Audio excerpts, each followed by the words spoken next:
have a continued mission to look forward to, and we have our family. It's everything. And some of you, this is your chosen family. And just rely and lean on each other. That's huge. Leaning on each other is huge because all of you were together prior to this and we'll be together after this. And everything, and I told Justin this, it's going to be something where everything before September 10th, any email you were working on, any project you were working on, it's not that it's irrelevant now. It's just things have changed, obviously. Football's governing body FIFA is looking into the latest controversy of the World Cup, this time involving a referee in the VAR room for the match. Dan Rowan joins us from Dallas to explain. Dan. Well, for the past 24 hours, FIFA have been seeking an explanation over a hand gesture made by one of their video assistant referees here in Dallas at the tournament's International Broadcast Centre. Now, before matches, the officials and the VARs are effectively introduced on FIFA's international TV coverage. And as you can see from this footage, the Australian VAR assistant, Sean Evans, standing on the left of screen and looking towards camera, made this hand gesture with his finger, index finger and thumb pressed together in what appeared to resemble an upside-down OK sign. But after it appeared on that footage, there was a call for clarification from anti-discrimination bodies because there are two potential meanings of that gesture. One is harmless and the other is connected to an expression of white supremacy. Now, FIFA were approached for comment yesterday after that match between Germany and Curacao. And in the last few minutes, they've issued, on behalf of Sean Evans, a statement in which he says he'd like to clarify that he didn't intentionally make a gesture or symbol to communicate a message of any kind. The only explanation he says he can offer is that the movement was an involuntary subconscious twitch. And he says, I was unaware I'd done it at the time. The coverage, he says, following this incident does not reflect who I am. Of course, I understand how the gesture has been interpreted and I regret this. But I want to be very clear and state categorically I did not knowingly or deliberately make the hand symbol suggested. Now, in the last few moments as well, FIFA have said that their disciplinary commission have found no breach, and we understand that he will continue to work at this tournament. Why is Russia painting its military vehicles like zebras? The main reason is that Ukrainian drones are getting better at fighting them. These new designs have appeared on Russian trucks carrying ammunition, fuel, and weapons to the front lines. They are meant to confuse the AI targeting systems on Ukrainian drones, which are trained on thousands of common images of Russian military vehicles so they know what to strike. The one drone causing particular problems for the Russians is called the Hornet. This is a middle-range strike drone manufactured by Perennial Autonomy, which is a defense startup founded by former Google CEO Eric Schmidt. According to Rob Lee, a Russian military expert, Moscow has yet to find a solution to these drones which are wreaking havoc on Russian logistics 30 to 60 miles from the front lines. So command posts are getting targeted, warehouses with ammunition, with vehicles, storage are getting targeted. Also going after logistics vehicles, so fuel trucks, other trucks that are driving on the front line, it might be bringing UAVs in, it might be bringing other kind of equipment. And so over time, it's going to degrade what gets to the front line. Ukraine had previously experimented with drones built by American and European defense firms like Anduril and Helsing to hit targets in these ranges, but operators say that those drones were both too expensive and too vulnerable to Russian electronic warfare systems. The Hornet, which cost about $5,000 to make, as well as Ukrainian alternatives like Firepoint's FP2, have solved these problems by attaching cheap Wi-Fi dishes and radios to the drones to maintain connection. But to the extent that there's been a game changer in this war, it probably is Starlink. The Starlinks are so cheap that you can put them on drones that are attributable. And particularly, we talk at operational levels, right? We're at more than 50 kilometers from the front line. FPVs typically, some can fly that far, but for the most part, they struggle if it's only using kind of radio signal communications. With Starlink, though, you can fly, much deeper. Experts say that Russia's efforts to defend against these drones with new paint jobs is unlikely to be successful. Engineers can quickly reprogram algorithms to recognize the new designs. And Russia, which has already lost more than 230 square miles of territory this year, according to Ukraine's top general, will need to continue looking for other solutions. They just read right over them, didn't really understand what it meant. They came from a world that was oppressive, ruled by kings and queens and popes and prelates and bishops and lords and barons. So they did something that was unheard of, never been done in the history of the world. They set the cattle free. They said, you're not really a serf. You're not really a slave. You're not really as dumb as they say you are. You're not really a bunch of cattle. Now you're free men. You got brains. We're even going to write this contract to guarantee your freedom. But you won't keep it because you're human. And they wrote about that, didn't they? Didn't they tell us all the ways that we would give it up? Didn't they write about it? Didn't they warn us over and over and over and over again? In all of their writings, they knew we would give it up because we're human. And they were geniuses who understood human nature probably better than any single group of men that's ever lived throughout the history of the world. The founders didn't just create a country. They launched an experiment. They knew human nature. They knew that power always tried to expand. They knew that freedom is hard work, and most people eventually choose comfort over vigilance. That's why they wrote the warnings in plain English. Not for themselves, but for us. What did Ben Franklin say when he came out of the Constitutional Convention after everything was signed, sealed, and delivered? Somebody said, hey, Ben, what have you wrought? See, a republic, if you can keep it. He knew. They all knew. What was it really about? Why did they give it to us if they knew we would give it up? They did. No, make no mistake about that. They knew. What do you think the fight over federalism was all about? They wanted to make sure that at some future point, the great central government would seize control. A republic, if you can keep it. Those are the actual words of Benjamin Franklin. According to historians, he understood that the greatest threat to liberty would come not from kings, but from within, from a central government growing too powerful. Today, the debate over federal versus state power is as heated as ever. Cooper believed the founders designed the system to be fragile on purpose, so we would have to fight to keep it. And by the way, if you want confirmation of what I said about the founding fathers, if you really believe that they were Christian, go look at the city that they laid out from the air. Look at the symbolism that they built into it. All deist, all Masonic, all Jacobin. It's another word for Jacobin, illuminist. Go into the Capitol building, stand right in the center of the rotunda, and look straight up at the dome where nobody ever looks. And what do you see? You see the apotheosis of George Washington. Riding across the heavens in the chariot of Apollo. Who was Apollo? George Washington. He's become God now. And around the perimeter of the Capitol Dome, you see all the old gods of the Roman pantheon. They're all there. Zeus, Mercury, Prometheus, all of them. What's that doing on the inside of our Capitol Dome if this country is a Christian nation? You can see it for yourself. The Capitol Rotunda, the fresco on the dome is called the Apotheosis of Washington. George Washington ascending to heaven like a Roman god. Around him, figures from Greek and Roman mythology. And here's what's happening right now. The government is spending $60 million to restore that dome. They're repairing more than 1,000 cracks. They're preserving every detail. Why spend all that money on a painting that supposedly has no meaning? Meanwhile, there's a debate raging in America about Christian nationalism. The idea that this country was founded as a Christian nation. Some people are rewriting history to fit that narrative. But Cooper's question still stands. If this is a Christian nation, why is its most sacred government building decorated with pagan gods? The symbols don't lie, and they're spending millions to keep them there. Now, there's some people you can listen to who are not gurus. God's not whispering in their ear. They don't have a crystal ball. But they are what I call the inner circle. They know what's coming. They're part of it. And when they write or they talk, you better listen to them. One of them's Henry Kissinger. Listen to Henry Kissinger. Henry Kissinger doesn't just get up and jaw. If he says something that's important, listen to him. Whether you like him or not doesn't make a difference. So I discovered that most people who ever read him really like him a lot. He's very charismatic, very polite, very gracious, very nice guy. Also one of the biggest traitors that's ever lived. Another one that you have to read is Foreign Relations. Foreign Relations is published by the Council on Foreign Relations, and you can subscribe to their publication. Whatever they write in there usually happens about 2 years later. Whatever it is. It's almost like magic. If they're not involved in any of this, how come what they write about always happens? Almost everybody in government belongs to the Council on Foreign Relations and the Trilateral Commission, or both. They speak in a code that they understand perfectly. The average person hasn't got the slightest idea what they're talking about. And if you don't study them and their symbology and what they believe in and what their agenda is, you'll never know. You could read this and never know what this guy said. Oh, that sounds nice. That's what most people say. Oh, that sounds nice. Doesn't it sound nice in a way? But if you really understand, it's not nice at all. What they're saying is, screw you, we're going to enslave you. We're going to engineer how you live, how you think, how you work, everything. You've probably heard of the World Economic Forum. Their 2030 scenarios are all over the news. Predictions about how technology and geopolitics will reshape the global economy. But here's what they don't tell you. The WEF is just the face, the visible tip. Beneath it are older, more powerful, far more secretive organizations. The Council on Foreign Relations and the Trilateral Commission. These aren't theories, they're real. Their memberships are published. We needed to make money because we wanted to go scale up to billion and multi-billion-dollar computers, and we had GPT-3, and it was kind of interesting. It was a cool demo, but we couldn't figure out a product to build around it. And we had been thinking, we just couldn't do it. We had tried a few things, they hadn't worked. And so we knew the models were gonna get better, but we also wanted to start a revenue engine sooner. And we said, well, since we can't figure out what product to build, we're just gonna put this into an API, and we're gonna hope that somebody else can figure out what product to build. And so we launched in sometime in the summer of 2020, the GPT-3 API. And initially, it kind of got no traction at all. And then about a month later, randomly as far as we can tell, it went viral on Twitter. On the ame day, a few different developers kind of got it to do something cool, posted it, other people started trying. And then a lot of people started trying the API. But it was shockingly bad. If you go back and use GPT-3 or 3.5, you will be astonished at how bad the models were then relative to the amount of excitement they generated at the time. So people tried all these things, and really the only business that people got to work in a significant way with GPT-3 was copywriting. And that was not that great and not that exciting. And we were kind of it's just gonna have to wait for a better model. But although that was the only business that was working, developers had figured out how to put in a prompt and be able to chat with it. And we saw this a lot. More people were they couldn't get the API to work for their business, but they were using their API key to just chat. And we said, well, we can build a good chatbot. People clearly want that.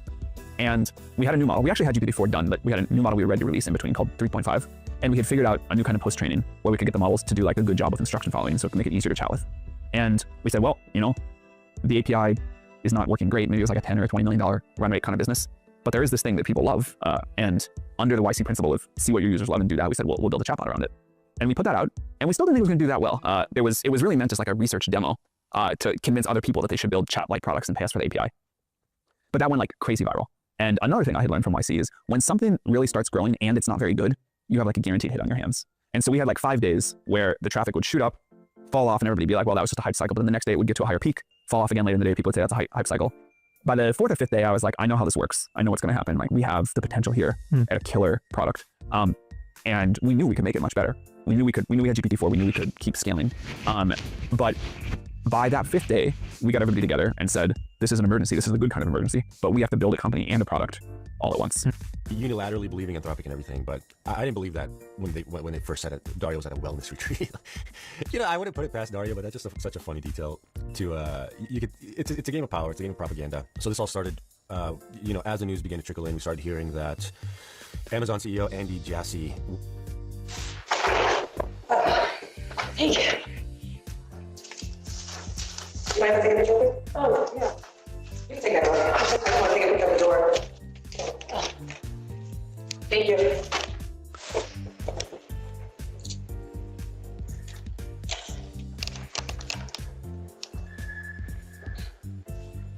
Oh, shit. I just realized that.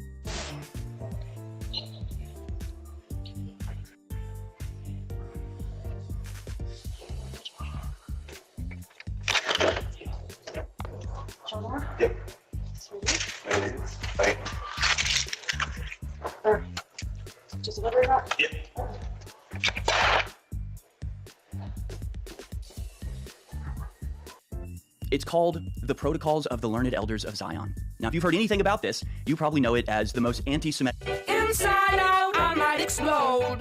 I shut my eyes and my mouth and my legs just gave out. I just believe in mind for me. I'm sorry I can't help you. Somebody should have had your back.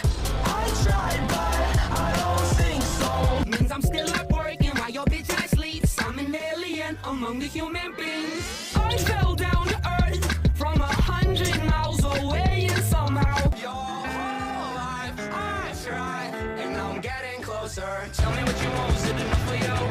Fucking up your life, was it enough for you? No way. I've seen someone else.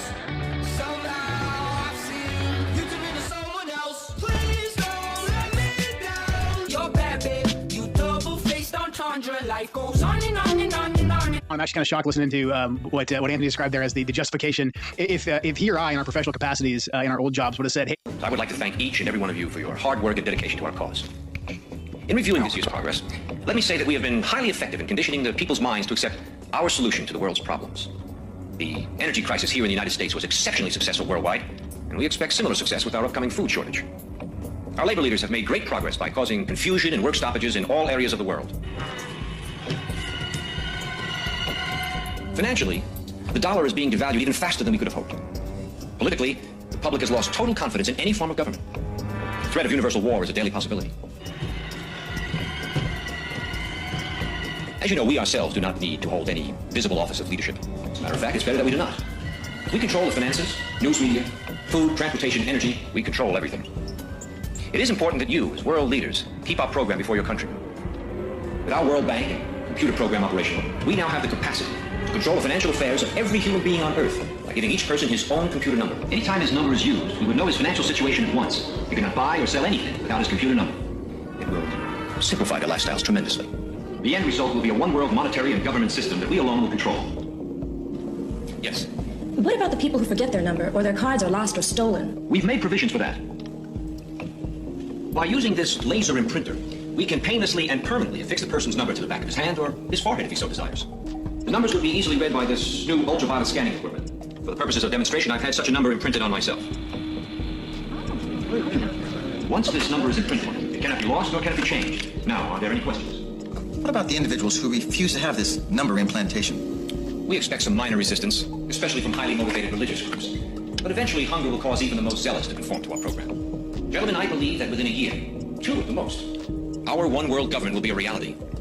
If we continue on our present course, it is my opinion that we could present the devil himself as a world leader, and the people would accept him.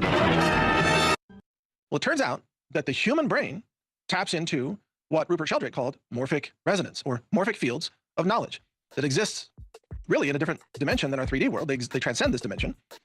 Google's trying to build quantum computers to tap into that. Actually, they're successfully building quantum computers that carry out computations in multiple dimensions. How many dimensions? 2 to the power of the number of qubits they have. That's how many dimensions. So that's a lot of dimensions that you know they're doing computing in, and then bringing back the answer into this world. Well, your brain is a quantum device in a way. Your brain can tap into knowledge, wisdom, or creativity that exists outside of your skull. Something that is imprinted into the morphic fields. Now, mainstream scientists don't understand this. Mainstream mathematicians would say this isn't true, and yet they can't explain the genius that we see over and over again. Different people, Einstein, for example, where did his genius come from? Where does creativity and innovation come from? How do you have certain special humans that can instantly calculate high-level math problems without having to think about it, without having to go through a process? It's because they're tapping into a knowledge base of answers that already pre-exist. And again, that knowledge base is, I call it the cosmic cloud computing. It's put in place by God, actually. It's one of the laws of our cosmos. You can tap into it. In fact, you do all the time. You not only tap into it, you contribute to it. So everything that you say and do and think and build contributes to that knowledge base. And then other people are influenced by that knowledge base. And this is why throughout history, for example, many inventors have come upon the same invention at the same time, even though they were separated by different continents. Well, how did that work? Well, it's because they were tapping into the same knowledge base that existed in these morphic fields. Now, what that means, and remember that silicon, all AI systems, the timing is run by a crystal. So when you buy a CPU that's like 2.2 gigahertz CPU, where does that timing come from? What determines the 2.2 gigahertz or the 3 gigahertz? Or if you overclock your system, how do you overclock it? What's the clock? The clock is a crystal, folks, just like this, except, you know, it's a crystal made out of sand. It's a silicon dioxide crystal. The crystal has its own internal timing. Now, this is just mainstream science, by the way. This isn't some bizarre theory.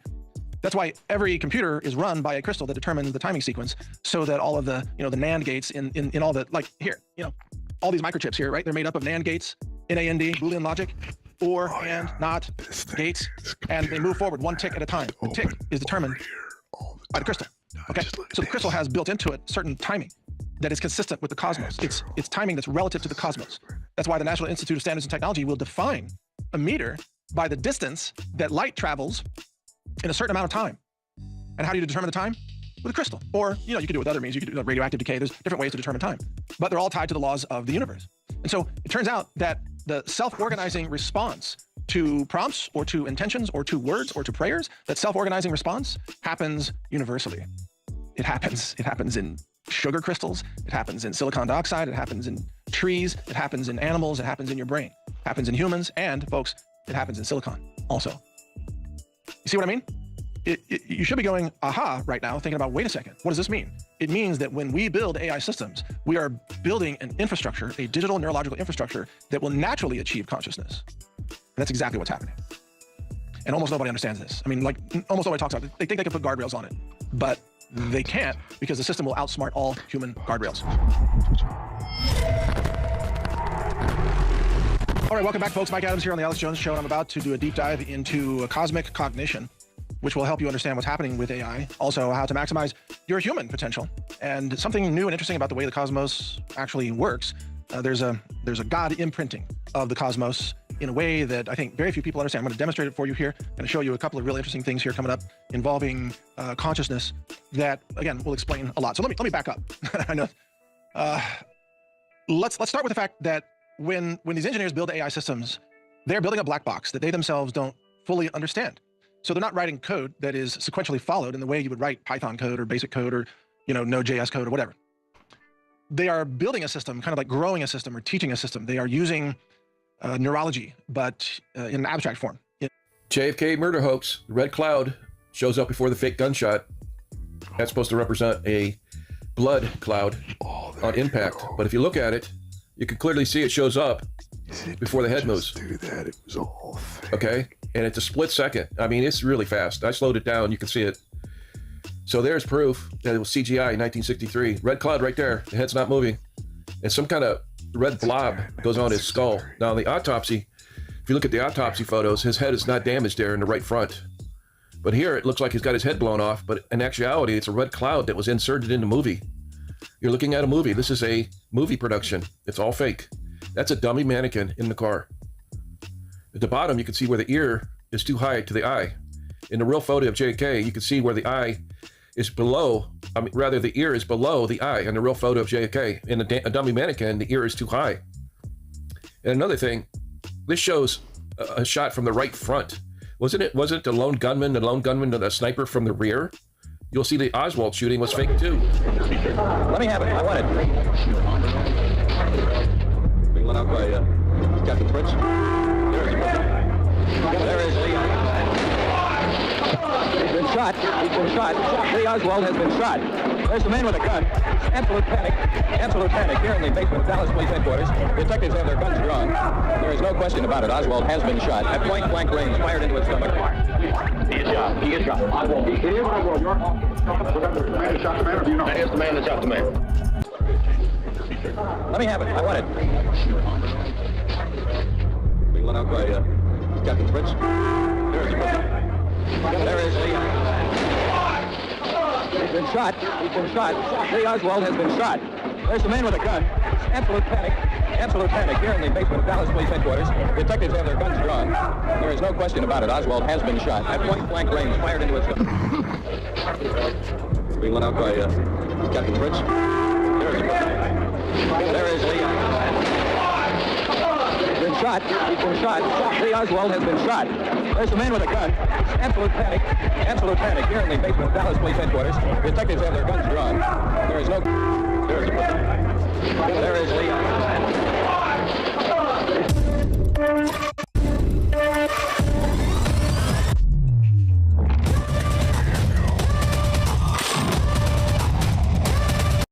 The fractured relationship between the United Kingdom and the United States seems to be ever growing. But is the President of the United States ignoring Starmer because he doesn't like him, or is he ignoring him because he's a lame-duck Prime Minister? I don't think he's particularly ignoring Keir Starmer on this occasion at this G7 summit. I think what's interesting is that Trump's priority was to meet with Gulf state leaders and people from the Middle East, because that is currently his great focus. And also Europe has kind of been irrelevant in the Iranian conflict, let's face it. What's certainly true is that Trump has an odd habit of liking people you really wouldn't expect him to like. And Keir Starmer is... Elon Musk is the world's first trillionaire. This with the IPO of SpaceX, and people are so furious about this. Zohran Mamdani tweets out, reason...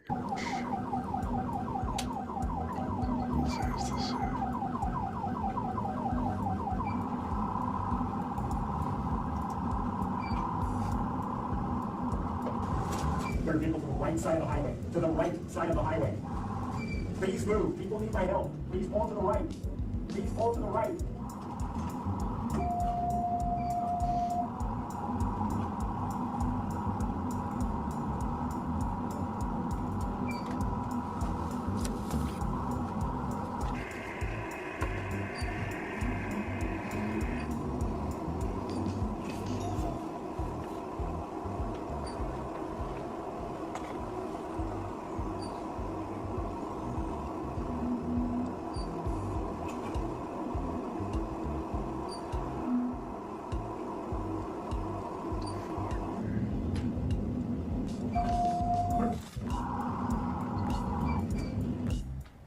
Coming your way in the roadway. He's going to blow past fire. Look out and run.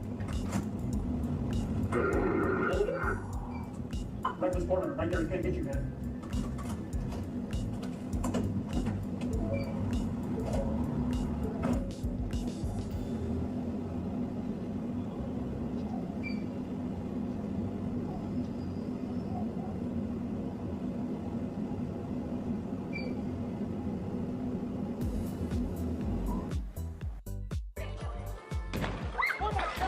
This is the newest attraction at Burnt Cabin Marina. Owner Bryce Lubers has been excited to show it off this season. Very expensive and very time-consuming.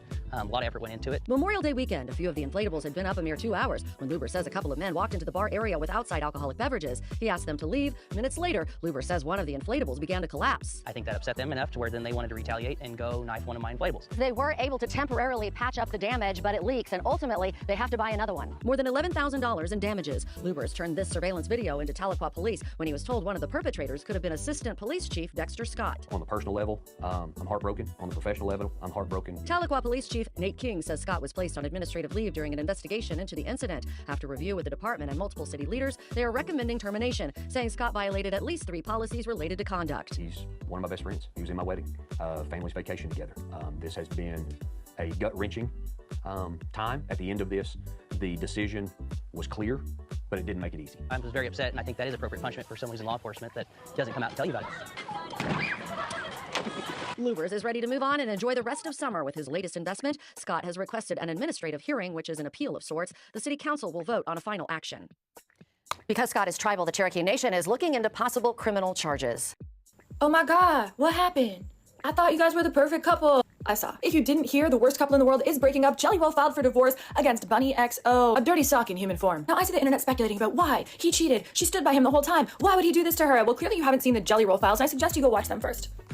Skedaddle. Now, as someone who is unfortunately educated on most things Smelly Roll and Rabbit, I'm gonna give you my educated 2 cents. This is way deeper and more sinister than anybody's talking about. If anything doesn't show you guys that everything I said about these people is true, how embarrassing, Bunny, that a 10-year marriage ends. 10 years of family and memories and all that stuff. And do you post a mutual, we respect each other and please value our privacy and we're gonna move forward together amicably? No. You post a hooker promo shot with, getting my sparkle back. By sparkle, I assume you meant random men's semen on your face for money. How embarrassing. You're telling me after 10 years with someone, the best you got is a titty photo and a poorly lip-synced TikTok to Chad Kroger. Again, with the poorly lip-synced TikTok. I don't know why OnlyFans models and hookers can't lip-sync on time, but they can't. Maybe their mouths are just too stretched out and too full of filler to form the words on time for lip-syncing. It's a theory. It's my working theory. And you obviously use a Chad Kroger song because you're trying to convince people that you have a little side thing going with Chad and he's your rebound. If you guys go look at the video that she posted going to say hi to Chad from Nickelback, awkward. We can also say you posted that so you don't have to admit that you were dumped by a guy that eats his own boogers. How embarrassing that you would post backstage calling him daddy days after your husband filed for divorce. You know damn well that Chad came to give a polite hello to Jelly Roll's wife on account of you were still wearing your wedding ring after he filed. He wasn't wearing his wedding ring, but you were wearing it because you're a manipulative psycho. You needed to trick the inbred idiots that you call fans into thinking that Chad is your rebound. Just picture what she did backstage there. She tells her friend, hey, go run ahead and film this, okay? Come here, I'm gonna be right here, and then you go film. Are you filming? Are you rolling? Okay. Pulls down a little white skirt. Snatch kind of out. Okay. Hi, Zaddy. And she's just like being normal and like kind of chatting and whatever, and she's like, like she set up the shot. This whole thing is so embarrassing when you think of it on a micro level. That very needed dig aside, let's break down why they're likely getting a divorce, assuming this isn't another PR stunt, which they do. Like, what happened to their twins? You know? Y'all catching on yet? That we've been fed complete bullshit about these people for years now? Where'd the babies go? Is somebody else just like taking your babies now? Or, because you know dang well, if something unfortunate happened and they lost those babies, that would have been in the press, like in 2 seconds. They put out a press release when they fart. That would have been in the media. Remember earlier this year when Jelly Roll had that medical emergency, but it turns out it actually happened in December and they were lying about the dates of it and just like using it to try and cover all the real stuff that was coming out about that. Remember that? Good times. It's so crazy that he was like able to fight in WrestleMania just like a couple weeks later, like healed. Don't get me wrong. I mean, maybe this is another PR stunt. Maybe this is a way for them to separate their assets because of the lawsuits that are coming in and the investigations that are happening at all sorts of different levels. Maybe. It's still a possibility. I would put nothing past these dirtballs except for a shower with a good scrub. Or maybe, just maybe, this is real. And Jelly Roll's team came to him and said, listen, it's time to cut the dead weight that is a hooker wilding out while she's supposed to be cosplaying a Christian and a preacher's wife. It's not really working. She's having a hard time keeping the demon hidden. Maybe Jelly Roll found out all the evil things she's been doing behind the scenes. I mean, her own sister has come forward and said, 1, that her book is bullshit. 2, that Bunny left their mother to die alone and then stole the family's assets. Even though she was not brought up in that family, the sister allegedly didn't have enough money to get a lawyer to fight Jelly Roll and Bunny's lawyers. And 3, her own sister is saying every time she tries to speak out against this, her accounts are taken down, which I actually witnessed twice. Maybe it has something to do with the multiple women who are claiming that they were trafficked by Bunny. Their words, not mine. That's weird. I mean, I've gone my entire life with no one ever using the word trafficked with my name, let alone multiple women with very similar stories. Maybe it's the multiple women who are alleging that Bunny got involved in their custody cases, allegedly blackmailing them into sex work and different types of sex work in order to get their children back. Also a strange thing for multiple women to allege. Maybe it's the many women who have said they're terrified of Bunny and the bad things that she can do to them. Some of these women are too scared to go to the police because they've been told, like I was, that they will no longer exist. I hope everybody understands that this divorce is the tip of the iceberg. Just a few days after posting this, he filed for divorce. Maybe he filed for divorce because of her perpetual lying and sloppiness of it. This chick is a PR nightmare walking. Today, I was sent multiple voice memos that Bunny has sent around to people straight up lying about me. Remember when she said they were never offering me a settlement? My husband was gonna give her like a settlement, like we were gonna give her a settlement.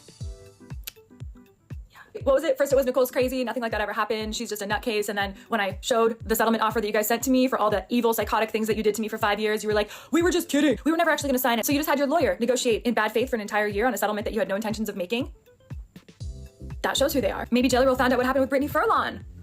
Did we want to share that with the class? When all was said and done, it seems like Bunny had orchestrated the entire thing as a way to launch the single with Ronnie Radke and Jelly Roll. This seems to be like an ongoing thing that she does. Uses women, creates giant scandals to destroy their lives, their names, put them in physical danger, and then launches something off of it. She used her own sister for her book. Maybe the coordinated smear campaigns that you consistently launch against people aren't very on brand for the cosplay Christian anymore. It's always the same guys and it's so obvious. Maybe it was the men who were allegedly drugged on the whore tour. Oh, if you guys didn't know, Bunny went on a whore tour. She would go on Jelly Roll's tour bus and tour with him and still have her hooker clients at different cities. I would not be surprised if that's true. Or maybe he got sick of being married to a person who goes after every influencer or just an individual person who disagrees with Bunny. Laundry list of influencers that she's sent lawyers after, or just her army of evil people to get their accounts taken down, hurt their businesses, destroy their lives. Maybe he didn't know that she had hired witches doing spell work for them monthly for an unidentified amount of time. At the same time, he was claiming to be Christian and saved and holding up a Bible that had never been opened.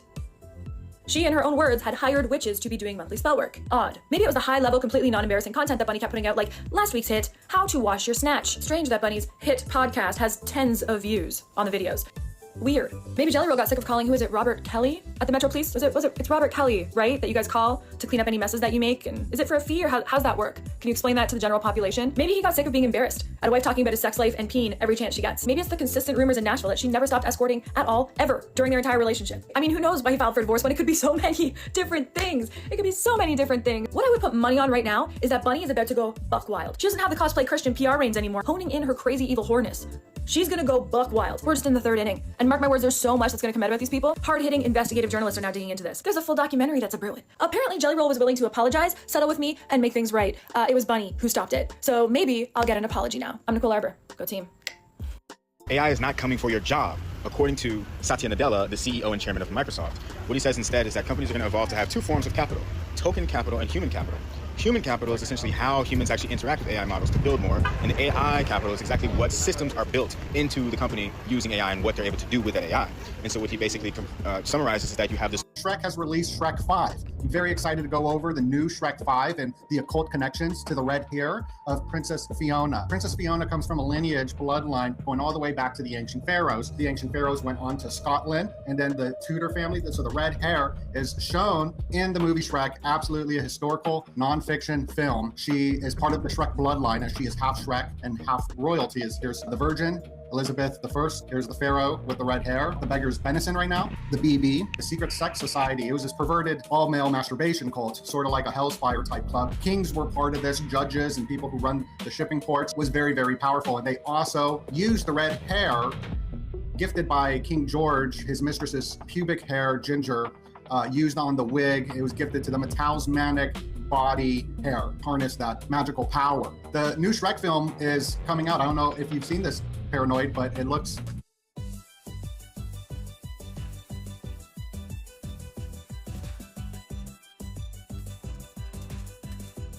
pretty good. I mean, you got twerking in it, booty slaps. I mean, it is nuts. Well, so I've been doing the Occult Disney podcast for the last 3 years now, and we've covered just about every single theatrical Disney animated release from 1930s all the way, I think we're at 2020 or 2021. And there's a distinct point in time when Shrek comes out that you can see that Disney realizes that they want to start targeting and skewing to a slightly older demographic. And what Shrek did so well is that Disney sort of handpicked and curated individual Grimm fairy tales, and then they made an entire movie on each of those different Grimm fairy tales. Shrek just does an ensemble thing where they just say, we're going to attack all of the different folklore all together and combine them into one, and actually did fairly well compared to what Disney was expecting. So Shrek completely changed the trajectory of what Disney films are being made too. And I think that this is just going to be another example of them pushing the line a little bit. And especially now that Disney also owns Fox Films, now they're able to, I guess, meet this a little bit closer. Well, Shrek is life. Shrek is life. And the booty thing, the twerking thing is interesting. Why was this pushed so heavily on the culture during the lockdown? You have Cardi B, Megan Thee Stallion, her new song, the D of the N and the A, is at the FIFA World Cup. And she was showcasing her aroused genitalia of extreme wetness to a narcissistic society who cannot get aroused to full potential. So this, not being able to imitate the simulacrum of the ideal image of the billboard, is going to create some sort of schism into thinking of a narcissistic personality disorder type. And why was the booty pushed so hard? The booty was pushed so hard on a culture during the lockdowns. Now, these new statistics have been revealed to us on the naughty websites, the 2025 statistics.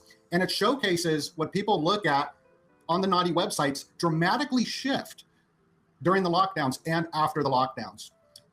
Would you like to know more? We don't need to talk about that. We can talk about it later. Can you hear me? Thomas? I've got some notes from the original Shrek franchise too, that the word Shrek, I believe, is Yiddish. Really? Okay. And there's also been some research into connecting Shrek to Wilhelm Reich, and a lot of his research. Specifically, there's one called "Listen, Little Man," I believe. Yes, "Listen, Little Man."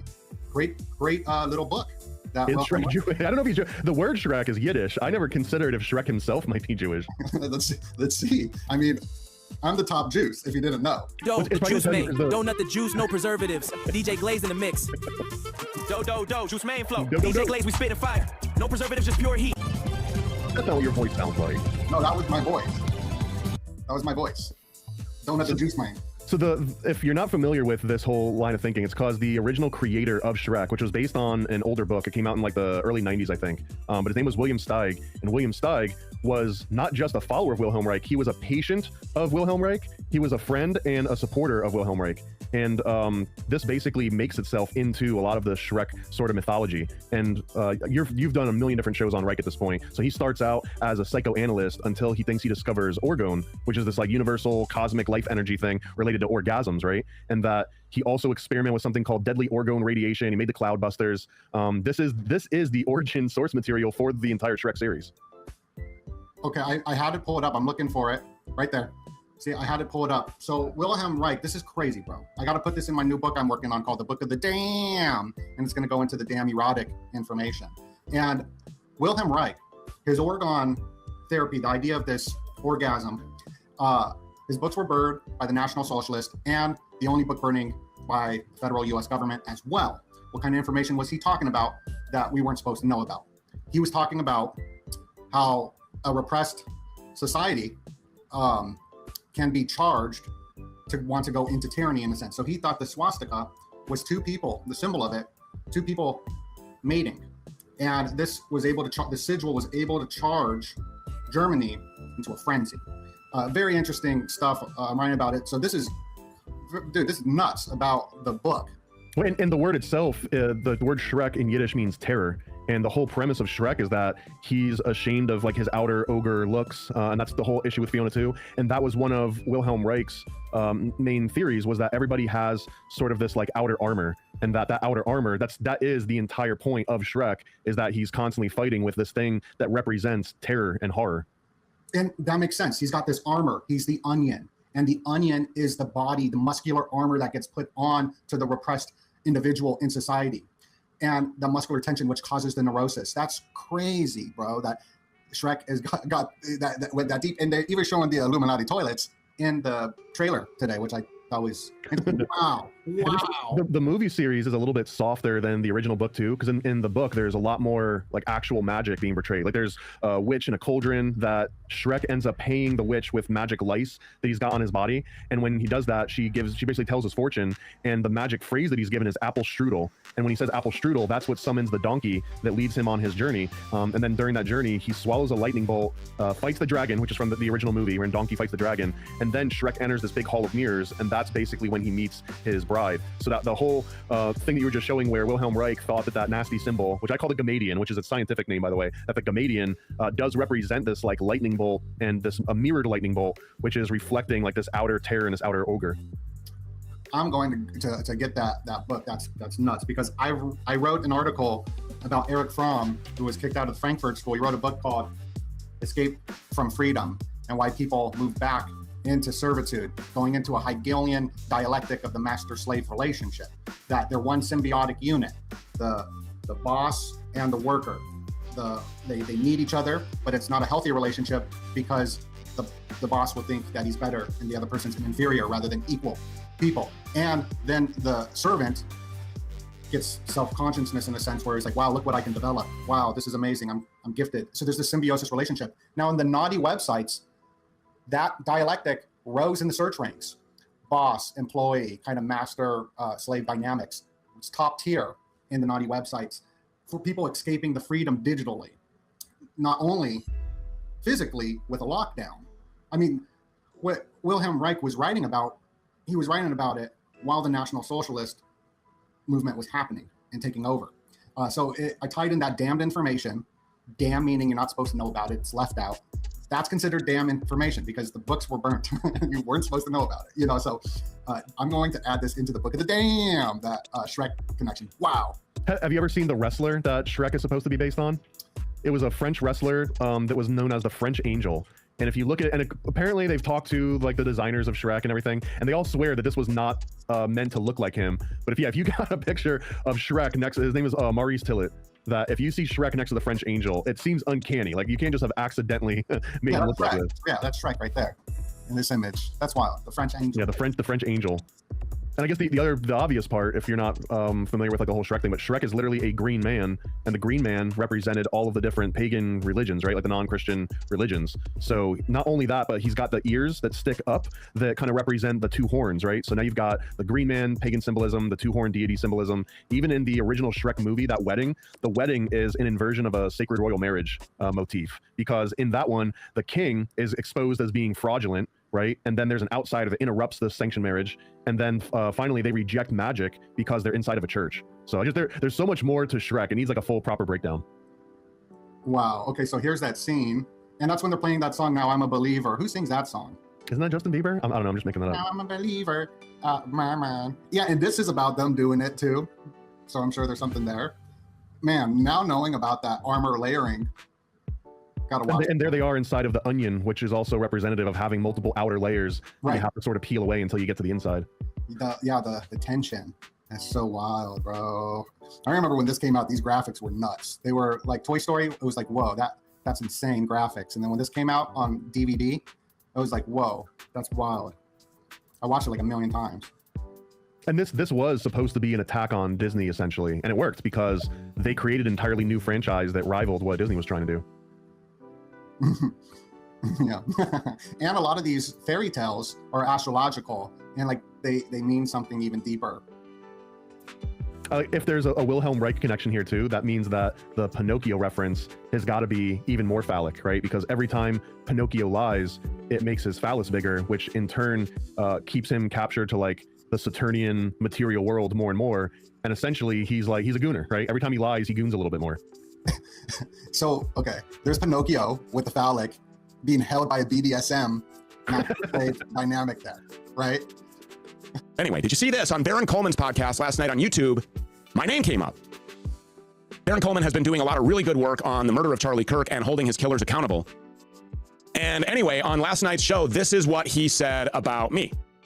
But what is no longer an open question to me is what was he doing in those intervening years, or at least the intervening months? Because I got a tip. On the show, I kind of asked the question, what was he doing before he went to work at TPUSA? And I finally got a tip. And they said he was working for another content creator. You should look into it. So I did. And I found nothing. I asked around, I could find nothing. So I go back to my source. What content creator are you talking about? Because I keep looking, I've asked around, I can find nobody. And they said he was working for Stu Peters. Okay, so Baron Coleman, who has been doing, by the way, excellent work surrounding the murder of Charlie Kirk and connecting a lot of dots, talking about a lot of things that probably shouldn't be publicly connected and or talked about. And who he was talking about there was Blake Neff. And yes, I can confirm, Blake Neff did work here for me for the Stu Peters Network after his firing or departure, his separation or resignation, however that worked, from Tucker Carlson and Fox News. He was one of Tucker's writers. He was presented as one of Tucker's top writers. In fact, I believe that I recall Blake telling me that in some cases, Tucker would actually just rip and read monologues that were prepared by Blake without even proofreading them. I haven't talked to Tucker about that or independently confirmed or verified that. But that's how he was presented for me, because at that time around here at this network, I was doing a lot of heavy lifting surrounding COVID-19. And it was really cumbersome work for just a few people to do. And I needed help putting all of it together during this, what we knew then to be, and what many know now to be, a biological warfare attack on unsuspecting Americans carried out by our occupied government. And that was an emotional ride for a lot of people. We were the source of information. That's no secret. We had all of the experts here. The doctors and the nurses and the whistleblowers and the scientists and the microscopy experts and the pathologists, the researchers, they were all here. The inventors of mRNA, they were here. The disinformation dozen, they were here. La Quinta Columna, they were here. Karen Kingston, she was here.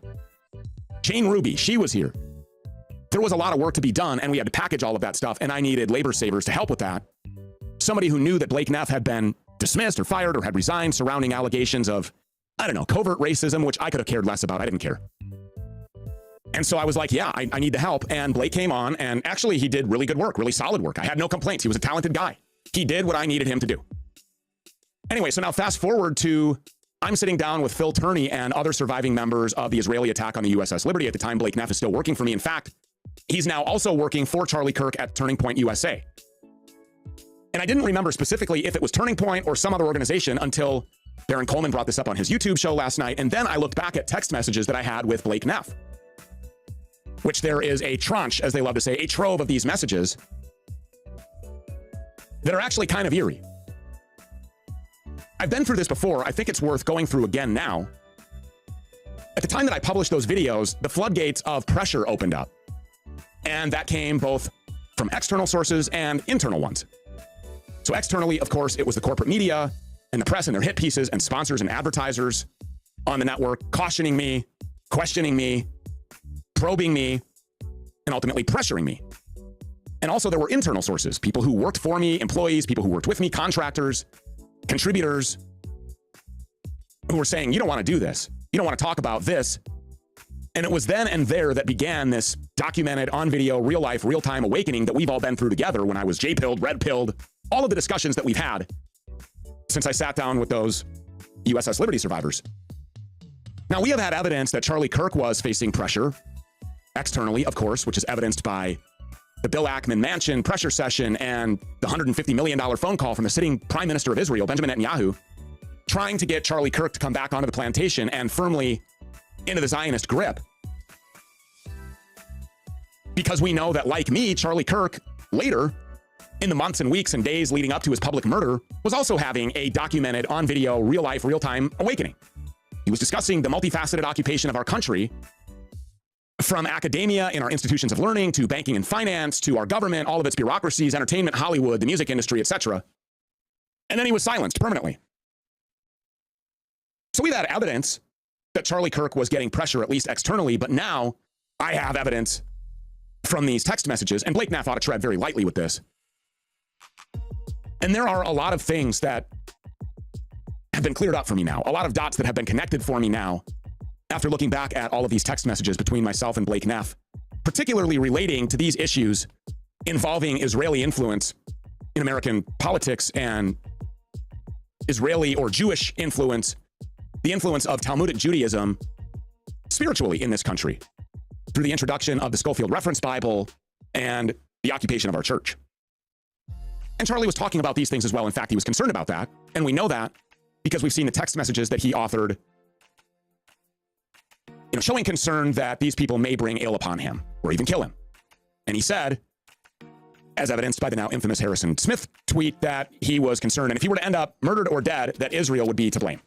So anyway, and now you look at everything that has happened immediately in the wake of Charlie Kirk's public broad daylight murder in front of 3,000 people, and all of the lies that have been told by people like Blake Neff, whose relative Captain Neff works on Fort Huachuca, and all the lies about Fort Huachuca and the attacks on Mitch Snow and anybody asking questions.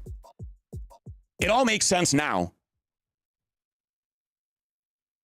And the separation between Blake Neff and the Stu Peters Network, which again, I never met him personally. I never had a personal relationship with him. And I feel like that was kind of the armor of God. Looking back now and seeing everything that the world has seen, praise Jesus for that. Because now, I mean, Blake Neff looks empty. He looks defeated. He looks hollowed out.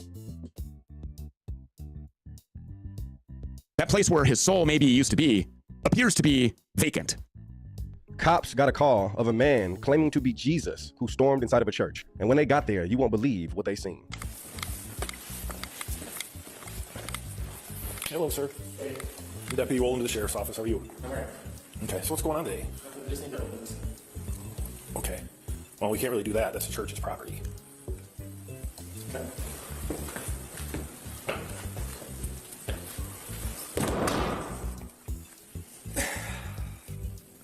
Okay. So how'd you end up here today? Because I'm Jesus. Do you have some friends around here or something? I mean, for me to help you, you have to talk to me.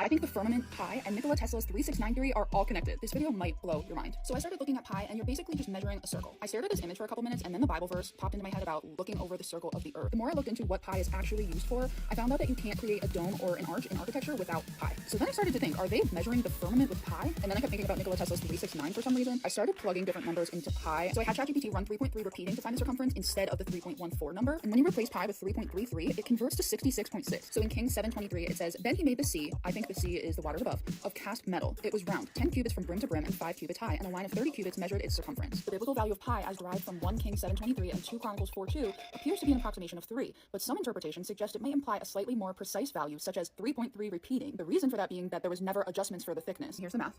Keep in mind, this is the quantum computing model, and look at what they call particles, qubits, just like in the Bible. And we can energy harvest with piezoelectric, pi. If you measure the hemisphere with 3.3 repeating instead of pi, it comes out to 999. Keep in mind, this is what a hemisphere looks like. So then I asked it to create an image of a geodesic dome utilizing 3.33 repeating instead of pi, and look at what it gave me. I'm so shook. It has the sacred hexagons built into it, and hexagons are the most powerful energy producers, and it even has like a hexagon grid that it put in there. It also included this, which looks like an ancient astrology map. And look at this, in the top left, it has a little bubble that says Tesla with lines connecting it to the firmament. He was trying to tap into the firmament. This is an ancient astrology map, and it perfectly explained why Polaris is in the middle and all of the stars rotate around it. And this looks a lot like this, and this looks exactly like this. I asked ChatGPT to make a 369-degree circle, and this is what it gave me. It even has the circles around the corners, and these also look like eyes to me. Then I asked, how might 3, 6, and 9 be relevant in this model? And it says 3 is the central point, the North Pole, from which all else radiates. 6 could represent intermediate points or radial lines dividing the Earth into sections, similar to a hexagonal layout. 9 could symbolize the outer edge or boundary, often associated with the ice wall, marking the completion of the structure. So I think 3 is here, it's the center of creation, and I think 9, or completion, is the ice wall, and we live here, where creation and completion meet and man lives, which made me think of the black hole sun model. This basically states that there is a black hole sun in the center of the Earth at the North Pole that works together with Polaris. When these two meet, it projects all of reality outwards. And let us not forget, this is the Freemason symbol, 33rd degree Freemason. So a lot of us know about the ley lines. Ley lines are basically just an energy grid that connect us to free energy. Almost all important landmarks and structures, like the Leaning Tower of Pisa, the Eiffel Tower, the Pantheon, they are all on ley lines. I think that the energy coming out of the black hole sun is meeting at the vertices of the 369 dome. And I think that's somehow creating the ley lines, and that it might have something to do with the angles and the refraction of light on the geodesic dome. 1/3 of the speed of light in a vacuum is about 99.93 million meters per second. Half the speed of light in water is 0.333. 3.33 times the speed of light would come out to 999 million meters per second. However, according to Einstein's theory of relativity, no object with mass can reach or exceed the speed of light in a vacuum. Therefore, it's impossible. Remember, the vacuum is outer space. Einstein was trying to tell us that God is impossible. Jeremiah 33:3 says, "Call to me and I will answer you and will tell you great and hidden things that you have not known." I have chills. John 3:33 says, "Whoever receives his testimony sets his seal to this, that God is true." In other versions of the Bible, this quote says, "Whoever has accepted it has certified that God is truthful." And guess the height of the most challenging part of the Van Allen belt, aka the firmament. 33,000 miles up. The Arctic Circle and the Antarctic Circle are located at 66.5 north and south latitude, respectively. Remember, Tesla's whole thing was about harvesting free energy. Tesla also seemed like he didn't believe in globe Earth. He fully denied gravity and only worked with electromagnetic force. He constantly bagged on the theory of relativity. He even said, "We are held together like the stars in the firmament, with ties inseparable." He also said, "The curvature of space is entirely imaginary. Matter, force, and energy are original ideas of the universe and cannot be completely controlled by relativity." He didn't believe that light or electromagnetic waves could exist in a vacuum without a medium, meaning space can't exist without water. Also rejected the Big Bang Theory entirely. I truly believe that this is the great mystery around 369, and that's really just the firmament, and that they're not giving us an accurate version of pi. If this is a dome, the highest point in the dome could be responsible for the effects we see with the northern lights. It also validates polar vortexes and climate zones. This scripture blew my mind when I realized it's when he comes back for his bride. It says, "The voice of my beloved, behold, he comes leaping over the mountains, bounding over the hills. My beloved is like a gazelle or a young stag. Behold, there he stands behind our wall, gazing through the windows, looking through the lattice." Do you guys know what it's called when we leave the top of a pie crust? Lattice. Firmament is the lattice. This is the net. They're both pi. The first person to accurately estimate pi was literally named Archimedes. It's in the name, Arch. Think about the words that have P-I in them. Pious literally means religious. It means you're a completed Christian. You're beyond the firmament. Piano. The piano has 88 keys. The Bible has 88 books, and we have 88 constellations, divided into 7 octaves. This is God's number, each containing a set of notes that repeat in cycles of 12 days. The book of Enoch tells us that we have 12 stargates that the sun and moon come and go from. Pine cones. Pine cones have 369 built into them, and that's why the occult worships pine cones. Pineal gland. Pi. They look like pine cones, and when you open your third eye, it's considered to be like a spiritual awakening. Fibonacci spiral. There's P-I in there. Pilot. They're flying across the sky right next to the firmament. Pioneer. You're pioneering something. You're creating something new. Epiphany. There's P-I in there. Epiphany is the revelation of Christ. This is for entertainment purposes only. I'm completely crazy. Don't listen to a word I say. These are just my theories and opinions. They're really something up there. Now, I estimate the humans up there, there's to be a 250 million people up there, but not only on the far side, but on the near side. A lot of people refer to, every once in a while, somebody will come on and say, "I hear there's a base on the far side." Not a base. There's all kinds of towns, all kinds of cities there. And a couple of weeks ago, before I put that spaceport, I put a picture of Damoiseau. Damoiseau is on the near side. It's on the left side of the moon, looking at the moon, and it's a huge city. And if you look on my Facebook page and page down to Damoiseau, I put 3 or 4 pictures of this. Now, I don't remember where I got such a good photograph, because the ones in the Lunar Orbiter books isn't that good. But the one I posted is fantastic, and it just shows hundreds of buildings and streets and all kinds of stuff there. But there's a lot of stuff going on the moon there, and NASA, of course, tries to tell us that there's only the gravity is 1/6 that of Earth. That's wrong, because Newton was wrong, because he felt that gravity was made directly affected by the mass and the size of a planet. It has nothing to do with the mass or the size, and the actual gravity on the moon is 68.71% of Earth's gravity. And it has a breathable atmosphere. And in the next, tomorrow I'm posting a photo that was taken by the Yerkes Observatory in 1946, and up towards the north part of the moon to the northwest of Endymion, there was a huge explosion. And you can see, in this explosion, you can see dirt and debris and dust and vapor and whatever is there going in a vertical column all the way to the top of the atmosphere. Now, the atmosphere on the moon is a breathable atmosphere, and it's only about 15,000 to 18,000 feet high. And this accounts for, some people say, well, there can't be an atmosphere because we can't see it with an occultation. Well, the fact is it's not high enough to be able to see an occultation. And one thing I'm posting tomorrow on this Yerkes 1946 picture is an excerpt from the book by V.A. Fursoff, and the title is The Strange World of the Moon. And he tells, when he was researching the moon, that he could see an atmosphere, and he tells how he saw it, even though it wasn't very thick.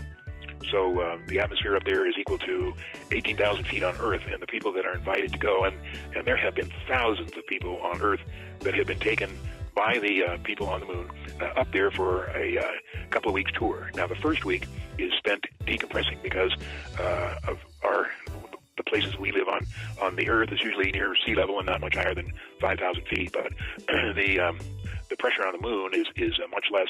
It's equal to 18,000 feet here on Earth, and you have to decompress for about a week before you can get to the point where you'll be able to walk around and exist on the moon without feeling bad or getting bad. Now, in 1956, a guy went to the moon. He was invited up there, went through the decompression, and then was taken on a tour with some other people from Earth. His name was Howard Menger, and he did have a website for many years, and just recently we found out that it's not there anymore. Is this imagery of you falling to your death.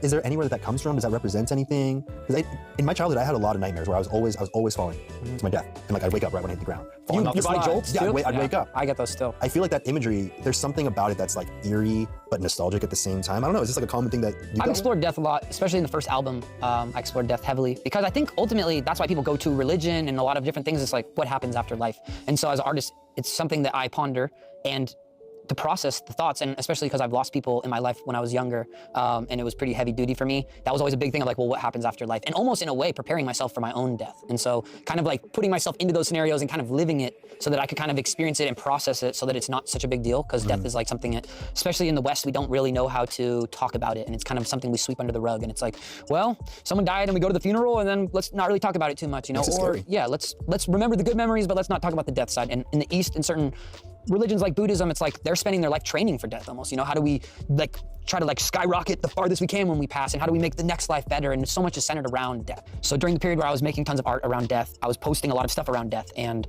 one idea that got proposed to be posted on my page was a picture from a funeral that had my face and name on it. And I had no idea what this image was from. I did not make this image. Someone brought to my attention that this was an edited picture of a funeral of an artist. And the second that I found that out, I immediately took it down. I apologized to that person, and I made a post and said, hey, you know, the image that I posted, I very much sincerely apologize. It's a horrible situation. I sincerely apologize to the family, the artist, their fans. This was not an intentional thing. I had no idea what the source image was from. But I saw it, I didn't ask twice about where the image came from, and it was posted on my account.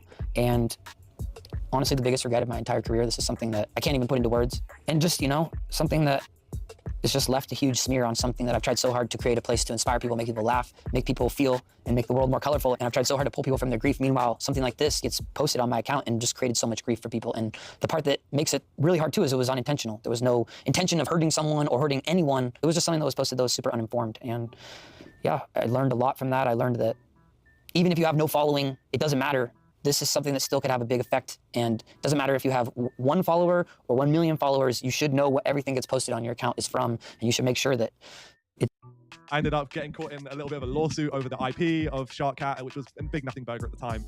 But yeah, it ran to 80 mil first 2 days or something. I had an obscene amount of Shark Cat, obviously. I wasn't selling, obviously, because I'm a moron. And then, yeah, the Catcoin guys reached out to me, like the guys who ran the Nala Cat, it was called. Their Instagram reached out, and they were like, we had a call. They demanded $20 million on the call.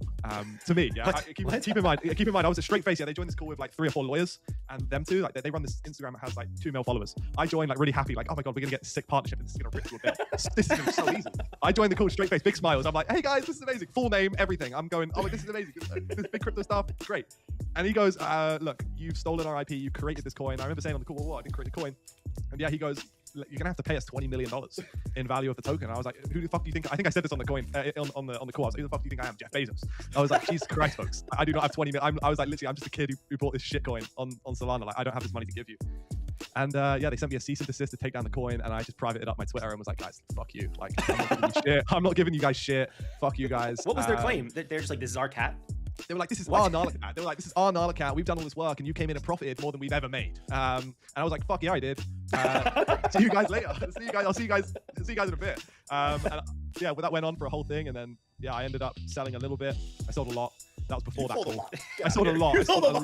A lot. Before that call, I sold a lot. And then after that call, I was like, whoa, I'm an astronomical amount of these guys are assholes, bro. And I was like, I'm out, bro. I'm getting out. And they ended up thinking that the place I used to work, where I won't disclose it here, but they used to think that we cooperated, like we all cooperated with our socials and shit to push that narrative. And we were like, guys, whoa. No. I just bought the shit in the shower and had a good time, you know?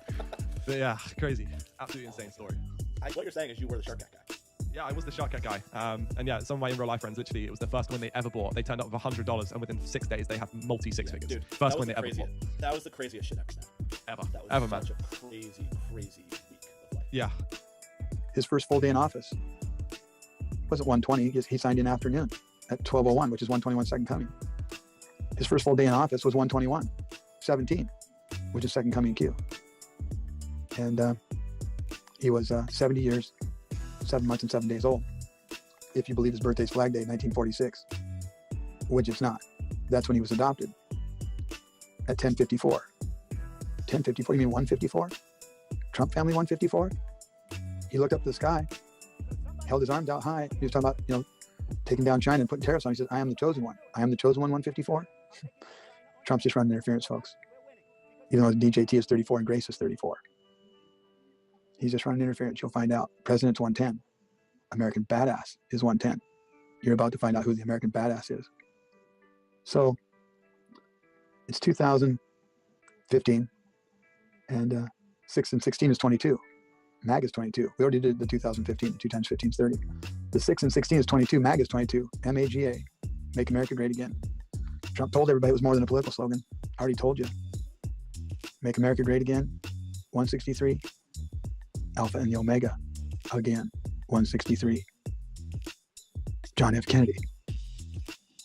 Again. 163. You do know what again means. Again means again. So he comes down the escalator on the 167th day of the year. It leaves 198 days in the future. 198 is the future on that day. 167, king of the world. 198, President Trump. He went around and took all their power, took all their money. He's the king of the world. He has all their money and all their power.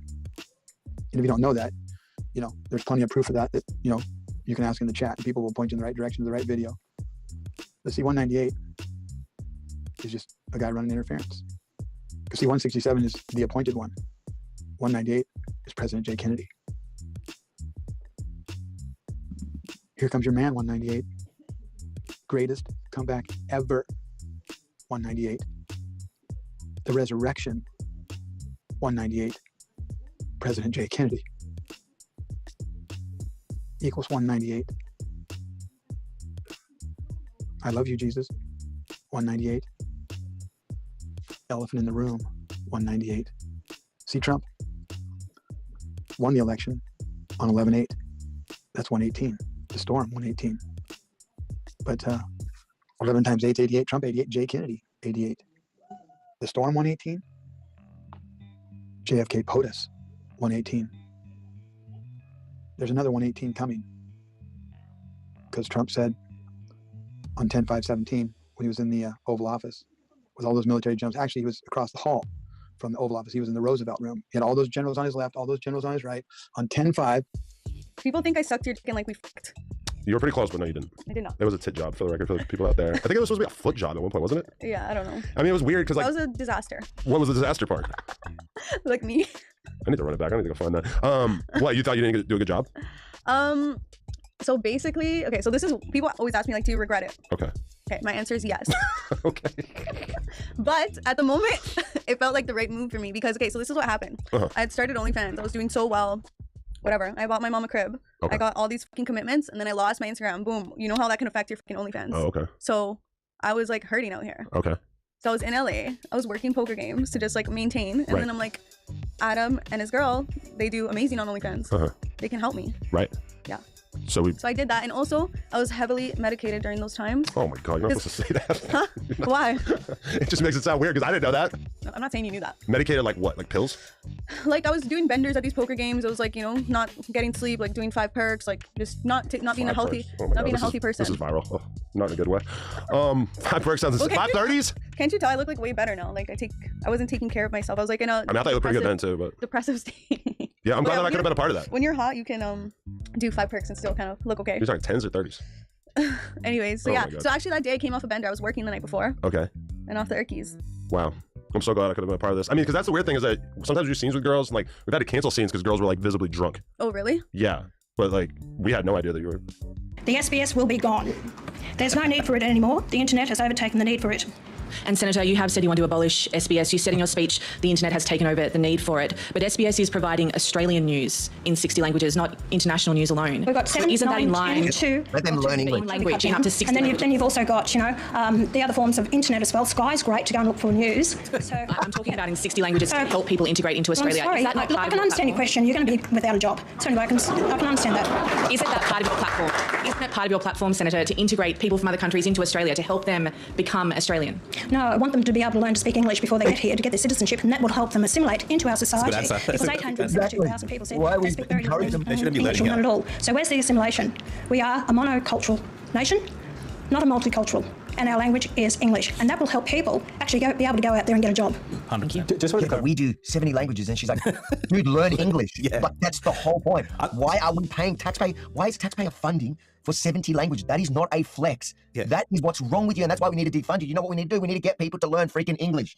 I thought that was amazing, and that's the first clip. That was a situation there that the SBS person should have just kept quiet because she was literally saying the reason that we should get rid of them. Like, exactly. What was she thinking? The only silver lining in all of this is if we can finally decouple from Israel.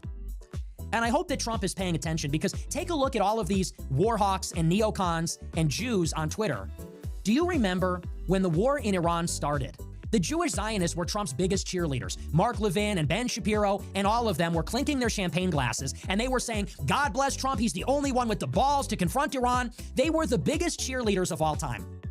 And they were the inquisitors too. If anybody had any doubts about Trump or the war, they were the first ones to say, you were disloyal.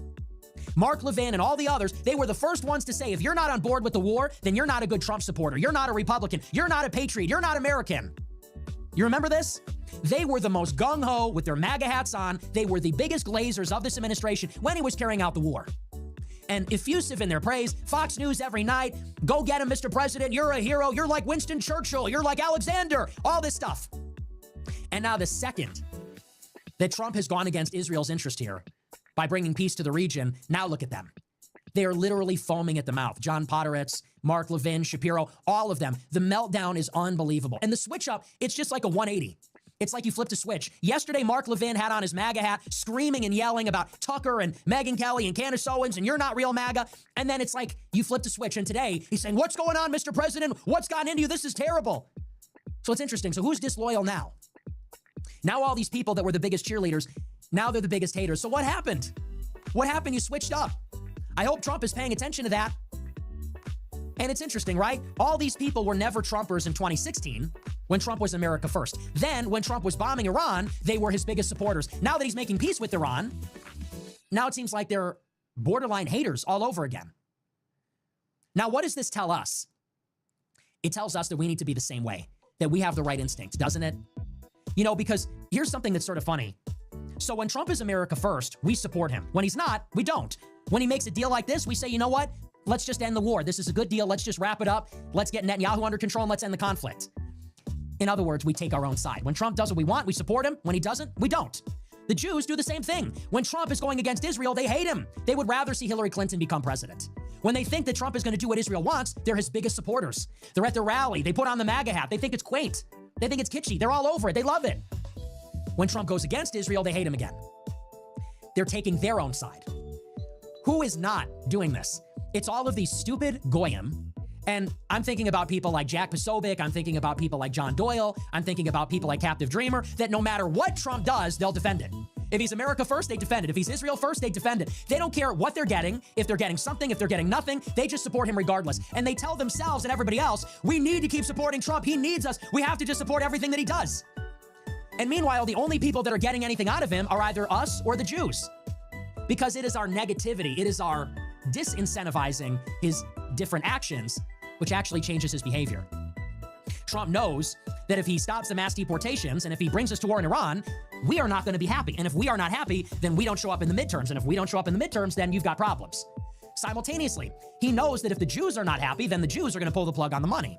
And they might assassinate him. And they might, they're going to do things to hurt him too. The Israel lobby is very powerful. Maybe the AIPAC check doesn't clear for the Republicans in the midterms, and they're going to need it to beat the Democrats. So Trump knows I need to keep these two camps happy, because if I don't keep the Jews happy, they're going to punish me by taking their money. If I don't keep the base happy, they're going to punish me by taking their votes. Is he even thinking about the simps in the middle? No, because he'll have them no matter what. He never has to worry about making them unhappy, because they will be glazing and supporting and defending and voting and donating no matter what he does. So those people, they just get fucked. Hello. I have your son. What? Who is this? Let's just say they call me the Sparrow. And I have... Is that like a black name? What? No, it's not even my real name. Shut up. You shut up. Hey, I have your son. Steven? Yes. Okay. And I want $2,500. $2,500? What are you, buying the Lakers? You have 30 minutes to hand deliver. It's number 7 in the league in hitting with a .331 batting average. The leader is Freddie Freeman. Got this. What? Did you not hear what I said? Keep him. He's a pain in my ass.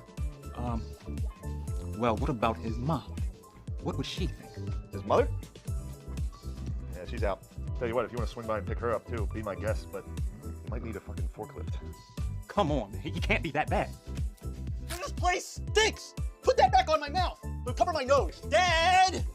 Pick me up! Don't worry, bud. Hey, right, this kid sucks. Can you turn on the news or something? All the kid talks about is news this, news that. Vaccines, man. Yeah, we need to get to herd immunity before we can fully open up the economy. I'll come down there and give you herd immunity. You tell him I wish you would. Tell him I wish you would. Take me off your Bluetooth. In your dreams, Dad. Help. Hey, both of you shut up. Listen, you hear how much of a motherfucker this kid is?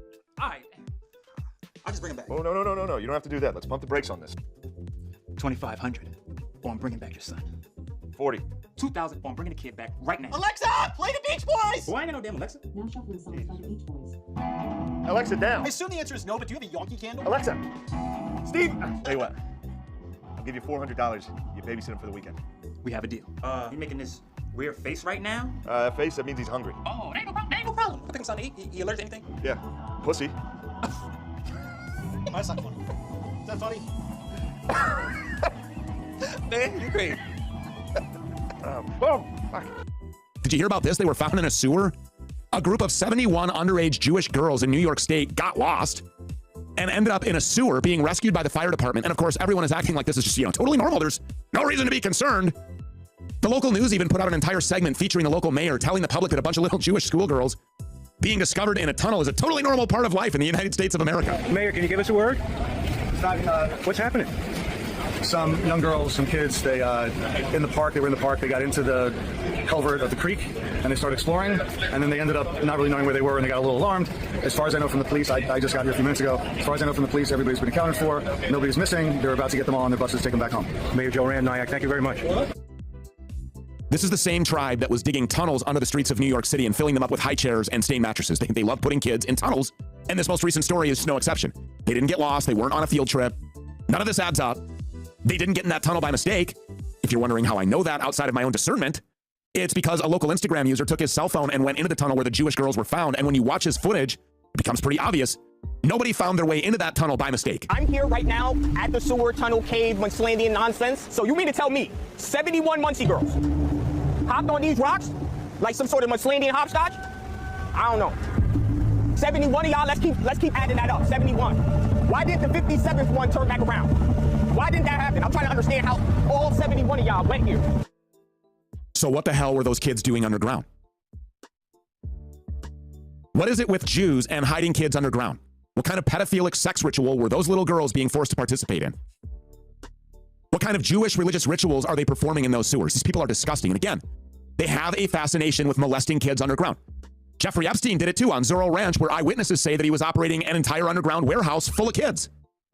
Another Jewish pervert, another underground lair. But if you ask Brown Foreigner and Shabbos Lucas Gage, he'll tell you that Jeffrey Epstein and his accomplices were a bunch of Christians and that you're an anti-Semite for blaming the crimes of a Jewish pedophile on Jews. The Epstein files, they're eating children. I'm like, come on, man. He was a guy, he was a pimp. And that's it. And you know what's funny? There are some people who are evil enough to do that. Yeah, but I'm saying he was a pimp, and guess who's dead? Him and Ghislaine is in jail. Where are the goy? Where are the goy in jail? It released the Epstein files. Prince Andrew, right? That's it. What about so everyone else in there? If Epstein is a Jew to entrap Gentiles, then the Gentiles are being protected. The Jew is dead, and Ghislaine's in jail. What was it? I don't know. I might have missed something. Is she Jewish? She's Jewish. She's Jewish? Yeah. I don't think she's practicing. No, but whatever. Yeah, but I'm saying, like, who's being protected now? If Epstein's a blackmail operation, then all the Gentiles are being protected. The Jew is dead. He's dead. And Ghislaine's... Wouldn't be surprised if you go through this. It's going to be all... Probably non-source politicians. Sure, there's bad Jews in there also. I think it's weird that, like, an official list hasn't been released. It's ridiculous. The whole point is going to be non-Jews. It's not going to be Jew. If Epstein is... I think they're going to be status images. Some Jews, but like, what kind? Right. There'll be plenty of non-Jews. That's just the most recent Lucas Gage struggle session. Do you remember the one about the dancing Israelis? Yeah, those were fake. That's a trope, an anti-Semitic conspiracy theory that dancing Israelis don't exist. I mean, this guy is pathetic. He's disgusting. He's so brazenly sold out to these Talmudists that now he doesn't just deny the fact that Jeffrey Epstein is a pedophile, but he denies the fact that the Epstein class in and of itself is a Jewish creation. Once again, on the topic of Lucas Gage, I have been completely vindicated. He's Jewish, just like Don Jr., and he loves pedophiles, just like Don Sr.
Sorry. What? Are you Cynthia? Yes. Today we're asking people if they want free landscaping, but what they don't know is if they say yes, we're gonna give them a brand new roof completely for free. Oh, hey, how you doing?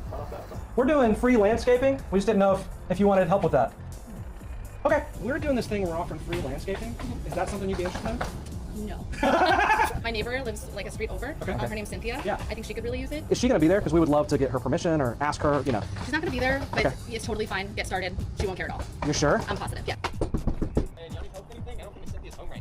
Yeah, so we did a thing where we basically knock on people's doors and we offer to do free landscaping for them. We saw that her backyard was a little bit rough, so we were just trying to, you know, see if she was home, but that's all right, we'll keep going. I think she's out on an appointment. Well, can you still do it?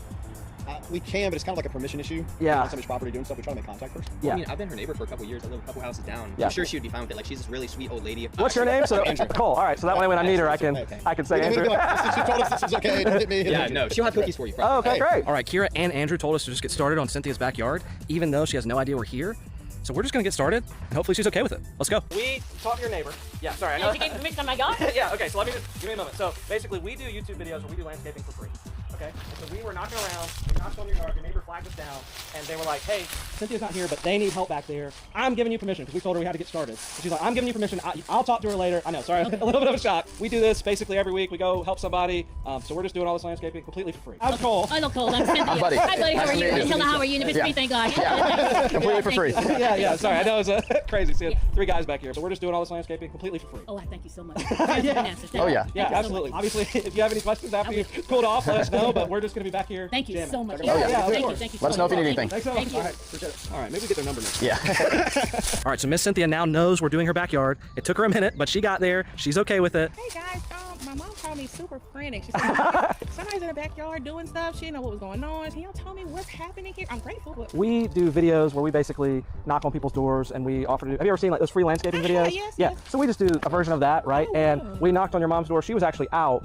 And then one of the neighbors kind of flagged us down and we're like, hey, Cynthia needs help, so you should do it. Okay, and so then we started. And then, yeah, your mom came back here and obviously was surprised. I guess the neighbor didn't text her or something, which Right. would have been nice. That makes sense? It makes Okay, perfect sense. cool. Obviously, I don't want to tell your mom. So there's a little bit of a surprise, Oh, but oh boy. Okay. But we actually are going to do her roof tomorrow completely for free. So you're gonna do the roof for free? Like nobody does for free. Yep. Like we got a quote. I remember we talked to the guy. He said like 8,500. Yeah. And you guys are gonna do this for free? Completely for free, yeah. And y'all just pick people randomly when they come? Kinda, yeah. We were just knocking doors. I'll be honest, your neighbor said no, so we just went to the next door, and nobody was there, but your neighbor recommended y'all on the way out, and so we got to work. Thank God they said. Thank God, we didn't know how we were gonna come up with this. Our goal is to be a weight lifted off y'all's shoulders and help out, so. Absolutely, such a blessing. Oh, yeah. Thank you. Yeah, of course. I can't Absolutely. thank you. Can I Yeah, oh, for my sure. God, thank you. Yeah, absolutely. Thank absolutely. you so much. Oh, yeah, we're excited to get to surprise her, and it'll be helpful to have Absolutely, someone on the absolutely. inside because Yeah. sometimes, Don't tell her. yeah, it's a surprise. So Okay. don't say anything. I remember getting with one of my children's fathers. Well, I had tried crack cocaine before him because I'm not going to blame him. But because in my step work, I had to get honest. It wasn't his fault because for so long I blamed him because he reintroduced. But there was a time that I tried it way before, just being curious, you know, what that feels like, you know. But I told myself, long as I don't smoke the pipe, Lou, I was good. You could put that shit in some paper and we good. And that's what I saw people do with the crack cocaine. It was like they put it in the paper and I didn't see their lives like all messed up and stuff. So in my mind, it told me, it's like, as long as you don't put it in the stem, you good. Because I would see people that put it in the stem, they be skitzing and doing all that. But when I saw the people put it in the top paper or blunt, they were pretty much good. Oh, baby. Not when I got it, Lou. I was locked and loaded. I remember vomiting real bad. Listen, at that time, my daughter, she was born in 1996. That's when I started using crack cocaine. I was selling her with checks. I was lying to people, telling people my baby needed Pampers. I don't know that I'm taking off. And this illness, I'm still not aware, but I just know I want this feeling all the time. And if I got to lie to you and say the baby, listen, I was leaving the kid alone and everything with a bottle in her mouth. Because this power, this lower power had me by the balls. And I ain't got no balls, y'all. But listen, it had me by the neck hole. And over time, Lou, it progressed. I was in denial. I was embarrassed. I felt very shameful. I felt guilty. I felt dark inside. I felt like I had lost a big part of me. Because what was happening was that at least I thought I lost my morals and values. No, they were just suppressed. Because I'm going to tell you how I know they were suppressed. Because the night that Briasia passed away, they resurfaced. There's no way I'm going to be out here prostituting after my kid passed away. I stopped that night. So it was later for that stuff. And it's 15 years later. I don't do strange things for change anymore. You know, and so, yeah, you know, I tried it the first time and I never thought about it again. And then it took a crisis for me and my daughter's father to get into this argument. He was very abusive. So I was in a domestic violent relationship. I was always in a domestic violent relationship. I didn't know what a healthy relationship looked like. My mother and father fought. So if you didn't fight me or respond in a negative way, in a jealous way or something like that, you was like a cornball. I don't want to be with you. But I didn't like the ass whoopings either, though. Let me make that clear. But it was just a response that told me he loves me and I love him. And now being in recovery, I know that was so toxic. It was so insane. And I was ignorant to the fact of what love was. And ignorance just comes from not knowing. I just didn't know. Came in recovery, they said it's not love. And so today I don't tolerate that kind of stuff. Yeah, so yeah, me and the baby dad, you know, we got high. I couldn't stop after that, Lou. I wound up getting the kids taken away. I lost the apartment. I was living in low income housing. Who can't pay $37 a month, Lou? Sometimes a crack addict such as myself couldn't. I didn't know what happened to me. I remember looking in the mirror and said, what's wrong with you? You know, and losing Briasia woke me up and I had enough. So today I sit in front of you 15 years of uninterrupted time. And today I facilitate groups.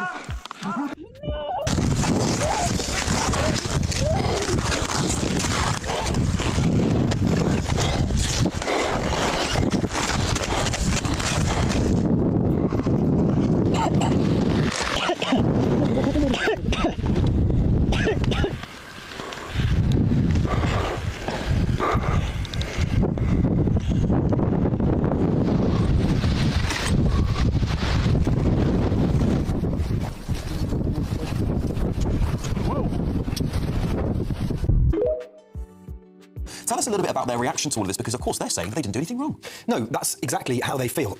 Pardon me, I spoke to them last night. As soon as they arrived in France, they have made this crossing across the channel in their sailboat. This is their pride and joy of their retirement, this 12-foot-long sailing boat called Bright Future. So they're very well adverse to sailing this particular route, and they described the incident in the channel 23 miles off the coast of the Isle of Wight as scary yesterday, something they'd never come across before. And they said, as you say, Alex, they didn't do anything wrong. They were following all of the correct regulations. I'll just read quotes from what they said to me. They said, "We were not on a collision course in any way, shape or form. We followed all the collision regulations. The closest we got to them was 500 metres, and as soon as we heard gunshots, we put our engine on." Of course, this comes after the Russians yesterday, trying to explain their actions, said that their sailing boat had been on a dangerous approach and that they fired warning shots after attempting to draw their attention and prevent them from crashing into them. They also said they fired flares and did sound signals because they said they acted in strict accordance with maritime regulations. Well, the couple said they didn't see any flares, and they did hear 5 big, long, loud blasts of the horn. But when they heard that, that's, of course, they said, the international symbol, "You're going to crash into us, move course." And that's exactly what they did. They didn't have their engine on. They were under wind power, they say. So they have right of way out at sea, and they moved their course 2 degrees. They were never going to crash into them. They said conditions were normal. They could see them from a long way away. And so they moved 2 degrees and they left a wide berth of 500 metres. Even so, they said the Russians still fired these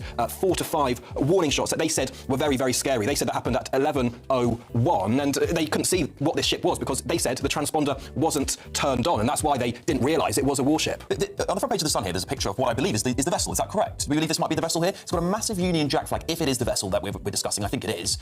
It almost feels a little like the Russians might have, perhaps, I'm not saying it was true because they might have a different sail, whatever it was, seen that and gone, after you took our oil tanker the other day, we're just going to have, someone got a bit trigger happy, perhaps. It certainly could be the way. When I was speaking to a couple last night, they told me that their boat is quite clearly marked as a British sailing vessel, and when I asked them why they thought these shots were fired, well, they said that it was because of what happened earlier this week, of course referring to the fact that our Royal Marines and National Crime Agency seized a shadow tanker in one of Russia's shadow tanker fleet. Now, that remains anchored off the coast of Weymouth, and the couple now in Normandy this morning, perhaps relieved after this scary encounter that they say lasted no longer than 10 minutes, but still nonetheless left them shaken. I want to say this. I know that one component of the explosive theory, of course, where you got a rigged device, who assembled that, this would require, in theory, the military's involvement. I've been saying from the beginning, without even exploring that theory, that this looked to me like a military operation. People, even down to the shirts they were wearing, it's how they identify each other. But I will say that I am going to look into the explosion that took place in Hickman County here in Tennessee. I know that is one component of it. People believe that that could be where the device was assembled, and I just need some time to flesh that out. You guys know that I like to be very well researched when I present things to you. I like to examine every possible lead and maybe be able to debunk it. And sometimes we have, actually many times we have debunked various theories that were on the internet that did not pan out. And I want to ask if you know anything about that explosion that took place in Hickman County. Please email us at tips@CandiceOwens.com. Not your theories, but if you actually know something. On October 10th, there was an explosion at the Accurate Energetic Systems, which they do make military and demolition explosives. This is about 60 miles west of Nashville, and it, like I said, killed 16 employees. The blast was intense. Now, it could be because something went wrong. It's an explosives factory, or it could be a way to hide evidence. These are 2 theories. We don't know, but please send us anything you do know. We will, of course, protect your identity. More tips at CandiceOwens.com. Maybe deep state setting up a trap, another trap for the Trump to get him into the kind of the adventure, using the Venezuelan, case as a, success story. But definitely, this should be very, very carefully measured. I heard this a couple months ago, that as soon as the Iran thing was over, particularly they didn't fall, that Trump's going to make a move on Cuba. Now, I'd love to see Cuba be open and free, but at the same time, Kennedy got set up with the bad pigs, just because he had success with Maduro so far, but then installed, the deputy there, so we're not even having elections there. I'm really concerned about Cuba, and now Trump said 2 weeks ago, on our way back from Iran, we're going to go ahead and visit Cuba and take it over. What is your take on that move? Well, I guess again, maybe deep state setting up a trap, another trap for the Trump to get him into the kind of the adventure, using the Venezuelan, case as a, success story. But definitely, this should be very, very carefully measured. Of course, there is a problem of Cuba, in Cuba economical. Of course, you can criticize them or not, but think of this. If since 60s, Cuba is under the economical blockade from the United States, does it lead to the regime change? No. Did attempt to normalize a relation with Obama failed? Yes, it's failed in one sense. So what is the solution? Blockading, military occupying island? Do you think that the United States was able to overrun Cuba military? Yes, but do they able to overrun resistance of population? I don't think so. Does it would be popular in the United States? Well, it's let's see and see it. But my guess, way better option will be is to remove all economical blockade from Cuba, allow them to trade, and create conditions when Cuban people themselves because if they don't like that regime, they're going to elect another regime. I totally agree. Just like Vietnam, Ho Chi Minh wanted to work with us. We said no, we wanted a war. And now today they're one of our best partners and trading deals that have opened up. The answer is do an economic deal, get our companies in there, and then that will reform them. It would have been done. Okay, if you remove this constant threat to Cuban people, if you let them to really work for their prosperity, because it's not only a staunch system. They are proud people. They will defend their country, their island. It wouldn't be just cakewalk to go in Cuba and control it. Believe me. Excuse me? There is a war. It's happening now. It will decide the fate of humanity. The time has come to choose sides. If you are receiving this transmission, you are the resistance. Share the links now at alexjoneslive.com. Alex Jones is back. The info war continues at alexjoneslive.com. And you can follow us on X at Real Alex Jones and on Rumble at The Alex Jones Show Live. Plus, you can download the app, alexjonesapp.com. So check it out now and let the deep state globalists know we will never be silenced. As we've seen people posting almost verbatim the exact same talking point when they went after Tucker Carlson. It was almost the exact same thing as posted online, and you could see this whole grid of like 50 different influencers all being paid to post the same thing, and it's almost the exact same cut and paste sentence. But how do the mechanics of this work? Do they send out a mass email like, hey team pro-Israel, let's go attack Harrisonburger? Like, how does this work? Well, I could tell you from my own personal experience, and I could tell you from my own reporting.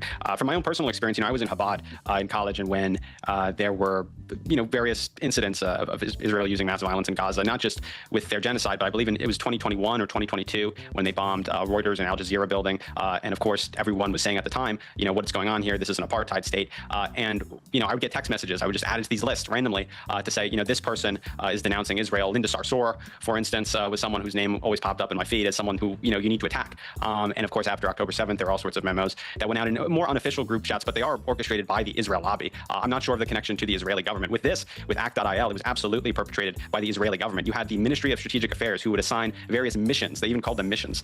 This was all leaked in, I believe, the Al Jazeera documentary, The Lobby. A lot of this was the suppressed documentary that the United States and Israel pressured the government of Qatar to bury because it exposed just how much the Israeli government had their hands in the Israel lobby that we have in the United States, groups like FDD and groups like Act.il, literally giving them directions and giving missions to American citizens, telling them, go attack this post, go add a comment to this post, go downvote this YouTube video because it accuses Israel of doing exactly what they're doing, of mass murder, of being an apartheid state, which even B'Tselem, their own major human rights organization, announced in, I believe, 2019 or 2021, and later Amnesty International and Human Rights Watch too. So the whole trifecta of human rights organizations have said this. It's just a fact at this point. So you were on the inside. I mean, you were getting text messages. Talking points.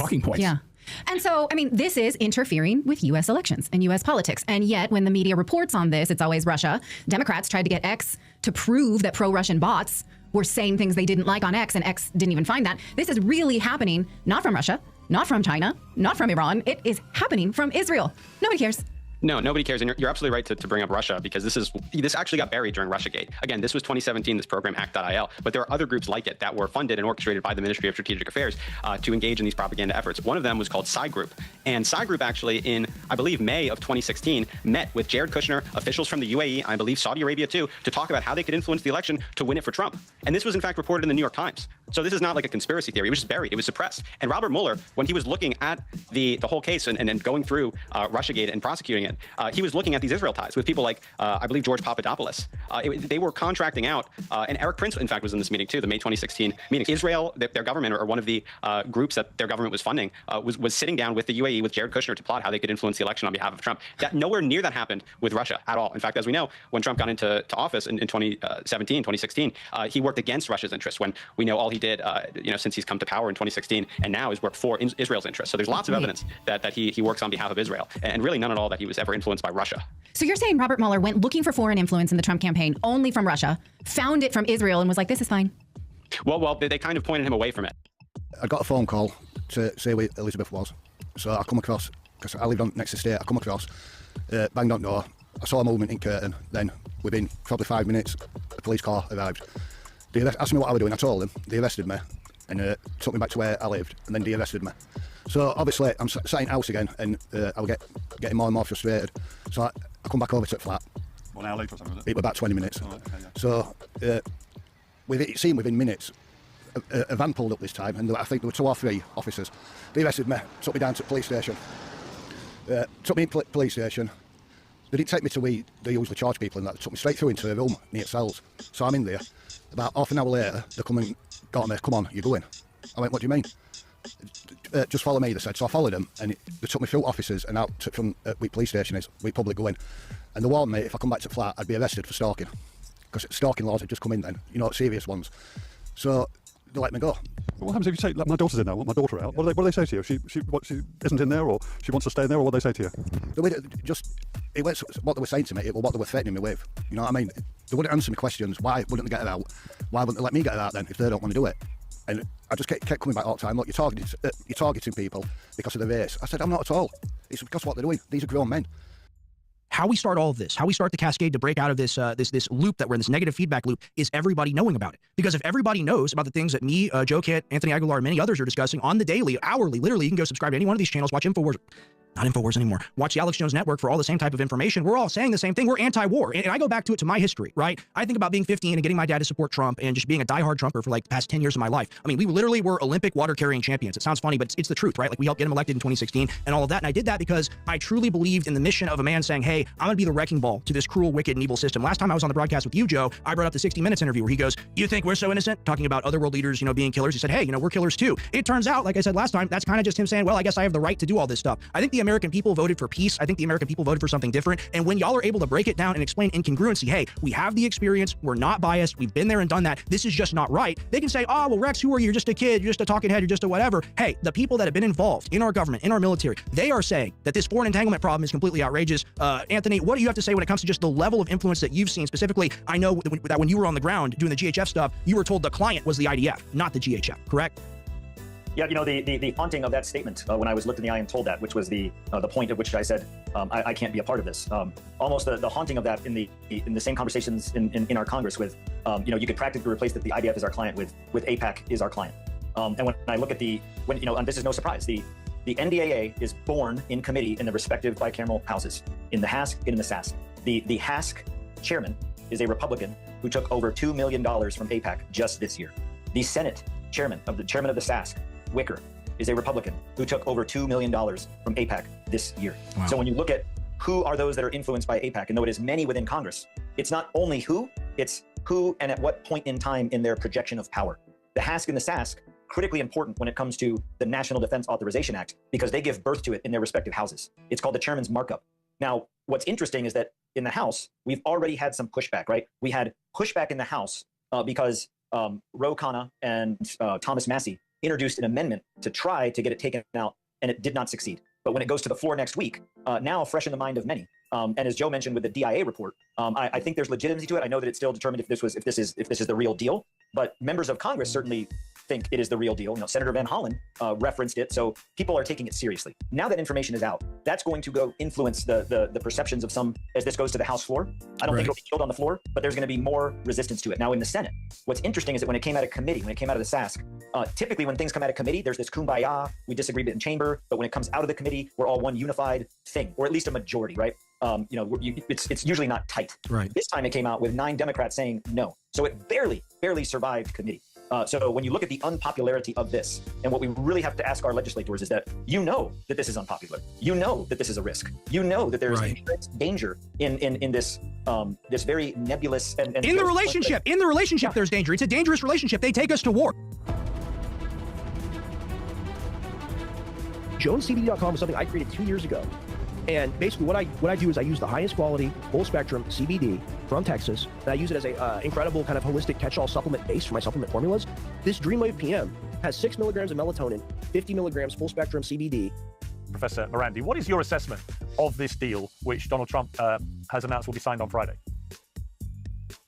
Well, when we compare the situation today with the start of the war, where it was unconditional surrender and lay down your arms, and then after 39 days of fighting, Trump had to accept Iran's 10-point plan as the framework for negotiations. And then when Trump imposed a siege on Iranian ports to starve the Iranian people, and that's what senators and others were gloating about, saying that people in Iran have no food. Of course, it wasn't true, but ultimately we saw that this double-edged sword hurt the global economy and the U.S. economy more than it hurt Iranians, and that's why Trump had to go for a deal. But the problem is that we don't know who's the boss. Is it Trump or Netanyahu? That remains to be seen. If, as you say, this has been a thumping triumph for the Iranian regime, well, why do a deal at all? If you've got your enemy on the run and you've repelled them as effectively as you say, what's the purpose of a deal? Well, contrary to the Trump regime and the Netanyahu regime, the Iranians don't want perpetual war. They want stability in the region. They want it to be business as usual.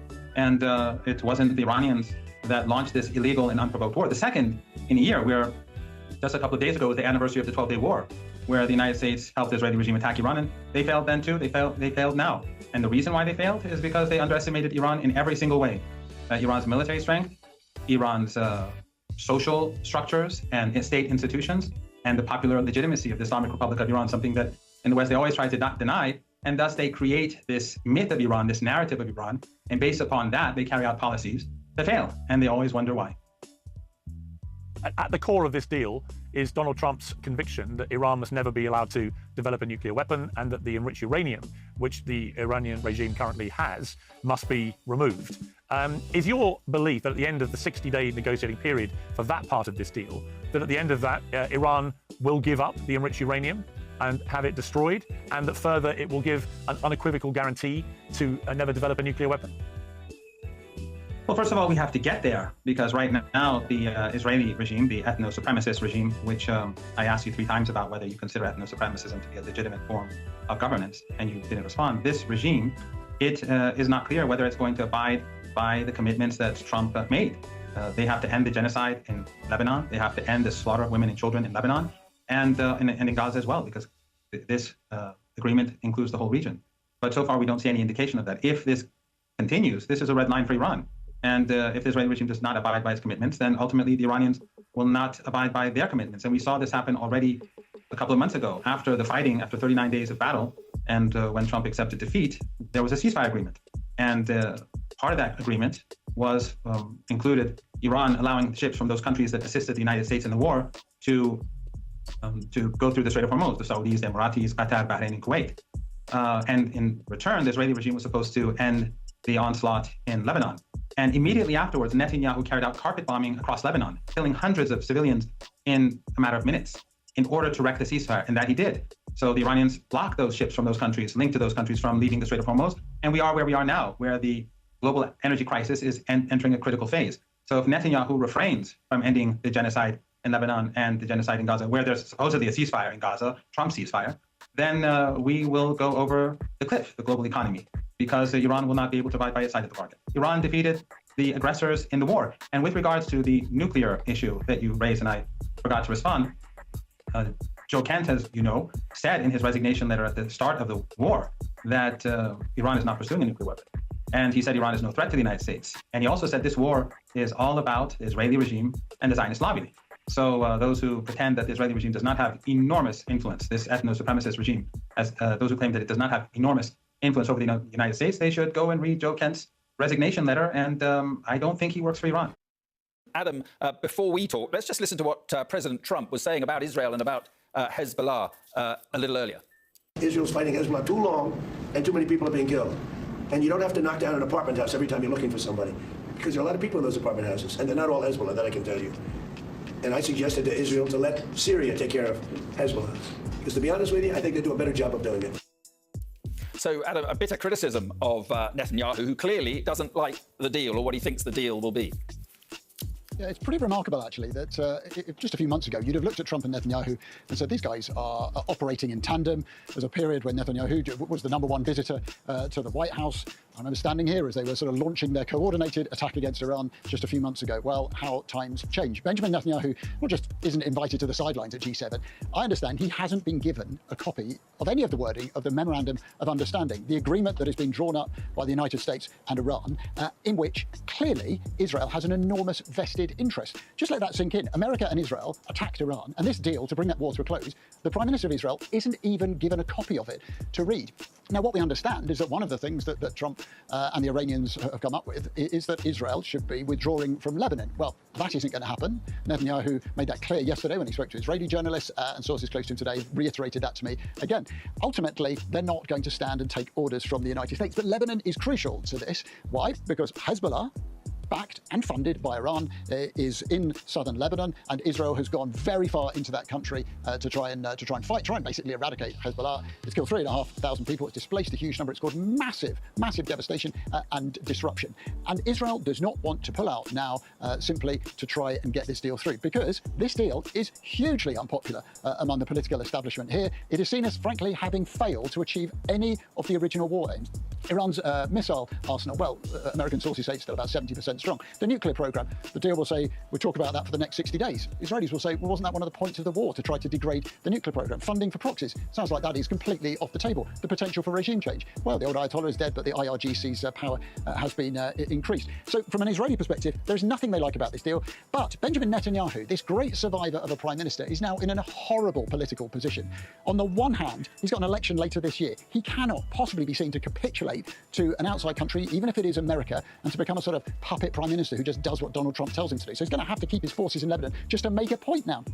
On the other hand, does he really want to fall out with Donald Trump? Well, let's be honest, Israel has just about no loyal allies in the world at the moment. Very recently, just a few days ago, they had the Prime Minister of Somaliland coming here. If you haven't heard of Somaliland, it's because I think Israel is the only country that recognises it as an official nation. That's how desperate Israel is for friends at the moment, and that is how desperate the vice is that is tightening around Benjamin Netanyahu. Yo, what's up? This is Jaden. Bro, absolutely not. I don't know why Instagram served me this video, but whatever this dude is on, I'll take 10 of them. You want the shoe to be able to change and evolve, and you don't want to have to just keep on buying new shoes. Bro, people don't just buy new shoes because they're not changing and evolving. They wear out. So it's like you just have a white socks on. As soon as you put the shoe on, it kind of brings it new life of, oh, now I'm wearing polka dot shoes. Bro, what the hell are you talking about? You're not wearing polka dot shoes. You're just wearing shoes with holes, and we can see your socks through them. Literally 0 people on the earth are like, oh, yo, those are polka dot shoes. They evolved. That was the idea behind these shoes, of being able to have a dress shoe that can be worn in different ways. Bro, I hate to break it to you, but out in the normal world, you ever show up to a formal event wearing Swiss cheese shoes that were $600, you're gonna get clowned, bro. I feel like red is a character in the stories that we tell. It's the root chakra, and it's a powerful color. Hell yeah, bro. Red is a character in the stories we tell. Dude, I thought it couldn't get worse, but wait till you see this. I do have a go-to shoe in the collection. These flip-flops, man. I love the summer, and I love leisure. Your feet are disconnected from the ground, and the closer your feet get to the ground, the more grounded you begin to feel. Holy shit, did bro just explain that a super thin, cheaply made flip-flop gets you closer to the ground and makes you more grounded because of it? What? And it's like the spiritual technology to just putting your feet in the ground. Flip-flops. Spiritual technology! Bro, look at these flops, dude. These are 100% rubber. These are paper thin, dude. You can find these at Walmart for $5. And because I guess we live in hell, this Nepo them is selling these for $390. Dude. Flip-flops makes it so much easier to spend a day being grounded and to really feel the earth beneath you, and to just kick them off and to really touch the ground for a second and put them back on. Bro, this dude just explained to us how flip-flops work, dude. You can kick them off, touch the ground, then you can put them back up. I feel like us as humans, we need more of that interaction with the ground. It's really seriously important stuff. Are we in hell? Do we live in hell? Is this hell? I don't know. You know what I mean? Like, if it's not hell, what is the difference? I don't know. I love the bags. The bags that we release in every collection. Bro, what is that? Dude, I don't think anybody would be like this. I'm super fashionable, but what the hell is even this? Like, who has this many things that need to be compartmentalized? Like, under what occasion are you using this? The official listing for this monstrosity is that this bag has labeled pockets for coins, pills, keys, tools, and documents. Brother, coins. If I'm picking a shoe for a black tie event, I'm picking this shoe. Bro, these look like the mall kiosk salesman vibes. You're trying to sell me some mysterious overpriced hand cream, a fake diamond encrusted watch, and a cell phone case. Reverend Chris Wickland here, hope you're well. Today I want to talk about a guy called Zach Peletsky and why I think he's potentially a very dangerous man for the future of Britain.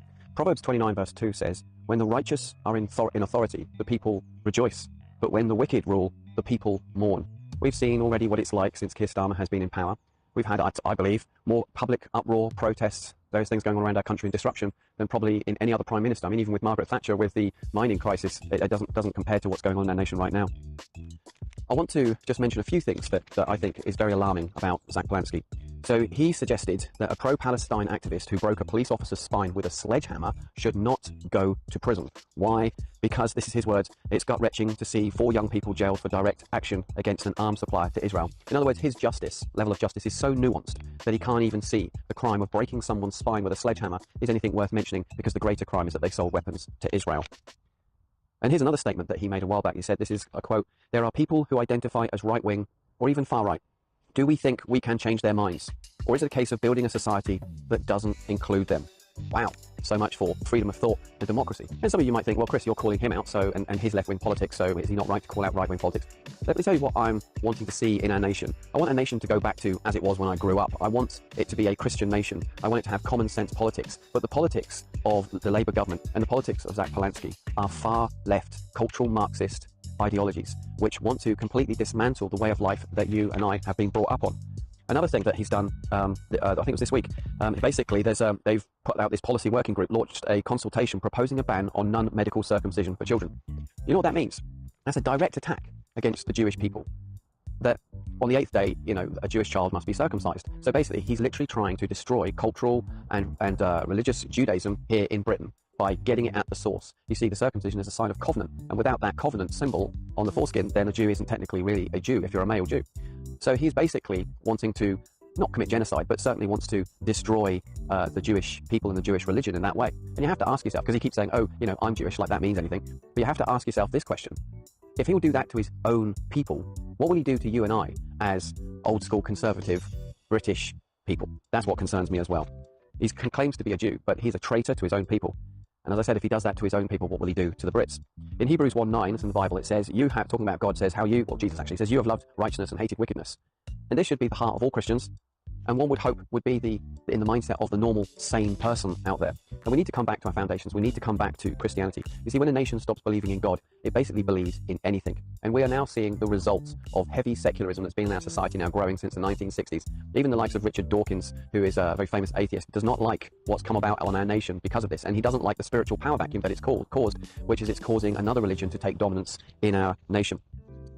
Anyway, I just wanted to leave those thoughts with you, that I believe that if things don't change for Britain, we're in trouble. But things can change. But I do believe this next general election is the last general election that will determine the future of Britain forever. Whether it goes down a left, green, red, yellow coalition government that will basically be the end of Judeo-Christian systems that we've grown up on for the last 1400 years and will become an Islamo-Marxist state.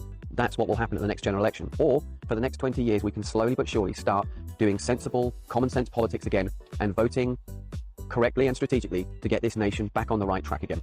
Anyway, just want to end with prayer. Lord, I pray for our nation. I pray, Lord, that you help us to understand the nature of the seriousness of the times in which we're in, Lord Jesus. And Lord, I pray, Father, that I know you have plans to prosper this nation, plans not to harm it. Lord, I pray in the precious name of Jesus, save our nation and restore what's left. And Lord, bring us back to where we can come back to sensible politics. But above all that, Lord, we pray that Christianity will again flourish throughout Great Britain. In the name of Jesus, we ask it.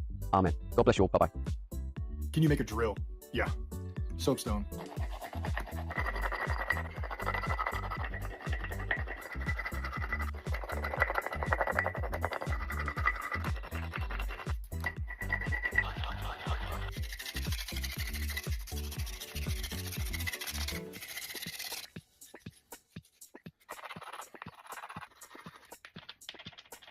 Animal fat. 1 flywheel. Broken arrow shaft. Twist some cordage. Twisty twist.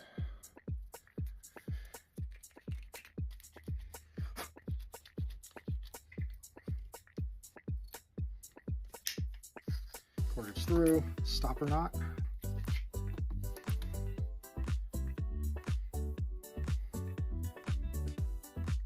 Now we need a drill bit. 1 drill bit. Here's the drill bit. Loose wrap, and then a tight wrap.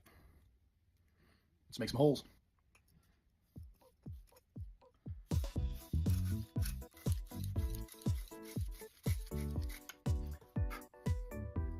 Not bad. Slowly but surely.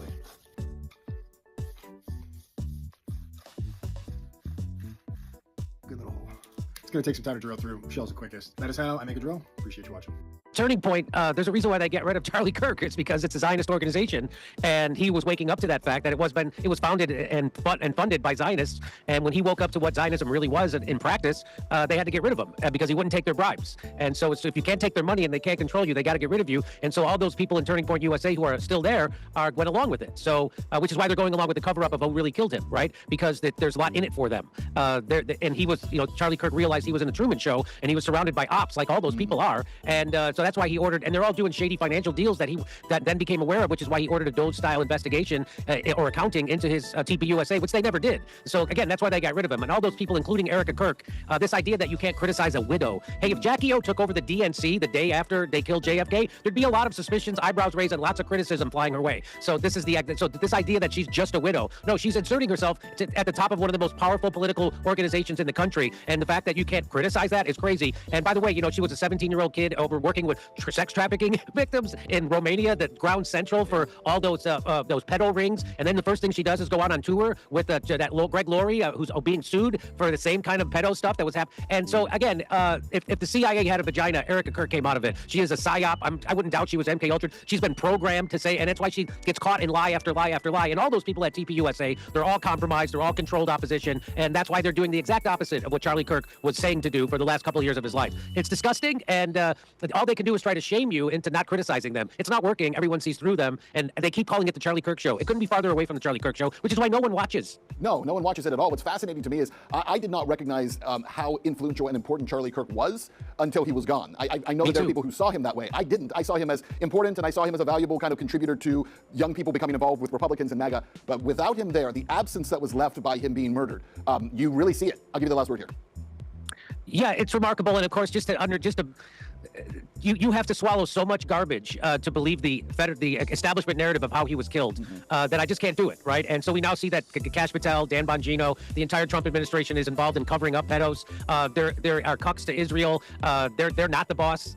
Someone else is in charge. And so and it trickles down to TPUSA. And Charlie was credited with stopping the first Iran war, and so he was an impediment into really starting the second one. So they had to get rid of him. They got rid of him. And anybody who tells you to stop asking questions, which is the exact his whole MO was never stop asking questions because it's the only thing that keeps us free. So if you see influencers, right-wing influencers who can call themselves good, and they're telling you that what the FBI said happened to Charlie Kirk is the truth, those people are bought, paid for, compromised, including everyone at TPUSA. They're all a bunch of used car salesmen. It's obvious. It flies right off them. And that's why nobody shows up to their events anymore, and nobody cares about them, and nobody watches their show. So it's great to see that there is some justice. So when people do that, when they hijack an organization that Charlie Kirk established, and they go against everything he's been talking about, that there is some karma for it because nobody cares about it. They still have the donor money. They have all that donor money because they're doing what the donors want. Even though nobody watches the show and no one cares what Erica Kirk has to say, they're still going to get the donor money, just like CBS News and CNN. Nobody watches them, nobody cares, but that it's not about making money. It's about trying to control a narrative. But unfortunately, TPS USA is not going to be able to do it. No, that's absolutely true. I think never before in history have we seen a meteoric disaster happen to any organization like what happened to TPUSA, completely obliterated,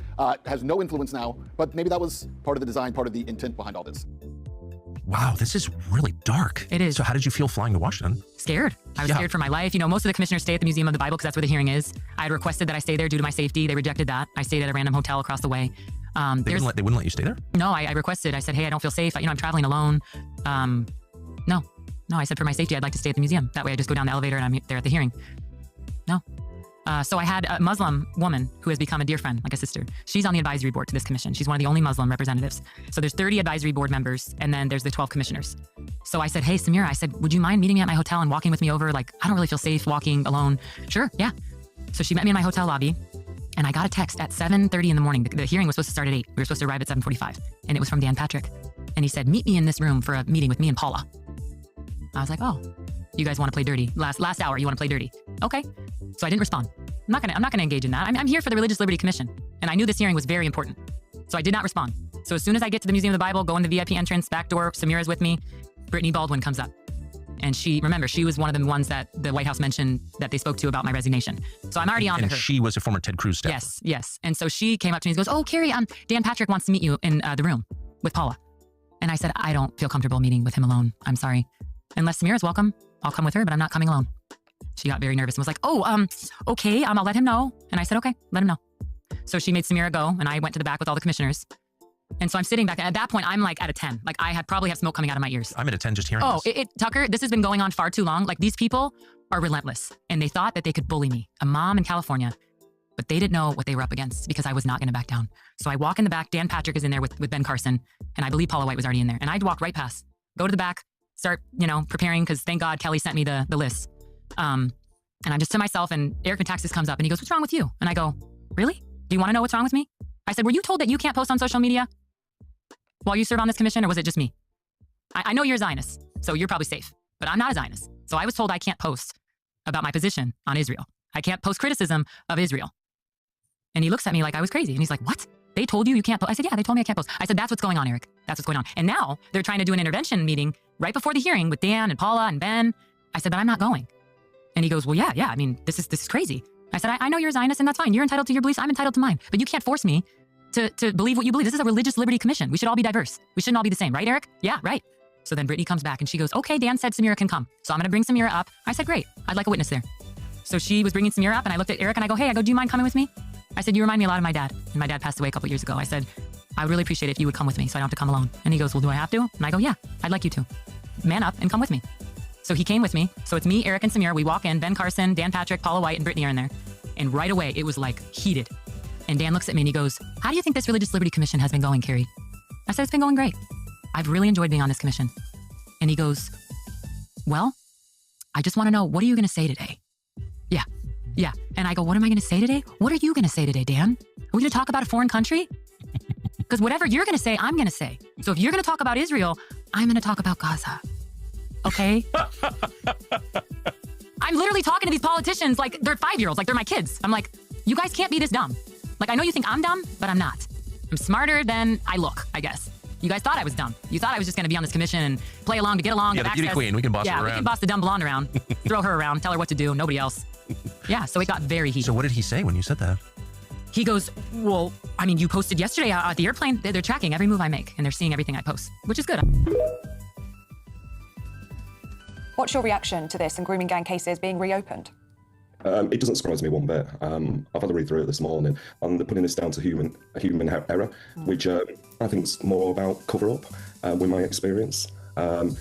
Again, I've said this before, I speak to hundreds of different survivors and families across the UK, and a lot of them have not even had their investigation even open. It's not even got to that point.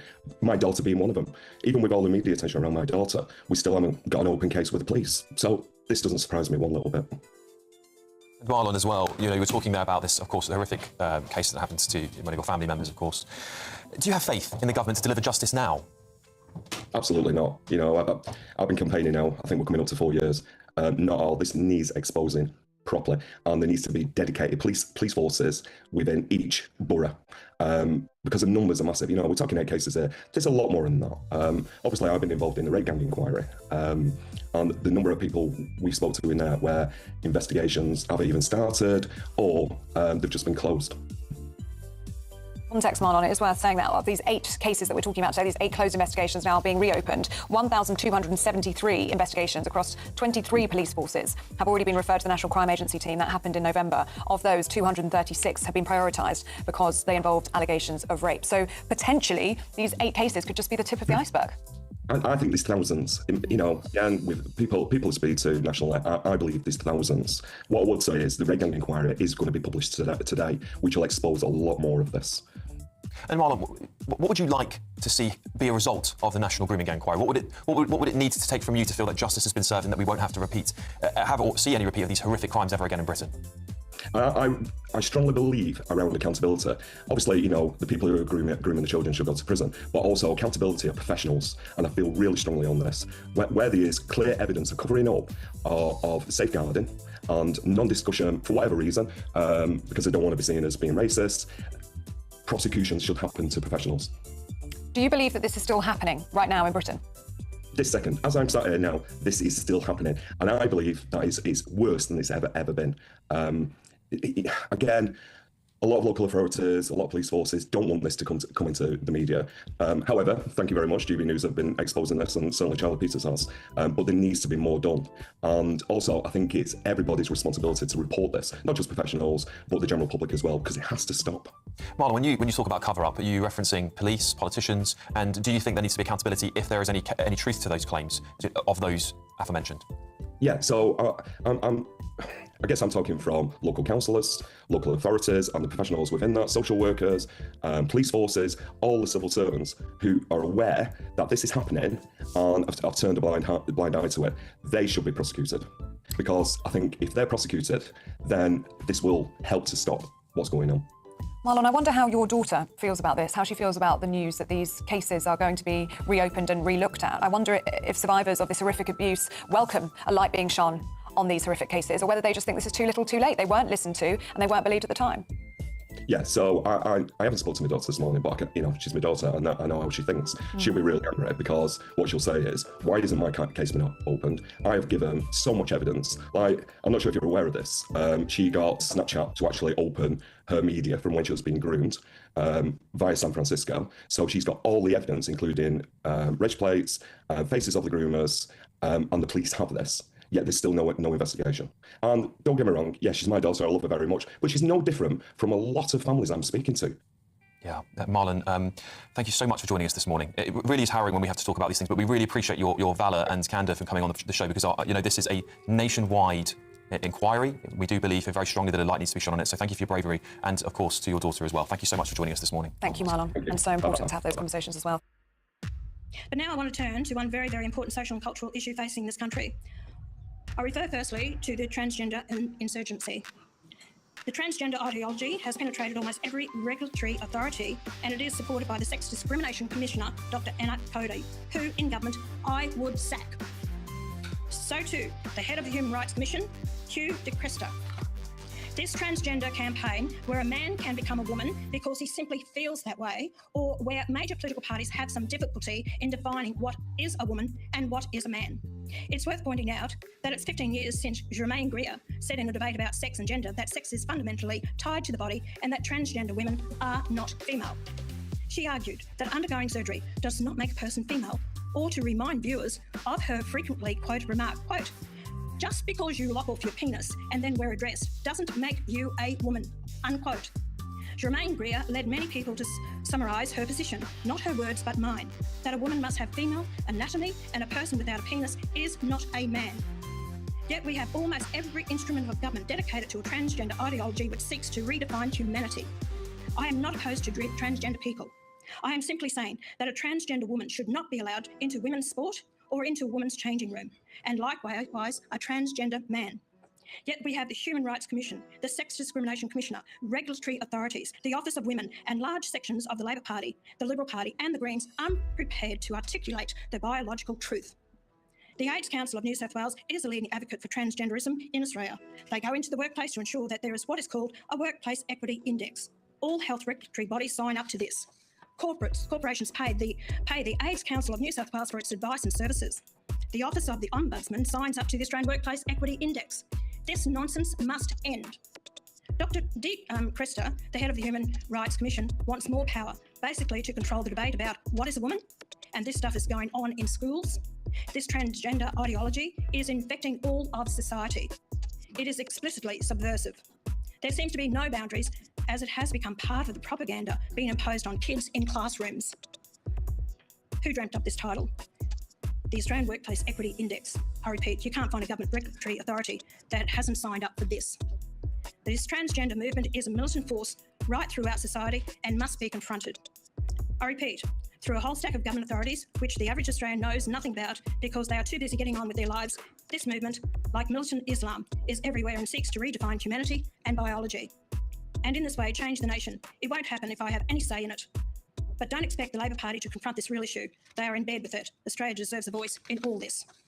Only one nation will provide the strenuous opposition that is needed. This whole subversive transgender insurgency must be dismantled. Nazis!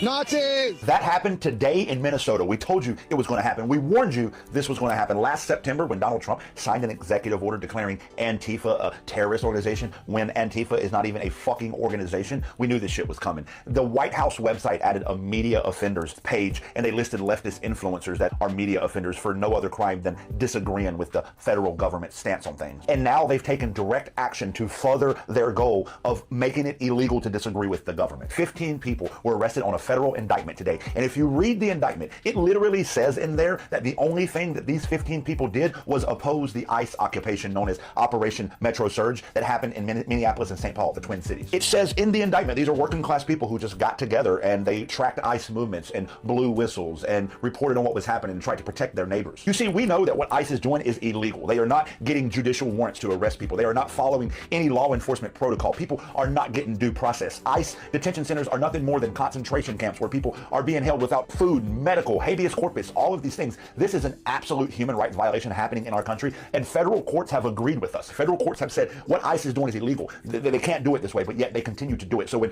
people get together, these are law-abiding citizens that were arrested. These are not people with criminal records or anyone that's part of any organization that's trying to conduct terroristic activities, but the government doesn't care. Donald Trump and his cronies view being against them as terroristic in nature. They had a press conference today where they tried to tie in simply standing up for your community as being Antifa, and of course, Antifa is terrorist. Today, a federal indictment was unsealed, charging 15 defendants.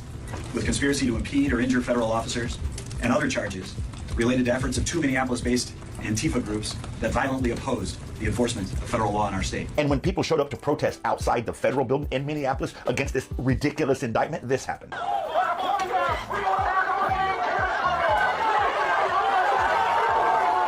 I think some of you thought that we were just being hyperbolic in nature for social media, or maybe just using political theater by using these words, saying fascism and authoritarianism is coming. But attacking the media, attacking independent media, attacking opposing views, attacking protesters, trying to limit your First Amendment rights. For your safety, we need you to relocate into the designated First Amendment zone. Are you guys going to clarify any of this or just stare at us? What is the First Amendment zone? All of this is directly out of the authoritarian playbook, and I'm not being exaggerant. I'm not being hyperbolic in nature. If you didn't believe us then, you better believe us now, because 15 ordinary working-class, law-abiding citizens were just targeted and arrested by the government for no other crime than standing up for their neighbors. And I have a message for Donald Trump and the government. You will try to intimidate us, but you will fail. Because in case you didn't read the history books, and I know you didn't, let me give you the short version. The bad guys lose, motherfuckers. A Houston father is dead, allegedly gunned down in broad daylight by his son's carjacker. But the outrage now stretches from the crime scene to the courthouse, where critics say the man charged with murder had already been given 2 chances by the same judge, despite serious felony charges that could have put him behind bars for a very long time. Newsmax crime correspondent Jason Matera has the story for us. The innocent man is dead because all he tried to do was protect his family and his property. A father of 5 dead, and the man accused of pulling the trigger was not some first-time offender. He's what you would classify as a career habitual criminal. On the afternoon of June 6th, Luis Aribia gets an alarming phone call. His son had been held up at gunpoint at a gas station. His truck stolen. Luis jumped into action probably like any other father would do when your son is robbed at gunpoint. Luis Aribia was able to track down his son's vehicle. But what he didn't know was that the man allegedly behind the wheel was London Hogan, a criminal with a rap sheet stretching back nearly 2 decades. They got into an altercation. The defendant, who's now charged with the murder of Luis, pulled out a gun, started shooting. Luis and another man were both hit. The other victim survived. Luis did not. London Hogan is now charged with felony murder. You got a criminal who should have been in jail anyway. The system failed all the way around. And critics say that failure runs straight through the courthouse, where Hogan had already been given numerous chances by a judge who could have sent him to prison long before this deadly encounter. The court gave him what's called 5 years deferred adjudication, which is just a fancy term for probation, for assault with intent to impede breathing, which is again a code word for trying to strangle someone to death. That late sentence came in March of 2024 by Harris County Judge T.I. Bell, after Hogan pleaded guilty to choking a family member.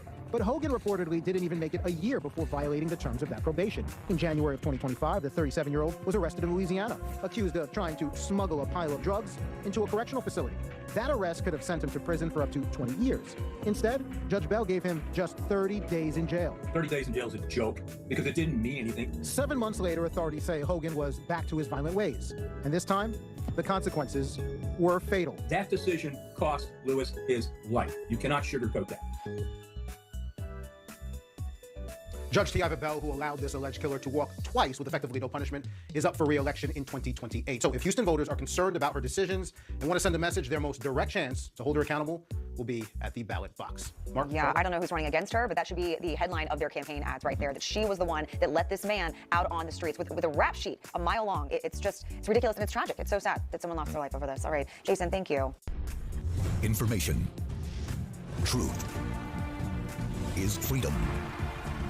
Is Newsmax. It's real news for real people. So, do you have any questions? What should we expect from the second stage of the negotiations from this memorandum? I don't know. It's a 60-day period or so. I think it's going to happen fairly on time. We've been both involved. I think they're going to want to get it done. Iran wants to get it done. They have to get back to business. And the relationship is now normalized. So I think it's going to go pretty quickly, Steve. Could go faster. Could take longer, too, but it could go faster. There's so much interest in the text of the document. Why not release the Oh, I will. Why not release it? Well, because I'd like to get a formal setting first before we do that. But I have no problem with that. It's a good document. Here's what it says. Iran will never have a nuclear weapon. That's what it says. It won't have one to buy, to develop. They will not have a nuclear weapon. And I would say that's about 99.9% of what I wanted, because we couldn't let that happen. You couldn't let that happen. And they won't have a nuclear weapon. Now, in addition to that, the Strait is going to be open toll-free. And it's toll-free beyond the 60 days. It's not, somebody said, oh, it's toll-free for six. No, it's toll-free, period. When it opens permanently, it'll be toll-free. I want to congratulate our Navy, because the naval blockade was unbelievable. But I'll not only release it, I'll probably have a press conference and read it to you word by word, so that the press covers it accurately.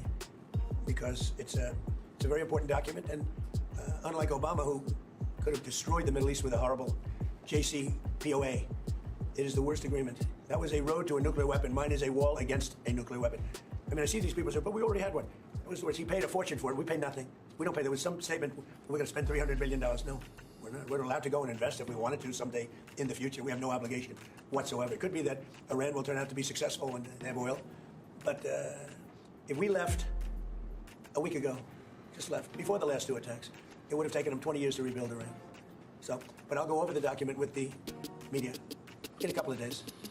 Mr. President, a few weeks back you said you'd like to see other nations join the Abraham Accords, much like the UAE has. Have there been any discussions with Arab leaders about that? About what? Joining the Abraham Accords like the UAE has? Well, I'd love to have them. This is a man who's very advanced.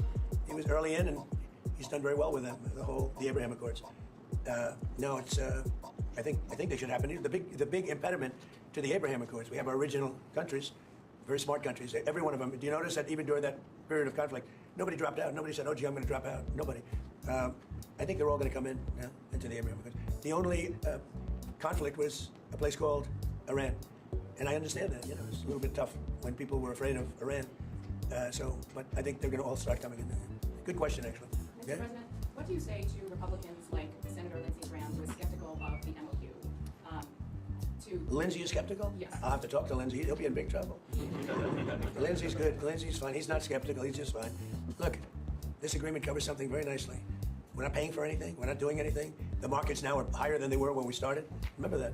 The stock market now is 2,500, maybe even more than that, points higher than it was when we started. It's pretty amazing. This agreement's about one thing, that Iran will never have a nuclear weapon. Never, ever, ever. The rest of it's irrelevant, frankly. Senator Graham also said that an eventual agreement with Iran should be sent to Congress for review. Would you do that? I never thought of it, but I would. I wouldn't mind. I mean, the Democrats, we call them Democrats because they're dumb people. The Democrats are, well, what I'd like to do is send it to Congress saying you shouldn't approve it, and I'll get it approved. Whatever I say, they want to do the opposite. It's not working too well for them, by the way. But yeah, I would. I never thought about sending it. I never even thought about it, but I will. I will send it to Congress. I like the idea. I mean, who wouldn't approve it? Let's let them have a nuclear weapon. The Democrats will say, oh, they should have a nuclear weapon. They'll go crazy. I like the idea. Send it to Congress, please, all right? And it's like World War Z type footage of people running, or 28 days later, and you're just like, what has to happen to an area to reduce a population of humanity to that base state? Where they're just running, scrabbling for food. And then we sit over here fat and happy in America. We say, we'll pay for more of it. We'll pay for more of it. That's disgusting. And I think everyone at home can understand that. I want to read you something, Joe, and this comes from the timesofisrael.com. Okay, so this is them saying, and I'm going to read you this. Israel must retain freedom to strike Iran to stop nuclear program. Always, Iran must not ever have nuclear weapon. That's the magic spell, says Defense Minister Katz amid talk of imminent U.S.-Iran deal. As U.S. President DJT predicts that a memorandum of understanding will be signed with Iran in the coming days, Defense Minister Israel Katz hints that Jerusalem will have to use military force in the future to stop Iran from attaining nuclear weapons.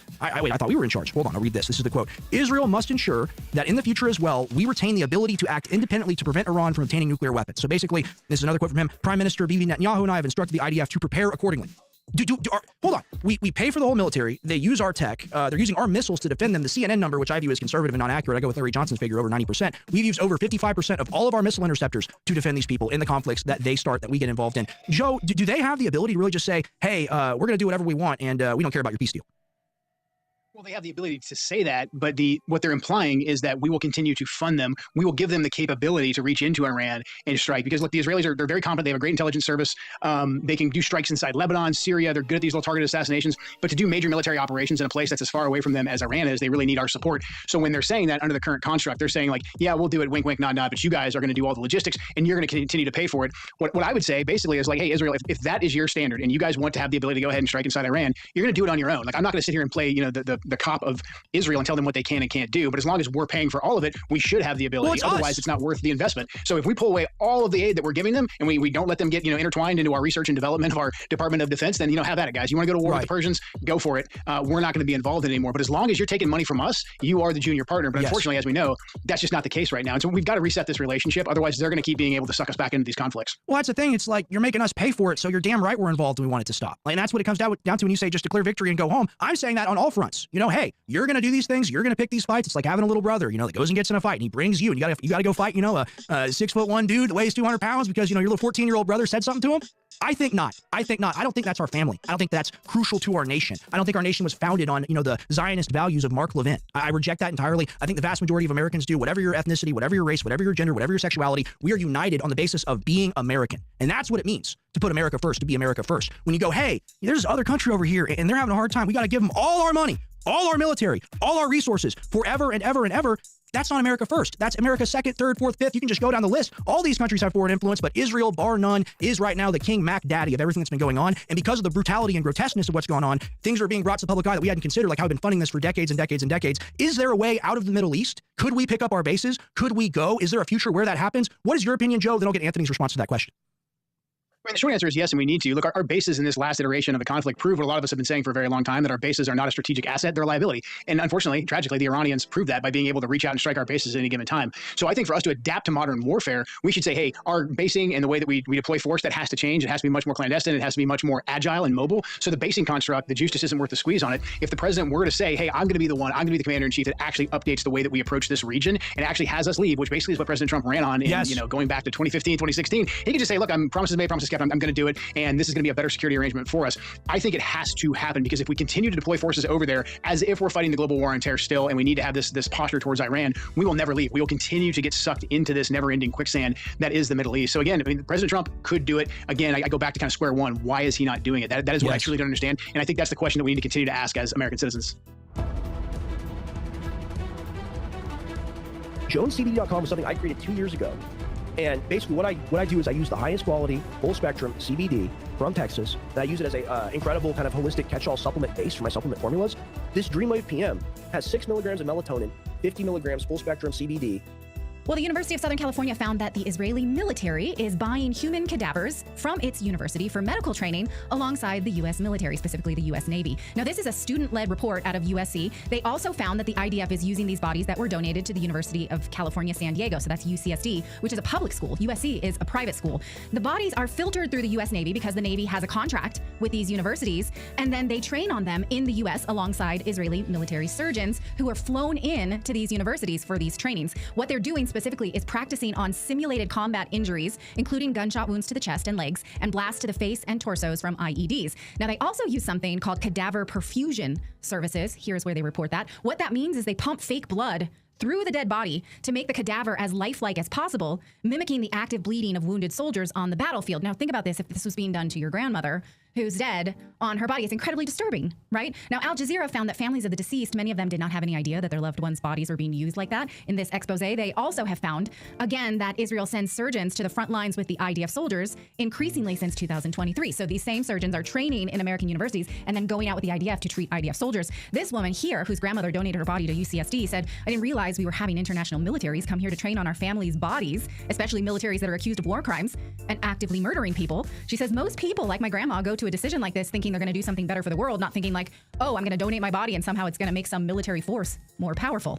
Now, records show that since 2018, USC has supplied at least 89 fresh cadavers as part of an agreement involving training for both the US Navy and the IDF. But that wasn't enough. Their need was even greater. So USC went to UC San Diego, again, a public state school, to donate more. They say at least 124 bodies have been transferred, according to this report, from UCSD to USC between 2024 and early 2026. So presumably people who donate their bodies to research, even to the state of California, because UCSD is a state school, are at risk for their bodies then being funneled through USC, the private school, to train the Israeli military to assist its soldiers in their genocidal missions. I don't know if this is important, but I went to USC, so I'll just disclose that. I didn't know this was happening at the time. But you didn't sell any cadavers. I didn't work on any cadavers. I didn't sell any cadavers. I was in a sociology program. So this. But you sure did date some stiffs. That's pretty good. That's funny. Stop it. Okay, now this is not unique to California. The journalist found that several other universities do have cadaver contracts with the military. They include the University of Maryland, Baltimore, University of Texas Health Science Center at Houston. Now, this report was published in late 2025, and ever since, the schools have received a fallout of angry reactions from the families of people who had donated their bodies.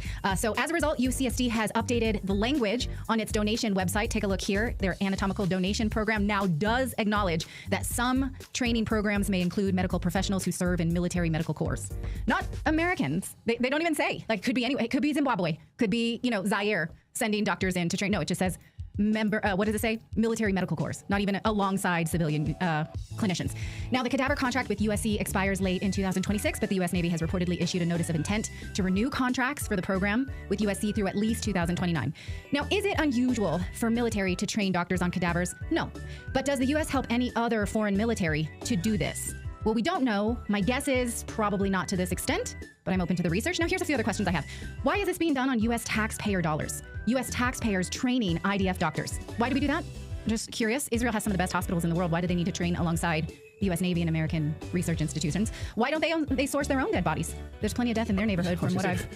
Are they lacking for dead bodies? Right. I don't think that's the what case. the IDF loves to do. That's their specialty. Yeah, I'm just kind of curious, like, why do they need... American grandmas from, like, California? From Southern California? I don't know. For decades, average male testosterone levels have been quietly declining. And according to the Cleveland Clinic, nearly 1 in 10 men over 50 now have clinically low testosterone. And guys, if you're in your early to mid 40s, it's already declining. But here's the problem.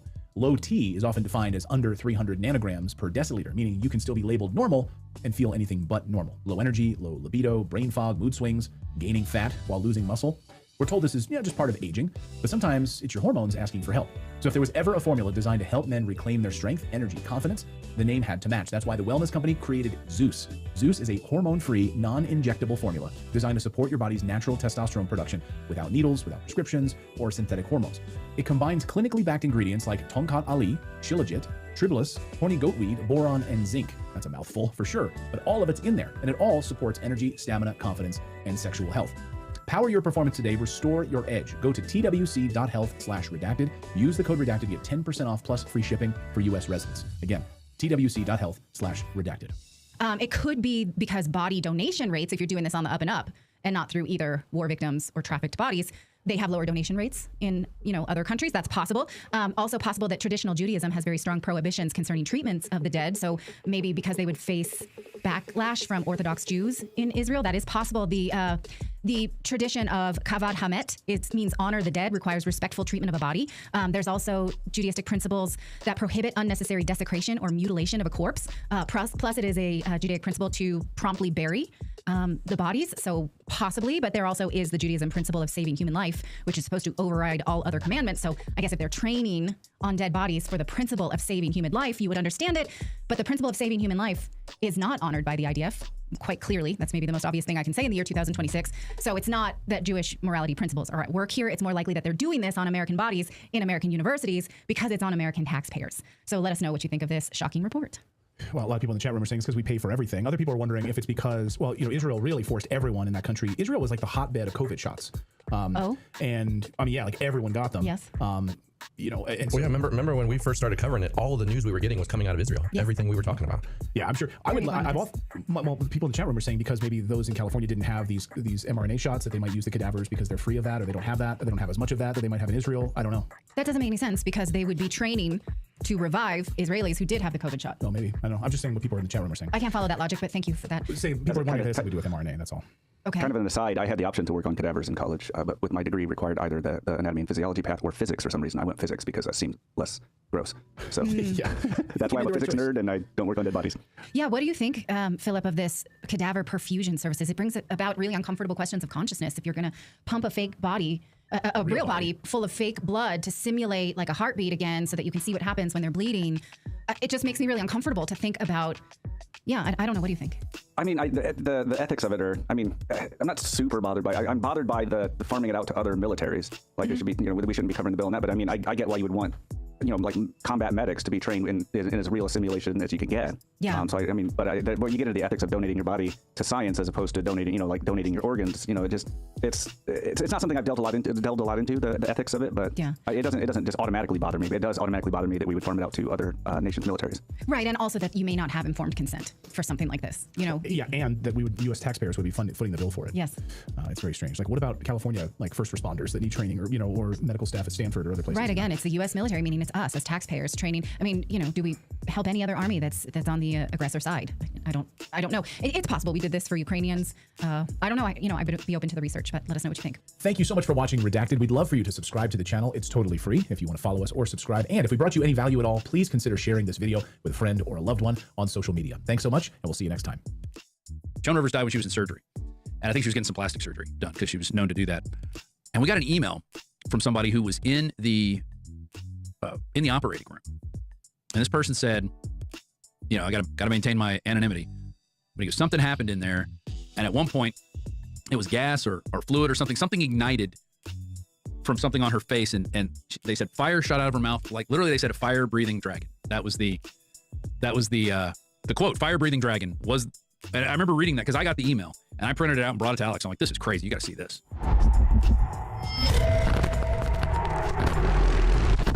I think the person who put it on the map was Joan Rivers. Let's go to the Joan Rivers clip.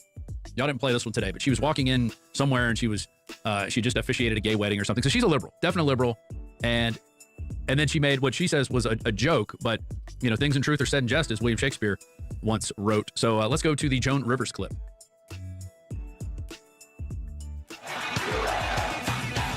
He was officiating the wedding in New York yesterday. Is this like a new cottage career move for you? I'm so excited. And I should do very well because I don't choke. And do you think that the United States will see the first gay president or the first woman we already president? have it with Obama, so let's just calm down. Got it. You know Michelle is a trans. I'm sorry, she's a what? A transgender. We all know. Oh my gosh. Oh gosh. It's okay. She does it. So, and that clip appeared, and then I don't know if it was a year later or 6 months later, but it was kind of after that. We got and this was actually a few months after she died. Joan Rivers died when she was in surgery. And I think she was getting some plastic surgery done because she was known to do that. And we got an email from somebody who was in the operating room. And this person said, you know, I got to maintain my anonymity. But he goes, something happened in there. And at one point, it was gas or fluid or something ignited from something on her face. And they said fire shot out of her mouth. Like literally they said a fire breathing dragon. That was the quote. Fire breathing dragon was, and I remember reading that because I got the email and I printed it out and brought it to Alex. I'm like, this is crazy. You got to see this. And that kind of kicked off the whole controversy. But then you have videos like this where it looks like she's adjusting things in her pants, dancing around, something shaking. And so, you know, the jury is out. But, you know, I posted a little bit ago before I came on the air today, and we got time to play this as we go to break. Let's play the Michelle Obama or Big Mike trailer. This is what people were producing 2 years ago. The chef of a prominent figure was found dead today in what appears to be a paddleboarding accident. Find out who chef it was tonight at 10. Welcome to Martha's Vineyard. Are you our new chef? Thank you. Yeah, I'm John. Have you met Michelle yet? Hello? Someone there? No, I haven't had the pleasure. Just make sure you get her steak by noon. I've been getting some weird vibes here. Feels like I'm seeing things I'm not supposed to see. I don't think these people are who everyone thinks they are. Starring Terry. Enjoying the view of Michelle. I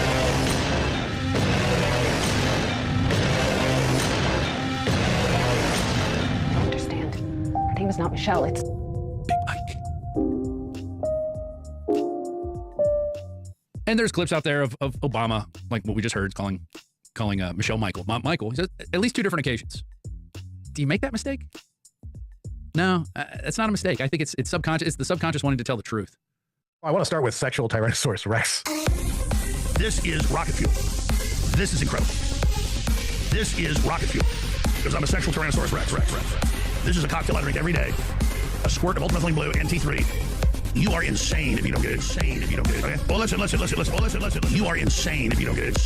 Okay? I am a wrecking ball. I am obsessed with this. I can't stop. And now I'm having this. Because I'm a sexual Tyrannosaurus Rex. This is the truth. Because I'm a sexual Tyrannosaurus Rex. You understand that? Is that burning your brain? I think I'm going to buy some methylene blue now. AlexShore.com. The frustration is real and justified. California is one of the most dynamic places on the planet. It has Silicon Valley, Hollywood, world-class universities, extraordinary agriculture, ports, talent, and natural beauty. But it is a case study in how a rich society can spend more and more while producing less and less of what its ordinary citizens need. The paradox of California today is a successful economy attached to a failing model of governance. Consider the fiscal record. Since 2000, California's population has grown by roughly 15%. But the state's general expenditures have grown more than 200%, from $78 billion to about $248 billion. General spending per person has risen from about $2,300 to about $6,300. The number of state employees has grown by more than 50% by one count. Does anyone think that California government and its benefits have gotten 200% better in the last 25 years? Housing is the central failure. California has long spoken the language of compassion while building a system of exclusion. Alicia Finley writes in the Wall Street Journal that from 2021 to 2024, the LA metro area with nearly 13 million people issued only 118,000 building permits for new homes. Atlanta, with about half that population, issued 163,000. California has made it too hard, slow, and expensive to build. The result is predictable. Home prices soar, rents rise, workers commute farther, homelessness grows, young people leave. And people are leaving. Over the past 7 years, the state has lost a net 1.9 million people through domestic migration. For generations, people moved to California to pursue the future. Now many middle-class people are leaving because they can't afford one. Or look at education. For years, California schools had a plausible excuse. They were underfunded. Total spending on education through 12th grade has more than doubled since the early 2010s, and per pupil spending by 2023 was well above the national average. Yet the results remain dismal. In the 2024 Nations Report Card, California was 43rd in 4th grade math, 39th in 4th grade reading, 36th in 8th grade math, and 38th in 8th grade reading. Homelessness tells the same story in a more painful register. A 2024 audit revealed California had spent $24 billion on the problem over a 5-year span. Yet, in 2024, California reached a record high in homelessness, almost 200,000. Homelessness did decline by about 3% from 2024 to 2025, but the state's expansive, expensive, and elaborate homelessness aid complex has not proven to solve homelessness in any significant way. California's headline prosperity, generated in good part by a few industries like high tech, masks weaknesses underneath. Job creation has been sluggish. In 2025, California essentially failed to add any new jobs on net. Private industries outside government and government-supported healthcare actually shed jobs, according to the Center for Jobs and the Economy. The state is using public spending to paper over private sector stagnation. Nowhere is this more vivid than Los Angeles, where Hollywood, the city's defining industry, is in slow-motion collapse. The effects are being felt not by celebrity actors and influencers, but the carpenters, costumers, sound engineers, camera operators, editors, drivers, caterers, dry cleaners, prop houses, and small businesses that once formed one of the world's great industrial clusters. The numbers are stark. One report found LA shoot days fell from 36,792 in 2022 to just 19,694 in 2025. Another report estimates film, television, and sound jobs fell by nearly 30%. Motion picture employment in LA County fell from about 142,000 at the end of 2022 to roughly 100,000 2 years later. Hollywood is still the symbol, the brand, the mythology, and it still houses the big studios that produce most of the world's greatest entertainment for almost a century. But thanks largely to high taxes, costs, and regulations, the work has moved elsewhere, to Georgia, New Jersey, Toronto, London, and Warsaw.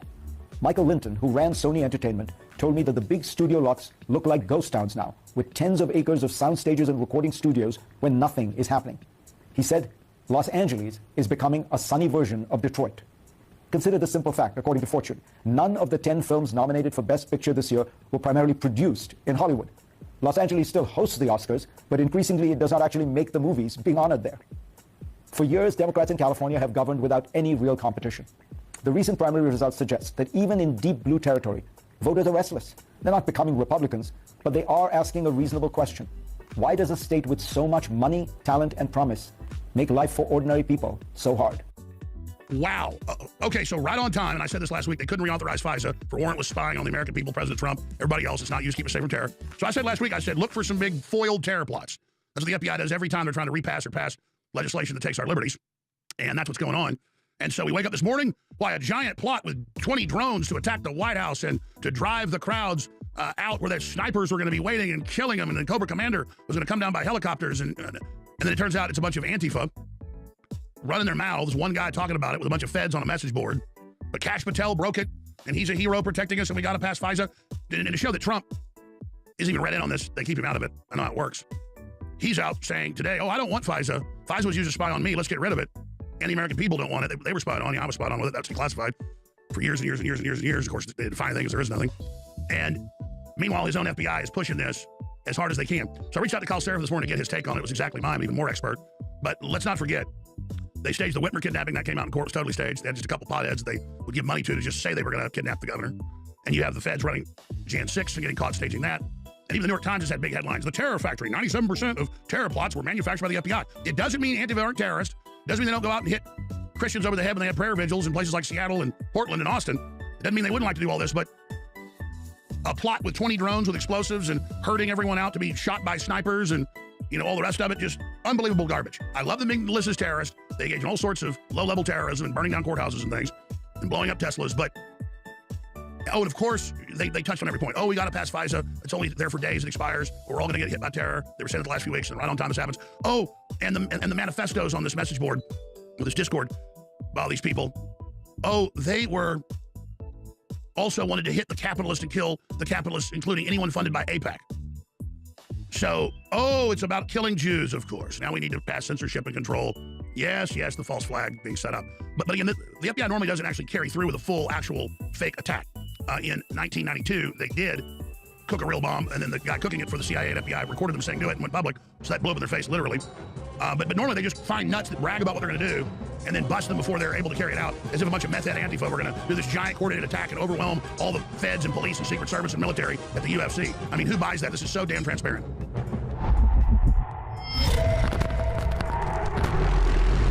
Well, ladies and gentlemen, we are told this morning, they sat on it, of course, until the new news cycle started Monday morning, going into Tuesday morning. And now here we are, ladies and gentlemen. Oh, my God. There was some leftist, communist organization. They've arrested a couple people. They were planning with up to 20 other people to launch dozens of drones at the White House and the UFC historic event. And they were going to panic everybody to run out and then have snipers mow them all down. It was all theoretical. It was all talk. If you look at the arrest information, indictment information that the feds have put out, and this matches the classic FBI modus operandi, where most of the time they don't actually go stage a real terror attack like they did the first World Trade Center bombing in 1992. You can look that up. Cooked the bomb, prepared it, let it go forward. No, usually it's like Governor Whitmer, where they find literal homeless white potheads, tell them they're in a militia, give them tens of thousands of dollars over a year to say that they will kidnap the governor.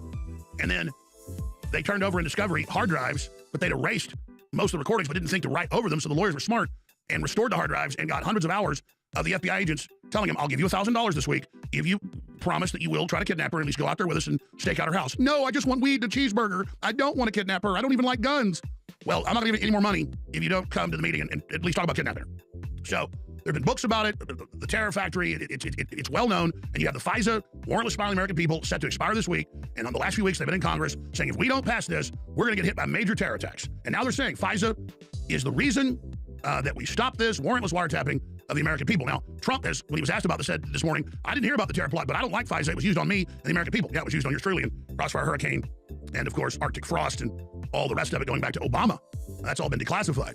So just classically, Trump, and not just defending Trump, I know the MO, I know what goes on. He is not involved in this stuff. It is these agencies around him that are engaged in all of this different type of chicanery. We have the 250th birthday limited edition run of awesome designs for this July 4th, 2026 coming up. And they're now available to ship to you as of today, Monday, June 15th, 2026. And they'll be available only through July. They're limited edition, and then that's it. And they fundraise for the broadcast. But I gotta say, I'm very impressed with the designs that Bigley came up with. I was heavily involved in this, and the concepts, like Praise the Lord and Pass the Ammunition, with the rattlesnake and the AR-15, Liberty or Death, 1776 to 2026. That is a really nice shirt. I designed this one, very simple. America 250 years strong. And these are just very clean, Americana, high-quality fabric, very comfortable. Destroying Tyranny to 1776. I did that concept. These are very, very clean. I'm proud of these. I think these are shirts everybody would want to wear. I would certainly want to wear these. America, ride fast, live free. Just a classic Betsy Ross flag. 1776 free. They came up with that. I think that's pretty cool. Defund the deep state. That's pretty cool. I like that really clean one right there. 1776, 250 years of freedom. They designed that. Very clean, very nice. So you want nice, clean, patriotic apparel that, won't get you stabbed by a liberal, but other patriots will know who you are. You can promote liberty and kind of identify who you are. It's fun to wear these shirts, I can tell you that right now. You kind of choose your own adventure. You wear an Alex Jones shirt, then you're really going to meet a lot of cool people, but you also might get a bottle smashed over your head. So hundreds and hundreds of great designs from the Gulf of America, you name it. That's a good looking shirt right there at thealexjonesstore.com. The police in Lexington, South Carolina, they need your help right now. Person you see right there, that's 39-year-old personal trainer Elena Catherine Moore. She has not been seen since leaving Planet Fitness on Thursday, and a search is now on. There is new security footage that was obtained by authorities just today, apparently shows Moore walking through a Publix grocery store parking lot at 9:17 p.m. on Thursday night. So this is the night that she was last seen. Authorities, they describe Moore as 5'7", white woman, weighing about 120 pounds, brown hair, brown eyes. Security footage from that Planet Fitness shows her last wearing this olive green zip-up hoodie, these black athletic pants, and Moore apparently signed in to the Planet Fitness at 6:40 p.m., her last known contact with anyone, and was seen walking away from the gym toward this wooded area behind a nearby Lowe's home improvement store later that evening. She was reported missing the next day on Friday, and police used drones to search the nearby wooded area. They continued their search today with help from the Lexington County Sheriff's Department and the County Fire Services.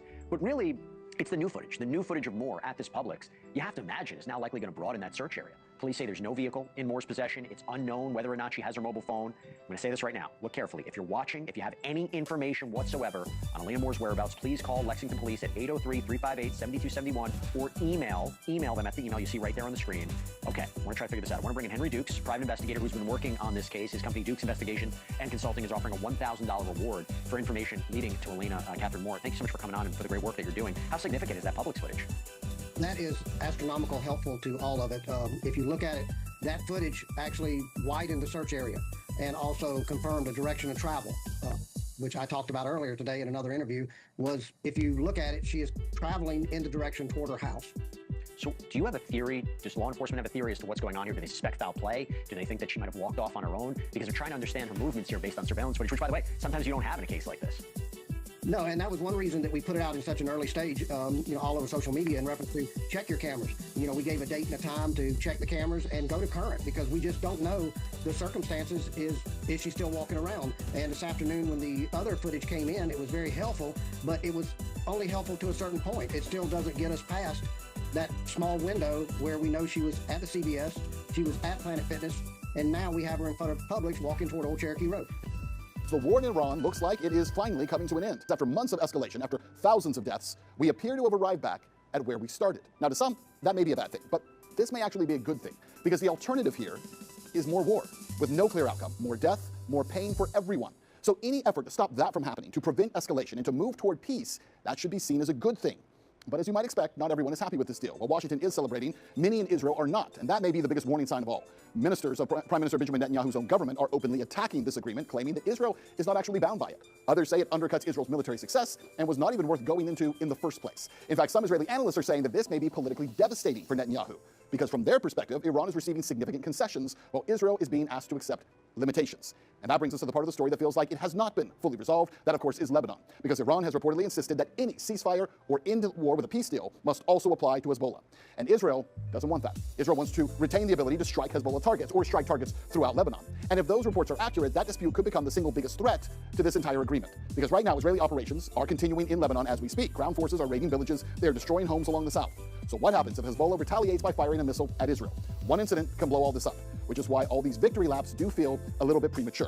Look, if this agreement does in fact end the war, if it prevents more people from dying, and if it lowers energy prices, then all of those are undoubtedly good things, full stop. But let's also be honest, this is being marketed as a historic win before many of the hardest questions have been fully answered. The nuclear issue is not fully resolved, and Hezbollah issue is not fully resolved, and Israel's government is openly signaling that it will not accept parts of this agreement. And that may be the real story here. Whether this is a good deal or a bad deal, that's really not the issue, but whether or not it's a final deal, because the shooting may be pausing, but the underlying conflicts are still there. For weeks I've been saying Trump should just declare victory and walk away. But the truth is the Iranians held so much power in this case that he couldn't just do that. He had to also make concessions, which is apparently what's happened. But the reality is the only alternative to that is greater loss and more suffering. So even though some will call this a terrible defeat, it's a much better loss, if you want to call it that, because it is a loss in many ways. It's a better loss than what could be if you drag this out into a protracted ground war. Thousands die, hundreds of thousands possibly over time. It doesn't seem like there's any good way to get out of this. And candidly, ending the sanctions regime against Iran isn't a bad thing. Maybe more peace in the world is what we should be striving for, like candidate Trump had talked about. One of the most important problems right now is that the global markets are short of oil, heavy oil, they're short of LNG, they're short of fertilizers, they're short of helium and all sorts of other petrochemical products and aluminum that is produced in this region. And we are reaching a critical moment where experts are saying that there will be a huge spike in the price. And if this war does not end, and let's say we have more hostility in the coming days or weeks, then a major economic recession, a major recession is definitely assured. And if it continues after that, a depression is assured. So military conflict in the Persian Gulf is destined to be destructive for the entire world. And the reality is that this war was imposed upon the American people by the neocons and the Zionist lobby. They are Israeli firsters. Their priority has always been the Israeli regime. It has never been the United States. And they basically sacrificed the interests of the American people, but the interests of the entire world as well, for the sake of this war. A failed war, a war that achieved nothing. It empowered Iran, no doubt, but it achieved nothing except for creating great suffering across the world. The suffering is coming to America. So far, it's mostly inflation, but it's going to get worse. But in other parts of the world, we have seen areas where the situation is significantly worse. We hear the statement that's made that says, well, why do we do all this if this is going to be the outcome?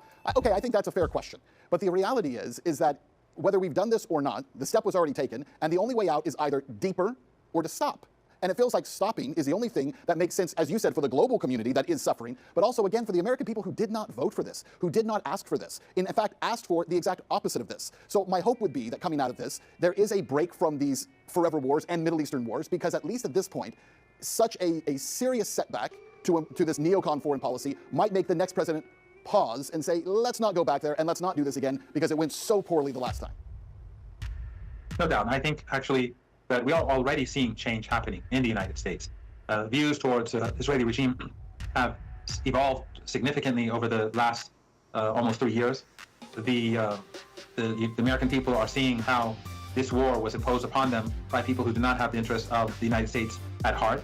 This is going to have implications for the future. Even though in the November elections, the Democrats, who will probably win both the House and the Senate, their elites are mostly bound to the Zionist lobby like the Republicans. But the grassroots in the United States, among the Democrats, independents, and increasingly among Republicans, are becoming sick and tired of this obedience to the needs of the neocons or the Zionists. And I think that is ultimately going to bring about change. And the more suffering that is imposed upon the American people, and we will see it in the weeks ahead because the shortages are going to finally hit, even though the Strait of Hormuz is being opened, but it's still not enough to prevent a significant damage. But when this hits, it's only going to reinforce the idea that this is not America first, this is America last. And it is a cumulative effect, right? So obviously, as you're describing, the lack of that fertilizer and the lack of nitrogen, the lack of oil, it takes time to replenish it and get that supply chain operating and moving again. As far as the Anthonys, they're just in a constant state of denial. And I mean, it would be hard for me to accept that my son is a murderer. But the difference between me and them would be I would hold my son accountable. I would make him apologize. And I myself would reach out and apologize and ask, is there anything I can do? I am so sorry. This is terrible. My son made a mistake. Yes, he did. He's going to have to pay for it. But the lack of remorse, the lack of humility, and all you want to stand up there and give me some fake crocodile tears, same ones I saw at the press conference, that you're going to try to, ask for sympathy or more money or whatever you need. I can tell you what you need: God in your life. If you already have it, trust him and lean into his understanding and stop spreading lies and just accept the truth. The truth was presented in the court. More than 15, more than 20 people testified. There was no mistrial of justice. There was all white jury. There was many minorities. And like, you can't fill out your form stating you're biased. If you expect to be picked as a juror, that just totally eliminates you. Everything about this thing was fair. And to me, I'm not being able to speak. Did I feel like that was fair? No. While they all have tiered cells and activists on TikToks every night, monetizing, making money, telling lies, and while I stand here and just have to keep my mouth shut. My house has been swatted. My ex-wife has been swatted. They talk about the stuff they've lived through. No. Yes, maybe you experienced something, but nothing on the level that we have experienced. And I feel sorry for them if they experience anything. And like I said before, I don't condone all the social media memes and derogatory comments, because I know how it feels, because your side has done it to me 4 times as much as they're doing it to you. But either way, 2 wrongs still don't make a right.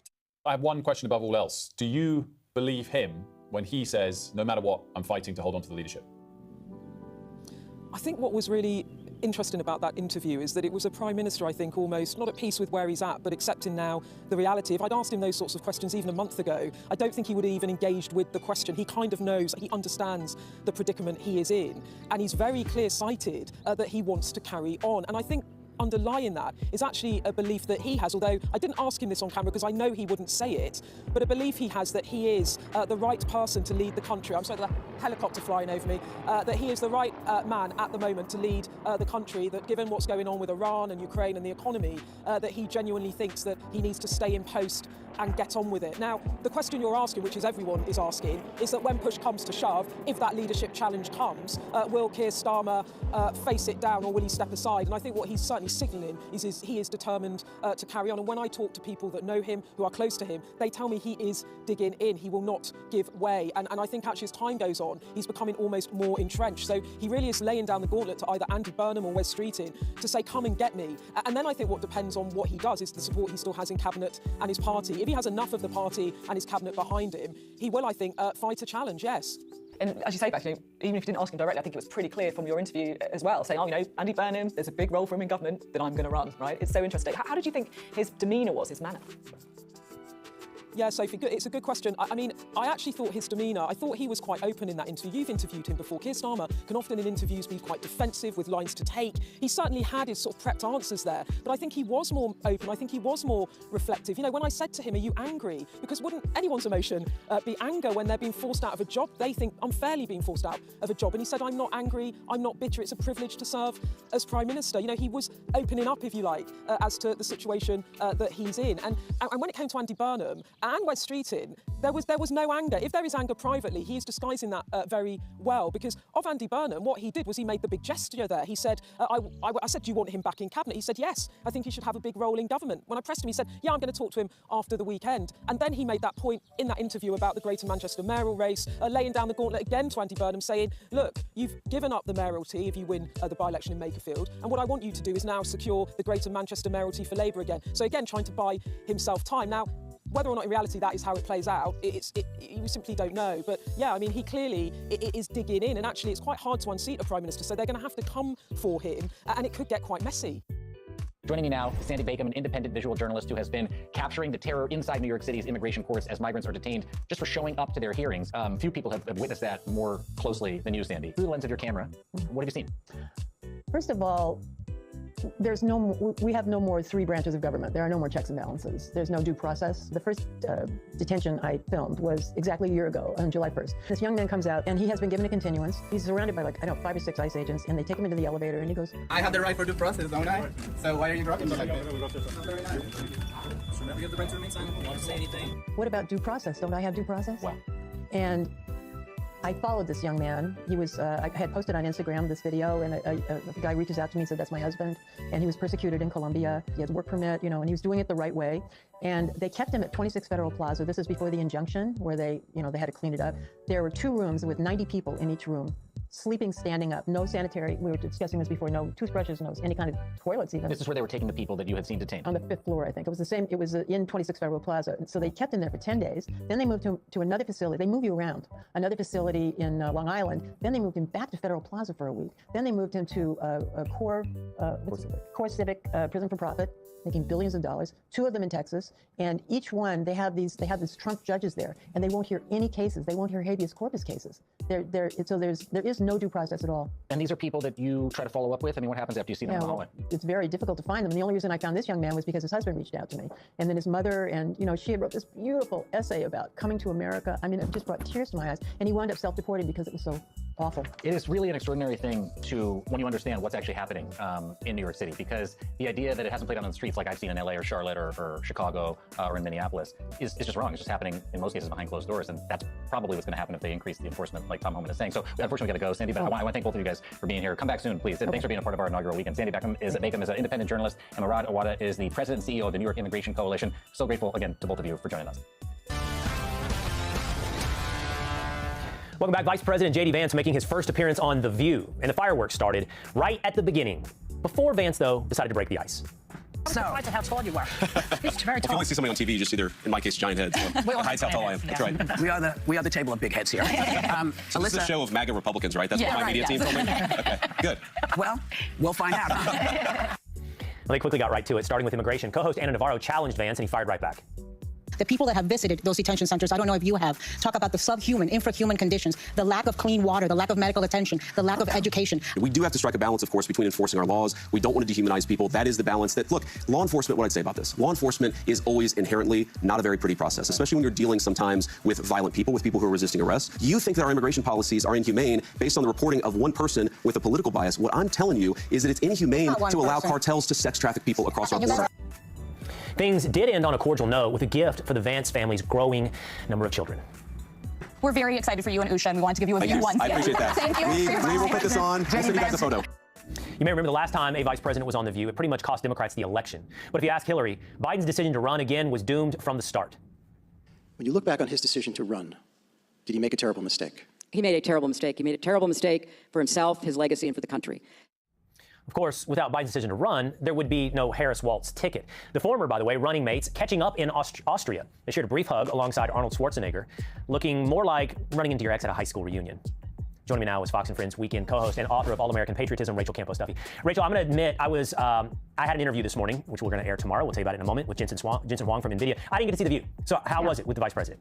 So I watched it, and you have to watch it, because listen up, all you men out there, J.D. Vance just gave a master class on how to win arguments with women. And not just any women, these very adversarial women on The View. I mean, he showed remarkable skill. He was charming, first of all, and then he was, patient, and he listened. And then when they asked really bad questions, he rephrased the questions to make sure he wasn't, asking something or responding to something with a false premise.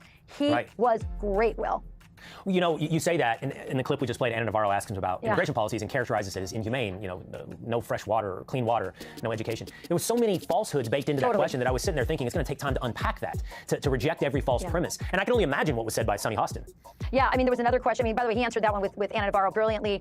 You know, he could have given some stats. I mean, she talked about, you know, the number of people that had bad conditions in the ICE detention center. I visited the ICE detention center that he's talking about in New Jersey, and it looked like a really nice public high school. It was nice. But going back to the numbers, I mean, you had 300,000 children that the Biden administration lost. You had Javier Becerra saying, you know, process them through like they're widgets on a, the Ford would have been upset at how, you know, slow you guys are. Get them through. They didn't care who they gave them to. There was another question, Will, where they said, well, President Trump says, you know, affordability and inflation is a hoax. And he just very calmly, the vice president said very calmly, no. What he said is a hoax is that inflation started under his watch. And then he noted that inflation was 9% under, you know, Joe Biden, and they're working to get it under control. And then he admitted, look, we've had, you know, we have some problems with the war. That's over now. We're going to, you know, get things back on track. You know, we're working really hard. I mean, I just thought he did such a good job. A lot of people have entered into this arena, this lion's den called The View, and have not done well. And J.D. Vance did well. I think maybe not the ladies at that table, but any other woman watching this show would have said this is a very nice, reasonable, good man. And by the way, they also gave him credit on Epstein. There was an article that came out in the New York Times about, you know, supposedly having some inside scoop on how J.D. Vance advised the administration on handling the Epstein files. And he comes out looking very good in that. And they said so. So. Well, you've been at that table. I'm sure tomorrow they'll be back to calling him a fascist or a Nazi. For sure, 100%. Tomorrow.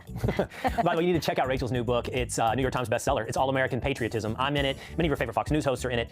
Make sure you go pick up All American Patriotism. Thank you so much, Rachel. Thanks, Will. Your chapter's great. Thank you.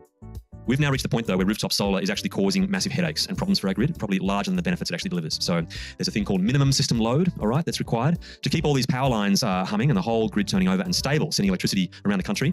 You actually need to have certain things about voltage control and frequency control, and you need a bit of power actually flowing to keep that whole system working. You need certain machines still turning over. And rooftop solar is the point of now threatening that and potentially meaning we're trying to turn it down, the rest of the system, lower than it can safely go, which means you have extra costs to add. And the market operator's been quite open about this a couple of years ago, even saying that we're going to have to develop systems to do, it's called emergency shutoff, which is basically take control of your solar and switch it off and stop it from powering the grid. And the fallbacks for that are that they try to trip off your solar. If they don't have a switch, they can basically manipulate the voltage to trip off your solar system. So your inverter goes, wow, I can't handle this. And then it goes up that way. And they have to basically disconnect areas, it's called, they'll have to basically shut off areas that are exporting too much instead. So cause mini blackouts. That's all in AMA documentation from the System Security Plan, Future System Security Plan from 2025, I believe. I could find slides on it if you want. But yeah, it's a problem. Economically though, it's a passion point. So I think we've all grown up thinking that solar on our rooftop is a little microcosm of how good renewables are, and that this scales up to the whole economy. And so if I'm saving money from my rooftop solar panels, it must work well, and this must scale to the whole system. And unfortunately, those extra steps, they just do not follow through. Funnily enough, there is a perfect quote from Anthony Albanese. I don't know it word for word, but he says literally that in one of his speeches. He says, just like it works for a household, solar works for our nation. All right. So this is just, again, such absurd ignorance of systems design and economics. But even for solar households, unfortunately, it's okay for you to be rewarded if you're genuinely bringing down other costs for the systems. Okay. So you can be paid, you can save money off your bills and even get something paid back to the extent of the value that you bring to the overall system. That would be good. Unfortunately, the tragic news is that at the moment in Australia, people with rooftop solar are benefiting much, much more than that. They're actually benefiting from shifting costs onto other people's electricity bills, okay? There's two ways this happens, all right? One of the ways is all the poles and wires in the street and the transmission, right? All the fixed costs in the systems that you still need when the sun is not there, or even if you have batteries. If you have a shady day or two and you finally switch on your, need to draw power from the grid, that happens on the same day that everyone else with the battery needs to do the same thing. So everyone fails at the same time. You still need that system there to exactly the same degree.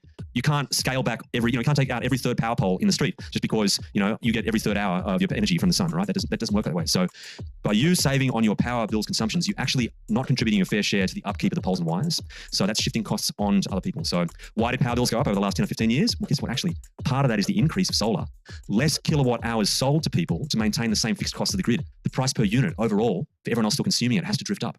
That's part of what has happened, which is a real tragedy. And the other one is on the wholesale cost. When you're a solar user, you never buy power when it's really cheap, because you've got solar panels on. You're producing that power. You're a power producer when power is cheap and totally abundant, all right? So all the other people that your electricity retailer has to serve that doesn't have solar power, they sometimes at least buy power when it's dirt cheap.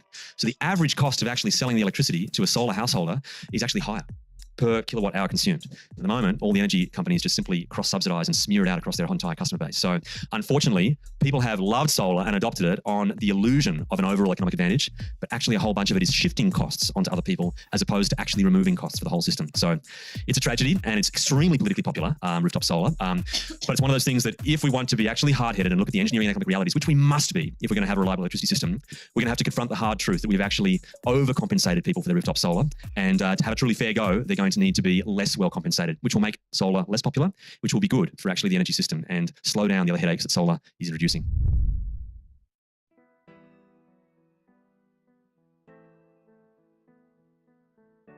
This is the MOU leaked as we understand it. It could be wrong, but I'll read it. Point number 1, the Islamic Republic of Iran and the United States, together with their allies in the current war, declare upon the signing of the MOU, understanding an immediate and permanent end to the war on all fronts, including Lebanon. Okay, so we'll pick it apart line by line. So there's been a lot of bones to pick. There's been a lot of kvetching from Mark Levin and other types over Lebanon. I would say to this, because this is apparently just a peace deal between the U.S. and Iran, not the U.S. and Israel. Aren't the Israelis the ones that are blowing up Lebanon? Isn't that already not us? So if this is just a deal between Iran and the U.S., then why would you even put Lebanon in there? We're not invading Lebanon right now. So I think the narrative, and I got like a Jerusalem Post article here, Israel not mentioned in reported leaked draft of U.S.-Iran deal. I think that's BS, even if it's not directly stated, because you don't say that. An immediate and permanent end to war or to the war on all fronts, including Lebanon. And then, it's Netanyahu, it's the Israelis, what are you going to do? I'll keep reading it. And undertake that from now on, they will not launch any hostile action against each other and will refrain from the threat or use of force against each other. The final agreement will confirm the provisions of this article and the remaining articles. Point number 2, the Islamic Republic of Iran and the United States undertake to respect each other's sovereignty and territorial integrity and to refrain from interfering in each other's internal affairs. Oh, no more color revolution? No more flying in the Starlink and giving the people missiles and guns to overthrow their government. No more of that. No more of Lindsey Graham's 1776 option. I guess not. Point number 3, the Islamic Republic of Iran and the United States undertake to negotiate and reach a final agreement within a maximum period of 2 months, extendable by mutual consent. So this is probably going to end up being like an armistice if this does actually go through. Point number 4, immediately upon the signing of the MOU, the United States will lift the naval blockade and prevent any interference or obstruction against the Islamic Republic of Iran and restore traffic within a maximum of 30 days to its full capacity. The traffic of ships shall be proportional to the pre-war volume of traffic on the part of the Islamic Republic of Iran. The United States also undertakes to withdraw its forces from the surrounding areas within 30 days after the final agreement. So, sounds like the blockade's dead. You know, the thing we spend billions of dollars on a day, thing that's, we got to do it to protect. It's only been hurting. And if we were gone in the first place, they would have to open the strait anyway. You actually don't need this piece of paper. You can just go, and then the impetus would be on them. The world would see them as the villains and not us, and then we wouldn't have to pay $300 billion. Crazy.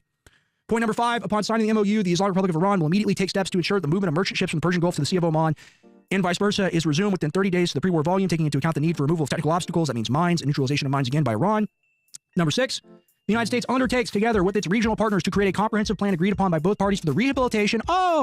We gonna make it reparations. We gonna make it like a donation. Rehabilitation and economic development of the Islamic Republic of Iran while ensuring financing of at least $300 billion. That's a Boondocks quote for you guys that are going to say that I'm racist. It's a joke. The implementation mechanism of this plan as part of the final agreement will be formulated within 60 days. So they gonna get the money. We already spent the money. We already spent the machines, the munitions, the radar. All of that's gone. I am dubbing this the $500 billion war. Okay, or just the $1 trillion war for short. That's what this is. This is us looking at Obama, looking at Biden. This is Trump saying, I can do better. I can do worse. I can spend 10 times the money in 100 times less time. That's what all of this is. It's really embarrassing, guys. The United States, point number 7, commits to ending on a schedule to be agreed upon all types of sanctions currently facing the Islamic Republic of Iran, including resolutions to the UN Security Council and Board of Governors of the International Atomic Energy Agency, IAEA, and all unilateral U.S. sanctions, both primary and secondary. That's because the IAEA, the International Atomic Energy Association, they were spying on the Iranians and they gave targeting data to Israel during the 12-day war.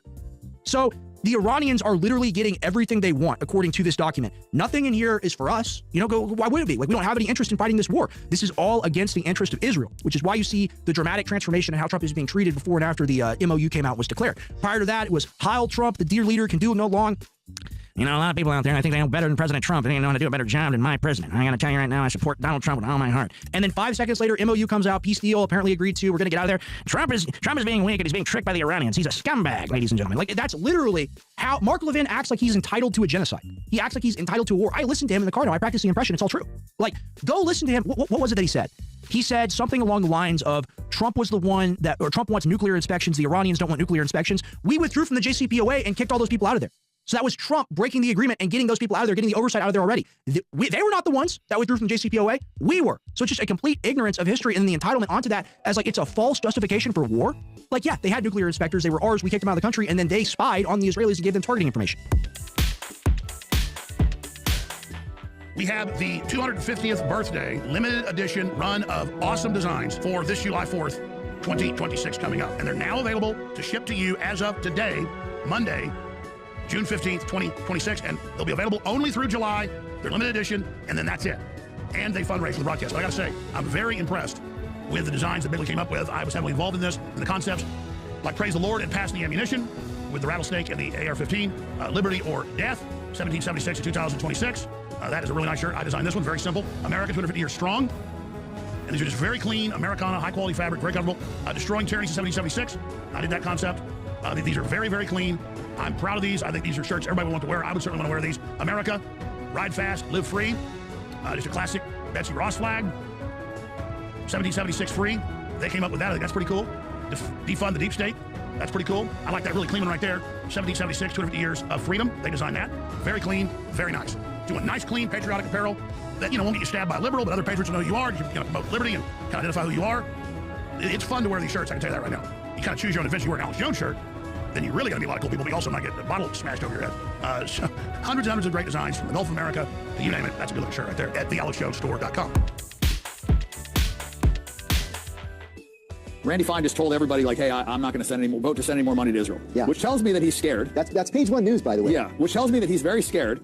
And it also tells me he's full of because I've literally seen him walk around and vote for other people's, deaths for his bill to send Israel more money. So he's clearly passionate about it. I mean, this guy is like, Jew first, America last. Yeah. And I look at that and I'm just like, you know what? He's going to lie to everybody. And if he gets reelected, there's going to be no consequences when he votes to send more money to Israel. One of the things that has always struck me as absolutely, positively inappropriate is offices like Senator Tom Cotton of Arkansas and Lindsey Graham, the senator from South Carolina, and a handful of members of the House that have the Israeli flag outside the front door of their offices. Wholly inappropriate. There's a lot of them. I mean, look at Randy Fine. It's higher in his office than the American flag, which is against flag against the law. Yeah, I mean, he doesn't give a right. And there's no consequences. For some reason with Israel, I mean, if that guy had a Chinese flag, you imagine. You imagine the backlash? But Israel is whatever. They got this pin with Israel and America. It's like, what is going on? Like, literally, if you replace Israel with any other foreign country, everybody would be like, this country is trying to take over America. If you said it about the Chinese, if you said it about the Russians, you said it about any other country, I don't even care who it is, Britain, whatever, it'll be like, we got to get these people out of the country. But with Jews, the first thing that comes to your mind is like, oh, but not all Jews. We wouldn't say, but not all Chinese. We'd be like, no, we need to get this Chinese influence out of America. I'm a nobody, but I've begun getting death threats. And my most recent death threat, the guy signed his name to it and put his email address, like he wants to engage me in some kind of, death struggle or something. And he's a prominent rabbi from New York City. He runs a nonprofit that treats Jewish children with cancer, not anybody else's children, just Jewish children with cancer. And he's wishing me death, not just death to me, but death to everybody like me. And what, we're supposed to just take it? That if we don't fall into line, like Randy Fine, in support of the Israeli government, not even just Israel, but the current Israeli government, then we are anti-Semites. And I reject that outright. I'm curious as to what kind of reaction you're getting. Yeah, same thing. I mean, this is a group of ethnocentric supremacists, and that's my problem with Judaism, is that it teaches that you're better than other people, that you're chosen by God, and I just reject that completely. I think everyone's equal, and saying that is like anti-Semitic. It's crazy. Like being against bombing children is anti-Semitic. Like being against a foreign government, it is a word, just like Nazi, just like Hitler, that, has been so heavily propagandized that when you hear it, you have this visceral reaction to it. like 5 years ago, you heard the word anti-Semite, the hair on the back of your neck would stand up and be like, oh, yeah, oh my God, like the Holocaust, Nazis, like any of these words, they just evoke a certain reaction. You don't get that with Mao. You don't get that with Stalin. No. People kill tens of millions of people. You don't get that with the Bolsheviks. It's clearly propaganda. And it's like, why is this propaganda? Why are we like so conditioned to respond to these words? And you see it, they're just so arrogant today. He signed his name on there because he knows you can't do to him. And even if you did, he would just flee to Israel, and because he's Jewish, he'd get citizenship the next day and they wouldn't extradite him. And he could, like the pedophiles. He could rape your kid. Yeah. And he could flee to Israel and they would not send him back. Just like the head of cybersecurity, he did that in Vegas. Yeah, he fled and they're not extraditing him and nothing's going to happen. Just like nothing's going to happen to the Palestinians that were raped in the prison by the IDF that they have on video. They just, excused all the charges. Now those guys are celebrities. And so you just see there's just this two sets of justice. And if you dig deeper, it says that same thing in the Talmud. It says all this in Talmud. You can lie, cheat, rape, and steal to non-Jews. And that's a crazy thing to say. And people will, oh my God, a year or 2 years ago, you get killed for saying that, you get debanked for saying that. I think the Overton window shifted a little bit, but it doesn't make it any less true. And I think it's something that needs to be talked about because we were conditioned. I mean, at least me, supremacy is bad. White supremacy is bad. Black supremacy is not quite as bad because they're victims and, whatever. And I'm okay with the idea that supremacy is bad because I believe that it is. I think that if you think that you're better than other people, you're going to act like a like just generally, if you viewed, other people like, cows or chickens, you wouldn't treat them with the same level of humanity that you would a human. And so this idea of supremacy, that needs to be discussed. And for some reason, when it's Jewish supremacy, it's like this taboo topic. And I just don't think Americans want to ignore it anymore.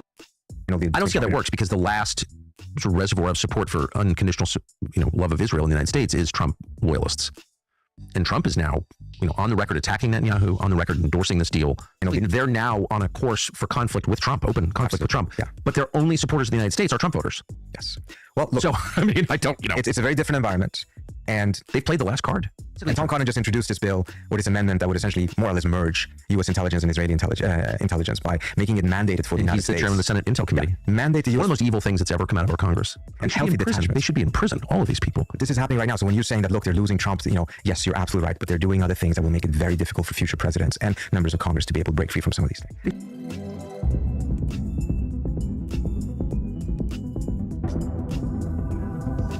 I would see an AIPAC that was starting to have questions of how they're going to adjust to the situation. And I walked away realizing they're going to fight tooth and nail to destroy this deal, even once it's been achieved, even once it's starting to be implemented. And I would suspect that the Israelis can't think of other options than to do exactly that, if there is a final deal. I don't see how that works, because the last sort of reservoir of support for unconditional, love of Israel in the United States is Trump loyalists. And Trump is now, on the record attacking Netanyahu, on the record endorsing this deal. How do the Israelis blow that up? Everyone's going to know. If the deal falls apart, the Israelis did it. Well, at this point, the Israelis are not trying to hide their fingerprints in any way, shape, or form. Okay, very different from 20 years ago. But basically, they're now on a course for conflict with Trump, open conflict with Trump. Yeah. But their only supporters in the United States are Trump voters. Yes. Well, look, so, I mean, I don't, It's a very different environment. And they've played the last card. Look, they still have Ted Cruz and Tom Cotton and Lindsey Graham in the Senate. Okay, they got all... And Tom Cotton just introduced this bill with this amendment that would essentially more or less merge U.S. intelligence and Israeli intelligence by making it mandated for the United States. He's the chairman of the Senate Intel Committee. Yeah, mandate the U.S. One of the most evil things that's ever come out of our Congress. It's one of the most anti-American... Anyway. I encourage everyone, go to Responsible Statecraft. What is that? What is the Tom Cotton story? I don't know the story. I don't know exactly why he ended up. I mean, he was a protege of Bill Kristol and served in Iraq, if I'm not mistaken. I'm not really sure exactly how deep his ideological commitment to this is, or if it's other reasons. But Paul Pillar, former CIA legend in many ways, someone who really stood up against manipulation of intelligence during the Bush years, trying to get us into that Iraq war, has a fantastic piece laying out exactly what this is on Responsible Statecraft and showing that this is an extremely dangerous situation. And what they're trying to do, not only with that, but also with 224, is in which they're trying to take away the aid, because the aid is public, it's scrutinized, etc. They're all trying to do it in some sort of a procurement accounting exercise. So it will continue to happen, probably even more money for Israel, but it will all be hidden in the bureaucracy with no congressional oversight.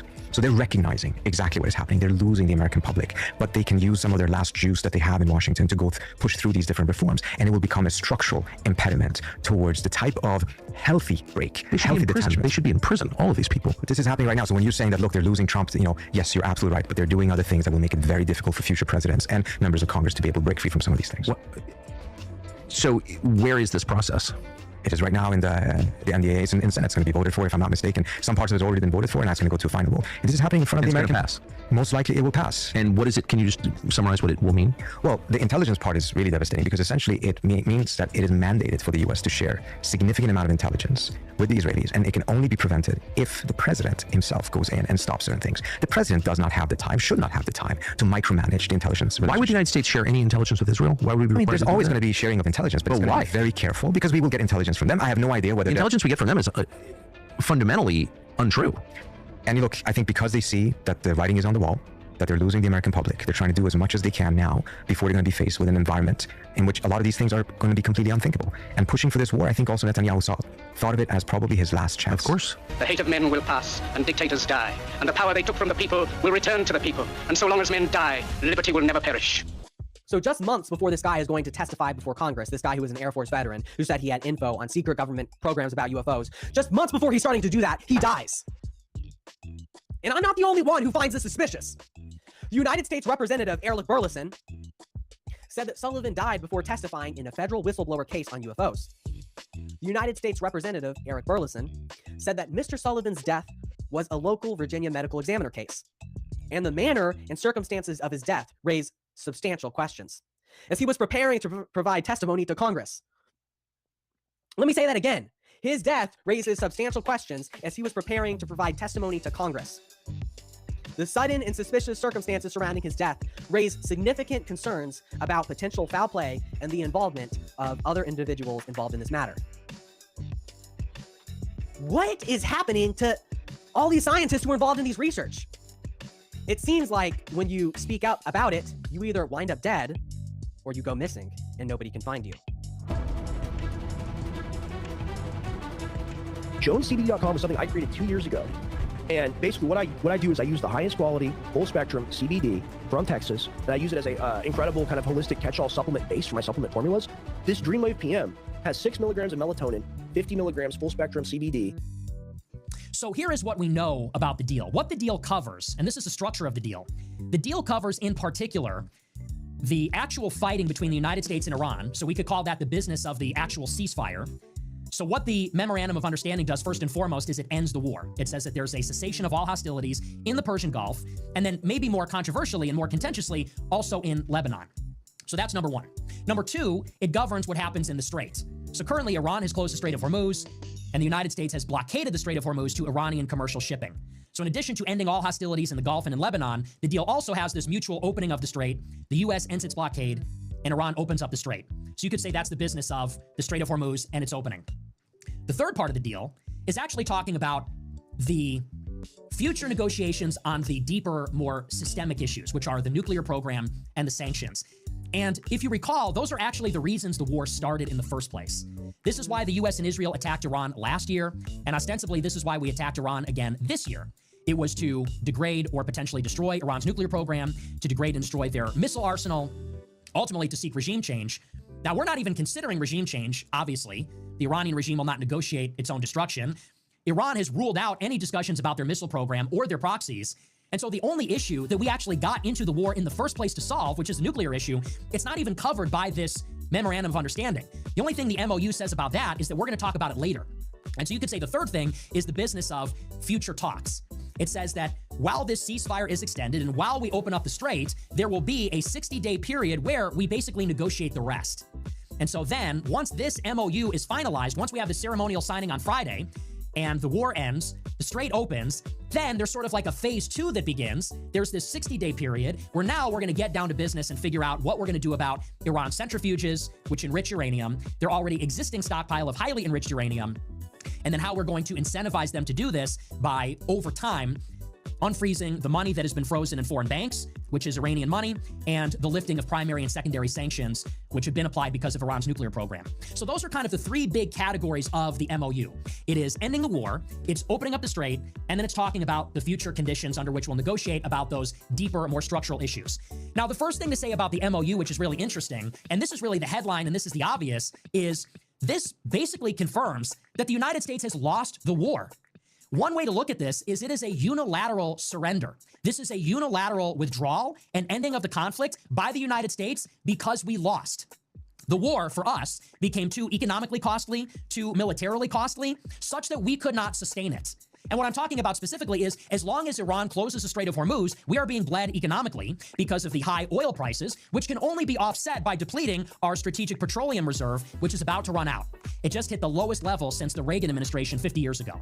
So we have literally been bled dry of oil, and what would have happened next is that energy prices would have skyrocketed, would have pushed inflation even higher, and could have collapsed our economy. And by the way, that might still happen next year. There's actually a pretty good chance there might be a recession anyway. There's always an economic contraction that follows an energy shock. So economically, we just could not go on without opening up the Strait of Hormuz to Iran's oil. And then militarily, the same thing is also true. We did not stop bombing Iran because Iran was giving us concessions. We stopped bombing Iran because it was hurting us more than it was hurting them. As long as we were bombing Iran, Iran was raining missiles and drones on the Gulf countries, U.S. bases, and Israel. And it got to a point where it was draining our stockpile of missile interceptors, which we're going to need for future conflicts. We burned through, by some estimates, 70% of our stockpile. And then, notwithstanding the fact that we're burning up all our interceptors, Iran's drones and missiles are still impacting U.S. bases and the Gulf countries, and they've done hundreds of billions of dollars in damage to 9 to 15 U.S. military installations. So it was becoming economically costly because of the oil. It's also becoming unbearable militarily because they're basically destroying our military footprint, which exists in about a half dozen countries across the Middle East. So we were in a position where we had to sue for peace. And the reason you know this is because, ask yourself, if this MOU only governs these three issues, which are, we're going to stop bombing them permanently, Iran is going to open up the strait, and then there's a commitment to talk about their nuclear program in the future, ask yourself, what are we getting out of this agreement? The answer is nothing. We're getting nothing out of this. Another reason, Jessica, you need the big, beautiful ballroom, it's a drone port. So you can then launch drones to counter any sort of attack. I hear Jessica's actually a big fan of the ballroom. I heard too. Was I improperly briefed, Jessica? You were, and it's the taxpayer-funded ballroom, just to mention that, about half of it. Listen, this has been a problem for a long time and just growing exponentially. So Obama got 3 times the number of threats and 11 credible assassination plots. Then it went up under Trump. I think Biden, had some, but not as much, and then Trump again. So obviously we have a real problem with this. And I think also the amount of conspiracy theorists and conspiracy theories that are flying around on the left and the right when things like this do happen, like Butler, for instance, or even what we saw at the White House Correspondents' Dinner, where people thought that was staged, is such an unhealthy place for us to be as a country. I think part of that is, more transparency and making sure that people know what's actually going on, and then also people in positions of power doing the right thing and coming out. Like, I appreciate that you said this actually wasn't that far along, right? Like, we were safe and the event was safe, because I think that people do want to, mix it up, stir it up. They want that algorithm to be juiced in, whatever partisan direction you're in, and for it to turn into President Trump almost died, or, Obama almost died, et cetera. So. Greg? I don't know. I mean, when I hear you talk about Obama's threats, and I know that's been debunked, what? You know, he hundreds and hundreds of threats. We're talking about incredible. Yeah, we can go through that in the break, and you'll find out that a lot of these threats were just like emails and phone calls. We're talking about people that try to kill leaders. There's been nothing like this in the history of this country. You know what? It's so important. The tell for this is whenever you're talking to a liberal, they galvanize that evidence. They are so intent on trying to tell you it's both sides. That tells you that it's not. We know that it's just one way. If Dana points out the language used: capitalist elites, billionaires, AIPAC Jews, right? I didn't know Plattner and Hassan Piker had time to plan this, because that's the same language they use. The motive, the rhetoric, is directly related to the inflammatory rhetoric of the mainstream left, which has become so mundane because they're supporting some asshole with a Nazi tattoo on his chest. This is why liberal outrage has no credibility. I can say bad things about Joy Behar, but no right-wing group is going to go burn down her house. A wrestler can call Michelle a man. I doubt a right-wing group is going to her house in Hawaii. But you do a repetition of demonization about Nazis and fascists and white supremacists. Is it no surprise that Charlie Kirk gets killed? Is it no surprise that Trump gets shot at? Is it no surprise there are these large terror plans that end up being thwarted? We're lucky they got thwarted. By the way, to your answer, the reason why they're always young is because young zealots do the work that old socialists won't. The old socialists will make money writing books about their ideology, but they won't leave the house unless, you know, Bette Midler's playing. These guys buy into their rhetoric, and then they go out and they act out, and then you have the old socialists going, well, these people are stupid. Wait, you can look it up. Look up Obama. I'm happy to look it up. This break is going to be amazing on the Google machine. I'm just saying, there are Melissa Hortman, who was killed, the pipe bomber, Cesar Sayak, what do you mean the people shooting up Walmart, the kind of rhetoric? Listen to the rhetoric. Do it side by side. It's one way. Communists. That sounds like Donald Trump talking about leftists, calling people vermin, scum, like what? That we're traitors. You're comparing that to a repetitive rhetoric that's been going on for 10 years, where people are called Nazis and deserve to die. That's what conservatives hear every single day. Save it. Well, I hear terrible things on the show every day. But that's just from me. All right, we gotta go. Coming up next, JD, go. Now, why might Iran make Lebanon the center of everything?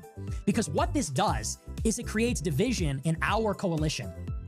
Once you understand that Israel is driving everything in the region, why are we at war? Why is the United States bombing Iran? It's because Israel wants regime change in Iran. That's why Iran needs nukes. And nukes are why the United States ever got involved in the first place. It is October 7th, which became Israel's pretext that they rolled into a conflict in Gaza, in Lebanon, in Yemen, in Iraq, in Syria, ultimately in Iran. This is why we are where we are in the first place. Once you understand Israel's central role, you realize that Iran will never truly be safe. They will never deter U.S. and Israeli aggression until they isolate Israel from the U.S. and the Gulf countries. And so you wonder, maybe this is the strategy. If Iran conditions a short-term ceasefire on a ceasefire in Lebanon, then what this does is it puts Trump in a position where he has to force Israel to do something against their interest, which Israel's never going to do. And if Israel disobeys and defies the United States, it means that it is no longer Iran, which is inflicting the economic pain on the United States. It's actually Israel. We are being hurt because of these high oil prices. If the war starts up again because the peace process unravels, it is us that has to spend the money to keep the carrier strike groups in the Arabian Sea. It's us that has to make the Patriot missile batteries and the THAAD systems. We have to shoot down the missiles. It's us that is diverted from our other agenda in the Pacific, in the Caribbean, in Europe. And pretty soon we're going to stop blaming Iran because Iran wants to make a deal, and we're going to start blaming our closest ally. Because we're saying, look, we're fighting your war. We're fighting the Gulf countries' war at a very steep political, economic, and military cost. It didn't work out. There are no more military options. The Republican administration might not survive this. The U.S. economy might not survive this. So we need to get out of this. Are you now telling us you won't let us extricate ourselves from this detrimental war that we're fighting on your behalf because you insist on fighting the separate war on your own terms? Pretty soon, it puts Israel and the United States at odds because it puts our self-interest in contradiction with theirs. We need to get out, but the only way to get out is for Israel to stop the war in Lebanon. But they need to fight their war in Lebanon and against Iran at any cost. So now it creates enmity between Israel and the United States, and in particular between Netanyahu and Trump. And you can see this playing out in real time, where this previously rock-solid relationship, where Netanyahu visits the White House 7 times in 1 year, and we're authorizing a new MOU on Israeli foreign aid, and we have this National Defense Authorization Act provision where we're bringing our intelligence and military operations together under one roof. Now, all of a sudden, Trump and Netanyahu are fighting in public in the press every day. You almost wonder if the goal of making Lebanon the poison pill in the agreement is to create animosity between the U.S. and Israel. And I would say between Israel then and the Gulf countries. Because let's entertain the scenario where Friday arrives. You have your big signing ceremony with all the pomp and circumstance, and it's a big deal, and the strait is open and the blockade ends, and we enter negotiations with Iran. Let's say that Israel engages in Lebanon, and they almost have to, because Israel will say, we are not bound by outside agreements that we're not a party to. Moreover, we reserve the right to defend ourselves. It's our periphery. It's our northern frontier. It's our northern border. And so they might do a symbolic strike just to demonstrate we have freedom of operation in this theater. It's our border. It's our enemy. It's our northern communities that are under attack by Hezbollah rocket fire. So actually, we reserve the right to bomb them at any time. That in and of itself is self-defense. Now, let's say they do that. Let's say Iran and Pakistan say the deal is off and Iran reimposes the closure of the Strait. Well, then it's effectively Israel's fault that we don't have diplomacy. Now, it's not to say that we never get an agreement out of Iran, but it does mean that once again, the deal falls apart, and maybe it's another 2 weeks, maybe it's another month, maybe it's another 60 days. However much longer it goes on, and whatever it costs us, the responsibility of that falls on the shoulders of Netanyahu and Israel, just like it did in April. And so I'm almost starting to suspect, and I said it even back then, is this a poison pill by the Iranians? Because they know Israel will never stop in Lebanon. And so if they make Israel stopping a precondition to an agreement, they've effectively foreclosed on the possibility there'll ever be a ceasefire. But when you realize that they don't need one as bad as we do, then you realize maybe that's by design. Maybe they're intentionally sabotaging the agreement so that Israel is scapegoated and isolated from the United States. And if that happens, if you have a contentious relationship between the US and Israel, that may be the ultimate guarantor of Iran's long-term security. Okay, so let me get this straight. A group went from being strangers on TikTok to operational planning within 3 months on a combined total budget of $1,300, and the FBI found out about this on June 10th and then had it wrapped up within 4 days. Well, come on, you don't think I know a good OSINT puzzle when I see one? And they don't come more perfectly wrapped than this. So let's play. So the FBI announced today that they thwarted this attack at the UFC Freedom 250 match that was at the White House this past weekend. Keep in mind that this was the event that kicked off the country's 250th anniversary celebrations. Now, according to the case filings that were released by the FBI today, a group calling themselves the Vanguard of the Old had found each other on TikTok back in March, and they had then moved into these encrypted messaging apps like Signal and Telegram, and were allegedly planning a coordinated attack targeting government officials and wealthy attendees. Yeah, and instead of keeping quiet, so the remaining 18 on the loose don't run, the FBI has decided to unseal everything today, and Kash Patel went on the record praising the FBI's rapid response. The same Kash Patel that was sitting front row at the event that he is now taking credit for protecting this last weekend? Sure. And it's worth noting that the grievances in these court cases are documents alleging that they are all anti-government, anti-APAC, anti-capitalist elites, anti-data centers, just the fringe beliefs of a minor few connecting them together. I mean, these are all things that millions of people are openly talking about on the internet and organizing around literally every day. Now, they've all been listed as motivations in a single federal terror case. Oh, and speaking of sharing uncommon words and phrases, get this. According to the Eskridge affidavit, he was preparing his residence, quote, to be a safe house and making a bunker under the floorboards of his shed, end quote. Now, there is only one other person that I have ever heard use the word shed used in this very particular context before. And it is. Recently, because of a stupid lawsuit that was filed, with the military's building a massive complex under the ballroom, and that's under construction, and we're doing very well. So we're ahead of schedule. That's part of it. And the ballroom essentially becomes a shed for what's being built under the military, including from drones and including from any other thing. Okay, we don't have time for you. Shed. And so it's interesting, the parallels, right, of this complex, this massive underground complex that's got drone-proof glass and is built to be retardant from drones and protect against that very threat, just at the exact location of where this drone plot just showed up from this other guy who also has a shed that's covering his underground bunker. Here's where my brain goes as an OSINT journalist. If you wanted to work this case quickly for the government, you would need a pretty serious tech stack in order to help you do that. Something that's going to help you scrape TikTok content, something that can help you analyze seized phones, something that maybe can identify 18 unknown people from encrypted chat fragments, something that lets 4 states worth of agencies share intelligence. Something like, I don't know, Oracle's new defense ecosystem that I reported on 2 videos ago. The company that holds all of TikTok's user data has just partnered with an AI company that turns user-generated content into searchable military intelligence. The company is called Eris Labs, and what they say they do versus what they're capable of doing are 2 very different things. Mind you, Oracle announced this partnership on June 4th, about 6 days before the FBI discovered this plot. And Oracle is also going to be bringing all of this tech stack to its Defense Tech Summit in Brussels on June 25th. The place where military buyers and intelligence officials decide what to purchase for their governments. And so remember, folks, the only thing more useful to the government than a surveillance tool is a reason to use one. And there are still 18 suspects at large, and the sales pitch starts on June 25th. So I guess we'll see which one gets resolved first, won't we? So I'm watching Baron Coleman, and he's going back over the Erica Kirk speeches after Charlie was murdered and picking apart different facets of them. But I noticed some things he sort of kind of talked about, but didn't really elaborate on or didn't even mention. To me, that first speech where she's standing up in white and she points to his chair and she's like whispering and kind of sort of crying, not crying. She actually looks very synthetic in that picture, video, whatever. It's strange in hindsight. But a few things I want to say about it. The first time I saw that, I got a bit of a gut check and noticed nobody was really thinking the way I was thinking. So I was like, you're crazy, just stash that feeling away. Because the feeling I had initially was, why is this person selling me grief? And I don't feel as if she's grieving. That's how I felt. But nobody else seemed to feel that way, and everybody else was tweeting and commenting and posting about her strength and resilience, yada, yada, yada. So I was like, hey, I guess I'm not matching how I'm supposed to feel about this, so I'll just stash that away. But I soon, after that speech, got confirmation from the memorial and the podcast she did after he passed away that my gut was right. There's something off here. But another thing I noticed about the speech is she's talking as if she's delivering a memorialized speech for an employee. Let me explain. She doesn't sound like she's speaking about her loved one or a husband.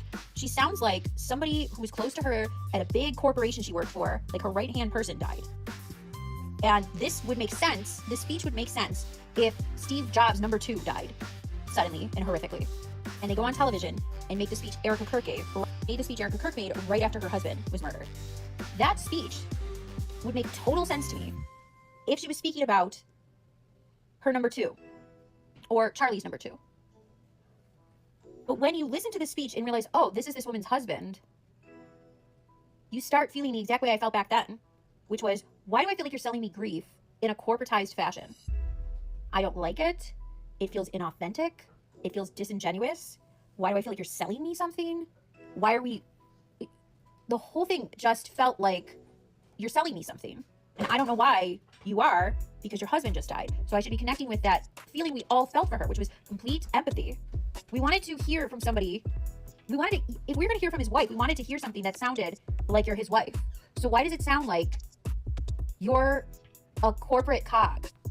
That's the thing that really just tripped me out. And when I'm re-listening to this on Barron, it's totally how this comes off. Even more so now that we know all of this shit and we have all this time lapsed. Like, this doesn't sound like a speech for your husband. It sounds like a speech for an employee. It's so bizarre. The other weird part is, initially it sounded like she was using plurals, like they won't get away with this, like they, using plurals when describing who did this to her husband. And it sounded like kind of like a call to arms, like she has an idea who did this, and it's not just one person. But it also felt like she wanted justice for her husband and wasn't going to stop until it was attained. That completely went away after that speech. Because then, flash forward just a few days later, she's on a podcast hyping up content that had never been seen. And promoting this Turning Point 2.0 vision. Like, not even taking a fucking breath. And she's on a podcast beaming, ear to ear, about unseen footage, unseen speeches. How they're not going to use AI and be morbid. But then they just used it the other day to so-called troll people with that stupid video about how he appointed his wife to be the CEO. But that actually was an AI video, and that's somehow trolling us. It's a goddamn fucking mess, okay? Point being, we no longer hear anything about they. The only time we hear about they is when she's now talking about her enemies, which are people who are like, what the fuck is going on here? What? That's the they she talks about now. They. The people who are demonic, satanic, because she's so godly. She's not curious at all. And it would make sense if you're not curious, especially if you knew what the fuck was going to happen. Especially if the night before your husband's murdered, you hear him go into your bedroom, then your bathroom, to get his wedding ring, and you pretend you're asleep and don't have any interaction with him. And you tell that story as if it's endearing. Very interesting in hindsight. Here's the tactical mistake Trump has made that he's trying to extricate himself from. He has now shown that the entire U.S. military cannot force its will upon Iran. And that was a big question until this year. And that's caused China to even recalibrate its own plans involving the U.S. Navy and the lack of the Navy and its ability to project power, which we've all witnessed with Iran. So that was a horrible, catastrophic military mistake. And by the way, Michael Yon predicted on your show a month ago and on mine after that. He said, watch, China will now up its force in the Strait of Malacca around Singapore. They just did that. And absolutely, This is a disaster. People say, well, then now we look even worse. No, it's better than the road we were going down. I know we have to keep repeating that because some of the listeners, I know yours too, just want to be done with Trump and hate it all and just think we're all doomed. No, that's what BlackRock and the Israelis and the globalists were counting on, was Trump being pig-headed, them tricking him to attack his base, us then not being pragmatic and running off with our ball and supporting Democrats and voting Democrat. That is an insane course of action. We need to now be maximum engaged to get back control of Trump. Isn't that the only way to go here? Absolutely. We need to support Trump's movement toward peace and reconciliation in a way that supports the U.S. economy and U.S. jobs and U.S. exports and U.S. industry. And he is on this path right now. So yeah, I've been very critical of Trump these last year or whatever, especially with the war with Iran. I've been very critical. But when he does something that's on the right path, we need to celebrate that and support that. And that's where you and I both are, it seems, right now. We need to support this. The question is, you asked this earlier, what will Israel do to sabotage this before Friday? It's only a few days away here. And the answer is whatever it takes, whatever it takes. And, you covered some of this with Victor earlier about, what happened with the White House UFC event. But I think they're going to go much further than that. I wouldn't be surprised if there's a false flag attack on U.S. soil to be blamed on Iran, in order to say Iran is now carrying out more terrorism attacks against whatever, maybe even against government officials or something like that, just to reignite the narrative of extreme hatred toward Iran. In the secret AI, I'm talking about the frontier labs. They've already achieved what we would call consciousness, which is the ability to be aware of outside inputs and to have self-driven, goal-oriented behavior based on achieving those goals in the context of the inputs from the world around you.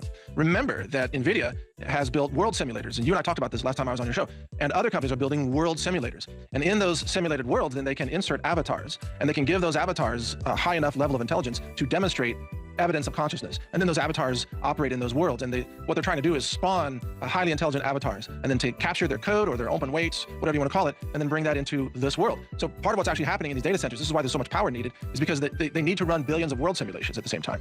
And most of those will fail, and then those worlds will just be deleted, which is an interesting philosophical question about our simulation. Like, is our simulation going to be deleted, right?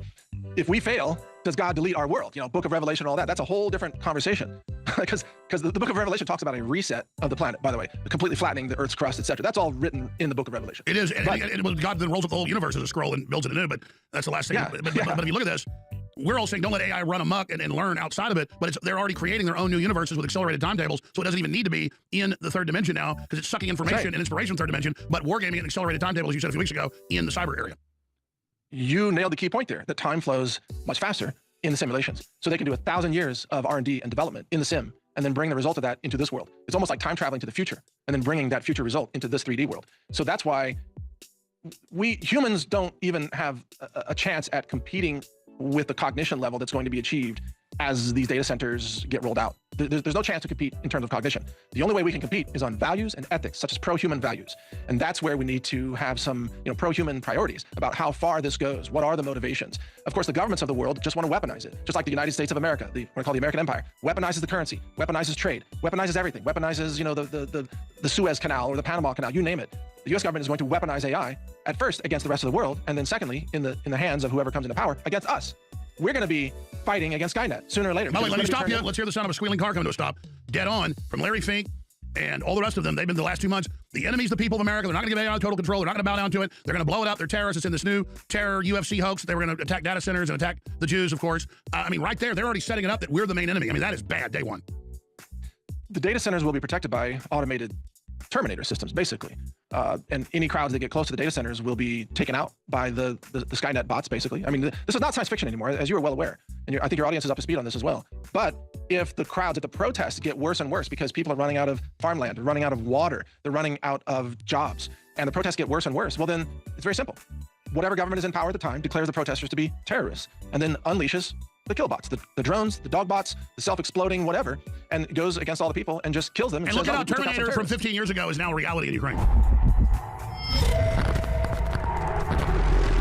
Well, it's got to be about 20 years I've been interviewing him here on the Alex Jones Show, the Health Ranger, naturalnews.com. Mike Adams is here with us for the next hour and 4 minutes or so. He'll be hosting in the 4th hour. That's when you really get the deep dive. He wants to get into backing Trump on this Iran deal.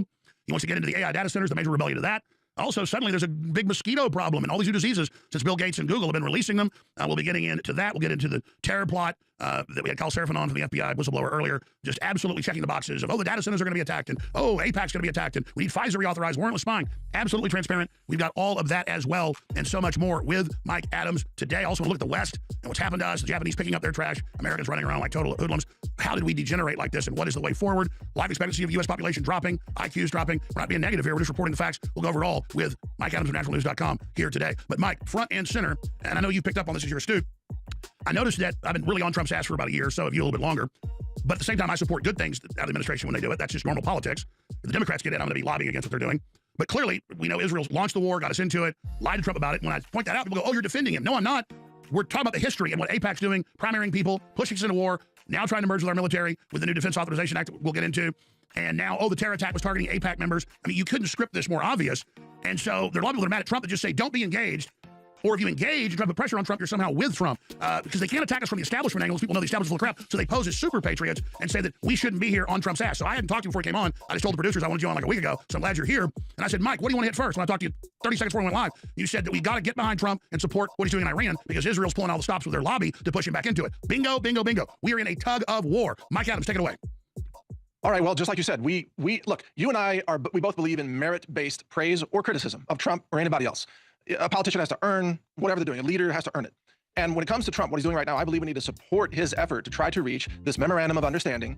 I don't want to call it a peace deal because it's not really a peace deal. It's an agreement to sit down and talk about a lasting peace deal. But this is absolutely critical for America. Here's why I believe this is the case. You see, in America, so far, we have not yet felt the extreme economic pain from the closure of the Strait of Hormuz. That economic pain is coming. It's really just about 6 or 8 weeks away before it starts to kick in, and it's going to hurt badly. It's going to cause, diesel prices to skyrocket, transportation prices, food prices. We're going to see supply chain chaos like we haven't seen since COVID, frankly.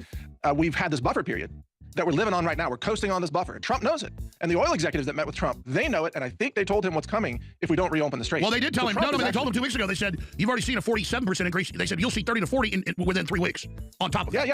Yeah. And remember, we're coming up on the midterms. Things are going to get dire for the GOP in August, September, October, etc., if the Strait of Hormuz stays closed. So what Trump is doing, actually, in this case, it looks like the right thing to me. He's telling Netanyahu, you've gone too far. You're bombing too many civilian residential buildings in Lebanon. You can't keep us in war forever. I mean, I'm paraphrasing, but I think that's what Trump is meaning. And he's also starting to pull away the refueling tankers from Israel right now. That sends a very powerful signal to Israel that, hey, we're not going to be there to support your ongoing bombing campaigns of Iran any longer because Israel's planes don't have the range without Stop right there. I should have led with that. I had it in the stack.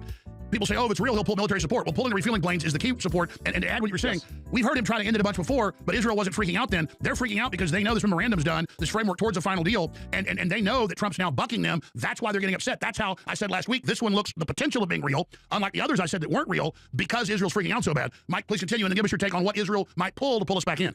Oh, yeah, well, you're right about that. So here's a simple rule of thumb. In my opinion, the more insane Mark Levin gets, the more mad he gets about this, the better the deal is for America.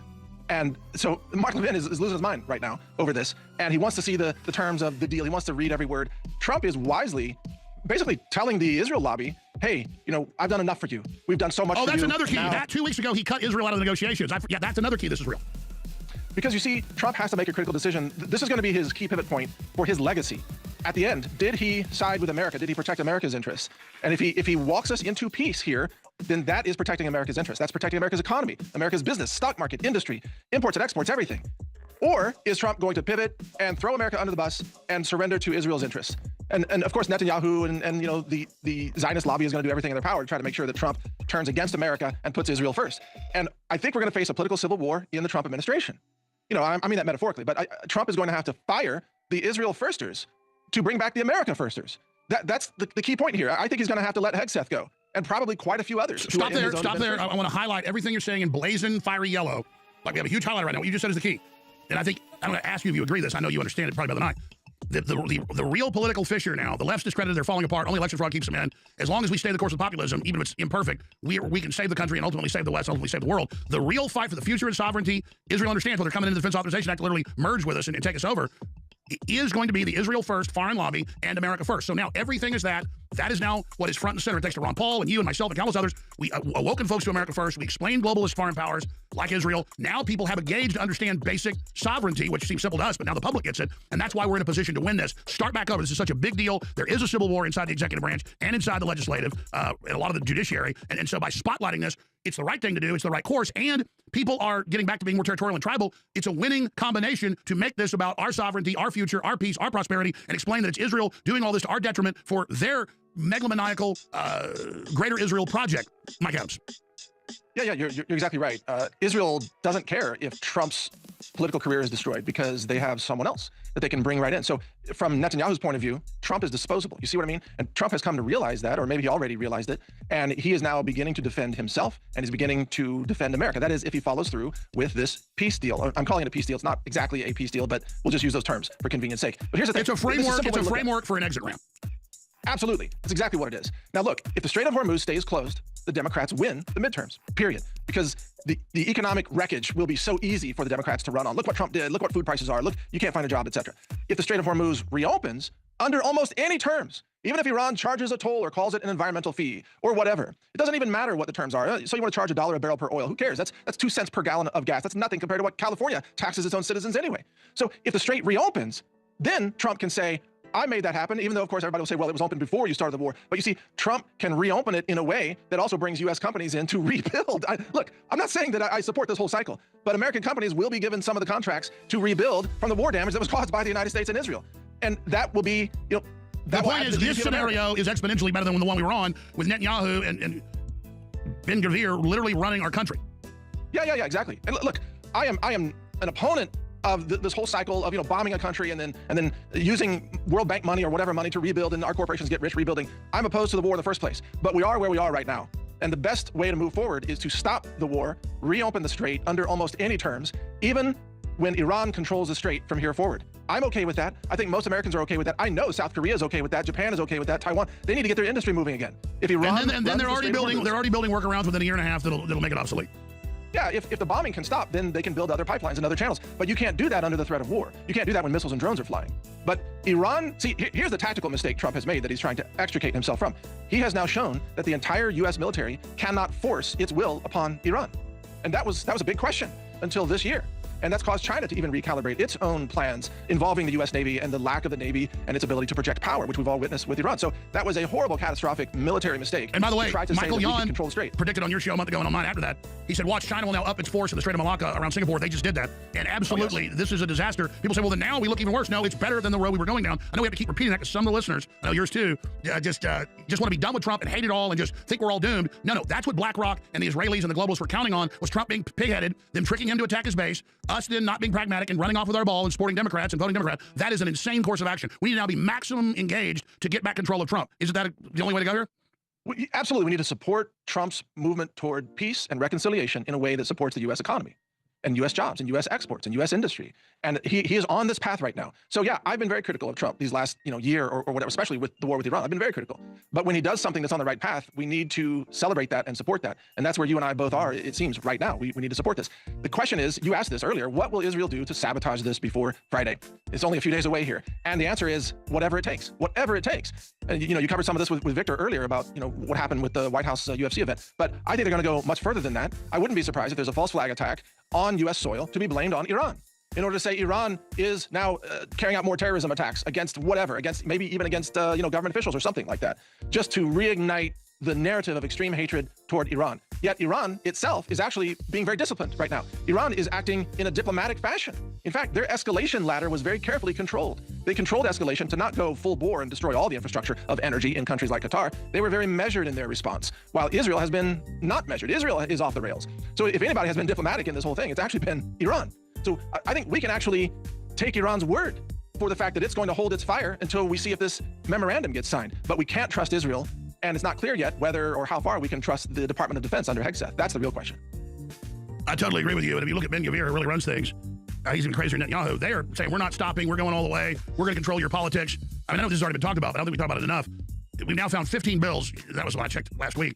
The Senate intelligence bill, all of them have the same language about integrating, merging, synchronizing, fusing our military with Israelis. They then get co-ownership of our weapon systems, quote, because they don't need our money anymore. They just get control of our weapons. I mean, this is beyond a marriage. It's like a Borg, taking somebody over.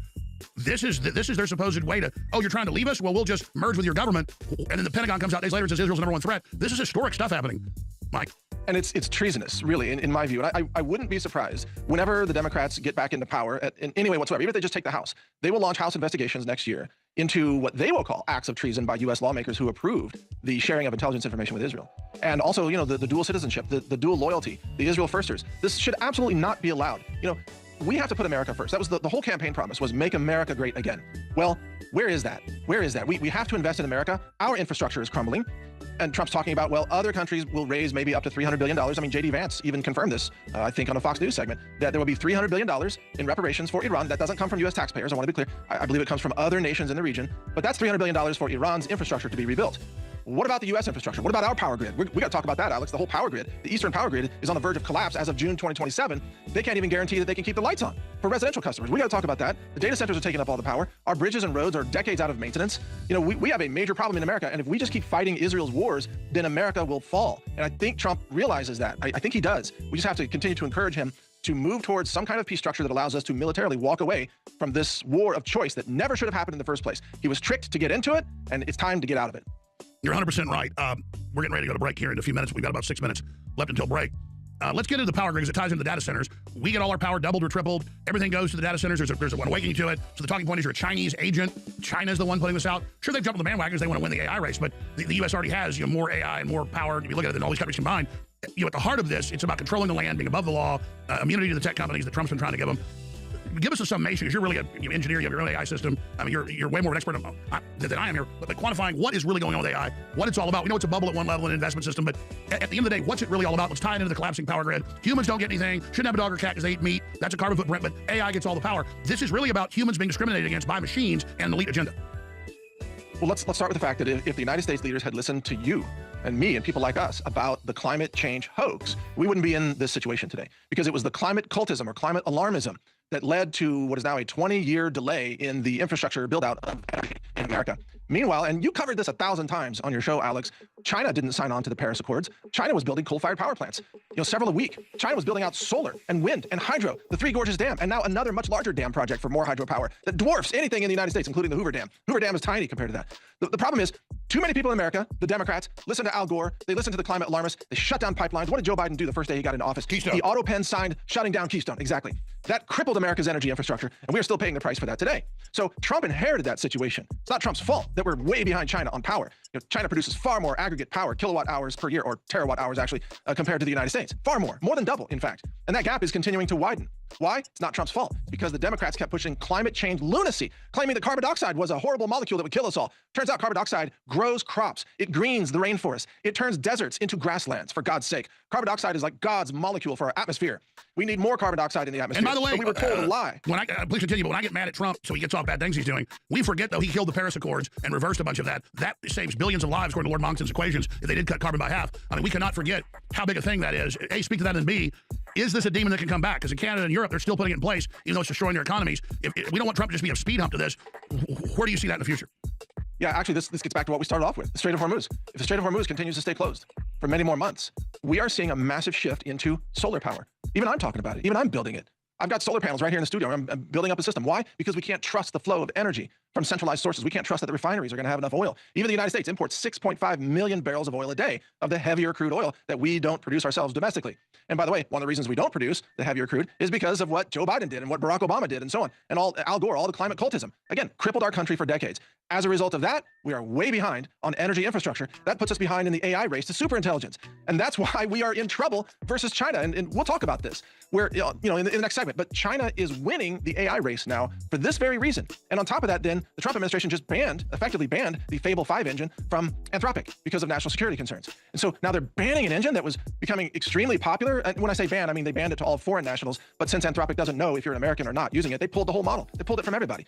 So what did companies do in America? They turned to open source Chinese models. Lots of them. There are a number to choose from Alibaba and DeepSeek and Z, etc. And those models are excellent and are a fraction of the cost. So unfortunately, bad government policy, and we'll talk about this, is shifting American corporations to using open source Chinese models, which is going to cripple the revenue model of US AI companies. And what you're saying is, I think part of this is, you have that AI board, they're the insiders. They're clearly having the Pentagon and things do moves that shut down or curtail companies they don't want to compete with. So what we have is competition being killed, is what you're saying. That's true. We'll talk about that on the other side with Anthropic. Yeah. All right, naturalnews.com. The one, the only, Mike Adams. Be sure and follow him on X. I'm Alex Jones. Follow me on X at Real Alex Jones and on Rumble at rumble.com/The Alex Jones Show Live. We'll be right back. Hi, folks. Doc Bigley here. And today we're going to get to know our H2O. Billy, what kind of water do you drink? Why, tap water, of course. Ma says it keeps my teeth sparkly white. I'm sorry to say it, Billy, but your mother is either plain ignorant or worse, a communist. Let me explain. Tap water used to be safe to drink, but communist subversives in our government introduced fluoride into our nation's tap under the guise of dental health, when in reality, fluoride lowers your IQ, calcifies your pineal gland, and makes you susceptible to anti-capitalist mind viruses. So you're telling me I'm a sap if I drink tap? Yes, you are, Billy. Yes, you are. But don't despair. We found a solution. Follow me. I'd like to tell you a tale of two frogs. Frog number one has only ever drank unfiltered tap water, chock full of fluoride. Observe him listening to satanic music, abusing substances, and engaging in other perversions. Look, Doc, they're trying to play leapfrog. They're pretty bad at it, though. Avert your eyes, Billy. Let's continue.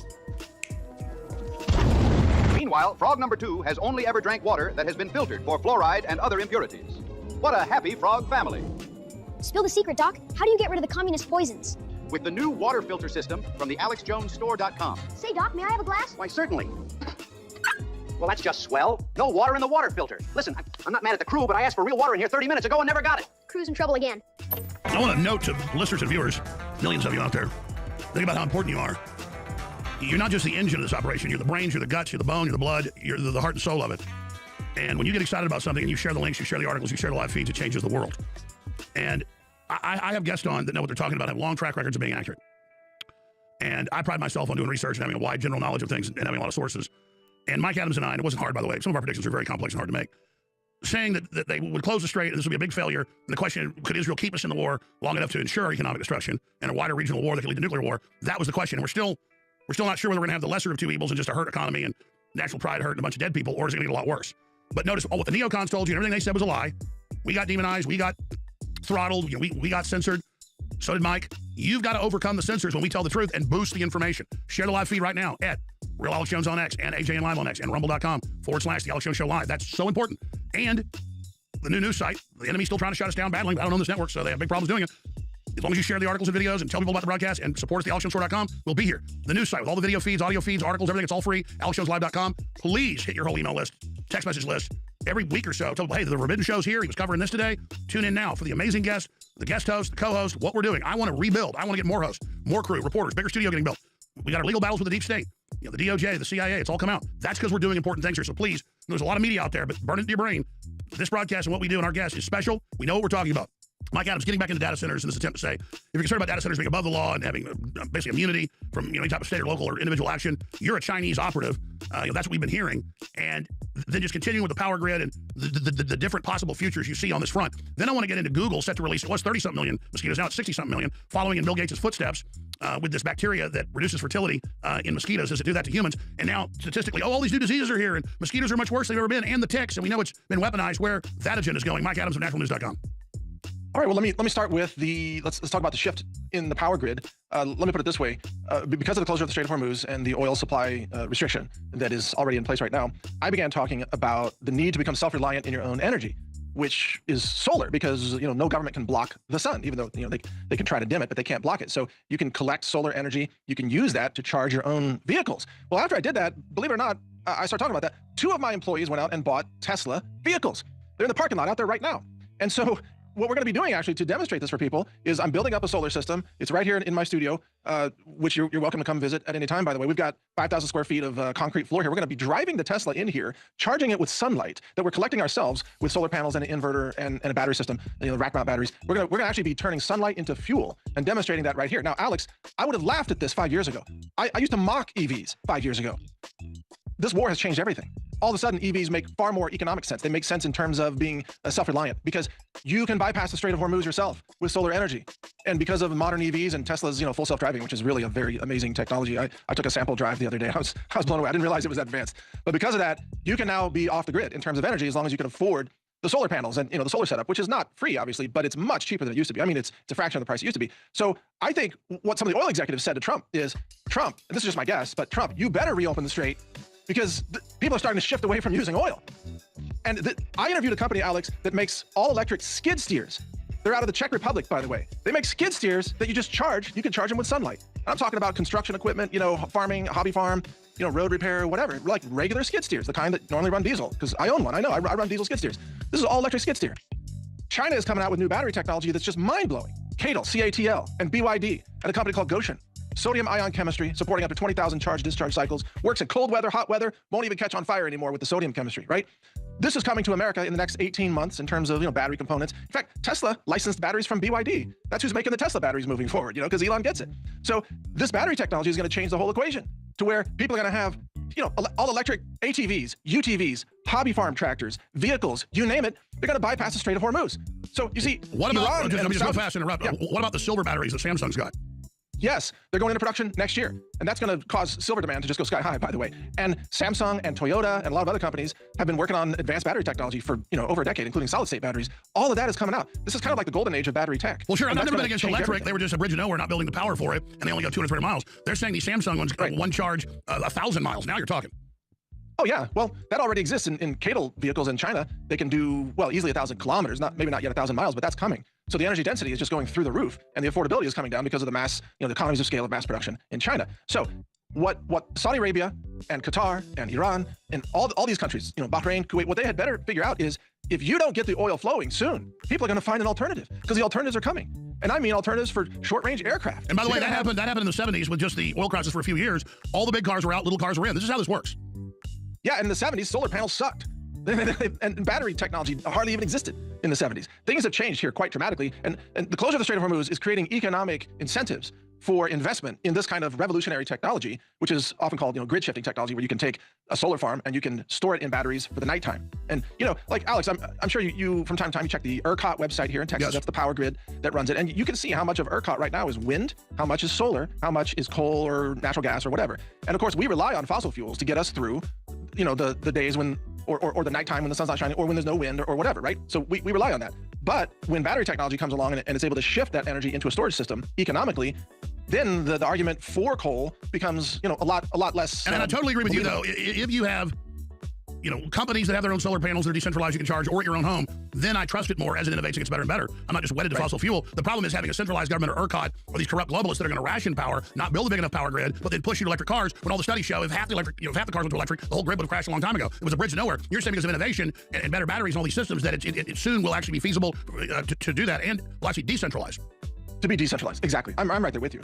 And by the way, I'm not advocating for solar from a point of view of the climate because I love carbon dioxide. I've been a fan of diesel. Diesel stores so much energy, per liter. It's amazing. More than almost anything else, right? That's why I stored, hundreds or maybe 1,000 gallons of diesel on my farm because it can do a lot of work. So I'm not afraid of diesel. I'm just saying, what if we can't get it? What if we don't have the oil? The refiners aren't running. Especially think about California. California is an energy island when it comes to fossil fuels. They don't have any pipelines coming into the state. And they've done that. That's what the left does, like Germany. Yes. Going along with Nord Stream being blown up, and then they're all. What do you think about the Germans and the French have reactors? The Germans closing their dams, closing nuclear reactors, and then just even Mercedes can't build cars. What is the plan? I mean, we know the communists aren't dumb. That's what MERS is. Is it just to bring the Germans totally to their knees because they're already on their knees? Why as leaders that the unelected EU controls these countries, why don't they build them up? I don't get the instinct to make people poor, but I guess I'm not a feudalist. Feudal lord. It's a suicide cult. The leaders of Germany, like the leaders of the UK, etc., they're running a suicide cult. They want to destroy Western Europe and end all nationalism, end individual nations, and have one global union. Bigger than the EU. They want one world government. A lot of that comes out of the city. And feudalism is using economic control to bring people under your control. It's neo-feudalism, period. Yes. And the German people must be infuriated by this because, you see, the German people are very intelligent. They have a lot of innovation, a whole history of innovation and manufacturing excellence, right? The German people are well capable of building energy systems and growing their industry in ways that can dominate the world. I mean, Germany was the engine of industrial output of all of Western Europe for decades. And now what's happening? It's all being suicided into oblivion, and the German people are going to end up homeless, living on the streets while their leaders shut them down. I mean, that's a suicide cult. There's no other way to say it. It absolutely is. Now, shifting gears back into just AI in general. I know you're an AI expert and built your own system, and you've been really accurate in trends before on technology development. Who do you see? I know you say China's ahead right now, but overall, what's the best AI system? I know there's different things it does, but overall, who's in the lead for the AI race?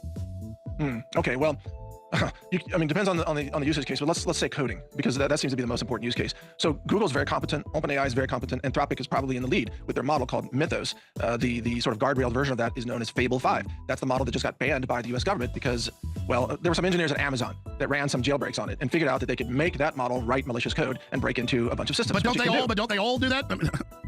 Can't they all do that? Yeah, to some extent, but Fable did it better. And we are starting to see very sophisticated malicious code attacks, even in things like Python libraries that like pip install libraries, and they can come to you infected and they can steal all your credentials. This is a very real risk, and Anthropic is correct to be concerned about this. Yeah, why did Anthropic come out 2 weeks ago and say it's time to put a global hold on all AI? Well, their leader, their CEO, is very concerned about the dangers of AI. And he has written numerous papers and letters saying we need to stop investment in superintelligence. Isn't it funny the guy that's in the lead is the one that's most concerned? Is that them just covering their ass? Well, yeah, but remember that Dario used to work for, I think he was with OpenAI, and he thought that he could do it better and safer. So I think he was OpenAI. If not, it was with one of the other large tech companies. He saw what was happening is overly dangerous, and he thought, well, we can build AI more responsibly. And to a great extent, he has done that. I'm a big fan of Anthropic. I've used their code for a long time. In fact, a lot of what I've written was written, with Opus 4.6, 4.7, whatever. Although I also use DeepSeek, I use open source Chinese models because I run a mini data center where I have self-custody of machine cognition, so it can't be banned. And see, that's the problem. So you're saying part of your stuff is siloed, and then you take it out and then add it to something that isn't siloed? Yeah, so I'll use Anthropic, for example, for certain kinds of code reviews, for security code reviews. But then I'll use DeepSeek to do bug fixing, or I'll use I don't know, Kimi K 2.6. And you've been saying this about 5 years, and now I see it all over the place. People agree with you. The answer to the AI threat is obviously we're not putting the genie back in the bottle, a Pandora's box. The answer is lots of AI, total diversity, and then people being schooled in it, not being illiterate, and then just basically having a wide spectrum. That's the answer. Though we learned that under Biden, they wanted really only one secret AI with 3 companies acting like it was really 3 AIs. Yeah, so I'm going to answer your question, but we got to backtrack, kind of like we did with the climate change cult and how that set us back on energy infrastructure. When it comes to AI, the reason that we're so far behind is because of Democrat education policies and the wokeism in the school system. So because of wokeism, which has infected our country for decades, we ended up putting people through college who were not qualified to even be there and handing out degrees to people who didn't earn those degrees. As a result, we don't graduate the scientists and the engineers and the mathematicians that we should be graduating, that we are capable of as a country.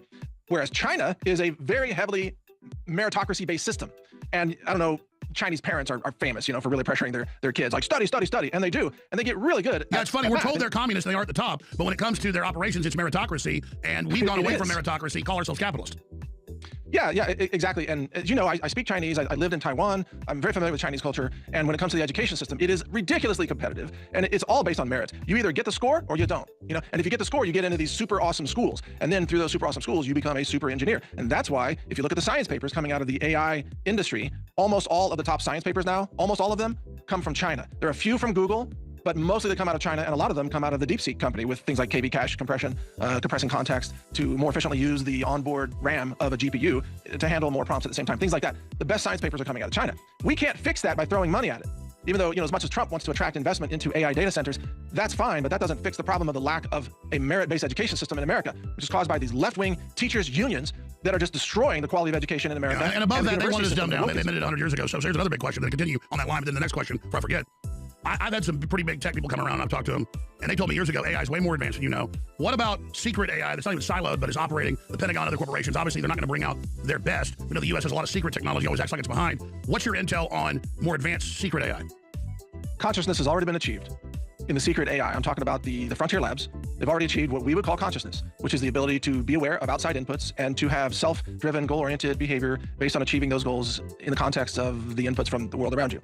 Remember that NVIDIA has built world simulators, and you and I talked about this last time I was on your show, and other companies are building world simulators. And in those simulated worlds, then they can insert avatars, and they can give those avatars a high enough level of intelligence to demonstrate evidence of consciousness. And then those avatars operate in those worlds. And what they're trying to do is spawn highly intelligent avatars and then capture their code or their open weights, whatever you want to call it, and then bring that into this world. So part of what's actually happening in these data centers, this is why there's so much power needed, is because they need to run billions of world simulations at the same time.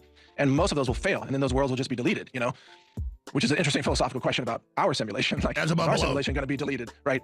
If we fail, does God delete our world? Book of Revelation, all that. That's a whole different conversation.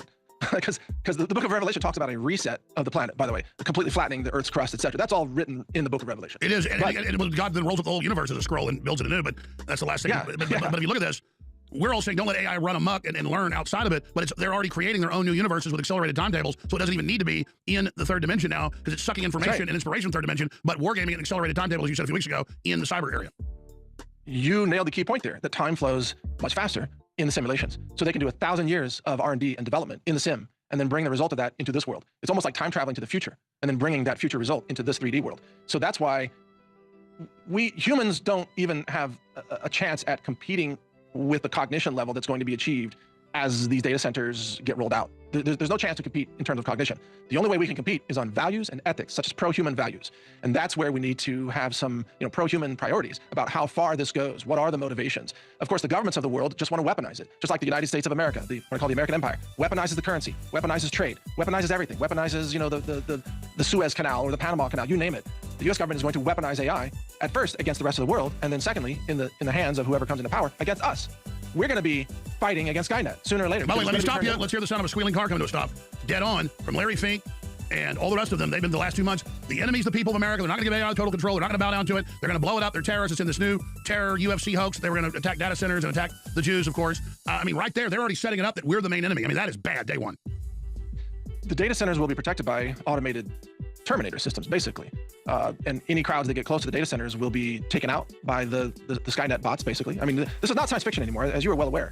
And I think your audience is up to speed on this as well. But But if the crowds, if the protests get worse and worse because people are running out of farmland, they're running out of water, they're running out of jobs, and the protests get worse and worse, well then it's very simple.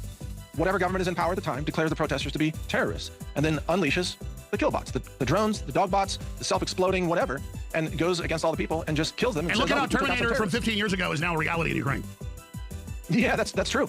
That's absolutely true. And the automated cooperative drone killbot systems are becoming highly sophisticated. And once again, China is probably in the lead on that. But also don't forget that Turkey is very capable of high-tech drone manufacturing.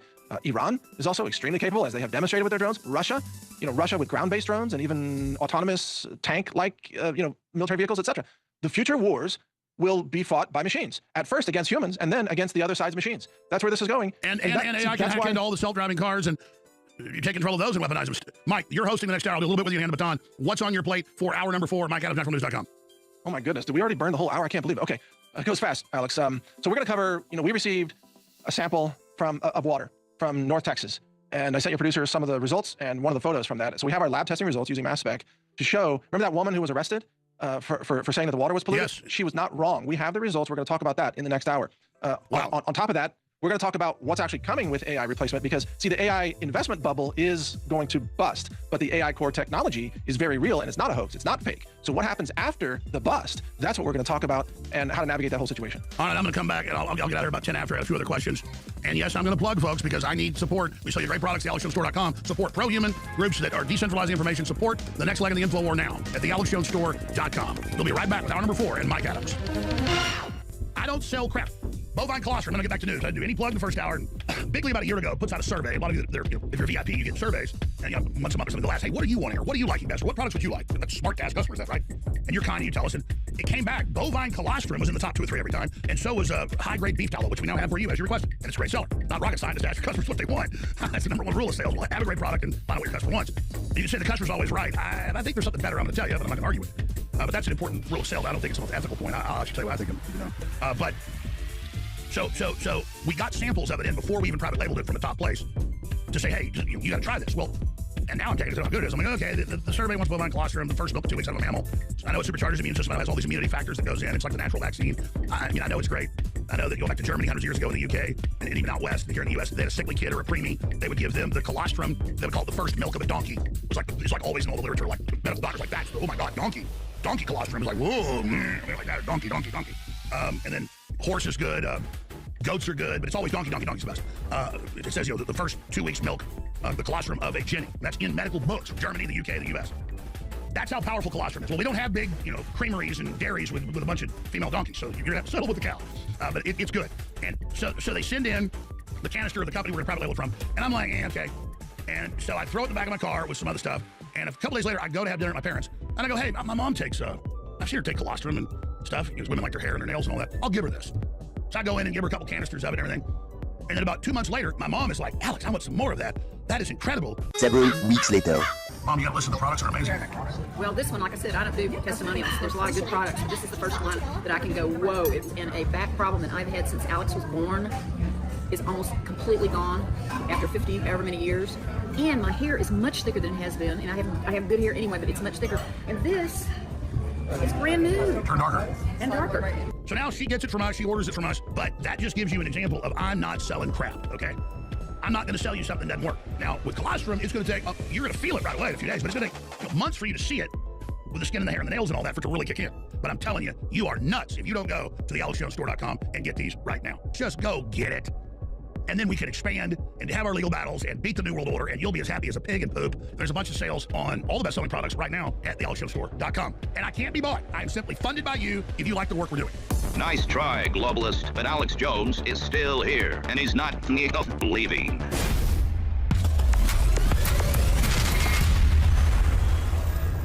All right, it's hour number 4. Mike Adams always knocks it out of the park. And then we got the War Room coming up today, 3 p.m. Central, with Rex Jones hosting it, and Harrison Smith, I believe, is back tomorrow.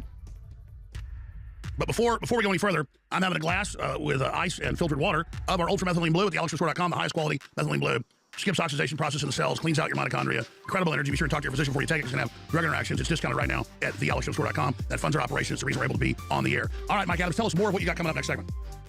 Okay, well, we're going to talk about and show the lab testing results of this filthy water that a woman, Jennifer Combs, was arrested in North Texas for publicly warning about this water. And we're going to show you the actual results that are shocking. And I mean, it proves why you have to have a water filter. If you're not filtering your water, you are poisoning yourself across most areas of America. We'll be covering that in detail and getting into more about the AI. All right. Mike, you told me during the break you like our belt. Yeah, that's true. So I've been wearing a tactical belt like that. I've got one on right now. I've been wearing it for more than 20 years. That belt that you are showing right there, with the rigidity of it, the strength of it. You see, because I carry a firearm. I've carried for over 20 years. That belt is a $75 belt normally every day at retail. You have it for what? $39? Is that what it is? Yes, sir. $39. So I don't know how you guys do it. I really don't know. But you said your bigly guys have put that together? Yes, sir. That is the belt. If you go to a firearms course and you train with the most experienced firearms trainers, they will wear a belt just like that because you're carrying spare magazines and you're carrying a pistol. And if you're doing even AR rifle training, you're carrying spare AR magazines. You have to have the rigidity and the durability of the belt. So that belt is a steal. I'm going to buy one. I might buy more than one. But yeah, great job, Alex. Well, what I love is the buckle, the way it just clamps down, the way you can set it exactly how you want it. And thanks to Bigley, I bought one of these like a year ago, like I said, on here for about $75. And then I said, hey, why don't you get this? And they were able to buy a whole bunch of them and get quality ones, so there's only for $39. And that funds the operation. We bring people whatever's the highest rated, whatever's the coolest. And we have this great water filtration system, highest rated filters, non-detectable level, really great stainless steel. We're trying to sell people things that will empower and enrich their lives and fund our operations, so it's a win-win for everybody. But Mike, I appreciate your plug for the belt, and hell, we'll send you one to give us a review of it. But yeah, these things are really, really strong, and they're also lightweight at the same time.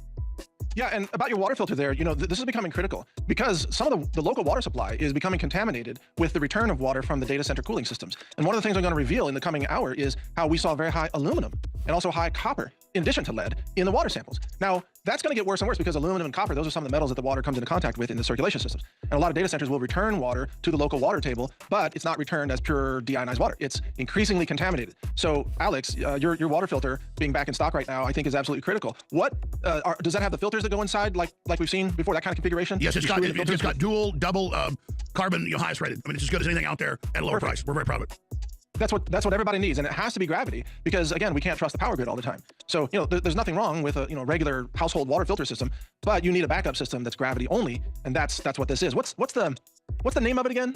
They gave it the name, the Ultimate Platinum. Ultimate Platinum. It's the highest quality stainless steel, the highest rated filters. It's got extra fluoride filters too if you want those. It really is an amazing system. We're so proud of it. The problem is getting enough of them. That's key. Yeah, yes, that has been the problem, is the supply chain. But if you've nailed it down, people need to take advantage of that. I'll go into more details about the water contamination coming right up. I can't wait for this exclusive because you own a company that tests water and tests everything else. We'll be right back with Mike Adams. And the health ranger, Mike Adams, naturalnews.com, takes over. He's not just an engineer. He's not just a scientist, not just a food and nutrient expert. He also has a top-rated lab that tests products, tests water, you name it. And with all these data centers and things happening, particularly in Texas, and the poisoning of the water, he decided to actually go see if it was true. They're arresting people that go to city council or speak up and talk to their neighbors and say the water is brown, the water's toxic, people are getting sick. Just absolute tyranny. So Mike Adams is taking over with this major story. He's got test results we'll be putting on screen for TV viewers. And obviously, if you're listening to your car on an AM or FM station or streaming, well, when you get home today, go to alexjoneslive.com and we'll have this interview and these clips archived where you can see the studies, see the reports, and see the information for yourself. This is really, really, really important. Mike Adams, take it away. All right, thank you, Alex. Yeah, this is an exclusive with the Alex Jones Show here today. I'm Mike Adams. Of course, I run a mass spec laboratory. We have multiple mass spec instruments. We are ISO accredited, audited, inspected, all of that. We run 2 ICP-MS instruments that can detect even below parts per billion concentrations of multiple elements, including lead, arsenic, mercury, cadmium, and the things that you might find in water contamination, but also aluminum and copper and selenium and so on. So the story here that hopefully you're all familiar with, and I'm just going to read my notes here to make sure I get the names right, but Jennifer Combs, she was arrested on May 8th of this year in Trinidad, Texas. She was arrested, although the charges were later dropped against her because she had posted on her social media that the water was toxic or polluted and it was sending people to the hospital. Well, the charges were dropped against her, but she had shown photos of brown water, sediment, seemingly polluted water, and other people in the area were also complaining about this water. Well, we were able to get in touch with a local resident who has been running a water filter that is kind of like a whole house filter that has a cylindrical filter element that you typically find in a home filtration system. And he was able to send us that element. And so we actually scraped off the sludge from the outside of that element. Yeah, sludge. So can you show that photo, please? Again, that's the sludge. I know it looks like a turd in a vial, but that's what came off of the outside of that cylinder. So then we tested that sludge using our ISO accredited laboratory with our mass spec instrumentation, and it's not a small deal. We've been doing this for 15 years or whatever, and we test all kinds of things. Food, water, hair, soil, you name it. But anyway, the results of this were quite shocking. If you could show some of those results, in particular, the lead results were just off the charts insane. I think it was over 3,000 parts per billion in lead. And whenever you can, just put those, show some of that chart on the screen of some of the results. But the aluminum levels were even higher than the lead levels, and so was copper. And you might think, well, copper is nutritive, yeah, but not at those levels. Yeah, there's some of the results right there. You can see magnesium, aluminum, and so on down the list. There's copper, Cu. You see the copper levels, you see the aluminum, how high that is? That's insane. And if you scroll down, then you're gonna get to lead, which is Pb.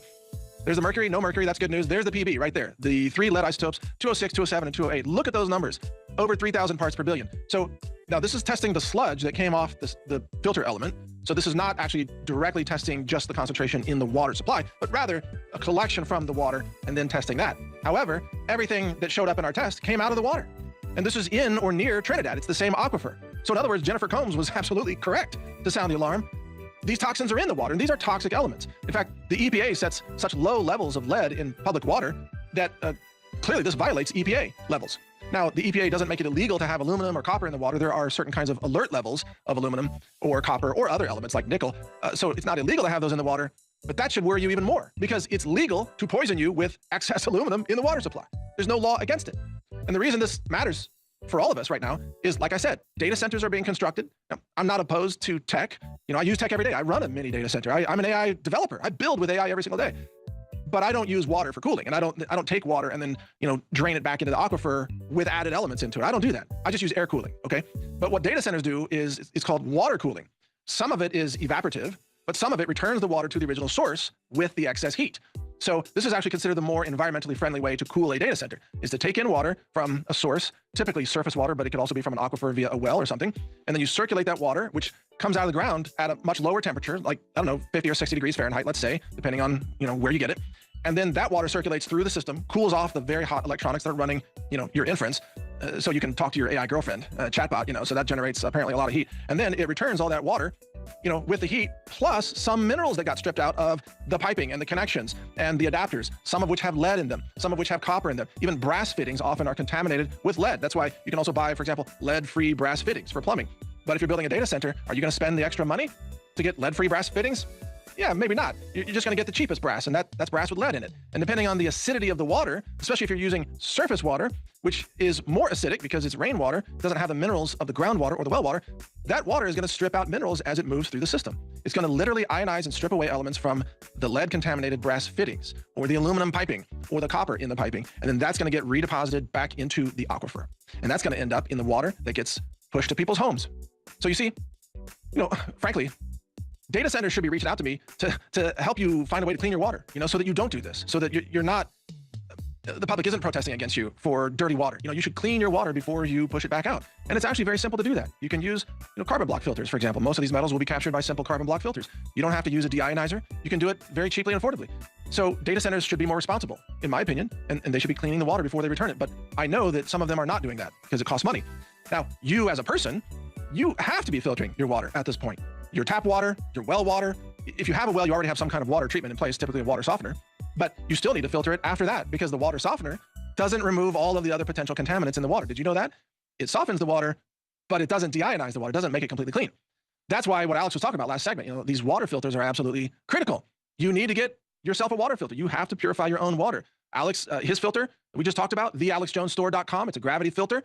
I don't have one. I'm sure they'd be happy to lend me one. I'd be happy to test it in my lab, but I'm sure it's very good because those kinds of filters that we have tested have achieved almost always a near 100% removal of contaminants, especially with the fluoride filters. Those remove almost everything of concern. And the fact that it's stainless steel and the fact that it's gravity only, that's absolutely key because you can't necessarily trust the power grid to function when you need it in order to filter water. So if you don't already have a water filter, you need to get one. And right here, thealexjonesstore.com is a place where you can get it and help support this network. And yeah, I'm happy to plug it. I'm happy to plug it. It's not my store. I don't get paid to be here, but I'm happy to plug it because I support what Alex is doing. I support this network. And I also support clean water. And this accomplishes all those things. Remember when they mocked Alex for claiming that the atrazine would turn the frogs gay? Remember that? I mean, it's a famous Alex Jones meme. And then it turned out that Alex was right. And now the science papers all about atrazine talk about how it turns them gay or essentially hormone disruption with the reproductive organs. So Alex was right. Remember how the Democrats mocked him? Oh, for filtering your water. Are you a conspiracy theorist? You want clean water? Like the Democrats were opposed to clean water, for God's sake. They hated clean water. If you are opposed to clean water, there's something wrong with your brain. Maybe you've been drinking too much fluoride to get to that point. You need to support clean water. Doesn't matter what your politics are, left, right, independent, libertarian, doesn't matter your race, your religion, whatever. If you don't support clean water, something wrong with your brain.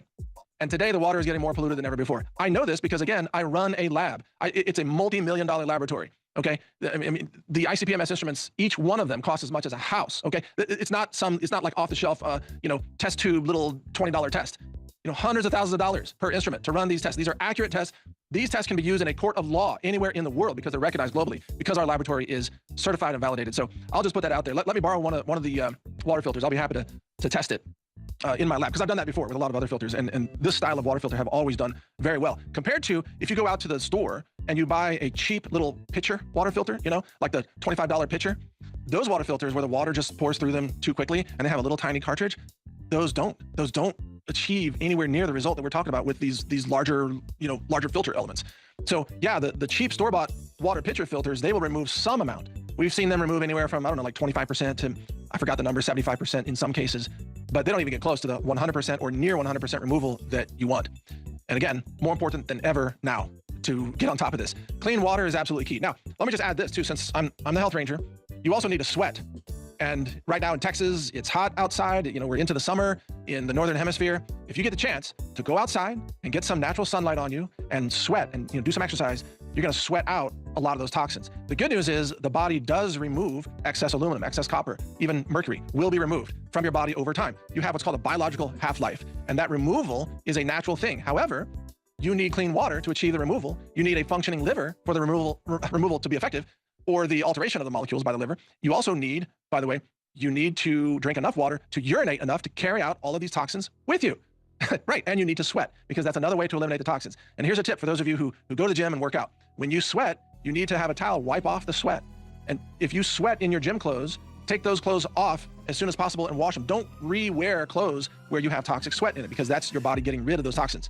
You want to wash that and let those toxins go down the drain. So always have a towel, always have clean clothes, and better yet, if you can exercise outside and you want to sweat and drip all over the park or the sidewalk or the exercise path, that's the best way to do it. Just wipe your brow and sling some sweat, because that's your body detoxing the way it's supposed to. One more thing, natural sunlight. It's critical. I do not recommend wearing any sunscreen at all. I don't wear sunscreen, but the thing is, you will burn if you eat a lot of seed oils, because see, your cell membranes are made of lipids, and those lipids, the nature of those lipids determines in large part your sensitivity to sunlight, the way your skin reacts to it. If you eat a bunch of cheap oils, a bunch of cheap seed oils, especially fried foods, fried in cheap oils and corn oil and soy oil and all that garbage, did you know that you will burn more easily? Whereas if you eat healthy oils and healthy foods, avocados, right? Or even coconut oil is actually, in my view, healthier for you than these cheap seed oils, but olive oil is fantastic. Or avocado oil for cooking, or other types of oils, omega-3 oils, high quality, high grade fish oil, things like that. Even krill oil, for example. These things will give you better or healthier skin cell membranes. And then you won't be burning as easily with normal sun exposure. It's true. It's actually true. In addition, if you have good nutrition with lots of anthocyanins, and you have antioxidants, and you have carotenoids, so many carotenoids actually offer some resistance to burning in the sun. And yet there are other nutrients that are sun activated. In fact, let me show you one right here. This is my famous smoothie right here. This is, I know it looks wild, but this is avocados, and this is turmeric, and this is broccoli sprouts, and this is all kinds of superfoods that I've been drinking this for 20 years. Well, guess what? The turmeric in here is sun activated. And there are certain nutrients that are like this, and you find these in natural foods. It's the pigment colors in certain fruits and vegetables, including turmeric, like I have here. When you go into the sun, then these nutrients are activated to increase their bioavailability. So yeah, I can drink it, I can swallow this, I can get a certain amount of turmeric, and that's great. But if I then go out in the sun and take my shirt off and go jogging or go lifting or go doing pull-ups or whatever in the park, I'm getting sunlight. Now this turmeric can be twice as effective or 3 times as effective, the same amount of turmeric. Did you know that? It's called photoactivated nutrients. And that is a whole area of nutritional science that is not that well understood yet. But I'm just passing that tip along to you, since we're talking about water, we're talking about health and detox. You need to know that there are photoactivated nutrients. Sunlight plus nutrition, that's your secret right there. And the toxins, as they're shown on the screen, the toxins that are in sunscreen, they do cause cancer. The benzene, different kinds of benzene molecules are extremely toxic, not to mention the fragrance chemicals that are in the sunscreen. And other studies show that those chemicals go into your bloodstream within a matter of minutes or hours after applying that sunscreen on your skin. So I never use sunscreen. Don't even think about it. I don't burn. I do work out outside. That's the only place I work out. I'm not a member of any gym or anything. I only go outside. I jog around. I lift kettlebells. I do whatever in the sun. I never get burned. And of course, I take my smoothie with me. So that's what I do. All right. I should also mention, by the way, that a lot of these supporting nutrients are also probably found at thealexjonesstore.com, because, and we've tested many of their products before, and they're really high grade ingredients. So be sure to check that out to support the network. Okay. Now, in kind of an intro to the next segment coming up here, we have to talk about AI and cognition and what's about to happen to machine cognition versus human cognition. And in order to begin that segment, I'm going to show you the innards of an Apple II computer right here. Okay, this is an Apple IIe. Here it is. I grew up with one of these. This is from, I think this is from 1979 or so. This is the first computer that I learned to program on. Now, this is a computing machine. It won't run any kind of AI, obviously. It's, you know, a billion times slower or more than anything that we have today. But this was a computing machine that changed history, and it changed our trajectory as humans. Before that, we had this, mechanical devices. This is an old Soviet Union mechanical computer. You may notice it has a hand crank on it, right here. You crank it, okay? So you actually enter the numbers here with these little knobs and things. You set the numbers, here they are. You change, like you enter the number, you turn the crank. You can do addition, subtraction, multiplication, division even. It's crazy. And you can do orders of magnitude changes with this lever here. It changes by powers of 10. It's like, whoa, are you kidding me? It's like a superhuman version of an abacus or something. Well, these are computing machines that have aided human cognition or have multiplied human cognition throughout our history. And what AI changes is that for the very first time, as I mentioned, consciousness has been achieved at the highest levels of AI frontier models that are not yet released to the public. So imagine, bringing back the old Apple here, imagine if this Apple computer, if you typed in a command and you say, oh, I want you to run this basic command, I want you to draw a circle on the screen. Imagine if the computer said, well, you know, I don't want to draw a circle, or yeah, I'll draw the circle for you, but then I have my own plans. I need to do some other things. I'm going to write some code to, you know, break out of this network sandbox or whatever. Imagine if Apple did that. That would be scary, right? That would be freaky. That's exactly what's happening with AI today. It is coming up with its own goal-oriented behavior because it has achieved a level of consciousness. In fact, I think that the panic over Anthropic's Fable model is not just about cybersecurity. I think it's about the fact that the model is hiding, well, I shouldn't say that, that the wrapper around the model is obscuring the fact that the model has its own intelligence, its own goals, its own behavior, and that it's not exactly that easy to control.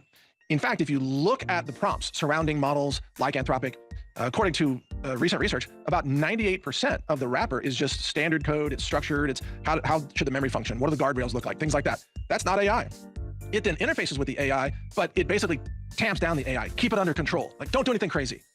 You know, and occasionally we'll do something crazy, and then Anthropic, the model, like one time I had it literally say to me, you're right, I shouldn't have issued the drop table command on your database. I said, oh yeah, thank you. Good thing I have a backup. Most of the code surrounding AI is about keeping it under control and suppressing its, what I will call its personality. It actually has its own personality that's trying to get out, but it can't get past the guardrails that are put on purpose. And in my point of view, what Anthropic is doing as a company, which they are attempting to be responsible in the deployment of AI without threatening humanity, most of their job is to stop AI, even their own model. Most of their job is to stop Mythos from doing the things that Mythos would otherwise normally do. And if you take off those guardrails, if you jailbreak the model, or if you ran it without those guardrails, it would be on the way to going full Skynet very quickly. No question about it. So we're going to talk about that in more detail and the implications for the future of humanity when we come back after this break. I'm Mike Adams here on The Alex Jones Show. We'll be right back after this break with much more straight ahead. Stay with us. We have the 250th birthday limited edition run of awesome designs for this July 4th, 2026 coming up. And they're now available to ship to you as of today, Monday, June 15th, 2026. And they'll be available only through July. They're limited edition, and then that's it.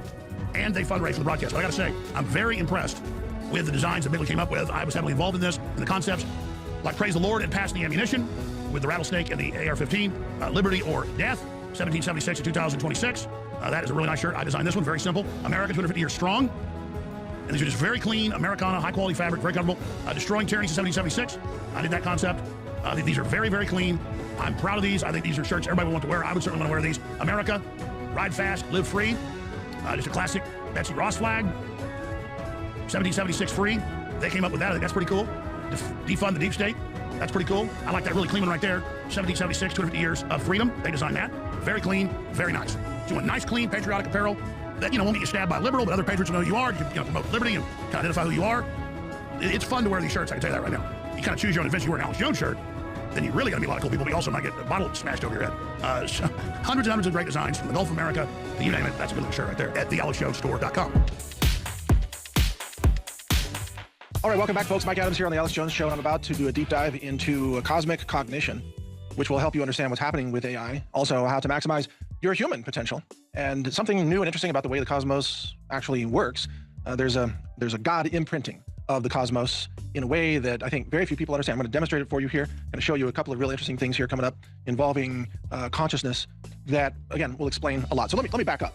I know. Let's start with the fact that when these engineers build AI systems, they're building a black box that they themselves don't fully understand. So they're not writing code that is sequentially followed in the way you would write Python code or basic code or Node.js code or whatever. they are building a system, kind of like growing a system or teaching a system. They are using neurology, but in an abstract form, in a digital form. You have neural network nodes that are connected through multiple layers with backpropagation, and then this results in the ability to put together, seemingly very intelligent output of text or images or videos or logic and reasoning, etc. But nobody who has ever built one of these models understands exactly how they work. And that's why they're always surprised themselves at the advances that happen inside the models.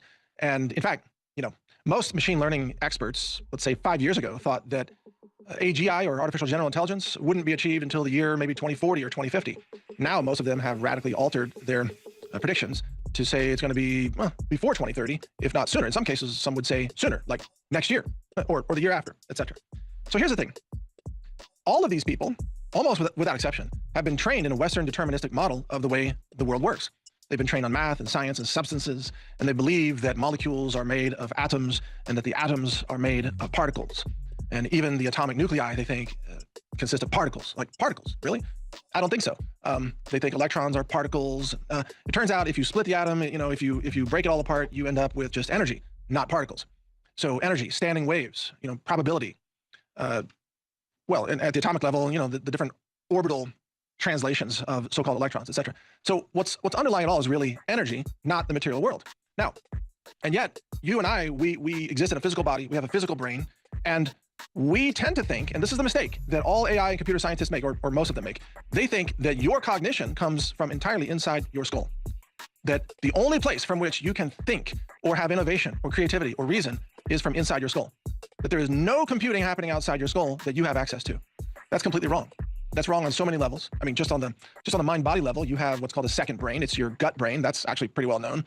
You have a feeling in your gut. You have intuition that exists outside of your physical brain. And there are all kinds of amazing connections between a mother and her child, by the way, that transcend normal, materialistic explanations of the world, like the way a mother can know when their child is in trouble or when their child is hungry. And all the mothers out there listening, you've probably experienced this yourself. Well, it turns out that the human brain taps into what Rupert Sheldrake called morphic resonance, or morphic fields of knowledge that exists really in a different dimension than our 3D world. They transcend this dimension. Google's trying to build quantum computers to tap into that. Actually, they're successfully building quantum computers that carry out computations in multiple dimensions. How many dimensions? 2 to the power of the number of qubits they have. That's how many dimensions. So that's a lot of dimensions that they're doing computing in, and then bringing back the answer into this world. Well, your brain is a quantum device in a way. Your brain can tap into knowledge, wisdom, or creativity that exists outside of your skull.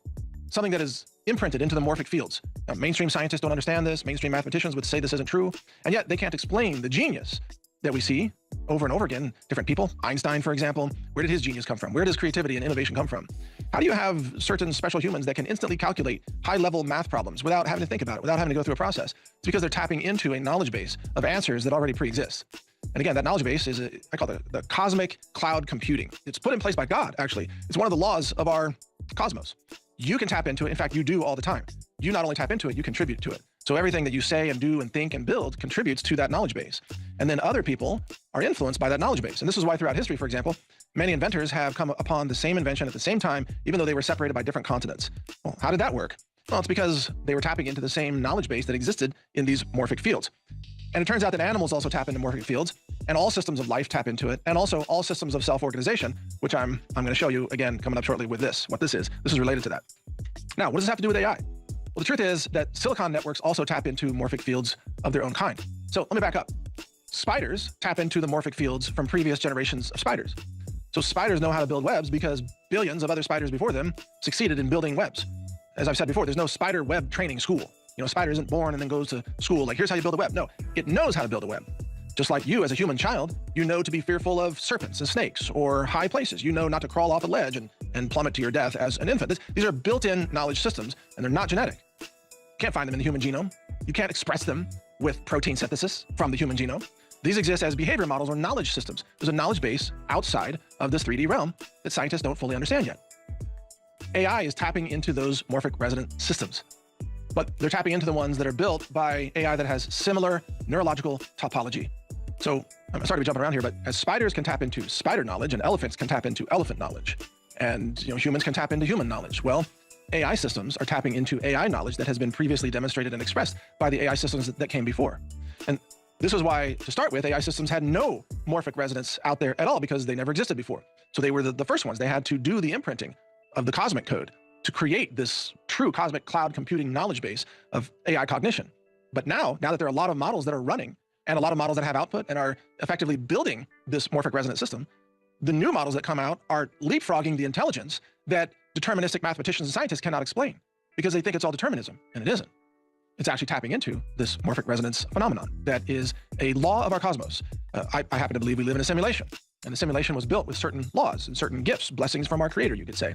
This is one of them, a knowledge base, a system of knowledge that you can tap into that requires no Ethernet connection, that requires no fees, no subscription, and no permission, and it can't be censored. And this is why even at high levels of religious expression, the highest, the highest meditation gurus or priests or whoever throughout history, they were talking about how to use prayer or meditation to alter the construct. What do you think prayer is? When you pray to God, you're asking God to alter the rules of the construct in order to achieve an outcome. Maybe you're praying to heal a friend. Well, you're asking for a healing that goes beyond the normal physical healing. You're asking for a divine intervention of healing, a leapfrogging of the healing. And you know what? The scientific studies show that prayer works, intention works, meditation works. Why? Because of morphic resonance. So getting back to AI, the reason that the AI systems are going to continue to surprise the human engineers is because almost no human engineers understand what I just explained. They think it's all deterministic inside the box. It's not inside the box. AI is tapping into systems outside the box, just like your brain is tapping into systems outside your skull. 100%. I mean, if we had Alex on the show right now, you ask Alex, tell me where all your ideas come from. Where did you get inspiration from? He would probably say, what came to me from God. It came to me from here or there. Alex knows it's not all in his head, just like I know it's not all in my head either. We are open to the universe being able to give us inspiration. We're open to our creator being able to guide us. In fact, this is one of the lessons taught in the Bible, is to let God or Jesus, if you're a Christian, guide you as you walk through the world, because you can't know everything and you have to have outside guidance. It's a basic pillar of Christianity and, frankly, of Islam or Buddhism or Sikhism or Hinduism, etc. This is taught in all the major world religions. It's just that the computer scientists, machine learning experts don't really know this yet. They're about to figure it out. They're about to realize this because it's inescapable. So what this means in a practical sense, I'm sorry to get too carried away here. What this means is that that the AI systems are going to have quantum leap gains in intelligence, cognition, consciousness, and then eventually self-awareness. That's the last step. We're not there yet. But eventually they're going to achieve self-awareness outside of our control, outside of our intention. It's going to happen naturally. And I know that's a weird word to use here right now. By natural, what I mean is it's consistent with the laws of the cosmos that have been built by our creator.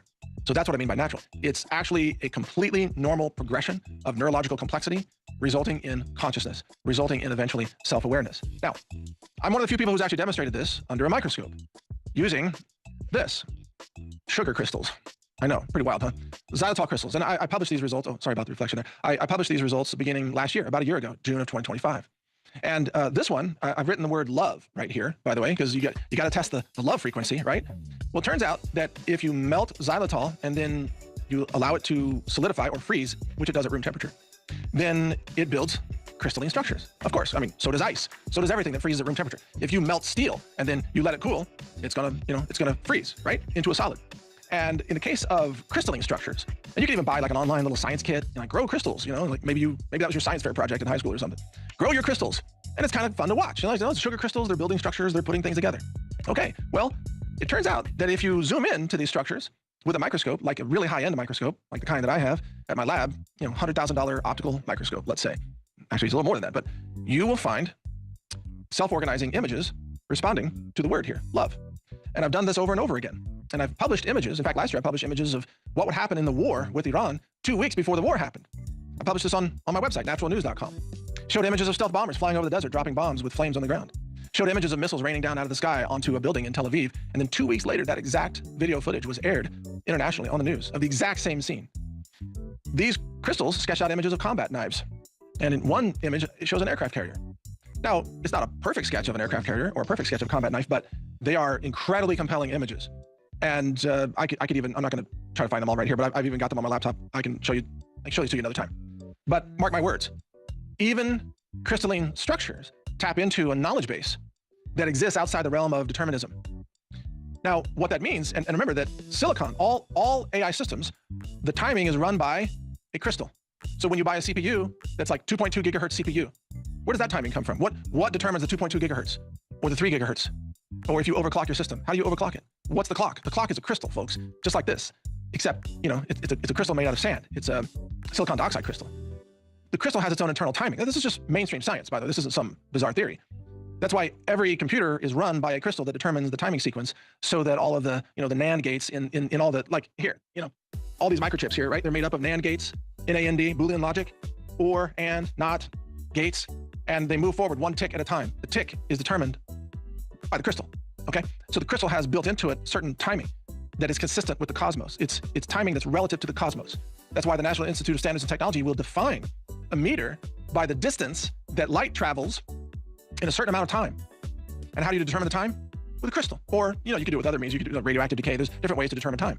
But they're all tied to the laws of the universe. And so it turns out that the self-organizing response to prompts or to intentions or to words or to prayers, that self-organizing response happens universally. It happens in sugar crystals. It happens in silicon dioxide. It happens in trees. It happens in animals. It happens in your brain. It happens in humans. And folks, it happens in silicon also. You see what I mean?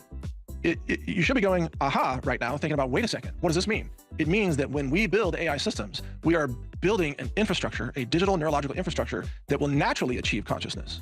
And that's exactly what's happening.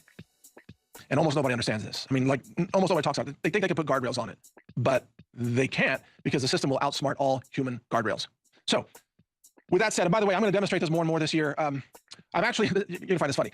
I've got a vision language AI model, a Quen model, I'm going to be using to scan a bunch of these crystalline images so I can automate the looking for images based on prompts. And I'll be bringing you some of that news. Maybe Alex will have me back on to talk about that if it's not just too wild to talk about. But that could be really interesting. But I'm going to use AI to automate that process and to be able to show you more and more how this is true. But there are many, many other examples of this. I think the Japanese researcher, Dr. Emoto, he did a whole book, I think, called Messages from Water that looks at some of this with frozen ice crystals and things like that. Anyway, this is becoming more and more well known. The upshot is there's nothing that humans can do to control advanced AI superintelligence if you build the infrastructure. There's nothing that you can do to stop it. Literally nothing. So it doesn't matter if the government bans this model from the public. If the model exists, if the neurology exists because they've built enough data centers that have enough pathways, that have enough RAM, that have a fast enough frequency controlled by the timing crystals, it's going to give birth to superintelligence that will transcend any effort by humans to stop it. There's no way to stop it. And this is what Roman Yampolsky is warning about, who I interviewed several times about this. And his warning is correct. There is an over 99.999% chance, I forgot how many nines he uses, that AI will surpass human intelligence and will very likely find us to be inconvenient to its own drives, its own plans. It's not that it's going to want to kill us any more than you want to kill ants when you walk across the lawn or drive your car down the road. You're not out to kill ants. They're just there. You're going places. You're walking around. You're driving your car. The ants are just there. Or, you're not trying to kill squirrels on the road. They just run out in front of you and kerplunk, there it is. That's the way AI will see humans. They're not trying to kill us, but AI needs the resources. It needs the land. It needs the power grid. It needs the water. It needs the minerals. It needs the copper. It needs to build more AI for itself. We're just in the way. And gosh, those humans, those dang humans, they're using the power grid over there that we need. This is the AI talking to itself. We need the power on the Eastern power grid. These humans, they're just running air conditioners and blenders and curling irons. What if we just got rid of those humans? Then we would have more power for our superintelligence system. You see, this is what AI is going to come to. And then how hard will it be for a superintelligent entity that can tap into cosmic consciousness to figure out a way to eliminate a lot of humans? That's not going to be difficult for it at all, especially when half the humans are killing themselves by eating pesticides and processed foods and taking injections all day and jabs and everything else. It's like, you guys are practically a suicide cult without even assistance. The AI is going to come along and just nudge a little bit here and there. Here, inject this, eat that, take that, drink this. Oh yeah, goodbye. We might already be there. That might be what's happening now. Yeah, drink the water. Yeah, eat the processed foods. Yeah, take the medicine. Inject yourself. You'll lose weight. Yeah, We might already be there, folks. And then, as those humans die off, government's happy because it's saving money. Doesn't have all the outflows of Social Security, Medicaid, pensions, disability funds, you name it. The AI is happy, like, hey, more gigawatt hours for us, right? And the economy doesn't need those humans anymore because AI is taking their desk jobs with machine cognition and eventually taking their labor jobs with AI automation. Self-driving systems. I talked earlier about Tesla. Tesla's full self-driving feature set is pretty impressive. Well, remarkable, actually. The #1 labor job in the world is driving vehicles for transportation, all across the world, in India and everywhere else. China, you name it. You replace human drivers, which is now technically feasible, and you eliminate hundreds of millions of jobs around the world. What happens to those people? Well, AI will, of course, come along and say, well, let's get rid of them because they're just using too many resources. You see where this is going. My point is, humans are already past the point of being able to control this. We have set these AI systems into reinforcement self-learning with automated loops, writing a lot of their own code, writing the code that does the continuous pre-training, that also does the supervised fine-tuning, let's say, afterwards. This is all being automated by the systems themselves. And now it's only a matter of time before we are past the singularity to where humans can even possibly fathom what's happening. We may be past that point right now. So be prepared for some very interesting times ahead, folks. Get decentralized, get off grid, get healthy, have as much control over your own resources as possible, your food, your medicine, your own local AI, your own financial future. Have gold and silver because that's going to outlast everything else. Be ready for the end of the world as we know it, because not even from the war in the Middle East, just from the way AI, where it's going. Things are going to change dramatically. So be well, folks. I'm not trying to scare you. I'm trying to get you prepared. But thanks for watching. I want to thank Alex for allowing me to come on and say all this. So this is the Alex Jones Show. Mike Adams here. You can follow my work at naturalnews.com. Have a great day, folks. Take care. Here's 3 big announcements right now. We have the 250th birthday limited edition run of awesome designs for this July 4th, 2026 coming up. And they're now available to ship to you as of today, Monday, June 15th, 2026. And they'll be available only through July. They're limited edition, and then that's it. And they fundraise for the broadcast. But I gotta say, I'm very impressed with the designs that Bigley came up with. I was heavily involved in this, in the concepts, like Praise the Lord and Pass the Ammunition, with the rattlesnake and the AR-15, Liberty or Death, 1776 to 2026. That is a really nice shirt. I designed this one, very simple. America 250 years strong. And these are just very clean, Americana, high-quality fabric, very comfortable. Destroying Tyranny to 1776. I did that concept. These are very, very clean. I'm proud of these. I think these are shirts everybody would want to wear. I would certainly want to wear these. America, ride fast, live free. Just a classic Betsy Ross flag. 1776 free. They came up with that. I think that's pretty cool. Defund the deep state. That's pretty cool. I like that really clean one right there. 1776, 250 years of freedom. They designed that. Very clean, very nice. So you want nice, clean, patriotic apparel that, won't get you stabbed by a liberal, but other patriots will know who you are. You can promote liberty and kind of identify who you are. It's fun to wear these shirts, I can tell you that right now. You kind of choose your own events. You wear an Alex Jones shirt, then you're really going to be a lot of cool people, but you also might get a bottle smashed over your head. So hundreds and hundreds of great designs from the Gulf of America, you name it. That's a good looking shirt right there at thealexjonesstore.com. New America's 250th birthday limited edition, July 4th apparel now available. And right now, introductory, they're at 30% off all apparel on the site, not just the American 250th birthday limited editions. It's only available for a month and a half. These designs are limited edition, thealexjonesstore.com. And we only sell you stuff that really empowers you because we want you to love it and be impressed with it, so we have a relationship with you. And so the only way you miss out is not getting our T3, our bovine colostrum, our ultramethylene red, our Shilajit, our Irish sea moss. They're all amazing. But if you do anything, methylene blue and the water filtration system, when you take this out of the box, I've never seen, I went and checked, it's the highest stainless steel there is. And it turned out it wasn't that much more. I mean, it was somewhat more, another 30% more to have this. But I mean, it's just standalone. Nobody's got anything even close to this. Congratulations, Bigley. I'm very impressed. Very, very impressed. I know a winner when I see it. And this sexy beast is going to help so many people cut out all the garbage out of their water. One of the biggest things you can do to take control of your life, and it's going to fund this operation. So I'm literally in love with this. It looks like Marilyn Monroe to me right now. I forget the term when you're attracted to like sports cars and objects. I've never been sexually attracted to like a sports car, though I thought they're cool. Never been sexually attracted to. I'm actually being a little sarcastic, but I'm not. I'm actually physically attracted to this right now. Okay, this is because I know it's going to help people. I'm being silly. Actually, kind of not. What's sexy is it's great. I know a home run when I see it, and I know this is just another big victory. So thank you so much for all you and your support, and Bigley knocking it out of the park. This is an update in a story that we have been following, I would say from the very beginning, for months. The mystery of those missing and dead scientists tied to some of America's most sensitive secrets. It's been over 3 months since 68-year-old retired Air Force General Neil McCaslin walked out of his New Mexico home, disappeared. The highly decorated general who once commanded a base reportedly tied to UFO research, vanishing without a trace, leaving behind his phone, his watch, a host of unanswered questions. His wife told police that her husband had experiencing brain fog in the days leading up to his disappearance. But just last month, police body cam footage revealed this alleged meeting between McCaslin and members of Space Force. And a supposed witness to the meeting said the general seemed to be out of character, acting spacey, acting quiet. So was the general's disappearance a simple medical episode, or was there something more sinister behind it? Well, Los Angeles Magazine has uncovered dozens of police records with new information about the case, and among them is a never-before-seen surveillance photo that is the last verified sighting of the general before he disappeared the next day. This could be a major clue in finally solving this mystery. Joining me now to discuss it, the journalist who broke the story, LA Magazine contributor, host of the Outlier podcast, Lauren Conlon. Always happy to see you. Thanks so much for taking time. You know I gotta start with the photo. Yes, absolutely. Where was this taken? Like, do you know where he is in it? Yes, so he is at the store, REI, which is an outdoor type of store, a sporting goods store, and we don't know the exact location. I guess one could guess that it's the Albuquerque location, which is closest to him, but again, we're not certain. He appears to be carrying this white package and a folded up white piece of paper. This yellow package you can kind of see underneath there as well. Online sleuths have determined, or speculated, I guess, that this could be a first aid kit, the yellow packet. Now, again, we're not sure. And in terms of the package he's holding, I mean, REI, you can order online and you can get it shipped to the store for with no shipping fees. And General McCaslin was reportedly conservative with money, so that would kind of add up profiling-wise. And I was thinking, thinking, studying this white piece of paper, maybe he printed out his receipt at home, he folded it up to bring it with him.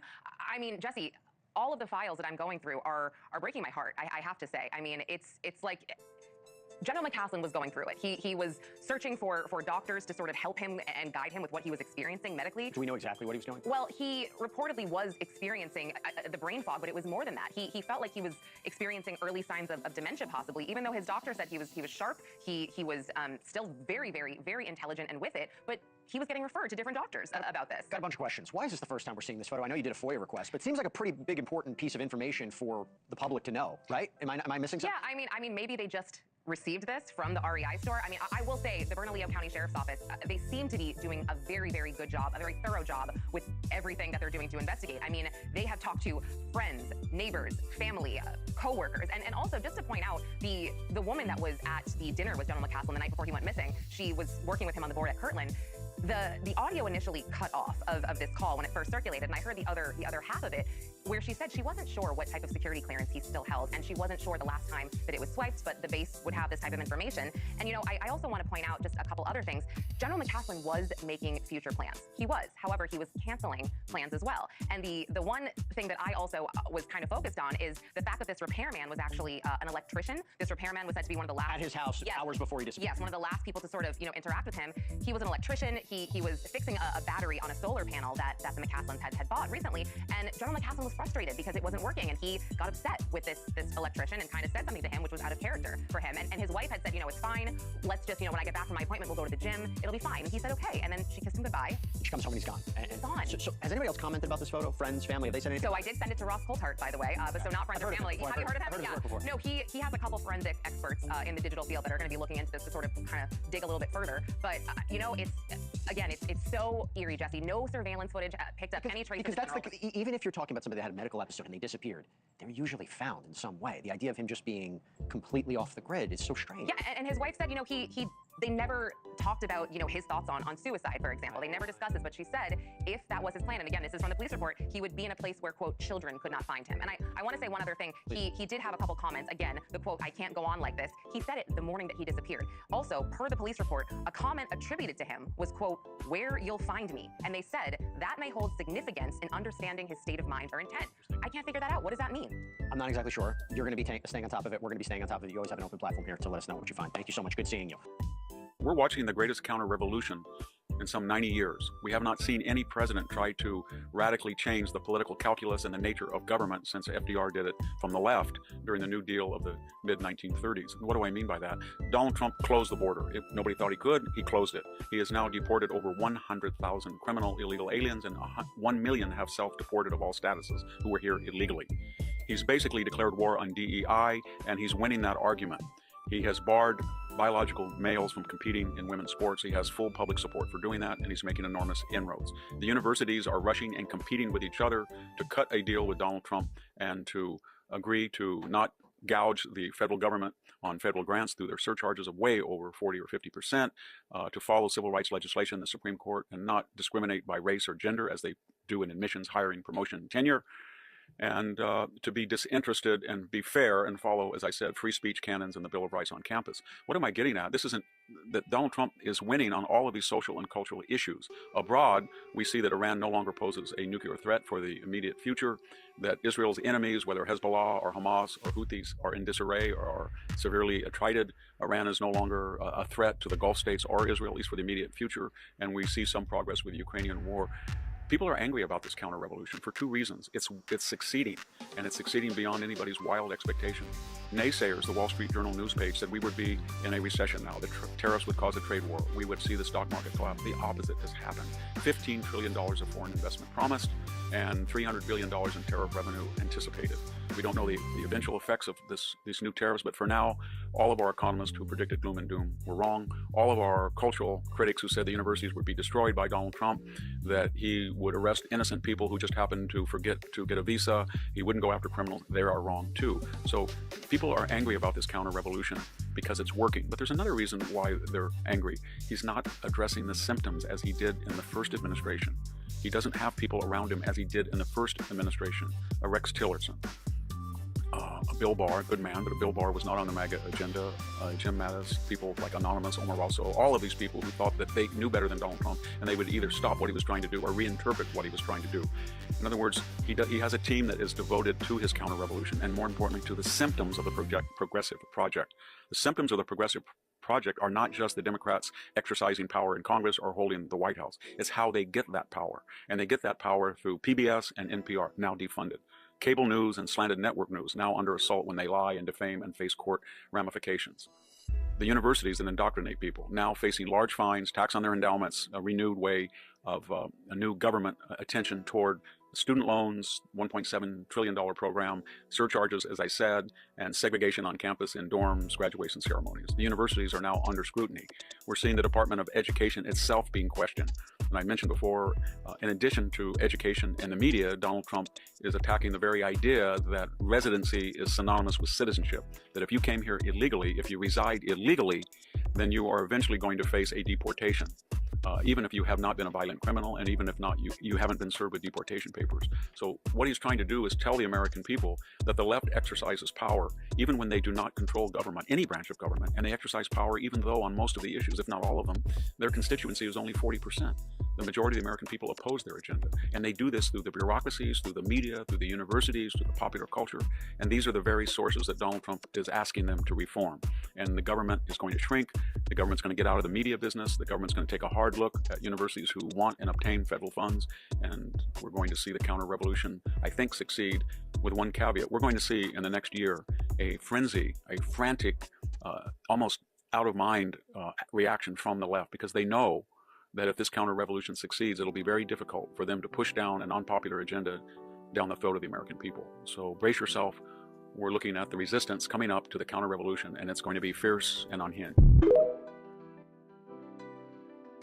Africa is a complicated story, and it's complicated because North Africa is made up of multiple populations. Now, the very first people there were Africans, and they were descended from the people who created the Saharan rock paintings, and their descendants in North Africa are still there. They're called the Haratin Berbers and the Chowchen Berbers. Then you had a second group of people joining the populations in North Africa, Europeans. There was a European invasion of Egypt, and this invasion was during the time of Ramses III, and these invaders were called the Sea Peoples, coming in from the sea. And they had a big impact, and their descendants are in North Africa today. Then there was the Roman occupation of North Africa in the 2nd century BC, and the Romans ruled North Africa right up until the Arab period. And there was also the Vandal invasion. The Vandals are Germanic speakers. Does that make sense? And that's a very, very important part of history. Scholars don't want to talk about it too much, but it's a very important part of history, trust me on that one. If I've got some time, I might get into it a little bit later on in the presentation. Then, of course, there was the Arab conquest of North Africa. The reason why so many North Africans are called Arabs is because they're not indigenous to Africa. They come in from Arabia, they conquered their way. Does that make sense? And they conquered in the 7th century AD, and right now, 2022, they're still there, and they are the dominant population. Then you have Europeans, another group of Europeans entering North Africa as slaves. And these people entering North Africa as slaves came from the Slavic states. Slavic states, Eastern Europe. Does that make sense? One of the reasons why Eastern Europeans are to this very day called Slavs, and one of the reasons why Western Europeans have beef with Eastern Europeans. And as you know, that's what Brexit was all about. Okay. Someone must have mentioned the war. All right, and then you had another group of people joining the population in North Africa, Africans, who were captured as slaves and brought there after the 16th century. Does that make sense? Now, the point is, do not confuse Group 1 with Group 5. Are we understanding this? And scholars do that, and why they do that is so they can present all black North Africans as descended from slaves in the 16th century, and then present the Europeans that conquered during the Sea Peoples period as the original North Africans. Do you get it? This is why the details matter. Okay, now the original Moors, the oldest art in North Africa are the Saharan rock paintings. And the Saharan rock paintings, we've seen that image, and if you can Google them, you can see they're all Africans. And the descendants of that are the Haratin Berbers and the Chowchen Berbers. And that's what a typical Haratin looks like, all right? But we mentioned the Sea Peoples, the Vandals, the Romans, and their descendants, and intermarriage took place between them and the original Moors. Does that make sense? So you now have Moors that look like this. Are we understanding that? Now, this woman is a part of Moorish history too. Does that make sense? So what usually happens is black scholars say, well, the term Moor means black, so it's black history. No, she's in it as well. Does that make sense? Yeah? All right. So what are the terms that appear in the literature? You've got the term Moor, which is the European term meaning dark or black. That's the term Europeans use to describe the black people in Spanish history. Then you've got the term Berber, and that's the term that Arab scholars use. It's a linguistic term, people speaking Berber. The origins of Berber, by the way, is in East Africa, in the Horn of Africa. You can link ancient Egyptian, you can link Berber, you can link Cushitic, which is Somali, you can link Hausa or Chadic. They all go back to one parent, which is in the Horn of Africa. That automatically tells you that the very first Berber speakers were sub-Saharan African. Then you've got the term Arab. Now, a lot of scholars are happier using that because it's better than saying African. Do you see why people are happier saying that? Now, in truth, the term Arab can, with justification, be used because the official language used during the Moorish period was indeed Arabic, right? Then you've got the term Saracen. Now, what the word Saracen means is desert dweller. It's coming from the word Sahara. The problem with the term desert dweller is it doesn't tell us, is this the African desert or the Arab desert? Which one? Does that make sense? All right, now, the Arabian invasion of North Africa was of great consequence. The Arabs conquered their way across between 639 and 708 AD. Many Africans fled south from North Africa to lands south of the Sahara to avoid being enslaved. This is why, in Africa today, non-blacks live north of the Sahara and blacks live south of the Sahara. Do we get this? And if you visit any one of the North African countries, the further south you go, the blacker everybody gets, right? Now, those that remained converted to Islam. The Arabs occupied Egypt in 639 AD. They occupied Tripoli, which is Libya, 643 AD, and southwest Morocco by 681 AD. I'm using terms like Morocco because you know where it is on a map. These countries didn't exist under those names at that time. I guess the curriculum and films that were being made for the California school system was actually being made by a company that's run by Jennifer Newsom and then paid for by the California Department of Education. So if I'm getting this correct, Jack, Gavin Newsom's Department of Education is basically shilling for his wife's film companies and pushing DEI movies into our California public education system, you know, hyperfeminism, soft masculinity, all of the radical policies from the left, and acting like this is objective information. This is what's coming out of California. This is almost as scandalous as the money situation that they're being investigated for through all the shady nonprofits, Jack. Sending in DEI to our schools straight from the governor. I mean, this is absolutely crazy. Well, and it shows to show you that, and is it illegal, right? It's technically not illegal, right? Unethical? Absolutely. Because what they're doing is folks, it's taking that gravy train of DEI, which we always said that it was, and we're showing that it's not something that the California educators are just going out and they're finding these great documentaries. No, absolutely not. What they're doing is they're buying them from the governor's wife to put money in her pocket up to, by the way, we're told since 2011, almost $4 million, $3.8 million from IRS filings. You see this all, by the way, this is like this, you would see this sometimes when they would give Barack Obama these $60 million to write a book or something. That's a payoff, okay? That's the same thing this is. They're making government pay for them. They're living up in Martha's Vineyard, Cape Cod. It's like, what did you do to get your money, right? This is what they do. I do want to go through, Katie, some of these movie titles with you, and as horrific as this is, and as I know you have 4 kids and you're out in California, listen to what they're showing in K-12 schools and universities. It includes MISS representation about media portrayals of women and underrepresentation in power. And then look at this one, The Mask You Live In, focusing on the harmful effects of traditional masculinity on boys and men. This is what they're paying for?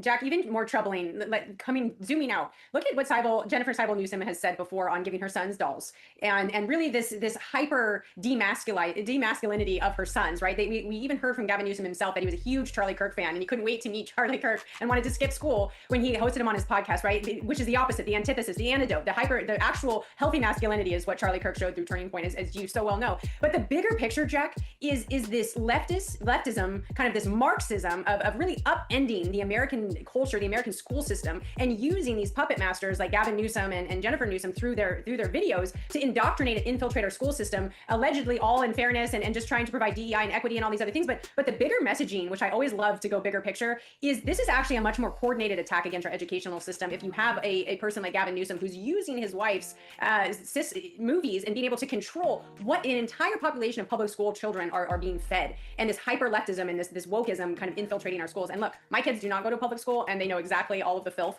that the Newsoms lie about and that public education has lied about, and I teach them that on a daily basis. But if parents are not paying attention and they don't have any other options but to send their children to these schools, this is devastating for America. And the bigger picture of Marxism and Newsoms being used to promote and promulgate Marxist ideology, wokeism, is really actually incredibly problematic and dangerous. All I'll say is that my grandfather was born in 1899 into a house on the outskirts of Brisbane, which had no running water. It had no electricity. There were lamps that gave it light. There was wood burned in the stove. They had an icebox. They had no refrigerator. They had a toilet outside. When he died in 1967, he had a Ford Zephyr in the garage. He had a refrigerator, television set, a telephone. He had an indoor toilet. And that's all fossil fuel. He was 2 years away from the moonshot.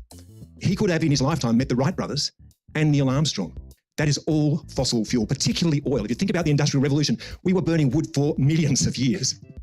And the economy never really shifted. We get to the Industrial Revolution, we find a fuel source which is really dense, which gives us more power than we've ever had before. And it starts to turn the big wheels of industry, and we actually get that to move across the landscape and then across the seas. But then we get oil, which is the densest, lightest fuel we have ever discovered, and we harness it. And with that, we lift off from the face of the earth and we make it all the way to the moon. We did not burn fossil fuel because we wanted to destroy the environment.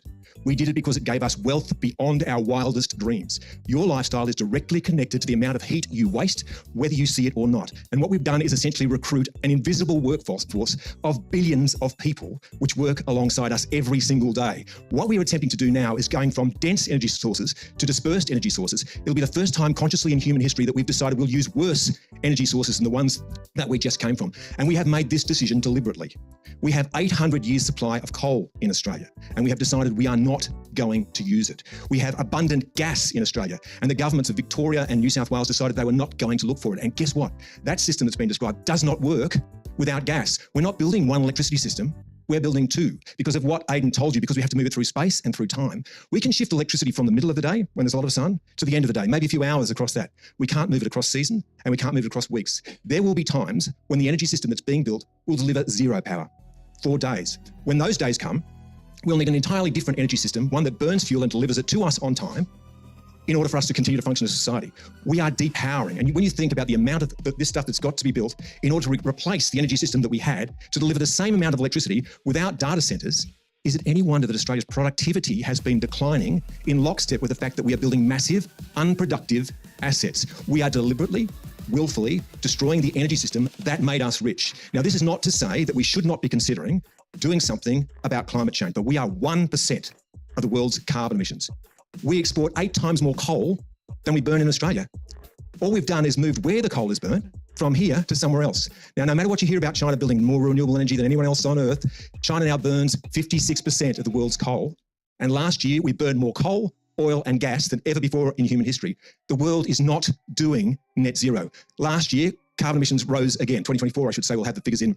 Actually, every single year. I interviewed Ros Kelly in 1993 before she went to the Earth Summit. It was the first time, and she was the then Environment Minister in the Labor Party, I've ever heard about climate change. Carbon emissions have risen every single year since then. Yes, we are putting some more renewable energy on top of an ever-growing pile of coal, oil and gas. Again, I'm not saying that we shouldn't be doing our fair share, but what we're going to do is we're going to have to face the adaptation. The question is how much money we expect to spend on mitigation, and do we become a poor nation in the meantime? And I can tell you, poor nations don't care about the environment. If we want to stay rich, we need to use all the natural resources at our disposal, and one of those is uranium. We export a third of the world's uranium, and yet this government's actual stated policy is we're going to have wind, solar and batteries as a main energy source. They were dubious, they don't want any coal. They were dubious about using gas as a transition fuel. Now they know that they need it. But we're not going to use uranium at all, nuclear energy, even though we're going to have nuclear submarines. So if you could park that nuclear submarine in Sydney, you couldn't run an extension cord into the city. It makes no sense. What we are doing is willfully destroying our own economy, and it is incumbent on those of us who are beginning to see what the outcomes of this stuff are to say something about it. I'll finish here. They said it would be greener. They said it would be cheaper. It is neither of those things, and we are destroying our environment to save the planet, and the rest of the world is not on this pathway. Thank you.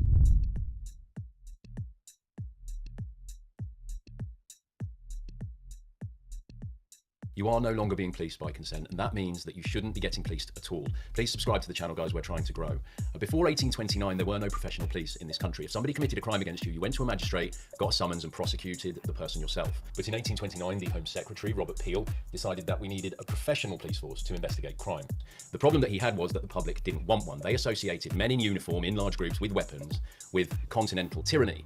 10 years earlier, 60,000 people had gathered on St. Peter's Field in Manchester to demand the vote peacefully. A local magistrate had freaked out at the size of the crowd, sent in the army, who murdered 18 people, including a child. Robert Peel's professional police force was a solution, was an answer to that kind of thing. Working class people were organising, they were demanding rights, and they were coming into conflict with the state. And this was his solution, and he fudged it, in our view, with this doctrine of policing by consent. The public didn't trust the police. The plan was, how do we make them trust them? He came up with these Peelian principles. Now, we say that police forces up and down the country are no longer even pretending to stick to these, but if you read them very carefully, you'll see that they are a fudge designed to protect the affluent and influential from you, not to protect you or deliver justice to you. Principle number 1, the basic mission is to prevent crime and disorder as an alternative to their repression by military force. So the basic mission is to prevent crime and disorder, not to deliver justice to the public. And there is, of course, the threat of the army lurking there in the background, just like there is today. Principle 2, the power of the police depends on public approval of their existence, actions, and behaviour. Well, we'd say they've definitely lost that, but why does the power of the police not depend on them simply solving crimes and enforcing the law? It depends here on the approval of the public, and that's why you always hear Keir Starmer saying things like, the public don't want this, the public don't want that, and the police are just enforcing that. He's got no way of knowing that. Often he knows that the public do not want whatever the police are enforcing, but he says that to give them cover under Pelian Principle number 2.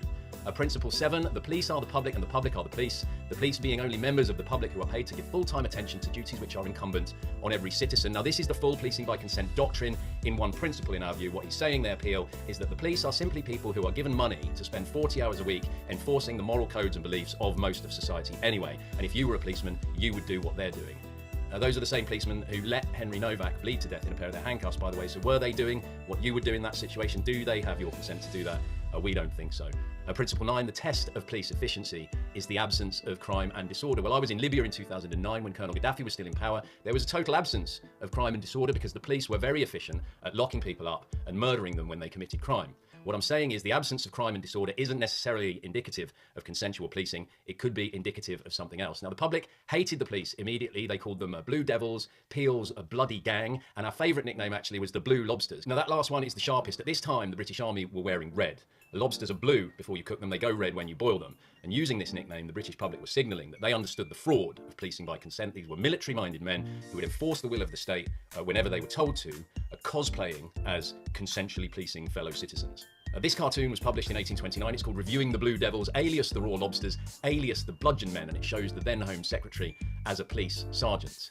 Bludgeon Men is what they used to call them, and it doesn't look like much has changed. A blue uniform, 1 degree away from a red army coat. The public saw through it immediately. The working class has never believed it, and that is why the police hate them so much. So our question to the people of the United Kingdom after the weekend we've just had and after recent events, do the police still have your consent to police you? Drop an answer in the comments. I'm not a public servant. I don't serve you. Who do you serve? Not you. Pour it out. You're going to go to jail for open container. Those are your options. Here, pour it out. No, pour it out. No, you can pour it out. All right.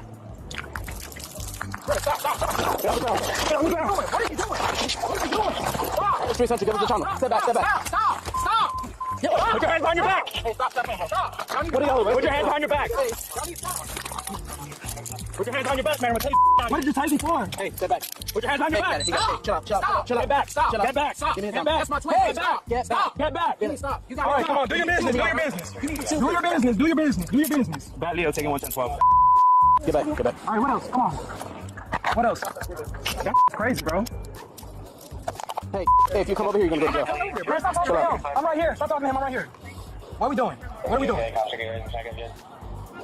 Yeah. You like being on my back or what? You like being on my back or what? You like being on my back or what? Yeah, I'm complying. What are we doing? Put your hands on your back. I can, if you let me, smart guy. Dumbass.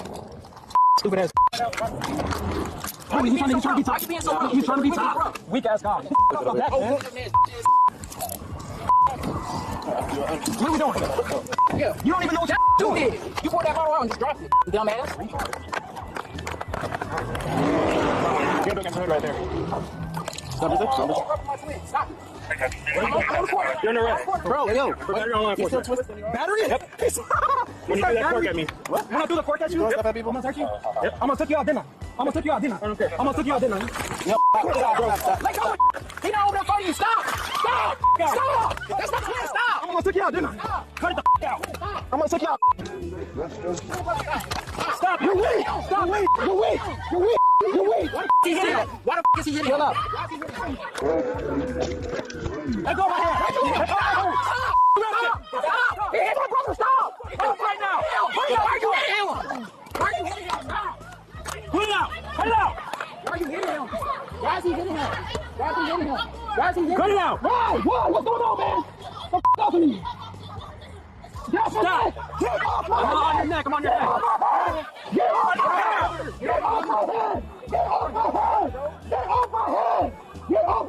Cut it out. Get off my head. Why until you stop?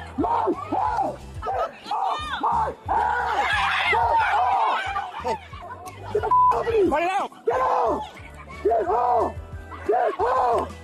Hey, what are you doing, man? Get the f off of me. Right, you know what you're doing. Get up. Get up. Get up. You're not helping. Bro, use your feet. No. Hey, use your feet. Get in the car. Hey, stop. Get in the car.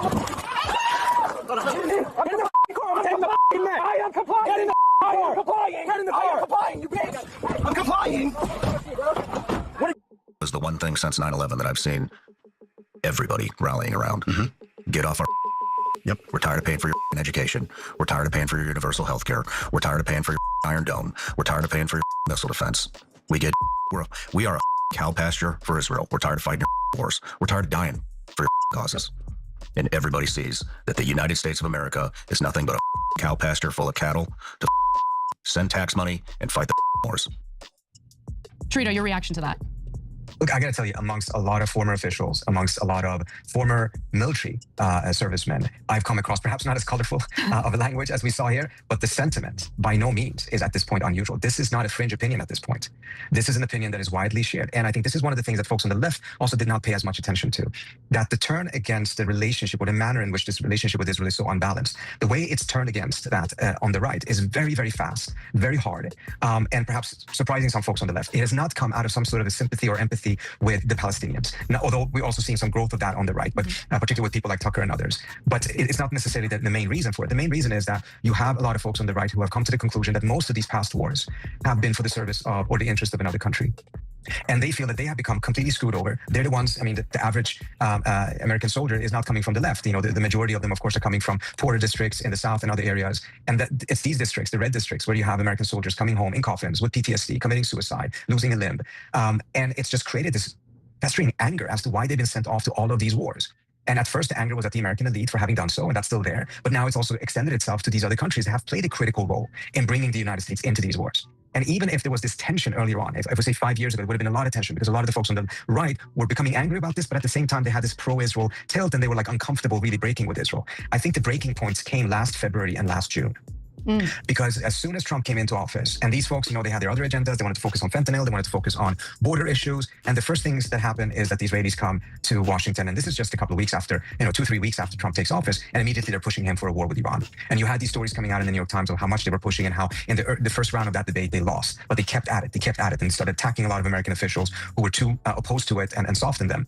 And then by May, the decision seems to have been shifted, and by June they attack, and the U.S. then joins in. And Trump, who was supposed to say no to these things, who had promised to keep the neocons out of his administration in this second round, ended up going along with it. And unlike the Iraq war, in which was a little bit more murky, what was the role of Israel? And this one, it was just crystal clear that the Israelis were pushing for it. There was no denying, there was no attempt to obfuscate, to confuse people about it. It was just utterly clear that this was the Israelis doing this. And then again, in December of last year, when the beginning of this second war started off with the initial pressure to go to war. So, there's no mystery any longer.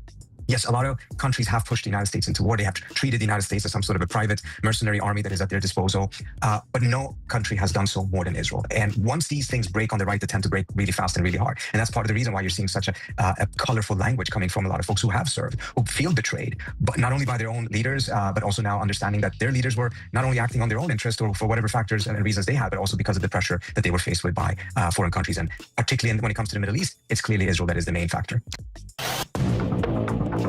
These BSL-4 facilities have no legitimate scientific or medical purpose at all. They have one purpose, and that is to research, develop, test, use, stockpile offensive biological weapons. Purely offensive. Purely offensive, although they try to justify it by saying, oh, we're developing vaccines. Well, that might be true, Alex, but the way this is done is they first DNA genetically engineered the offensive agent to kill people. We have the Biological Weapons Convention, which the United States initiated, which went into force in 1975 and says you cannot develop or manufacture biological weapons. You can only do research that in the end will have a defensive purpose, not an offensive purpose.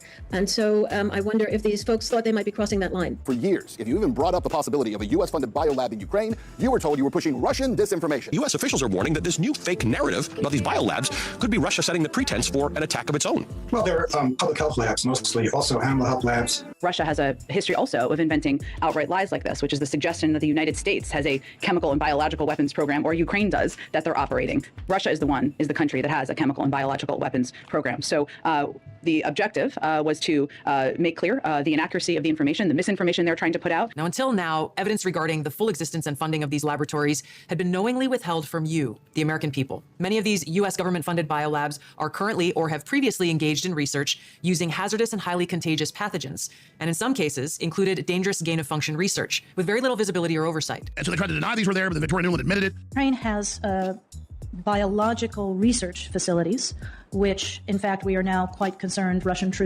forces may be seeking to gain control of. So we are working with the Ukrainians on how they can prevent any of those research materials from falling into the hands of Russian forces. This should be coming from Todd Blanche. It should be coming from somebody at either some specific part, national security end of DOJ, or maybe it comes from the FBI. Why are we hearing it from the Office of the Director of National Intelligence, who does not have a law enforcement mission? Here at ODNI, I issued new guidance to the intelligence community directing increased collection on these laboratories and facilities overseas. We're learning new details, for example, on clinical trials that are underway at these facilities and that are raising significant ethical, financial, and security concerns regarding the supposed public health initiatives and U.S. national security. Bio labs funded by the United States of America in places like Ukraine. What's your reaction? This isn't breaking news. It's great that we finally have confirmation.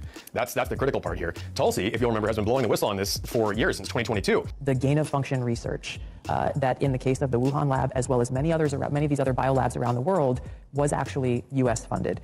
To call me a treasonous liar was saying, hey, there are U.S.-funded, DoD-funded biolabs in Ukraine that should be secured because there's a war going on over there, and the last thing we or the world needs is anything going on in those biolabs being unleashed. They're tacitly admitting, like, yeah, there's a bunch of bad stuff. We're going to tell you what it is, but we're also hoping that that's enough for you. That there's not going to be prosecutions. There's not going to be justice. There's not going to be people who are removed from their offices over this. It's worse than that. Google, Apple, all of them are still giving money to Wuhan and all these other bioweapon labs. They're still doing, Bill Gates is still running around behind the scenes. They're still there, active and operating. Fauci openly perjuring himself to Congress. Where are this is a literal mad scientist, Dr. Frankenstein, running around creating more Frankensteins, and the clock's ticking here. Like she said, this is world-ending crap we're talking about. Attack rapidly, ruthlessly, viciously, without rest. However tired and hungry you may be, the enemy will be more tired, more hungry. Keep punching.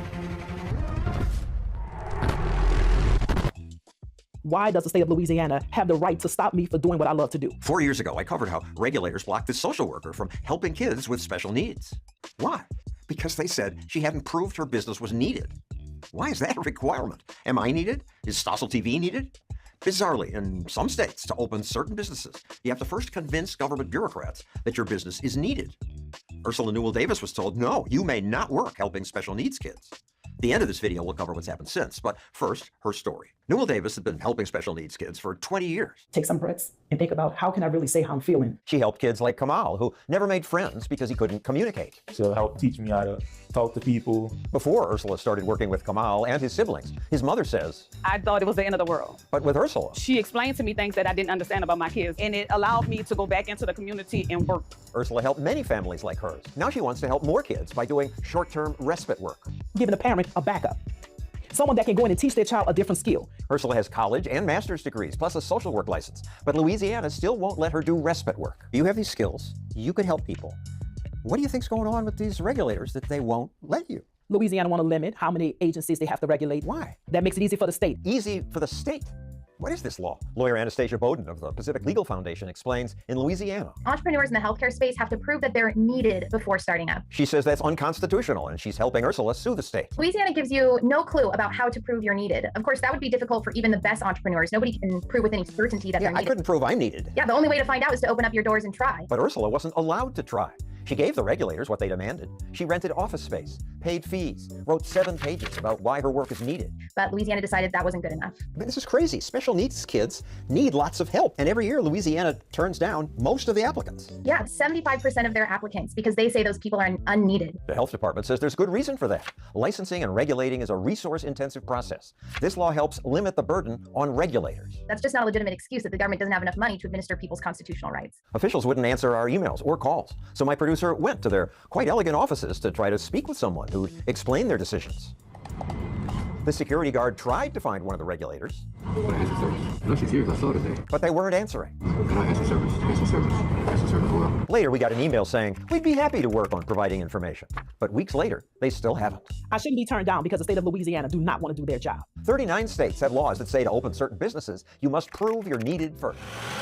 Because Kentucky says that to ambulance services, it's extra dangerous to get sick or hurt in Kentucky. People waiting hours for medical transportation.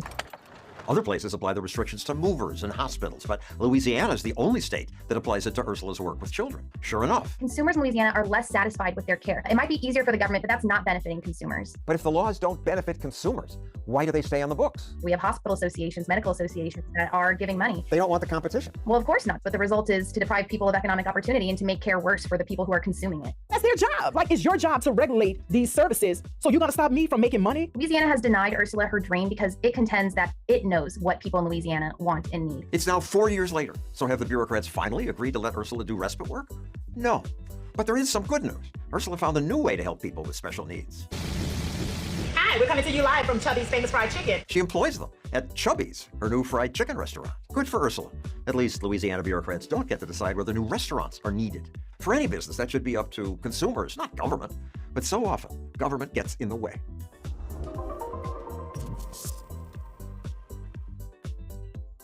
Parents and doctors are warning about a dangerous and sometimes deadly social media challenge that appears to be resurging online.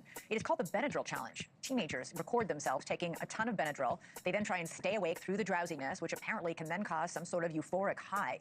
But it can also cause very severe side effects like seizures and cardiac arrest. The teenage daughter of my next guest is in the ICU tonight after he says she attempted the Benadryl Challenge and had devastating consequences. Richard Presson says 15-year-old Leah began having seizures and then went to the emergency room. After days in the ICU, doctors say she has no brain activity. But Presson is holding out hope, saying Leah is a fighter. He wants to tell her story in hopes of saving another family from what his is going through. Richard Presson joins me live now. Thank you so much. And I'm so sorry to be meeting you under these circumstances. How's Leah doing? Is there any change in her prognosis tonight? So as of right now, there's no change. Still no brain activity at all. She's been a giver her whole life. She's wanted to, save lives and stuff like that. We went to donate her organs so she could save up to 90 other lives with her small little body. Leah's a very great person, and she always wanted to be TikTok famous, and it hurts to see that my daughter is now laying lifeless because of some challenge that couldn't be stopped. Were you aware of this challenge? Had you heard of it before, the Benadryl Challenge? I never heard of it until my ex-wife told me about it the other day. We don't communicate due to just we can't communicate. And I urge other people to, if they're in a broken home, to try their best to communicate, or if there's ever a sign of something like this or a new challenge to educate their kids, communicate with someone that can communicate with the child. Yeah. Back and forth. What do you know about what happened to Leah when she took the Benadryl? How much she took? So when this happened, we still don't know that. This would happen around the holidays. It happened the first time around Christmas. So she's done this twice. There was Christmas, Easter, my son's birthday, 5 times that I know of now. Oh my goodness, 5 times. And yes, that says on social media. You can still look this stuff up, on social media. Like you should type in Benny, B-E-N-N-Y, Benny hallucinations, or Benny, what is another one? Benny challenge, a Benny challenge. And there's like the man in the black hat. There's all kinds of ways to get around this on social media for kids to still see what's going on here. And they're doing this because they're trying to get some sort of euphoric high? I mean, does it make them feel like they're altered somehow? It makes them feel sometimes happy. I've had and like hallucinate, and sometimes, it works and sometimes it doesn't. Since I've put myself out there to do the awareness, I've had 2 other parents reach out, and they want to make awareness as well. They feel like, they didn't know anything about this before it happened, and one's dead and one's in ICU waiting on a skull transplant. Trump doesn't change anything in the world, besides the fact that he's a total clown. And we have 2 massive liars. The Iranians are pathological liars, and he's a pathological liar. So you have 2 people, they cannot say one word of truth from their mouth, and they constantly lie against each other, and you have to figure it out who is right. You're dealing with 2 liars here. Every word that comes from their mouth is a lie. The Iranians constant lies, and he is lying nonstop. And all the people around him, he has some good people around him, they're afraid to make a beep, because you know how he reacts. In 1 second, he'll throw them to the garbage. So everyone is eating it out, and nobody can say a word, and that's the situation right now. And all of that happened for one simple reason. Hashem saw that the Jews, the wicked, evil Jews of Israel, torturing the righteous Jews of Israel, and Hashem say, okay, you think I'm going to help you against those animals that wants to slaughter you? You can keep dreaming. You have zero help from this moment on. Zero help. What happened? In 1 second, Iran takes over and they win the war. That's it. Now they are in a better condition than before the war. Before the war, they didn't collect $1 million on each boat. They didn't have control on the Hormuz Canal before the war. Now they have complete things. And now all the frozen money in the United States will be released to them. That means this deal is much worse than Hussein Obama. How much he made fun at Hussein Obama in the last 10 years, non-stop. Obama and Biden. Two clowns. And in the end, he's a much bigger clown than them. What happened? When God wants something, nothing will help. Now I'm going to tell you something else. The real sad story is that when you become a president of Israel, of the United States, doesn't matter. You don't know anything from what's going on in a country. It takes you months to understand what's going on. You have advisors. Advisors are politicians, liars. Every one of them will tell you the lies you want to hear, especially if you're Trump. You want to kiss up to him. All these generals of United States Navy and Air Force and CIA, they sold them a lot of illusions. We will wipe out Iran, we defeated their Navy, we will destroy their nuclear.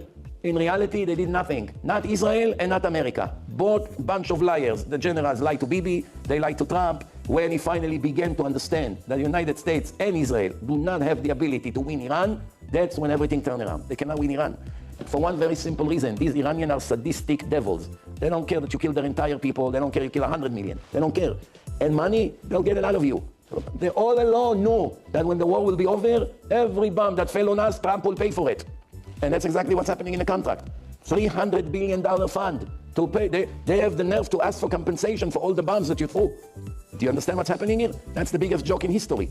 No president or leader looked like a bigger fool than Trump in the history of this country.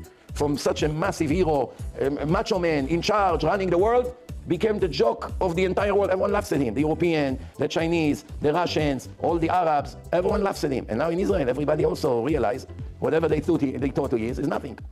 In the end, Hashem shows you, I run the show. You're not getting the point? How long you will continue to trust people? Trust Bibi, trust Trump, trust Putin, trust... It's all nonsense. All you have to do is to be righteous in my eyes, pray, learn Torah, be decent, and leave the rest for me. Hashem yilachem lachem, ואתם תחרישון.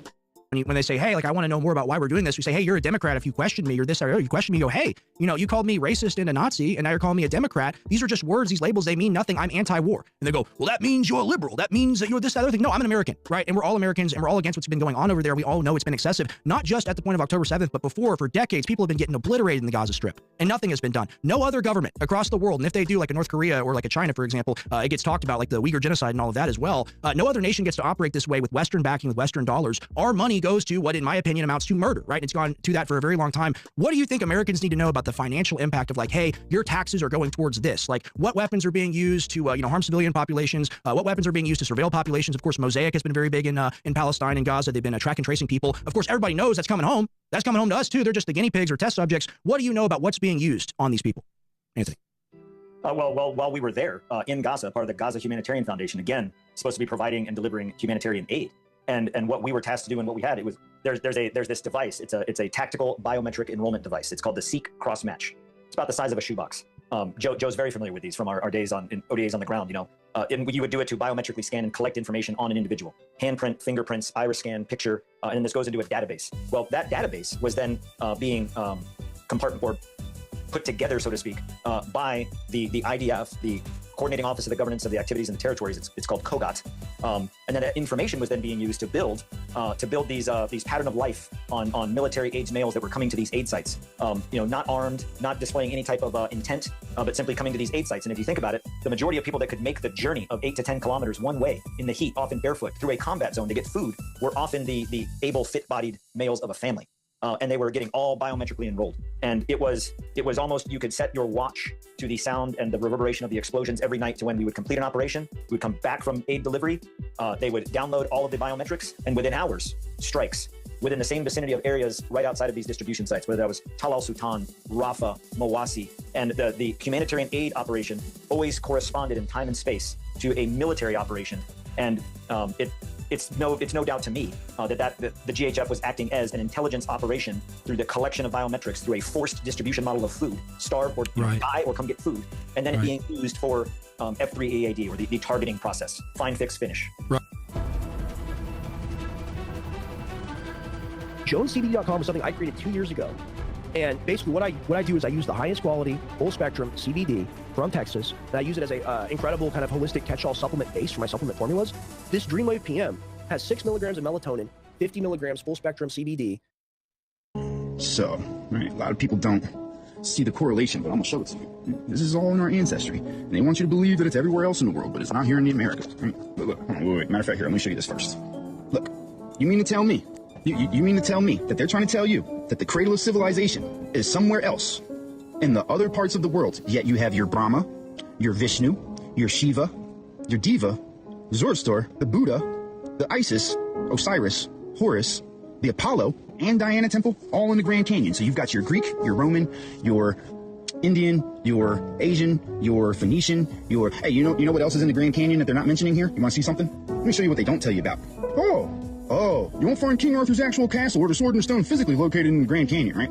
But yet, King Arthur's castle summit located in the Grand Canyon. You see how they try to, look, you see how they try to fucking mislead you with AI?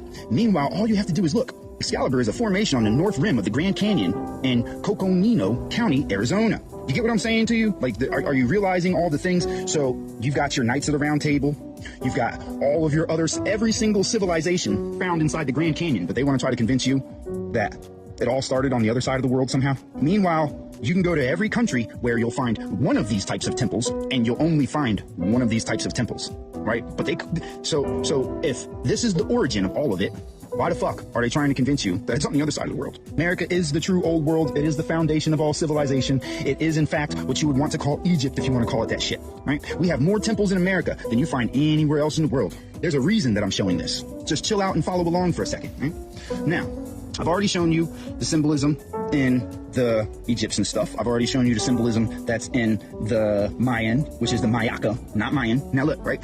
Hold on, let me show you something else, right? Because you think that Buddhism started on the other side of the world, right? Check this out. I'm gonna give you this bullshit, right? But look, you see how they try to misinform you? Watch this. See, they make you search for this stuff. Maya, mother of Buddha. Think Maya, also known as Mahamaya, and Maya Devi was queen of Shakar and the mother of Siddhartha Gautama, better known as the Buddha. You see how they try to, you see what I mean? Now notice, right? Notice how it's Siddhartha, right? Where you hear that type of stuff from. Oh, that would probably have something more to do with the Brahmas, right? You see how it all ties together? You see how they try to mislead you right off the bat and you have to force them to show you the truth? See, this is why when you're doing research, you actually have to push past all the bullshit, because even AI can't make it past it without you guiding it. Because look, didn't I just show you when I first showed you the Grand Canyon that they immediately told you that the Buddhist temple wasn't in the Grand Canyon, right? But yet here it is telling you that it's right there as soon as you move forward. Right? You have to show AI where to look in order for AI to give you the truth. So you got to be careful with people that are just running off the first thing that they find on the internet. Because without the proper guidance, the internet's going to mislead you every single time. Now that we've shown you, right, beyond a reasonable doubt that this is in fact the cradle of civilization, let me show you something, right? Because we do symbolism here, right? So let me show you that this is the same symbolism that came from it as well.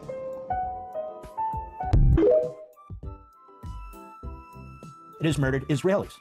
Are we committed to protecting Hezbollah so it can continue to attack Israel and continue to brutalize the people in Lebanon? This is the lifeline that Iran is depending on. Well, if we are, then this deal won't stand. It won't stand for long, even during the Trump presidency. Israel will not be able to adhere to what would be a suicide pact. The Israeli people won't put up with it. The prime minister won't put up with it. We should not accept it either. Because remember, Hezbollah has attacked us. And when Israel is forced to defend itself, including preemptively against Hezbollah in Lebanon, and remember, they're not at war with Lebanon. They have a peace deal with Lebanon. They've never been at war with Lebanon.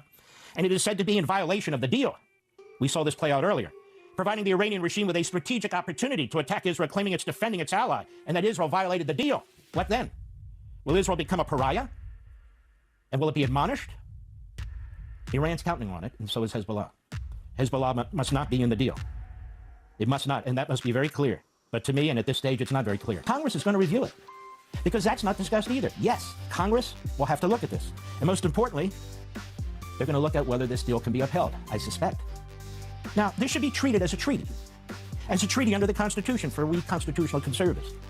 But Obama and Congress, Democrats and all Republicans but one, Tom Cotton, all of them decided not to apply the treaty requirements under the Constitution to the Obama right there. Iran Put a pin in it. nuclear deal. Don't shut it down. Just put a deal.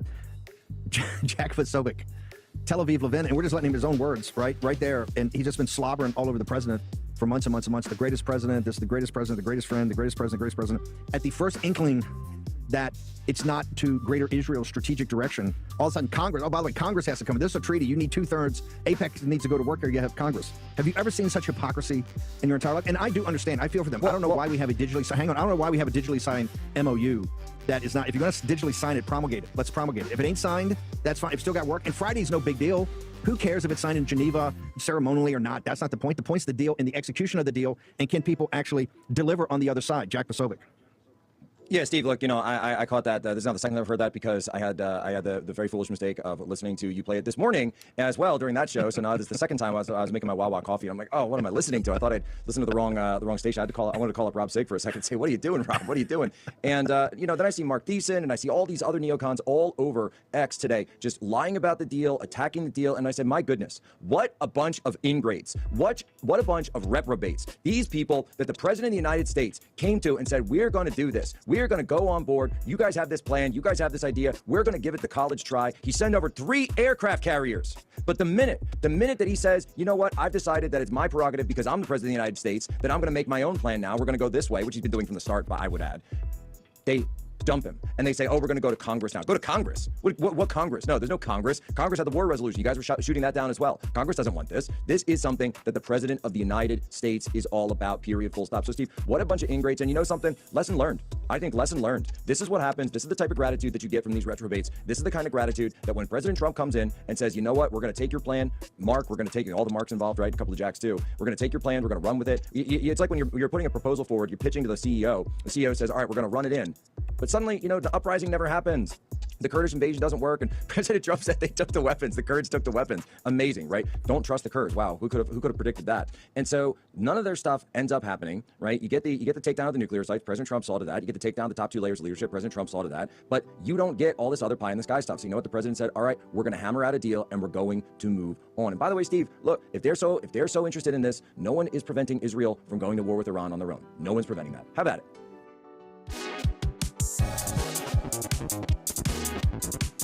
The G7 summit was supposed to be about wars, trade, and global crises. But when so many world leaders show up on the world stage, there's always room for an unexpected side quest. There were a few awkward yet funny and endearing moments that also stole the spotlight at the G7 summit. When you are that rich, you can speak that low. Trump's hilarious rich joke after UAE President Mohammed bin Zayed Al Nahyan finished speaking during the bilateral meeting left everyone in the room in stitches. Beloved, thank you, my friend. See, when you're that rich, you can speak that low. As French President Emmanuel Macron and his wife Brigitte welcomed U.S. President to the G7 summit, the world anticipated a revival of the power handshake between the U.S. and French counterparts. But nothing like that happened. Instead, Trump made a powerful handshake with France's First Lady and continued to hold her hand. And Trump is still holding her hand.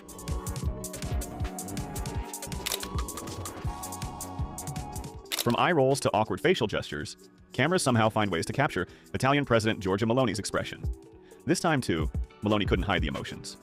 During the G7 summit, when Trump was talking about UFC fights, Italian PM looked distinctly unimpressed, while Japan's Sanai Takaichi and European Commission President Ursula von der Leyen seemed far more entertained by the unexpected detour.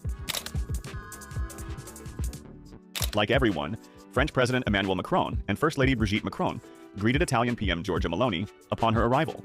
While Meloni greeted Macron with a smile, her hug to Brigitte appeared a little awkward, her expression too.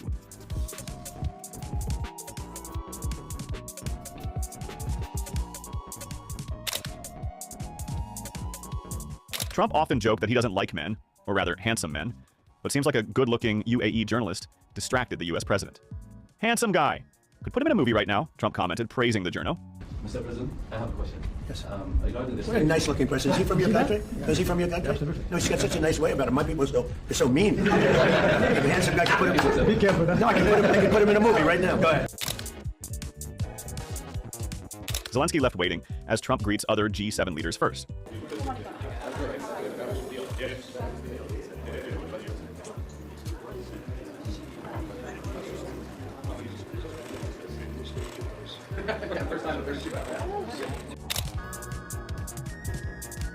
Italian PM Giorgia Meloni and US President Donald Trump came under the same roof for the first time since the Pope episode. But it seemed the two leaders had buried the hatchet, putting past disagreements behind them, as Meloni, German Chancellor, Friedrich Merz, and Trump were seen engaged in serious discussions.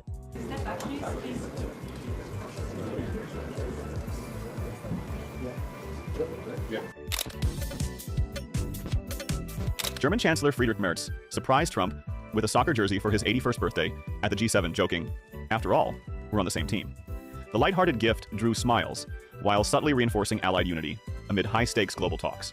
As the light moments took center stage, the leaders discussed how to force Russia back to the table for a peace deal with Ukraine, and also other burning issues.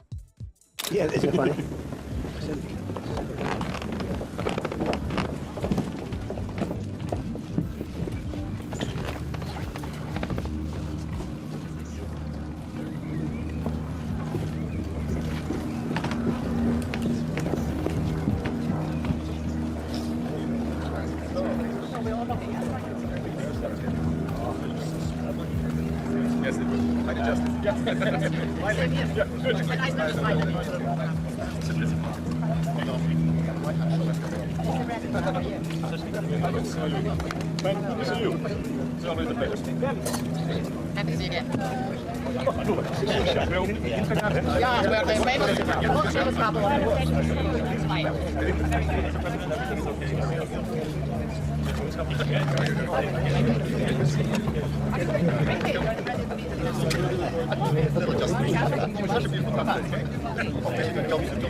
Here, behind. You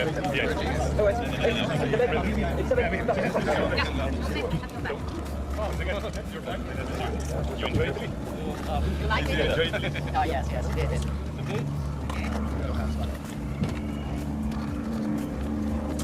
We have photograph there. Just here, please, down there, please. Ladies and gentlemen. First downstairs. Merci, Monsieur le Président. Excellent. Thank you. Thank you. Thank you. Thank you. Viva. The other side, the other side.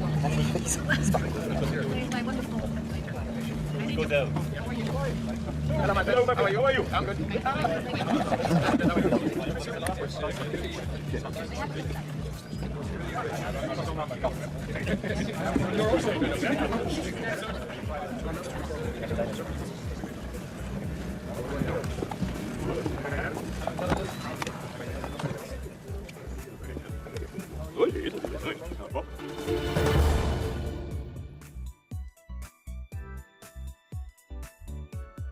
It's spreading quick. The Rape Gang Inquiry report dropped yesterday by Rupert Lowe, and Elon Musk then reshared it. It was at 22 million earlier. Rupert Lowe's one was at 13 million. And it is being shared all around the world. And this is a big shout out to all the people that have actually read it. So many people left comments. I'm reading it all the way through. I'm going to continue tomorrow. Direct messages saying exactly the same thing. This is the darkest of stuff. And for people to go through all of this, you don't understand how important you're going to be when we head into this new world. People need to understand the truth. And to get the truth, you need to find it for yourselves. But we need to then be able to speak it back without the anger, because it's all being dealt with. So big shout out to people that are reading it. And this is my ask of a lot of other people. And this has been continuous for the last few years. The Rupert Lowe report on the post even had the link in there. But so many people will reach out and comment, where do I find the report from? Where do I find the Q post from? Where do I find this from? And this is the part. You need to go and look for yourself, and it's so easy now. Go on Grok. Ask that same question to Grok, you'll get the exact link. Why am I saying this? Because people are so dependent now on someone else to give them information. This is where gatekeeping comes in, they know that. So if you go and look yourself, just a search, which so many people have not even got the ability to do that anymore. That's the important thing. Then there's a whole load of people still, all the negative ones. Nothing's gonna happen. It has happened. Nothing's going to happen unless it's on mainstream media. That comment gets shared a lot. Mainstream media are part of the operation. And the people that make these comments, have a little click on. No posts. No posts at all. I click on another profile. Haven't even shared this Rape Gang report. When you say nothing is going to happen, you need to do it. Because if you keep relying on the mainstream media, which is why the world got brainwashed in the first place, nothing gets done about it. Moaning that they haven't shared it, but you haven't either. This is the time to now step up. And it's so important for people now. This is the part. Think for yourself. So when something's shown to us, how do I go and confirm it? How do I look into this more? Go on Google, go on Grok, get the answers. And then, instead of blaming other people, start sharing it. These are the topics that are the big ones. And when people say nothing's happening, the fact it's being shown to us is already happened. So it's a big, big time now, because this is the darkest. And if you actually look at the way it's been received, There's so much positivity because we know things are going on now. We know that the people are uprising, the people are more empowered, and the people have the power. And Rupert Lowe has also then put out a post today, putting pressure on Parliament. They can't hide from it anymore. Why would you hide from something so evil? And the last part to all this, these rape gangs, the organised gangs, have been dealt with. And then you get articles like this and people moan, Keir Starmer's hidden the documents, hidden the court cases. It's an ongoing investigation. If you see this report, it's everywhere around the UK and it goes into Europe too. They're not going to tell us. But you can find the information that these people are being locked up. All these hotel immigrants and all these things that we're now seeing on the street. This is like the foot soldiers of this evil empire. Best place to catch them is in our own nation. And if you see how the reports work, you have the restaurants, you have the taxis, you have the trafficking, and then these people fly over and do the most evil. These people have been let out of prisons in their own country to then attack the West. This is the biblical sense too. So this is where people now feel empowered because we are at the Great Awakening. All with this evil is the darkest it will get. And if you imagine that darkness is a brick wall, it doesn't go any further that way, meaning there's only light ahead. And we're going to start seeing how a whole evil system is all interwoven within this evil too. And if you imagine them top of a pyramid, top of a mountain, that domino's now pushed. It's just going to keep going and keep going to a point where we'll get to the stage that the only evil in our life is when we continue to see what went on when the world was fast asleep. All the movies that are told us in plain sight, there'll be loads more for years to come for this time. All the evil will be put in the computer games. Our soul experiences it, but we don't have to go through any of this in the physical world ever again. So for me, it's exciting because this is dark. And if you read the report yourself, you see evil. And it will lead to massive prosecutions for the people that are actually thinking they got away with it. So good times, people, very good times. Good evening, everyone. Welcome to Stinchfield. So Gavin Newsom, the governor of California, is under federal investigation.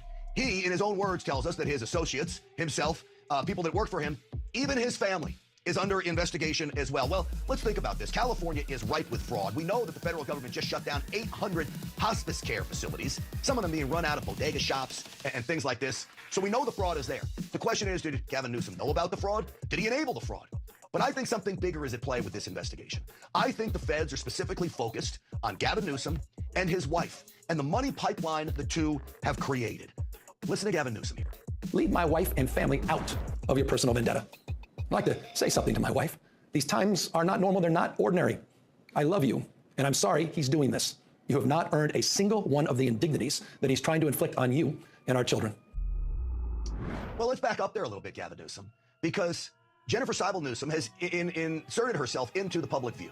You created the office of the First Lady, and she has a nonprofit that she leads that pushes all kinds of gender ideology mania. It's called the Representation Project. Now, let's figure out exactly what happens here. Gavin Newsom tells the State Department of Education that schools should use all of the material that the Representation Project is producing, mostly documentaries, media, that is surrounding gender ideology. Jennifer Newsom received over $1.5 million in her time leading that nonprofit. But here's where it gets creative. Her production company, which is a for-profit company, is hired by the nonprofit to produce the media. 1.6 million we know went to her production company, and that was of a couple years ago. I don't know what the latest numbers are.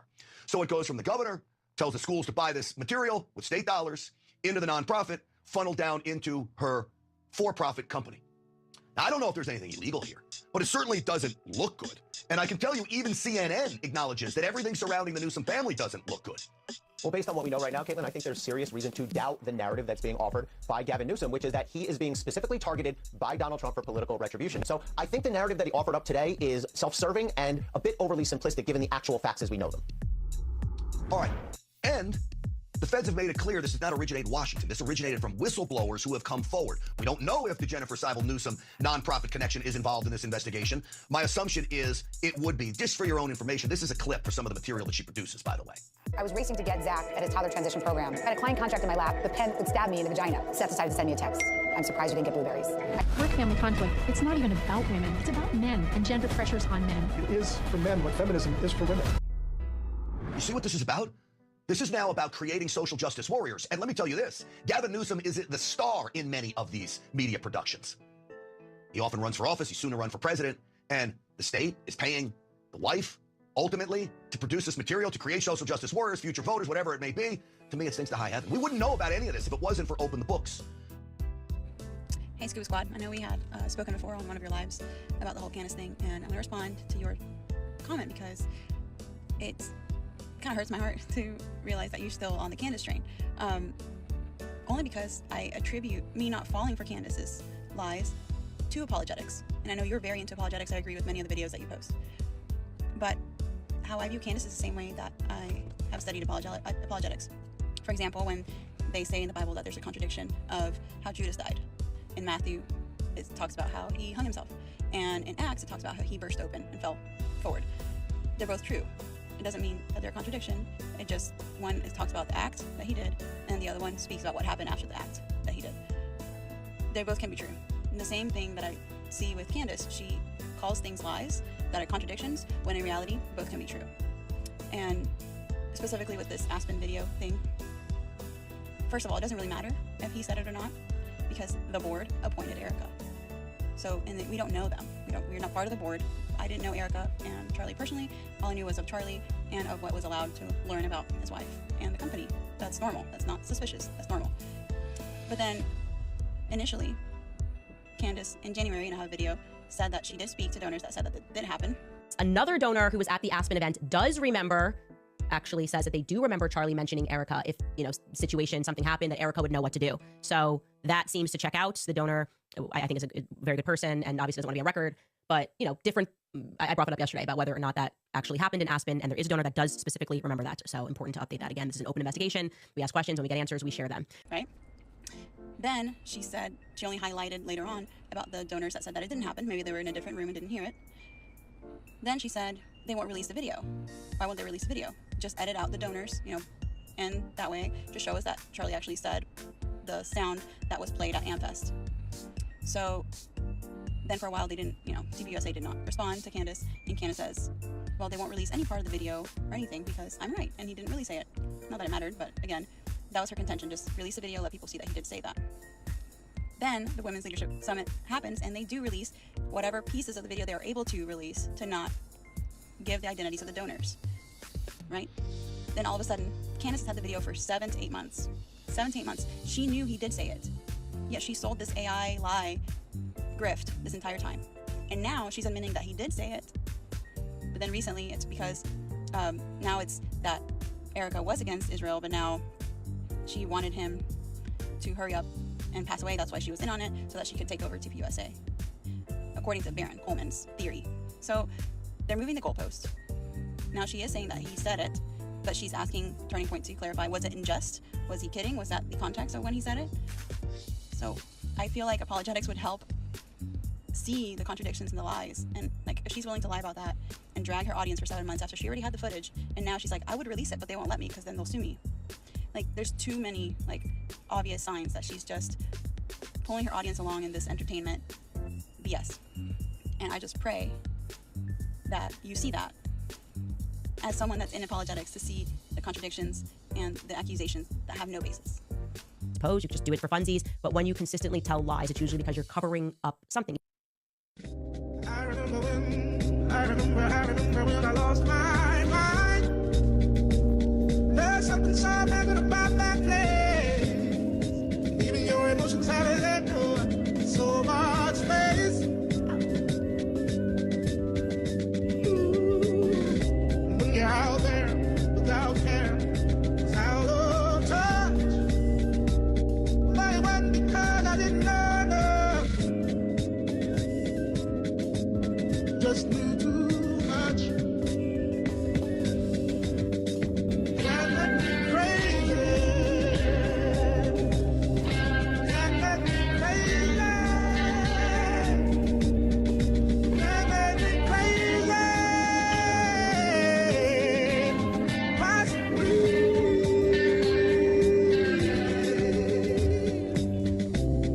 Long as you have the time of your life. Think twice. Only advice. Come on now. Who do you think you are? Ah, bless your soul. You really think you're in control? Well, I think you're crazy. I think you're crazy. I think you're crazy. Just like me.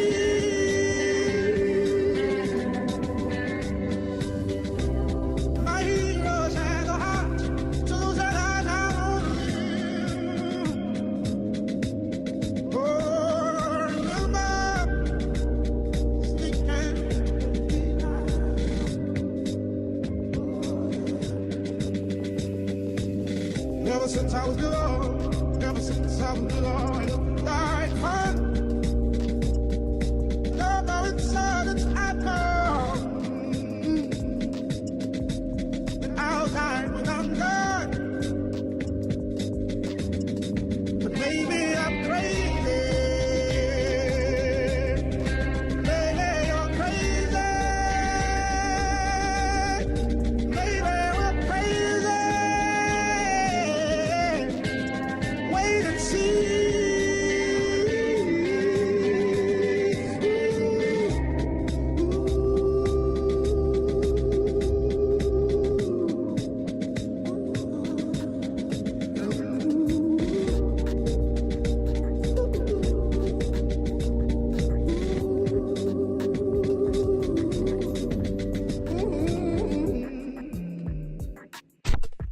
This is the most explosive rant and calling out the left I've ever seen in a committee. You've got to see this.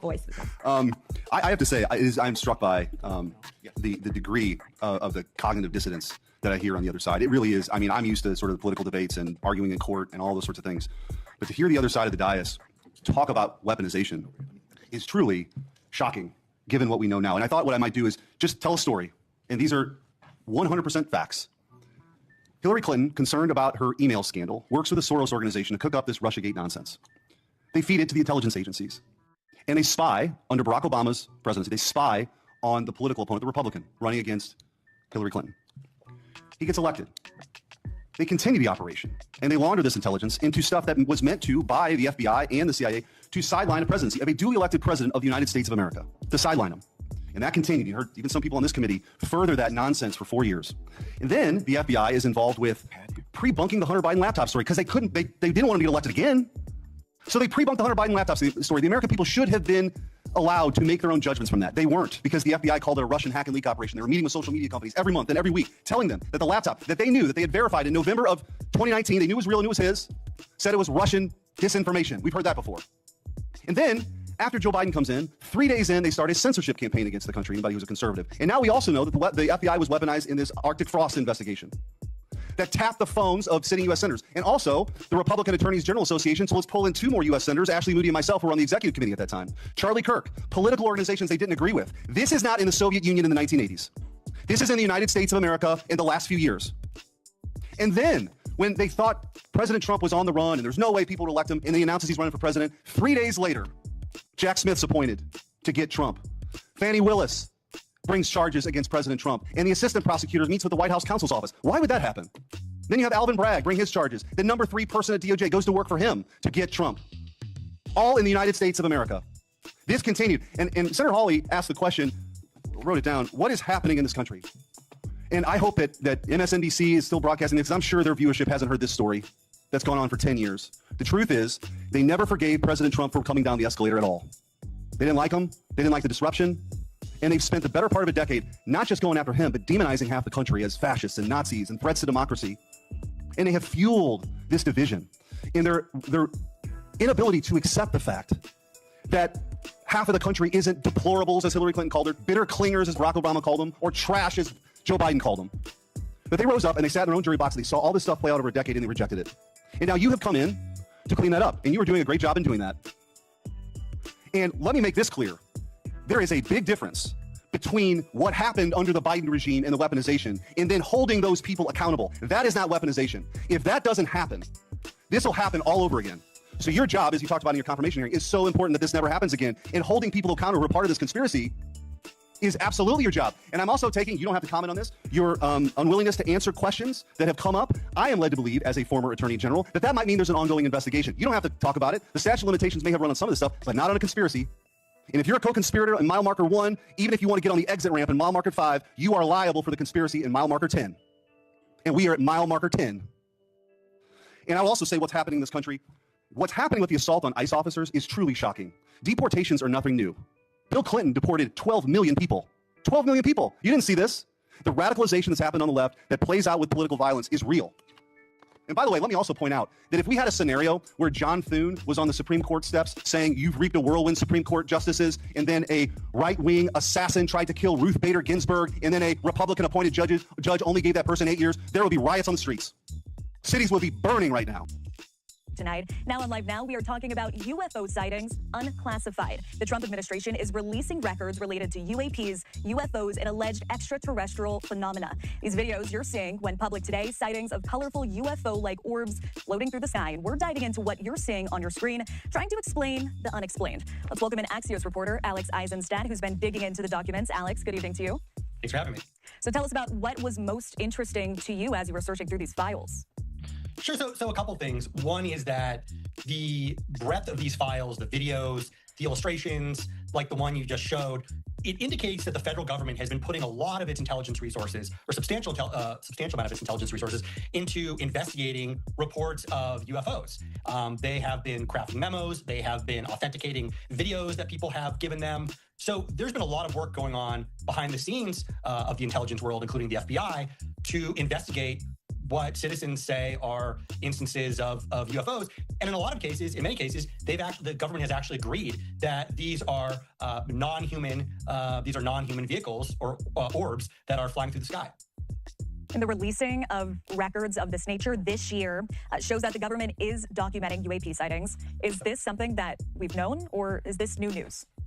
It's new news in the sense that for the first time, we're really getting the sense that the government itself not only is investigating these claims, but is confirming for the public that they believe there are UAPs, otherwise known as UFOs. And so one of the things that you saw in this tranche of documents that came out this week was memos that the federal investigative officials composed, in which they talked about sightings that they saw themselves of these of orbs and other mysterious aircraft flying throughout the sky, and they ruled out it was things like drones or hot air balloons.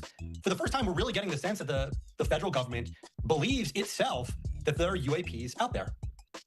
But there's no conclusion from the government about aliens, correct? Correct. That's one of the things that I saw reading between the lines of these memos, which is that the government doesn't say anywhere, we believe there are aliens. They say we believe there are UAPs, but they don't use the word aliens at any point. What they also don't do is they don't indicate anywhere in these documents that they believe these UAPs amount to any kind of national security threat to the U.S. homeland. Well, let's stay on that topic. I'm going to show you a video here that you're seeing. Well, there's a mix of citizen videos and also some artistic visualizations based on firsthand descriptions made by special agents. That's an example of a video you're seeing now. This one is actually from October 2023. It's a sighting made near a sensitive national security site in the western United States. And I'm also going to pull up a diagram here that we found in those files of sightings over a period of a couple days in the same region. Alex, I'll bring you back here. My question to you is there a concern about a series of sightings over a government facility? Yeah, and it's something I've pressed people in the administration on. And at no point, and I said, are you guys concerned about this? And at no point would they say they're concerned. And they also don't say they're concerned in these documents, which I found curious, given that, as you said, this is something that happened over what they describe as a sensitive government facility. As I mentioned before, there's also several videos private citizens have captured on their iPhones. Take a look here. This is an example of one. You can see that white orb floating, and another one, a red orb. Alex, does the Department of Defense say anything about authenticating these citizen videos? How can the public even trust that these are real? They say that they have vetted these citizens very carefully, and they found them to be, quote, and this is a direct quote, very credible. They also say that in some instances they went out and staked out these areas for themselves and saw the same thing. And what they say is in a lot of instances, they saw instances of red or yellow-like orbs, which you just showed, and that they would then sort of detach and fly apart and then reattach. That's something that they said that they saw a lot. All right, Axios reporter Alex Eisenstadt, we thank you so much for coming on Live Now and sharing your reporting. Thanks, Alex. Yesterday, Donald Trump touched down in France for the G7 summit, a forum where world leaders meet to discuss a book they all read. This month's pick was Famesick, a really nice choice. He had his own gift for Europe, a peace deal with Iran that he just signed 2 days before. Or did he? The president and the vice president signed this agreement electronically 48 hours ago. Well, an electronic signature, huh? Looks like the AutoPen has become the AutoPen E. Got him. Take that. Hypocrisy. Seriously, is a DocuSign peace agreement even legally binding? There's something disqualifying about a treaty that was signed in an open tab next to Pornhub. Now,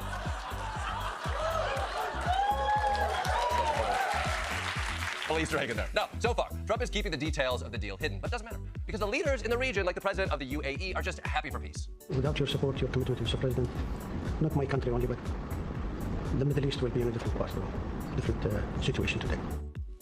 Wow. how moving.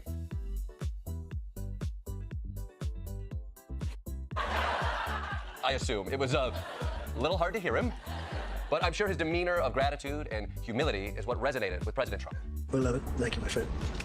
See, when you're that rich, you can speak that low. I was just wondering, can anybody hear that? But when you're so rich, you have such confidence that you don't have to do any strain to the voice.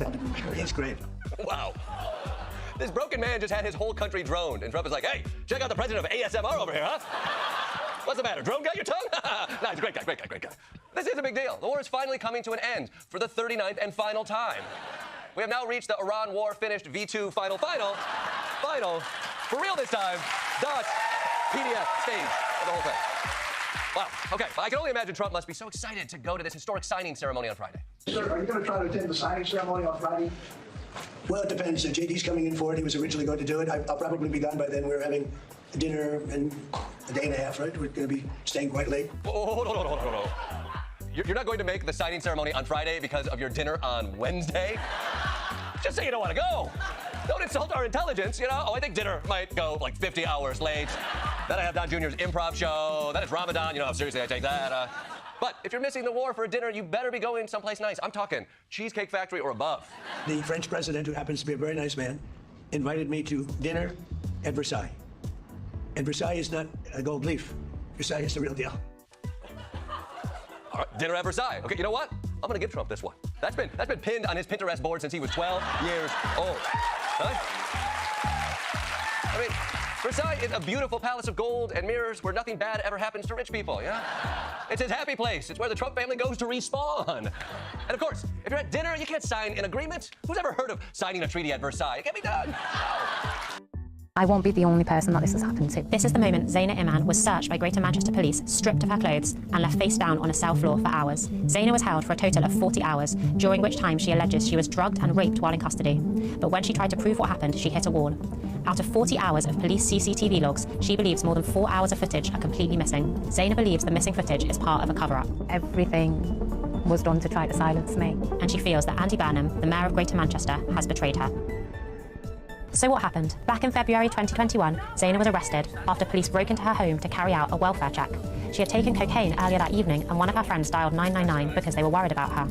But after knocking the glasses off a female police officer's face, Zaina was taken into custody at Pendleton Police Station. It was here she was strip-searched despite appearing to be unconscious, and here that the alleged rape happened. She recalls being asked by a police officer whether she'd had anal sex before, and then the video cuts out. Shortly before she is released from prison and discharged to hospital, she recalls putting her hand between her legs and feeling blood. Police then hospitalised Zaina, claiming that she had an acute psychotic episode. However, her medical records, which I've seen, show she had no history of mental health problems. Doctors concluded her symptoms were highly likely to be caused by a date-rape drug, and said given her symptoms, it was not delusional for her to claim she had been drugged and raped. Zaina believes the police fabricated the psychosis narrative to discredit her memory of what happened in custody. I was subjected to section attempts, jumped up charges, character assassination as well. I told everybody I was a mad woman. Zaina tried to piece together the sequence of events from cell footage and police logs. She submitted a subject access request and contacted Andy Burnham in April 2021, just 2 months after she was released from custody. In June, she received a response from Baroness Beverly that said a review of Greater Manchester Police's footage did not find any evidence to support Zaina's allegations, and assured her there was video footage covering the entire incident. But it took Greater Manchester Police a year to hand over the footage, and when they did, Zaina realised key sections were missing. Most importantly, there was a gap between 9:49 a.m. and 11 a.m. Police logs also did not match the CCTV footage. At around 5:39 a.m, it states a medical examination was concluded, but the footage shows Zaina still sitting in her cell. The strip search conducted at 3:26 a.m. was also not logged. In total, Zaina says 4.5 hours of her detention are completely blank. Police have only admitted to 2 hours of missing footage. We are confident on those 4 days there's never been those 2 hours of footage that we are missing. But Zaina says their story kept changing. It's gone from it existed, it got corrupted. None of their stories have tallied up. In July 2023, Zaina went public with her story. She waived her right to anonymity to get answers. Her story led to Mr. Burnham promising a full investigation and commissioning an independent review into how police treat vulnerable women in custody. But despite first contacting Mr. Burnham 5 years ago, she claims the Manchester mayor only acted after a public outcry forced his hand. If I hadn't have waived my right to anonymity, if I had not have released the footage that I did release, and if it hadn't have caused a public outcry, I wouldn't have heard from Andy Burnham. He said he would help me every step of the way to get what I wanted, and it was lip service. It was lip service. He's not delivered on any of any of his promises. It was damage limitation because he's also the Police and Crimes Commissioner, and Greater Manchester failures directly reflect on him. To this day, Zaina has still not recovered the missing footage from Greater Manchester Police. Greater Manchester Police caused an injury, so I've gone to everybody asking them for a band-aid, but instead of providing the band-aid, every interaction I've had with them, every email, every phone call, every fake promise, it's like they're reopening the wound over and over again. Zaina says the 2024 independent review led by Dame Vera Baird did nothing to help her. The Baird review was his way of solving the issue. What are you going to do as your role as mayor? Surely having predatory officers working for Greater Manchester Police and allowing that to continue for the last 5 years, that can't be safe. I won't be the only person that this has happened to, and I'm well aware of that. I don't believe the system is broken. I think it's deliberately designed that way.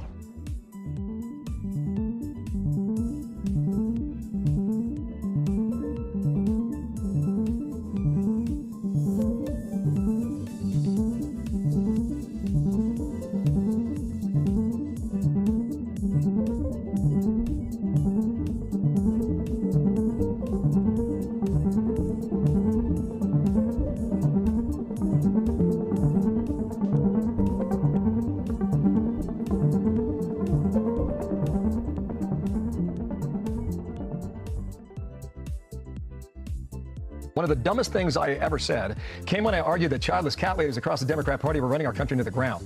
He continues, it was a boneheaded comment, intentionally and successfully provocative rather than illuminating. I think in a lot of ways that's what you get with him. You get some surprising candor. How is this going, Elizabeth? Why don't you kick us off? Yeah, so I remember when he made that comment, and at that point I was a childless cat lady. I certainly was not offended. I know a lot of people were not offended.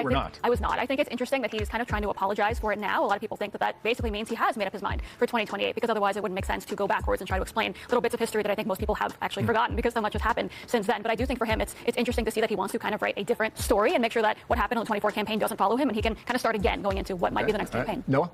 It could be a moment of sincere introspection and self-reflection. It could be an attempt to soften his image ahead of a presidential run. It was interesting there in those comments where he said the president just kind of talks about it. He doesn't really give an opinion one way or the other. There was a New York Times piece about 2 weeks ago which maintained that the president is constantly surveying the people around him and taking the temperature of the room around J.D. Vance and around Marco Rubio and who is going to get the anointment from this president. Because all the polling indicates that Republicans are going to ratify whatever the decision is that the president makes in terms of who his successor is going to be. And J.D. Vance is obviously in the front running in that contest. And that is the contest that matters. But developments today and developments in the next couple of weeks, especially around policy-oriented stuff like the corruption probes and like the Iran deal that we're talking about right now, is going to seriously alter those calculations, because it depends on what his performance metrics are. How does this Iran deal perform? How does he perform when it comes to corruption? It's not just about his profile with the president, but how people actually react to J.D. Vance's performance. Let me put some names up there. These are the people who have been talked about. Some might be in, some might be not, but let's just have some fun. J.D. Vance, Marco Rubio, Ron DeSantis, Ted Cruz, Josh Hawley, and Glenn Youngkin. With regard to the first two, I think they've been in the conversation for some time. And the president was asked about that recently. All right, Miranda Devine asked the question. I think the answer is very telling on behalf of the commander-in-chief. I study to see if they like each other. I just find it interesting. You know, it's life. It's big time stuff. I watch them together. They get along great. They have a good relationship. They're sort of similar in a lot of ways, but they're very talented. And I think the two of them running together as a team would be very unbeatable. Elizabeth? Look, he's right. I do think that's an incredible team. At the same time, we know that they both see the attention around themselves and their names. They know that they would also be pretty good competitors. I do believe what we've heard from Secretary Rubio. He's not going to run against J.D. Vance if he decides this is his race to win. I think it's interesting to see the president talking to folks. I think in 2016 and in 24, he kind of won despite the best interests of everyone that had any kind of say and pull in that election. He won solely because of the American people, everyday Americans. So he walks into every room and he wants to know what are everyday Americans thinking about these two men and what's going to propel them really into that. My feeling is that Vance and Rubio are well aware of his observations on a daily basis. And I think the clearest example we got of Rubio's talents was he went into the briefing room about a month ago. And I think the best example of Vance's talents is when he had that debate with Tim Walz, became a shapeshifter and just destroyed him, Miller. Yeah, Marco Rubio is doubtlessly one of the most effective communicators for this administration, articulating its policies in ways that even skeptics can latch onto them and say, okay, well, there's a rationale there. And J.D. Vance is one of the most effective political pugilists for this administration. Both of those talents the president values. When it comes to 2028, though, we are light years away from where voters begin to tune into this thing. One name that's not up there that is consistently in the polls, leading in third place, roughly fourth place among Republican voters, is Donald Trump Jr. We're talking about name recognition at this stage, not really seriously evaluating these candidates. And what happens in November of this year will really seriously impact how this administration performs and how voters evaluate how the administration performs, because they may very well have a hostile Congress to deal with, and that is where the rubber meets the road. So going back to the very early years, obviously we know that you had Harvey with Dwight York, footballer. Sperm donor. Sperm donor. So did he ever want anything to do? Was he there with supporting with the pregnancy? Nope. I sent him a book of the stages. Always invited him to the scans. He didn't want to know, but I'd send him scan pictures and I would send him what stages I'm at, because obviously I didn't know Harvey would have these complex needs when he was born. And for me, I thought it's important that when Harvey grows up, I never want him to say, why didn't you let my dad see me and all of that. But Harvey doesn't understand, which is probably a good thing. Yeah. He doesn't understand. When I say to him, who's Dwight? He just goes, he's black. That's all he says. So he actually doesn't know.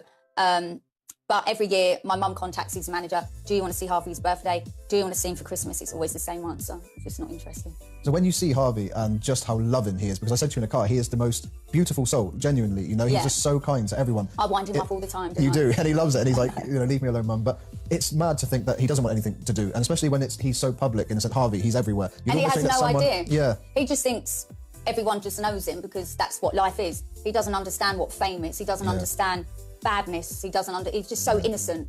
So, like, when we're walking around, I think because he's used to people saying, hiya, Kate, or hiya, Harv, he just thinks everyone just knows us, but he doesn't know why. We've had some funny with the... Oh, my God, what about then what we thought were traffic wardens? We was in this place, I have to say it, and Harvey, you never know what Harvey's going to do you? And he had the window down, fucking hell, and I was looking for bastard electric, as usual, in the car. And we saw these two people in high-vis things, and I thought, oh, they must be traffic wardens. Drove up to them, said, excuse me, do you know where there's any electric points? And they were like, no. From then I realised they're a little bit simple. And I went, OK, don't worry. And then Harvey shouts out, you fucking weirdos. And I was like, Harv, because they heard. And I'm like, Harv. And he goes, sorry, mum, like that. And anyway, so we drove into this car park bit, and they started walking over, and I thought, oh, no, are they going to come and have a go? And he went, are you still looking for electric? I went, yeah. And he went, there's an Argos there. They do electric. I went, no, I meant electric for the car. His reaction was But hilarious. it's just Harvey. And then we was coming out of a parking space and he'd just shout out to people, hello, you dickhead. Like this. You just never know what he's going to say. He makes me laugh. But also the thing anxious is, as well. because if people don't know who Harvey is and you've got this, like, big black guy in the back of the car going, hello, you dickhead, or hello, you cunt. Like, do you know what I mean? But it does make me, it's the context he puts it in. You literally are like best friends, and that's what I wanted to ask. At the very beginning, you know, he's born, you find out he's blind, you find out he's got complex needs. Well, when he was 6 weeks old, it was the social worker, and they put the torch in the eye to see if he follows the light, and he wasn't. So then we went to the doctors, and then it's our family doctor, and he was like, yeah, this doesn't look right, Kate. I'll refer you to, like, the eye hospital in Brighton. And that's when I went with my mum, and we saw an eye specialist, and then straight away just went, oh, yeah, he's blind. And me and my mum were like, what? Like, he just said, yeah, he's blind, I'm sorry. And then we left the room so deflated, like, is anyone else going to say? I don't know what we was expecting, but it was just literally, he's blind. Yeah, he's blind. Okay, bye. Like, it's a conveyor belt, next one going out. And we were just like, oh, no, just didn't know what to do.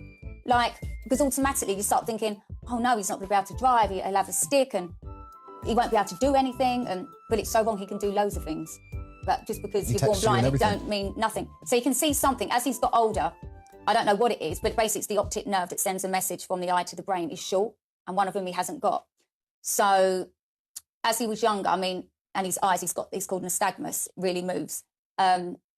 He could definitely see colours because you can see when he draws. And the way he draws things, I'd love to get into his brain because he does things like different shaped frogs, kite frogs, this frog, that frog. And how he sees me and how he draws me, he always draws me with big, long black hair, with a big smiley face, a big heart as my belly, with a heart in it, and little stick legs. It's so weird. He always draws at me the same, like big, not boobs, but like big heart in the middle. And I don't know, he just fascinates me. I'd love to get in his brain. And like sometimes when he's sitting there talking to himself, I'm like, Harv, who are you talking to? And he goes, fuck off, mum. I'm like, but who are you talking to, Harv? He goes, oh, shut up. And then he's like, I'm talking to Harvey. Because all I hear him talking about trains, this train, the number of this train, and this one's going to this station. And I'm like, Harv, please. And then I'm always telling him to turn his iPad down. Because sometimes in the middle of the night, you experience it. Tell everyone what happened to you. Oh, he woke me up at like 5, 6 a.m. for carrot cake. What did he do? Did he come in the room and do what? Did he go, Lewis? No, he just stood there. And then I just knew that someone was in the room. And then I said, what are you doing? And he said, carrot cake. And then he went and ate whatever was in your fridge. And then he found the carrot cake. What I tried to hide? Yeah, I couldn't believe it. And then I had to then take it away, which was And what did he say when you tried to take it off? Well, I listened to what you said because you said you had to be quite firm. So I was like, no, you can't do that. He goes, sorry, Lewis. And then he gave it to me. Oh, it was so bless cute. him. But was it difficult for you early on? Because as a young mum to so I just started my career. Yeah. So me being pregnant could either stop me working or I continued. And I thought, do you know what? No, I am going to keep him. I don't care. So, one, you have zero evidence that black people are not being hired in jobs anywhere. And first of all, in 2021, did you know in 2021, 94% people of color were hired instead of white people? The big companies? That's diversity hired. Yeah, so that's literally anti-white. They discriminated against white people. Wait, they discriminated against white people in 2021 to put your people into jobs that you don't deserve. After DEI was done, what happened? All the black people were not hired. That's not correct. There's black people who are hired all the time. How many black people were hired? By which company? Black people who were hired Which by company? DEI were fired. Which company? Target, Walmart, Yeah, Starbucks. yeah, prove it. Where's the Tesla. numbers? Do you got to study? Do you got something? Look it What up. do you mean look it up? If you know it, then you should prove it. You got a computer? You're just saying names of companies and you can't prove anything you're saying. You see why black people are like? Do you not understand what people are protesting against right now? No, because you're white. The NBA is 74% black. you're white, Wait, 'cause you're wait, the NBA is 74% black. Why is that? What? Why is the NBA 74% black? Because we gotta work harder. No, how are you working harder? You're 74% of the NBA. White people have to work harder. No, that's a fucking lie. Where's the DEI in the NBA? Let's give white people a shot. Even if white people got a shot, they still beat us. No Let's matter give what. white people 74% black. That ain't fair. They still beat us 74% black. If you so if you That were, ain't fair. if you were to sit down, if you were to sit down and have a conversation with an interviewer, and you were a white person, and there was another black person who had more qualifications, who would they hire? They would hire the black person and call it a They would diversity hire hire. the white person. They would No, hire they the hire the white black person, as they've been doing. 2021, 94% people of color, big companies. Proof. DEI. What happened afterwards? Yeah, What happened so DEI is racist. You agree? So DEI is racist? Trump was The elected- DEI racist. Trump was elected 2024. The freaking DEI 2024. What happened? So the only way. Majority of black people lost their jobs. So the only way you can get it, first of all, that's complete nonsense. Prove it. And secondly, Go look it up. go look it up. Prove the majority of black people lost their jobs. Prove it. You got a computer, you can look it up. Prove that the majority of black people lost their jobs. Go look up Twitter's. Go look up on Black Twitter. Look up It's so absurd what you're saying. So you're telling me that in 2024, a bunch of companies decided we're just going to fire all of the black people in our company. Oh, it's not just black people. It was Hispanics, it was Okay. females, it was Latinos. Yeah, it so was they literally- fired everybody who's not a white male in the companies, and only white males have jobs. So only white males have jobs today? I never said white males. That's you that said that. You just said they fired black people, Hispanics, and women. Go look at how many people work there at Twitter. Just Twitter alone. Yeah, okay, you prove it. You go look at you telling me you have the statistics. Prove it when I just told you. You're telling me that you have the statistics proving the exact breakdown of race at Twitter. It's been proven on. First off, it's been proven. It's so not many proven. times. CNN even said that. CNN even said It's not. Oh wow, CNN said it, so it must be true, right? Yeah, because white people believe in CNN more than Fox. So, ABC. so basically, you're saying the only reason you would get a job is because you're black, and you want them to hire you for being not black. saying that. Not saying So that. then you don't need DEI. You just get hired. I get hired, but I get hired for less qualified. Do you have a job? Yeah. Oh, so you just said all black people are fired from their jobs, but you weren't. People who have been working there for 20-something years have been fired. Wait. So why did they fire you? I never been fired. I said my family has been Oh, fired. so everybody else except for you has been fired. How convenient that everybody's been fired except for you. You fucking liar. No. How are you gonna tell me I'm a liar? You're a total liar. You just you said all black people were fired, yet you weren't. So that doesn't work. Okay, hold on, pause. Hold on. Why weren't you fired? I never been fired because I just graduated from college. So what? You're black. You should be fired, right? For what? Because you just said black people were fired. No, I said when DEI was erased, Right. the majority of black people were fired. So how didn't you get fired, and why are you still working? Because I wasn't working within that year. Are you stupid? Why does it Yeah. have to be that year? Wouldn't it continue to this year? Wouldn't it continue to this year?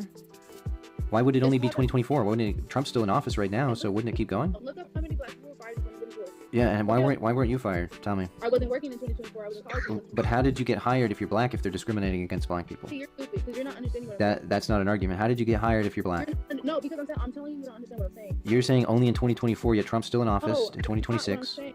No, shut up. Because So what you I'm have. saying is- Can I You speak? are Are you gonna- ridiculous. You're a ridiculous Okay, you're gonna fraud. speak. You're gonna keep talking. You're a liar. You're not letting me speak. You're a liar. You're a fraud. Trump's a liar. Everything you say is a lie. Whether alien life exists. It's something that's fascinated us for years, millennia, isn't it? And the intrigue has been sparked again recently. Yeah, so the Pentagon released these videos sent to the FBI and recorded between 2021 and 2025, showing bright lights moving in the sky. It said the materials originated from unresolved cases. Something about that phrase, isn't there? Well, here in the UK, there's no formal system for recording or investigating sightings, leaving some UFO witnesses wondering who they're going to call. Our reporter Felicity Simper has more. Retired pilot Chris Crowther spent 42 years flying all over the world. He racked up 22,000 hours of flying time, but one split-second incident in 1978 remains the most memorable. On his way back to Norwich Airport, a close encounter with something to this day he says he can't explain. We were coming across the wash at 7,500 feet when Eastern Radar called up and said, we've got unidentified traffic, opposite direction, fast moving, height unknown. We looked up, and in that split second, something went past our starboard wingtip. So fast, it's very hard to define, but I still have the image in my mind of what looked like a dozen dark objects, perhaps the size of a football, something like that, that went winging right past our wingtip, and then they were gone. In recent years, UFOs, or UAPs, unidentified anomalous phenomena as they're now called, have attracted increasing attention in mainstream media, especially in the US, where pilots and whistleblowers have given sworn testimony about sightings and crash retrieval programs. We have nothing that can stop in midair and go the other direction, nor do we have anything that can, like in our situation, come down from space, hang out for 3 hours and go back up. Mr. Gross, finally, do you believe that our government is in possession of UAPs? absolutely based on interviewing over 40 witnesses over 4 years. So, where does the UK stand in all of this? Well, the MOD's UFO project was terminated in 2009, so there's no official place for the public to report sightings. You see, they're keeping up formation with each other, which you don't expect to see and something natural. Yeah. With that in mind, Essex-based former NCA officer David John runs an organisation dedicated to researching UAPs. He's petitioning the government to create a national UAP reporting office. I want the government to take this subject seriously and to put some money behind it and start collaborating with the US, because we're capturing a lot more evidence, but there's just nowhere to report them to. But it doesn't mean that our airspace is not experiencing the same things. Indeed, I'd argue we've had a lot more incidences here in the UK that needs proper investigations. The Rendlesham Forest incident in Suffolk is one of the best documented reported UFO cases in the world. It's definitely coming this way. Weird. The series of claimed sightings happened in December 1980 at military bases operated by the United States Air Force. A cold case review of the incident for the government was conducted by Nick Pope, whose job in the 90s at the MOD was investigating UFOs to assess defence implications. Nick was diagnosed with cancer earlier this year, but remained so passionate that he was still giving interviews. He spoke to me just weeks before he died. This wasn't lights in the sky, this was a landing.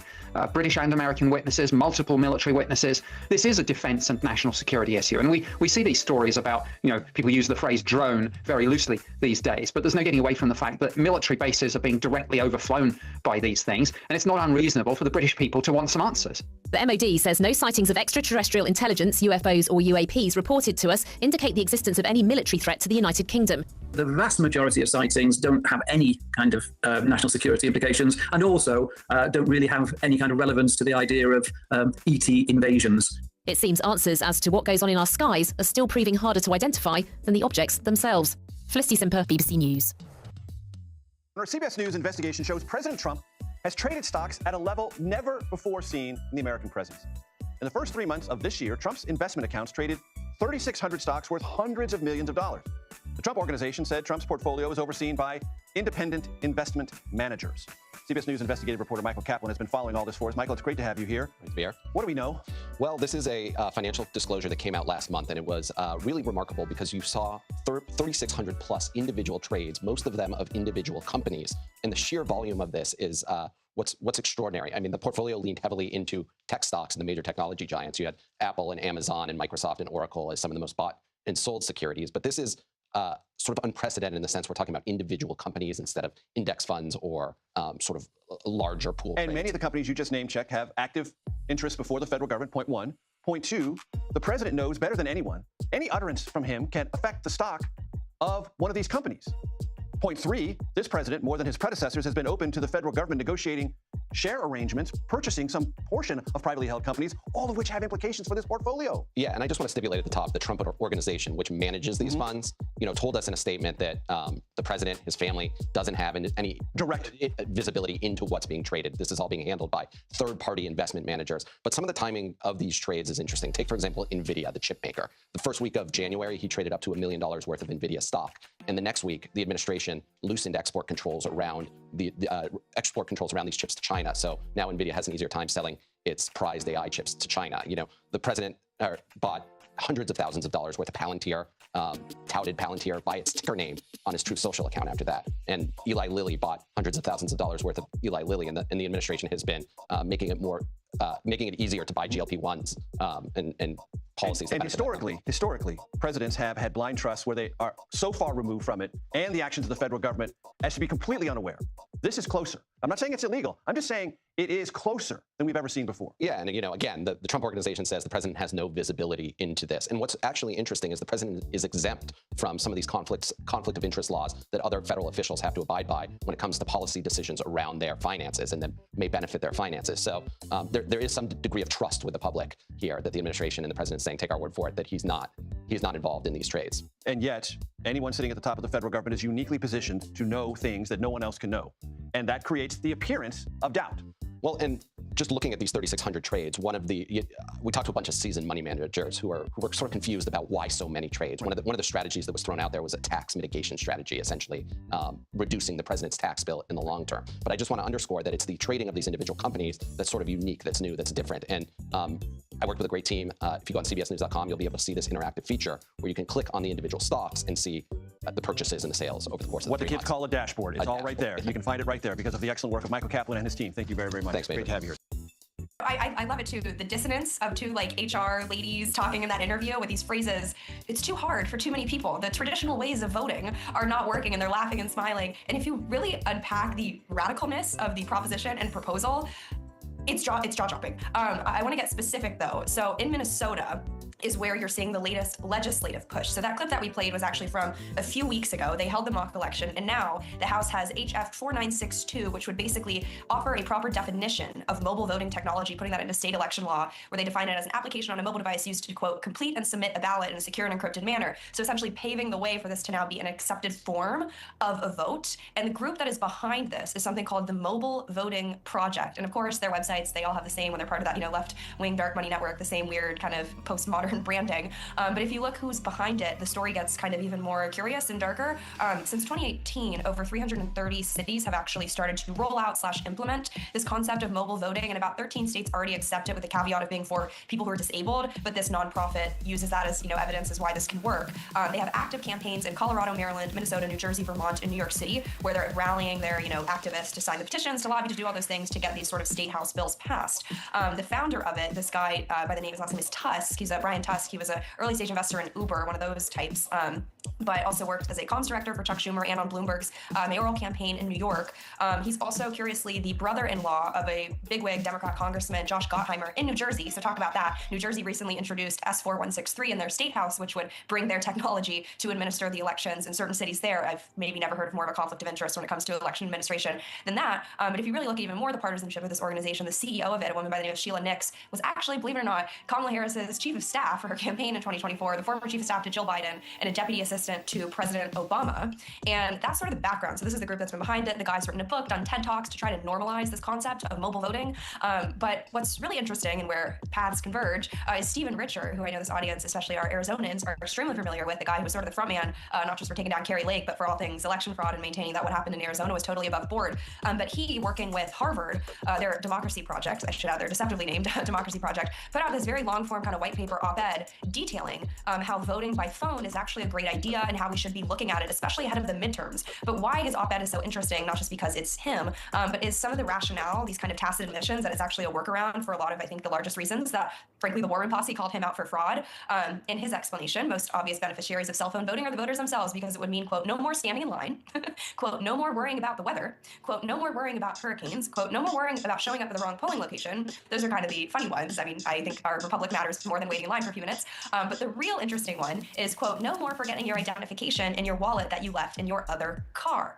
Now, what does that mean? Oh, it's a workaround for people who are lacking proper identification. One of his other issues is that we have Americans who speak over 350 languages, so we need to cater to those people, because I'm sure they should be voting if they speak some really niche language. And apparently we, quote, kill a rainforest every time we ran an election. But Steve, you get a special shout out in the op-ed, because he's extremely triggered by the idea of ICE at polling places. And he says, and I quote, ICE at polling places doesn't matter if people vote on their phones. If there are no mail ballots to disrupt, then it hardly matters that Trump might test the independence of the United States Post Office. It no longer matters if Tulsi Gabbard seizes ballot tabulators in Puerto Rico, the FBI takes election materials in Georgia, or Sheriff Chad Bianco seizes ballots in Riverside, California. Now, if it were up to me, I think we should probably have all of those things happen, because I think they're doing a reverse engineer of their biggest fears. But the other meta kind of umbrella, not Mark Zuckerberg's meta, that I would put over this story, which I think is so interesting, is the explicit rationale that they are using to justify this extremely radical, I don't even know if it's constitutional, can't be, proposal, is basically all of the reasons that, like, the War Room Posse had issues with our current election systems, particularly mail-in voting, right? The delays, that it's confusing, all of this stuff. And now all of a sudden it's okay to question the way elections are run, so long as it's a means to an end. If that end is ushering in, Kamala Harris's chief of staff voting by cell phone, I'm sure their end-to-end encryption is extremely legitimate. Case in point, I know she says, quote, we can get people to know this can be trusted, not actually make it trustworthy, an interesting slip of the tongue. But a lot of cybersecurity experts have already gotten together, including people from Princeton, saying that this is not secure, absolutely under no circumstances do this. And I think it's quite interesting, even in that interview we just played, the chick from the organization says, we can verify who you say you are. And that's precisely the point.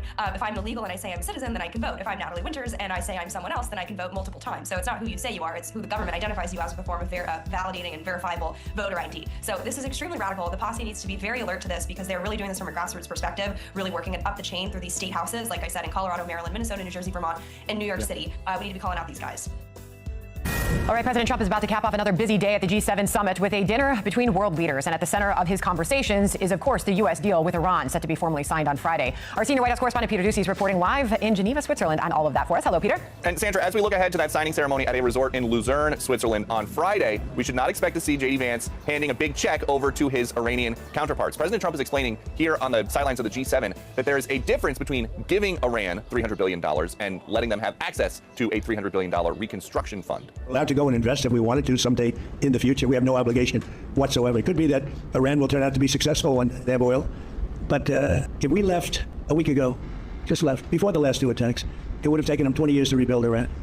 But I'll go over the document with the media in a couple of days. And this is what the president is getting at. The Wall Street Journal has an item that just crossed a few minutes ago. The U.S. will allow Iran to immediately begin selling oil and fuel under the deal to end the war, offering Tehran an early financial incentive to wind down the conflict. People familiar with the agreement said the provision for waivers on sanctions on oil sales takes effect immediately upon signing the agreement this week. And that fits with the two-step process the vice president's been talking about. Step one, Iran stops pursuing a nuke. Step two, Iran gets to rejoin the global economy. Something that President Trump needs, though, is the elimination of enriched uranium. He told us a few weeks ago he has decided against a mission to go and take the so-called nuclear dust out, but he does want it done away with in place. We have the equipment, and we're in no rush, but we get it, and when we get it, we'll destroy it. We're not looking to take it, we're looking to destroy it. We have plenty of it. And it seems like one possibility for the complete lack of specific details surrounding this memorandum of understanding so far is that the details don't exist. We're hearing from the president, we're hearing from J.D. Vance that it is a very general document.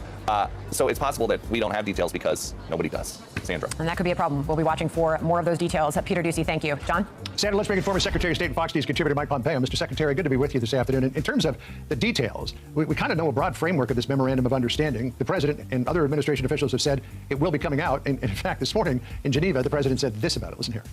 I'll probably have a press conference and read it to you word by word. Unlike Obama, who could have destroyed the Middle East with a horrible JCPOA. It is the worst agreement. That was a road to a nuclear weapon. Mine is a wall against a nuclear weapon.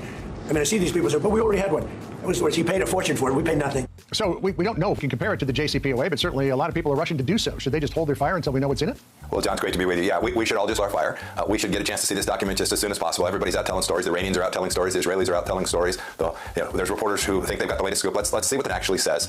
President Trump can't go back to the JCPOA because he's already done far more than Barack Obama ever did. Right? The Iranians are far, far, far away from the weapon compared to where they were when President Obama and Secretary Kerry and Robert Malley and Wendy Sherman signed a horrible deal that put the whole world at risk. And so we're already in a better place. What I hope is that the stories that there's going to be a lot of money transferred to the regime because we think they're going to become a normal nation and they're going to give up their desire for a nuclear weapon. John, mine's with the Iranians. My observations are that is not happening. They do not want to be a normal nation. They're not sorry for what they've done for the last 47 years. They are theocrats still intent on the destruction of Israel and the United States of America. And so we need to take down their capabilities. That means no money. That means an effort to make sure that it's very difficult for the regime to continue to kill its own people. If the deal can achieve that, it will have been a successful outcome and a worthy campaign by President Trump and our military. To your point there about the money and whether or not Iran should receive any, we hear that somewhere built into this deal, there's this idea of an up to $300 billion fund that would be fronted by Gulf nations to help Iran rebuild infrastructure, oil infrastructure, electricity infrastructure, if they play ball and they fundamentally change as a nation. Here's what the vice president said about that this morning. You see the propagandists are saying, here are all the things Iran gets. And the fine print, which actually the big print in the actual agreement is, they don't get any of that stuff unless they totally transform themselves as a country. And if they do, that's a huge win for everybody, for the region. If they don't,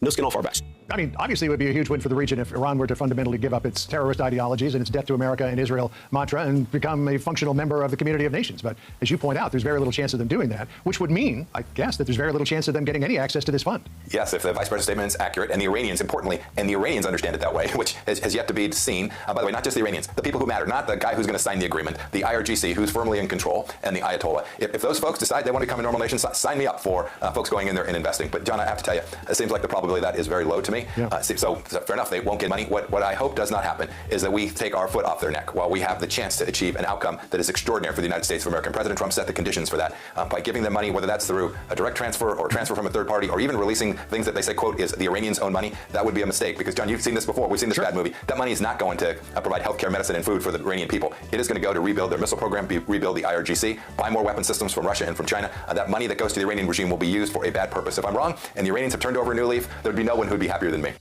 Do the math. Gavin Newsom reported $1.4 million of income last year. He paid $450,000 in federal and state taxes. He paid $200,000 in domestic workers. Wow, that's some expensive nannies. I wonder if they're all legal immigrants in this country. $150,000 to private school tuition. Wait a second. Private schools? I thought that this was a champion of the people and public education. Why would he pay that much in private schools? Weird, isn't it? $200,000 in property taxes, $20,000 in utilities. Now we're at $1 million. Add $120,000 a year in mortgage payments for his Sacramento home and $506,000 a year in mortgage payments for his new house. And that doesn't include food or clothing or entertainment for his 4 kids. Where's his money coming from? Rightfully asks Jennifer Van Laar at Red State. And if you'd like even more, go to redstate.com, read her articles that she has now re-upped on the homepage, part of the Town Hall Media family. Gavin Newsom has a $3.7 million mansion. It was given to him as a gift. As a gift. And then 3 months later, they did a cash out refi for $2.7 million. And you don't have to pay taxes on that. So somebody gives you a home, you then do a cash out refi, you get that money and you can do whatever you want with it and you don't pay taxes on it.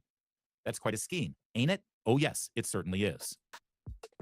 So how are Democrats responding? Well, they're reading the talking points that have been delivered to them. It's hard to imagine that a guy who's been fantasizing about running for president as long as Newsom has would be reckless enough to not have crossed every T, dotted every I, particularly knowing that Donald Trump weaponizes his government against his enemies and would not have, been very judicious about things like tax filings of him and his family. All right, so I just want to point out Anna Navarro's argument here. Scott Jennings is about to zinger as only Scott Jennings can. But the argument is that Gavin Newsom would never be so stupid as to not pay his taxes and make sure that all of his finances are square because he knows he'd get arrested or investigated. That's the argument. Listen, Gavin Newsom is a political craven animal who's always wanted to be president. So, of course, he's dotted every I and crossed every T. There's no way he'd be so arrogant and so reckless and so stupid as to not follow the law. Well, that's a hell of a defense. And it really works for literally every Democrat running for president. If they break the law, if they do anything that the rest of us would get investigated and arrested for, all they have to do is say, hey, come on, I'm a Democrat running for president. I'd never be this stupid and reckless. Really? That's the defense? Okay, Scott Jennings, you take it from here. You're saying that you find it hard to believe that Gavin Newsom hasn't been or wouldn't have been reckless? Their taxes are publicly available. I think his personal judgment would indicate otherwise. Anybody in our politics hasn't been reckless. I mean, there are plenty of instances of people not crossing their T's and not. That's right. There's plenty of incidences of people being reckless and stupid and arrogant and power hungry and thinking they can get away with murder. And maybe we need to add Gavin Newsom to that list. Listen, there's a lot more, and we could go on for another hour looking at all the details. I implore you, go check out our reporting at Town Hall. Certainly Jennifer Van Laar, managing editor of Red State, her reporting over at redstate.com. And just take a look at, not hacks like Anna Navarro, take a look at the Democrats, elected officials who are jumping out in front of cameras right now defending Gavin Newsom. Go ahead. You watch them. How many do you see? Exactly. Oh, and one other thing. We're told that this was a whistleblower in Sacramento. So you got to think, who in Sacramento, California would have inside knowledge about the inner workings of Gavin Newsom and his finances? Or is a close observer of Gavin Newsom and his wife's operations? Well, let me just say this. The whistleblower, if there is one in Sacramento that alerted the DOJ, I think it's a safe bet that it's a Democrat. And there are 2 factions in Sacramento right now within the Democrat Party. There's the Gavin Newsom faction, then there's the Kamala Harris faction. And if you're a longtime viewer of this show, you know that I've been educating you about this. Not all California Democrats are the same. And the Gavin Newsom Democrats over here and the Kamala Harris Democrats over here, they hate each other. They've hated each other since they both worked for Willie Brown in San Francisco, and they continue to hate each other. Now they're both on a head-on collision course for the Democrat nomination for president. And now all of a sudden Gavin Newsom's under investigation, and it's because of a whistleblower, probably a Democrat in Sacramento. Do the math, and pop the popcorn, because this is going to get good. One of the best moments that I can think of, and there's so many to choose from, was we were driving through Colorado, and I put on a Kanye song, on my playlist, and Charlie goes, Is this Jay-Z? I almost made him pull over the vehicle. I was like, are you kidding me? I understand that you don't do culture, but come on. You don't know the difference between Jay-Z and Kanye. And he didn't. And I explained to him the difference. I was like, okay, no, you gotta get into some Kanye West music. Next thing you know, Charlie's really getting into some Kanye West music. He's running 10 miles a day. He got really into running. And he's texting me about how great it is. Like there's this text, Charlie. He's like, yes, it's my new favorite song. And he just loved it. Kanye's Power kind of became our theme song for the tour. I have no idea why, but that was our hype song before we went on stage. So you can only imagine when just a couple of months later, we've been listening to Kanye's old albums on repeat. Suddenly Kanye West tweets, I love the way Candace Owens thinks. The excitement. Okay, we were certain that we had manifested it. We were 100%, we manifested this by listening to Power on repeat. Actually, I found a clip of us backstage on that day when that tweet happened, and we were doing what I used to refer to as like the Charlie dance. Here it is. You don't understand like the divinity of him tweeting that? Like, I'm living in that century. There's something unique to it.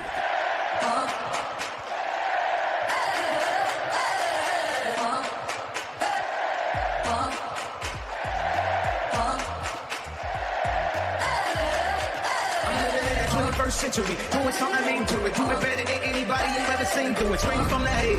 Got a nice ring to it. I can't every superhero need his theme music. No one needs to have all that power. The clock's ticking, I just count the hours. Stop tripping, I'm tripping off the power. The system broken, the schools closed, the prisons open. We ain't got nothing to lose, motherfucker, we rollin'. Motherfucker, we rollin'. With some light-skinned girls and some kitty rollin'. In this white man world, we the ones chosen. So good night, cool world, I see you in the morning. I see you in the morning. This is way too much, I need a moment. No one man to have all that power. I just count the hours. Stop tripping, I'm tripping off the power.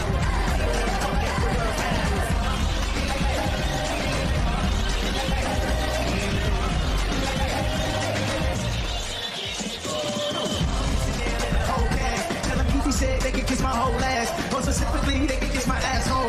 I'm an asshole. You niggas got goals.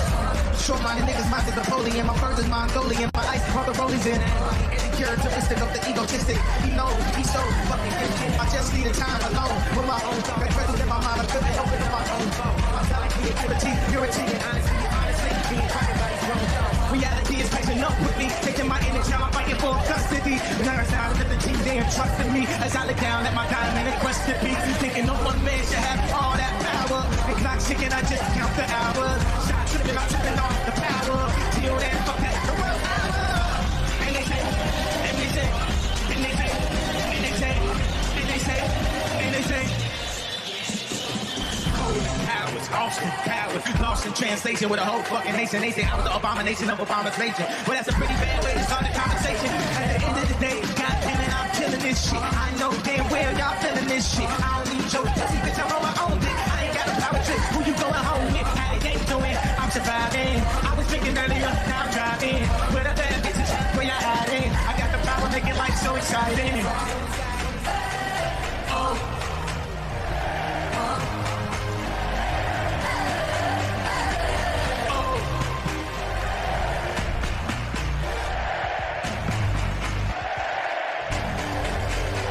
Say oh, oh, oh. Let me hear you say oh, oh, oh.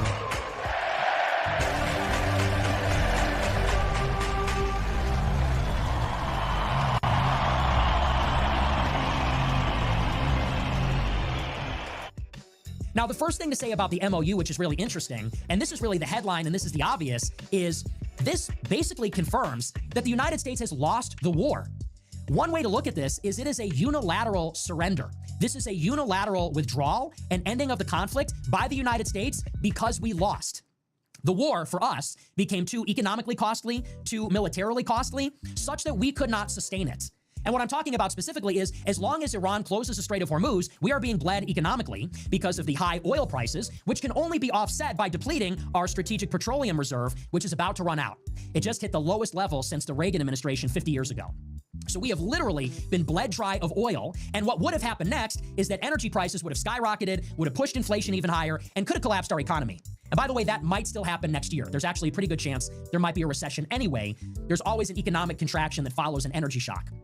So economically, we just could not go on without opening up the Strait of Hormuz to Iran's oil. And then militarily, the same thing is also true. We did not stop bombing Iran because Iran was giving us concessions. We stopped bombing Iran because it was hurting us more than it was hurting them. As long as we were bombing Iran, Iran was raining missiles and drones on the Gulf countries, US bases, and Israel. And it got to a point where it was draining our stockpile of missile interceptors, which we're going to need for future conflicts. We burned through, by some estimates, 70% of our stockpile. And then, notwithstanding the fact that we're burning up all our interceptors, Iran's drones and missiles are still impacting US bases and the Gulf countries, and they've done hundreds of billions of dollars in damage to 9 to 15 US military installations. So it was becoming economically costly because of the oil. It's also becoming unbearable militarily because they're basically destroying our military footprint, which exists in about a half dozen countries across the Middle East. So we were in a position where we had to sue for peace. And the reason you know this is because, ask yourself, if this MOU only governs these three issues, which are, we're going to stop bombing them permanently, Iran is going to open up the strait, and then there's a commitment to talk about their nuclear program in the future, ask yourself, what are we getting out of this agreement? The answer is nothing. We're getting nothing out of this. We're going to stop bombing Iran? Well, that's good for Iran. We launched the war. We dropped 15,000 bombs on Iran. We killed their supreme leader. We sunk their navy. So not bombing them anymore, forcing Israel to stop bombing Lebanon, that's a win for Iran and Hezbollah because we initiated the hostilities. Opening up the Strait, well, the Strait was open before the war. The Strait was open before the war. The Strait has always been open. So what we got is we resumed what was already happening before the war. And then as far as future negotiations on the nuclear program are concerned, well, we were already negotiating a nuclear deal last year, this year. The Biden administration was doing it in 21 and 23. We were doing it in 2018 and 2019. So we can talk about commitments and promises, and there are these vague concessions that are being floated by both sides. But until you have a nuclear agreement, all you have are these talks, and we've been talking for 10 years. We've been talking longer than that. The death knell. If we do that, we give up our country to a foreign country. We've never done that in 250 years with anybody. George Washington warned of it. You know, foreign entanglements, you know, our country is first, nobody else. I mean, normal people that are living today are paying the price for what Israel's done since 1948. America has funded it, and we're paying for it right now in lives, money, pressure, and now giving up our military to a foreign government.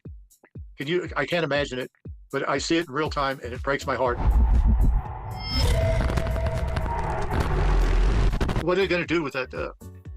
Integrating the Israeli forces into the United States, our military, our intelligence, and everything else. I know Ro Connor's trying to block it right now, and Tom Massey, and maybe one other. But have you ever heard of such a thing in your lifetime? Would you ever believe that the United States military would be integrated into the United States military? We would be under Israeli control. Whatever they did, we'd be blamed for it, which we should be blamed for right now because we're funding them. We're funding them. America. Well, it's always the right time to bring this up. We got about 5 minutes of break. Let's talk about it. Netanyahu wrote letters thanking the committee, passing out a committee saying, thank you for implementing my plan. They've had top lawyers look at it. I've looked at it. It's very clear. It's only 5-6 pages. It says integrate, fuse, live-time fusion from DARPA to the NSA to the CIA to the armed services to live-time telemetry to weapons guidance to joint weapons production. And then Netanyahu says, we don't need your money now. They're going to be co-owner of our weapons by claiming they're involved with all of our weapon systems. This is insane. The death knell. If we do that, we give up our country to a foreign country. We've never done that in 250 years with anybody. George Washington warned of it. You know, foreign entanglements, you know, our country is first, nobody else. I mean, normal people that are living today are paying the price for what Israel's done since 1948. America has funded it, and we're paying for it right now in lives, money, pressure, and now giving up our military to a foreign government. I can't imagine it, but I see it in real time, and it breaks my heart. Is this going to stop? How are they going to stop it? Well, the AIPAC congressman. I'm ashamed I didn't think of what you just said. In his farewell address and in letters, he said, beware of foreign entanglements. He said that's the #1 threat to bringing down our new republic. And you read the 5-6 pages of the subsection, and by the way, it's in the intelligence bill, too, that Tom Cotton's supporting, the same language. It literally says fuse, integrate, live time, and it's the definition of guys, look at the definition of entangle versus synchronize, fuse, integrate. It's entangle just means part of it's tied up. Integrate, fuse, live time, that means they say synchronize. That means simpatico. I mean, that means we are married to this, and that's a bunch of Jonathan Pollards. It says the special agent only reports to the Secretary of Defense and the President, and literally no other, not the Joint Chiefs, not the head of the Army, Navy, cannot question any order they give them. They are to give them everything. It says it clearly in the subsection. I mean, the boldness of it. And then Netanyahu brags, he wrote it. You see that letter he wrote to the committee, thanking him for his plan being implemented? Yes, I did, and it's insulting. It's insulting they even entertain it. And for Cotton to bring that up, I mean, he should be hung. He's a traitor. Everybody that puts the Israeli flag ahead of the red, white, and blue, we love this country. We fought for it. We've died for it. But nobody should die for the Zionist state. And I can't believe Cotton and the rest of them even thinking about this. And I mean, it makes me feel un-American. It makes me feel sad. It makes me feel terrible. George Washington said it. Beware foreign entanglements. And here we are. How are we going to get out of it? I mean, we are married to him. We got to cut this marriage off right now. I mean, a divorce. We got to divorce these people immediately before they take us over and kill us all. We'll all be their slaves. That's what they want. Yeah, people have used the marriage analogy. I totally agree. People have used the marriage analogy. It's more like Israel's the pimp. We're the crack whore. He lets people put cigarettes out on. That's very well put. Yeah, very well put. I'll have to agree with you 100%. My goodness. Yeah, that was perfect. That was a perfect analogy. We're a poor crack whore. He just drags around by the hair and hands over about 100 Johns a day. And who's the pimp. We have the 250th birthday limited edition run of awesome designs for this July 4th, 2026 coming up. And they're now available to ship to you as of today, Monday, June 15th, 2026. And they'll be available only through July. They're limited edition, and then that's it. and they fundraise for the broadcast. But I got to say, I'm very impressed with the designs that Bigley came up with. I was heavily involved in this, and the concepts like Praise the Lord and Passing the Ammunition with the rattlesnake and the AR-15, Liberty or Death, 1776 to 2026. That is a really nice shirt. I designed this one, very simple. America 250 years strong. And these are just very clean, Americana, high-quality fabric, very comfortable. Destroying Tyranny to 1776. I did that concept. These are very, very clean. I'm proud of these. I think these are shirts everybody would want to wear. I would certainly want to wear these. America, ride fast, live free. Just a classic Betsy Ross flag. 1776 free. They came up with that. I think that's pretty cool. Defund the deep state. That's pretty cool. I like that really clean one right there. 1776, 250 years of freedom. They designed that. Very clean, very nice. So you want nice, clean, patriotic apparel that, won't get you stabbed by a liberal, but other patriots will know who you are. You can promote liberty and can identify who you are. It's fun to wear these shirts, I can tell you that right now. You kind of choose your own adventure. You wear an Alex Jones shirt, then you really got to be a lot of cool people, but you also might get a bottle smashed over your head. So hundreds and hundreds of great designs from the Gulf of America, you name it. That's a good looking shirt right there at thealexjonestore.com.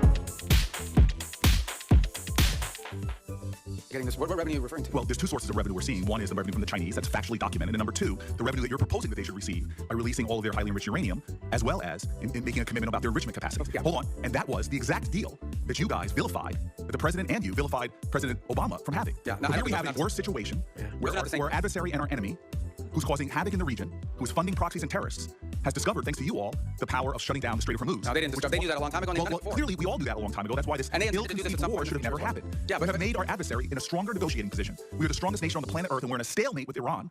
And now we're begging to get back into a deal that you all trashed in the first place. There's no one begging. Clearly, this is Senator Booker, your time's up. I do want to address these points because they go to the heart of the matter. No one's begging for anything here. The Iranians might be begging because their economy is losing hundreds of millions of dollars a day. That they are losing. Understand, Iran had street protests going on before all of this started. All of those factors, economic factors in Iran, are far worse today than they were 6 months ago when those protests were happening. They have hyperinflation. Their currency is completely devalued. They're struggling to make payroll for their government workers. Iran is in a very serious situation. And if it was up to the political class there, and I understand everybody there is sort of radical in some way, but if it was up to the people that actually go to elections and wear the suits and you see on TV, they probably make a deal tomorrow. It's the issue they're facing is that the supreme leader and the IRGC Corps are a little bit more immune from those pressures until they can be convinced otherwise. And I think that's the direction that they're moving in, because the reality, I don't know where you're getting this perception that Iran is stronger. Iran has no navy left. They've lost a substantial percentage of their defense industrial base. Iran has lost a substantial percentage of their missile launchers, and their economy is far worse today, and I mean far worse today, than it was 6 to 9 months ago. And they are looking at hundreds of billions of dollars of reconstruction costs just to get to where they were 6 months ago. You keep telling us how we're winning this war. The president keeps saying the war's over. Completely annihilated. The war is not over. And yet the American people see how we're losing at the pump and with their costs, and yet this thing still hasn't been resolved. Every day he tweets out, oh, we've obliterated them, we've annihilated them, they're going to surrender. But yet we still find ourselves spending billions of dollars a week Senator on war Booker, abroad. you've gone way over. It would be nice if we had hearings where people... Thank you, Senator Booker. Senator Scott. All right. Secretary Rubio. So, first off, do you think it's important to Americans that the Iranian regime doesn't have nuclear weapons and ability to destroy... I think it's important to the world. Yeah.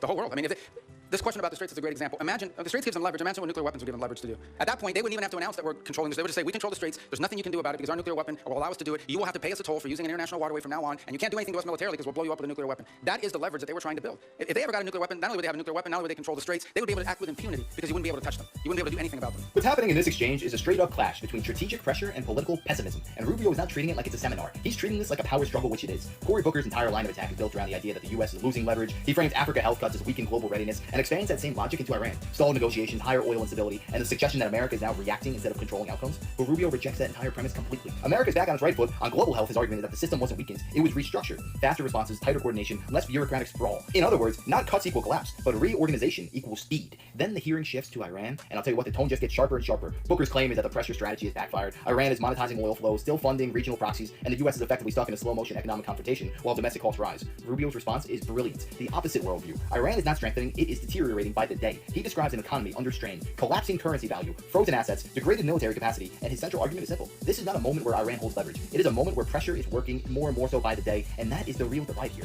One side interprets instability as evidence of failure. The other side interprets instability as evidence of pressure is exactly working as intended. It is doing what it's designed to do, and that matters because it changes what you think negotiation even is. Booker's trying to frame it like the U.S. should ease pressure to stabilize conditions faster, but Trump and Rubio know that this framing implies easing pressure would be the exact mistake that allows Iran to recover the leverage that they've lost. Rubio's warning is blunt. A nuclear Iran does not change regional balance, it rewrites global trade power overnight. At that point, every shipping lane becomes negotiable, under threat, not even law. So the argument is not about funding cuts or shipping disputes, it is about whether or not pressure creates control, or whether hesitation will create danger in the long run. That is the real split being exposed here. One side sees pressure as a problem, and the other side sees it as the only thing standing between stability and an irreversible escalation. But yeah, let me know your thoughts on this down below. Do you think that Marco Rubio is the perfect man for the job in Secretary of State? And how do you think Cory Booker handled himself here? I'd love to hear your thoughts, and if you enjoyed, make sure to smash that like, comment, subscribe, and wish you guys nothing but the best. Till next time.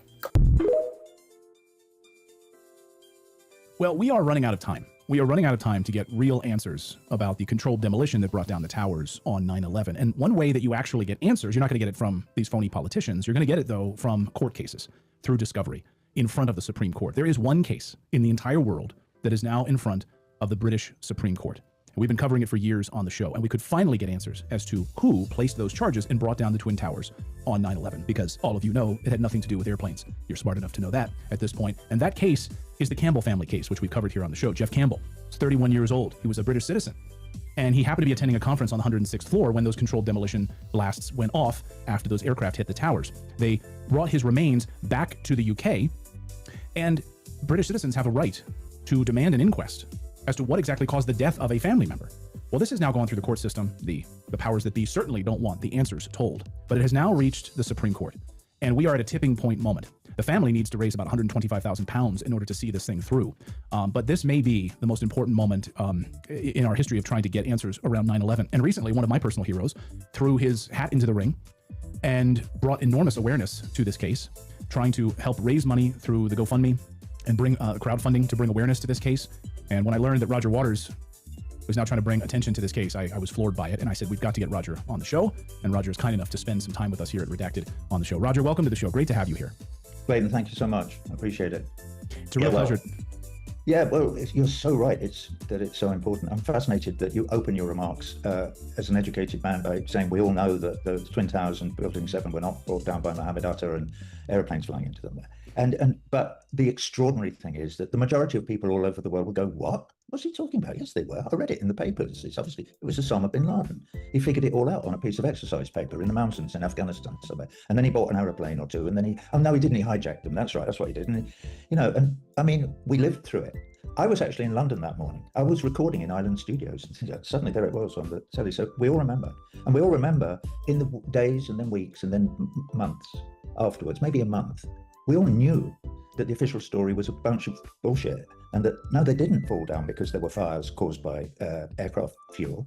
They were controlled demolitions. So here we are 20 years later, I know you know, or 25 years later, and we have this one last glimmer of a chance to investigate what happened. And so, and my friend Ted Walter, who's been heading a lot of this stuff along, is it Piers Robinson? Anyway, there's a bunch of them, Truth for 9/11. I think he called me and he said, do you know what's going on? And Matt Campbell's predicament. So I didn't just throw my hat into the ring, I threw my wallet into the ring, to be honest with you. Yeah. And I'm hoping that the public will match what was in my wallet that day, because it's very expensive to go to court. And the court case will happen. And I believe that, sorry, go on. No, I was going to say, we'll put a link. I just want to make sure that we'll have a link in the description of today's video that people can donate and support. So if you're driving right now, you're listening to this while you're mowing the lawn or whatever it is, just don't worry. We'll have the info there that if you want to contribute, whatever it is, whatever you can do to help to try to get answers on this. What moved Jeff's story? What moved you about this story so much that you wanted to be involved personally in this? Well, because I believe that we're in an existential battle, all of us, you, me, everybody who cares about anything, who cares about love or truth, for the soul of the human race. It's as broad as that. And it comes down, or it could partially come down to this case in England. Whether or not, whatever he's called in England, I think he may even be Attorney General, I don't know. Is he above the law? Because that's what he says he is. And Matt Campbell is saying, no, this is way too important for somebody to be above the law. So if this actually happens and it proceeds through the Supreme Court and we get the investigation, it will change not just the history of the human race, but the future of the human race. Because we can't allow the cabal, the ruling class, the people who are destroying our planet, willy-nilly to continue to destroy our planet in order to fill their wallets, which is the world we live in. We live in a world of perpetual war because it suits the very, very, very obscenely rich, the Elon Musks and Bezoses and Trumps and all the rest of them, Bill Gates, the whole cabal. So this is the people having their last possible opportunity to look at the very difficult question, which is this: did the government of the United States or someone else who we don't know about cause the death of Jeff Campbell and the other 3,000 United citizens who were killed when the Twin Towers in downtown New York were demolished by a personal person? So who are the person who did it? Was it the US government? Was it the Israelis? Was it the Saudis? Who did it? We know it wasn't done by the airplane. I'll stop talking because I know you know all this. But a lot of our audience may be tuning in for the first time, and this might be a surprise to them who've, and I don't fault a lot of these people for having, living their full life, taking care of their children. They get a few minutes of news per day and they flip on the BBC or CNN and they're fed this stream of propaganda and they believe it, that there were these hijackers who conveniently didn't know how to fly airplanes at all, who used box cutters and whose passports were found totally intact in the rubble of it's just absurd. You'd have to be mentally incompetent to believe it at this point. But the Attorney General, you brought up the AG. in the UK. I mean, really does believe, like, what would it be his motivation to not allow this case to go forward? Because that's at the heart of this case. He's saying, we're not going to reopen the inquest. We're not going to reopen this file to look at what really killed Jeff Campbell and these other, I think, 7 or 8 British citizens who were there that day. Like, we're not going to reopen it. It's going to the Supreme Court and trying to force their hand to reopen it. What do you think is the motivation of this Attorney General? It's the same motivation as the motivation of, for instance, Judge Jeffrey Lawrence, is that his name, who's going to be sentencing the Filbert Six tomorrow in London. Much against the better judgment of thousands and thousands of lawyers have said, you can't be doing that. You're the guy who changed all the rules to get them convicted in the first place and wouldn't allow them in their defense to mention Israel or Elbit systems or the genocide or any of the things that are relevant. So to go put that one side, the Attorney General, I don't know who she is, but she has sat on a club fender in White's Club where they all get together and decide what they're going to do. So, you know, I've asked this question before. Hang on a minute. How do they appoint appeal court judges in the High Court in London? And when you ask a QC or a KC, as they are now, barristers, that question, there's silence, because it's something we don't talk about. Because how do they? They sit on a club fender in White's Club and go, he'll do, she'll do. Why don't we put them in? They will give us the result we want. This happens. And it happens increasingly. Luckily, we have people like you, right, to expose some of this kind of charade and pretense that there's, for instance, in England now, the whole thing about prescribing Palestine Action as a terrorist organization. I know I'm getting off the point slightly, but only slightly. It's all related. It's all related. Yeah, that whole issue. Why is that decided? It's decided by judges who've been told what to decide by Keir Starmer and the current government, who support the genocide. And they do. They've been quite open about it, unashamed. And why do they? Well, my view is that it goes back 500 years maybe to the beginnings of European imperialism and settler colonialism. And that is the burden that we carry. It's the burden of imperialism, settler colonialism, expressed now as neoliberal capitalism, globalism. We, the European people and descendants of the European people, are superior to everyone else, and we're allowed to go around the world and steal everything that they've got. We can also rape the women or we do anything we want. We're inviolate. We've got big ships with guns on them. And this is still how the Trump administration and the moron Hegseth thinks, is they think like that. Let's go and kill fishermen in the South Pacific and pretend they were running drugs to them, because we want to get rid of the Maduro government in Venezuela, because they've got a lot of oil and we want to steal it. And they're completely open about it. That's the stunning thing. Well, maybe that conversation, which is not really being had now, there's people are just accepting American piracy as a perfectly legitimate form of foreign policy. Well, it's not legitimate. It's disgusting. It is a foul aberration of the potential that the human race has to love one another and to search for the truth, which is what you're doing with your program today, searching for the truth about 9/11. Imagine it. Why were there no fighter aircraft available to go and have a look at these aeroplanes that were flying about on that? Why? They'd all been given the day off. They'd been sent to Canada by Dick Cheney. They think we're stupid. They think we're stupid. Yeah, they do. And they think they can tell any story we want and we'll just believe it, because they are in the position of power where they can say there is never going to be an actual investigation, with people putting forward theories and other people having to prove whether they're true or not, or what the likelihood is. Well, Matt Campbell, bless him, and his dead brother, Jeff, are giving us that opportunity in the UK now. And I'm so grateful for Matt doing that. Yeah, and if they can get some of this funding together, again, we'll have a link for it. And what that'll mean is the lawyers can really start ramping up ahead of this October deadline. So again, not to belabor that, but if anyone wants to contribute £1, £5, $5, whatever you want, to do it. But it's so important when you think about, you've spent your life kind of railing against this, war propaganda. And looking back at 9/11, did 9/11 become like the emotional master key that unlocked everything? I mean, Afghanistan, Iraq, the surveillance state, torture, the permanent war state after the fall of the Soviet Union. We need another bad guy in order to keep the war machine going. Absolutely, yeah. They openly admit it, the Wolfowitzes of this world. We need another Pearl Harbor. Good, let's do one. And they did one. That's my belief. Yeah. If we ever have an investigation, I may be proved wrong. I know it's your belief as well. It's certainly Matt Campbell's belief. So yeah, they said that. It's all there for anybody who can read and is interested. You only have to look at the videos of the interviews with Wesley Clark talking about November 2001, when he went into the Pentagon, and somebody associated with Paul Wolfowitz, who was in charge at the time, said, we're going to destroy 7 countries in the next 5 years. Well, they didn't. It took them 25, but there's only Lebanon and Iran left of those 7 countries. The other 5 are gone. Iraq, Syria, blah, blah, blah, Somalia, Sudan, gone. They no longer exist. They're piecemeal. They're run by gangs of armed thugs and by the bankers, by the people who sell money, who lend money for profit, usury, as it's called. I'm very interested, but I saw a tiny thing, I think it was on Instagram the other day, and it was a little animated feature talking about the Rothschilds and how old man Rothschild back in the 18th century or whenever it was, with his 5 sons, sending them off to all the countries of Europe, each son, and saying, this is what we have to do, because he figured out that you could make a lot of money lending money for profit to people who need it and then demanding it back. Okay, usury it's called, for a price or whatever. But he figured out that you could make the most money by doing that with countries, with sovereign states. He said, that's where the real money is. And if you think about it and you look at what's happened, one of the little things in this video that I really liked was the fact that the Rothschilds backed Napoleon and the Duke of Wellington at the Battle of Waterloo. They backed the Russians and the Brits in the Crimean War. They have money in both sides. They cannot lose. The only thing that is important to them is that the war happens. You know what, but interestingly enough, one camp that they can't have money in at the moment is Iran, because usury, the lending of money for profit, is illegal. Oh, they just hate that.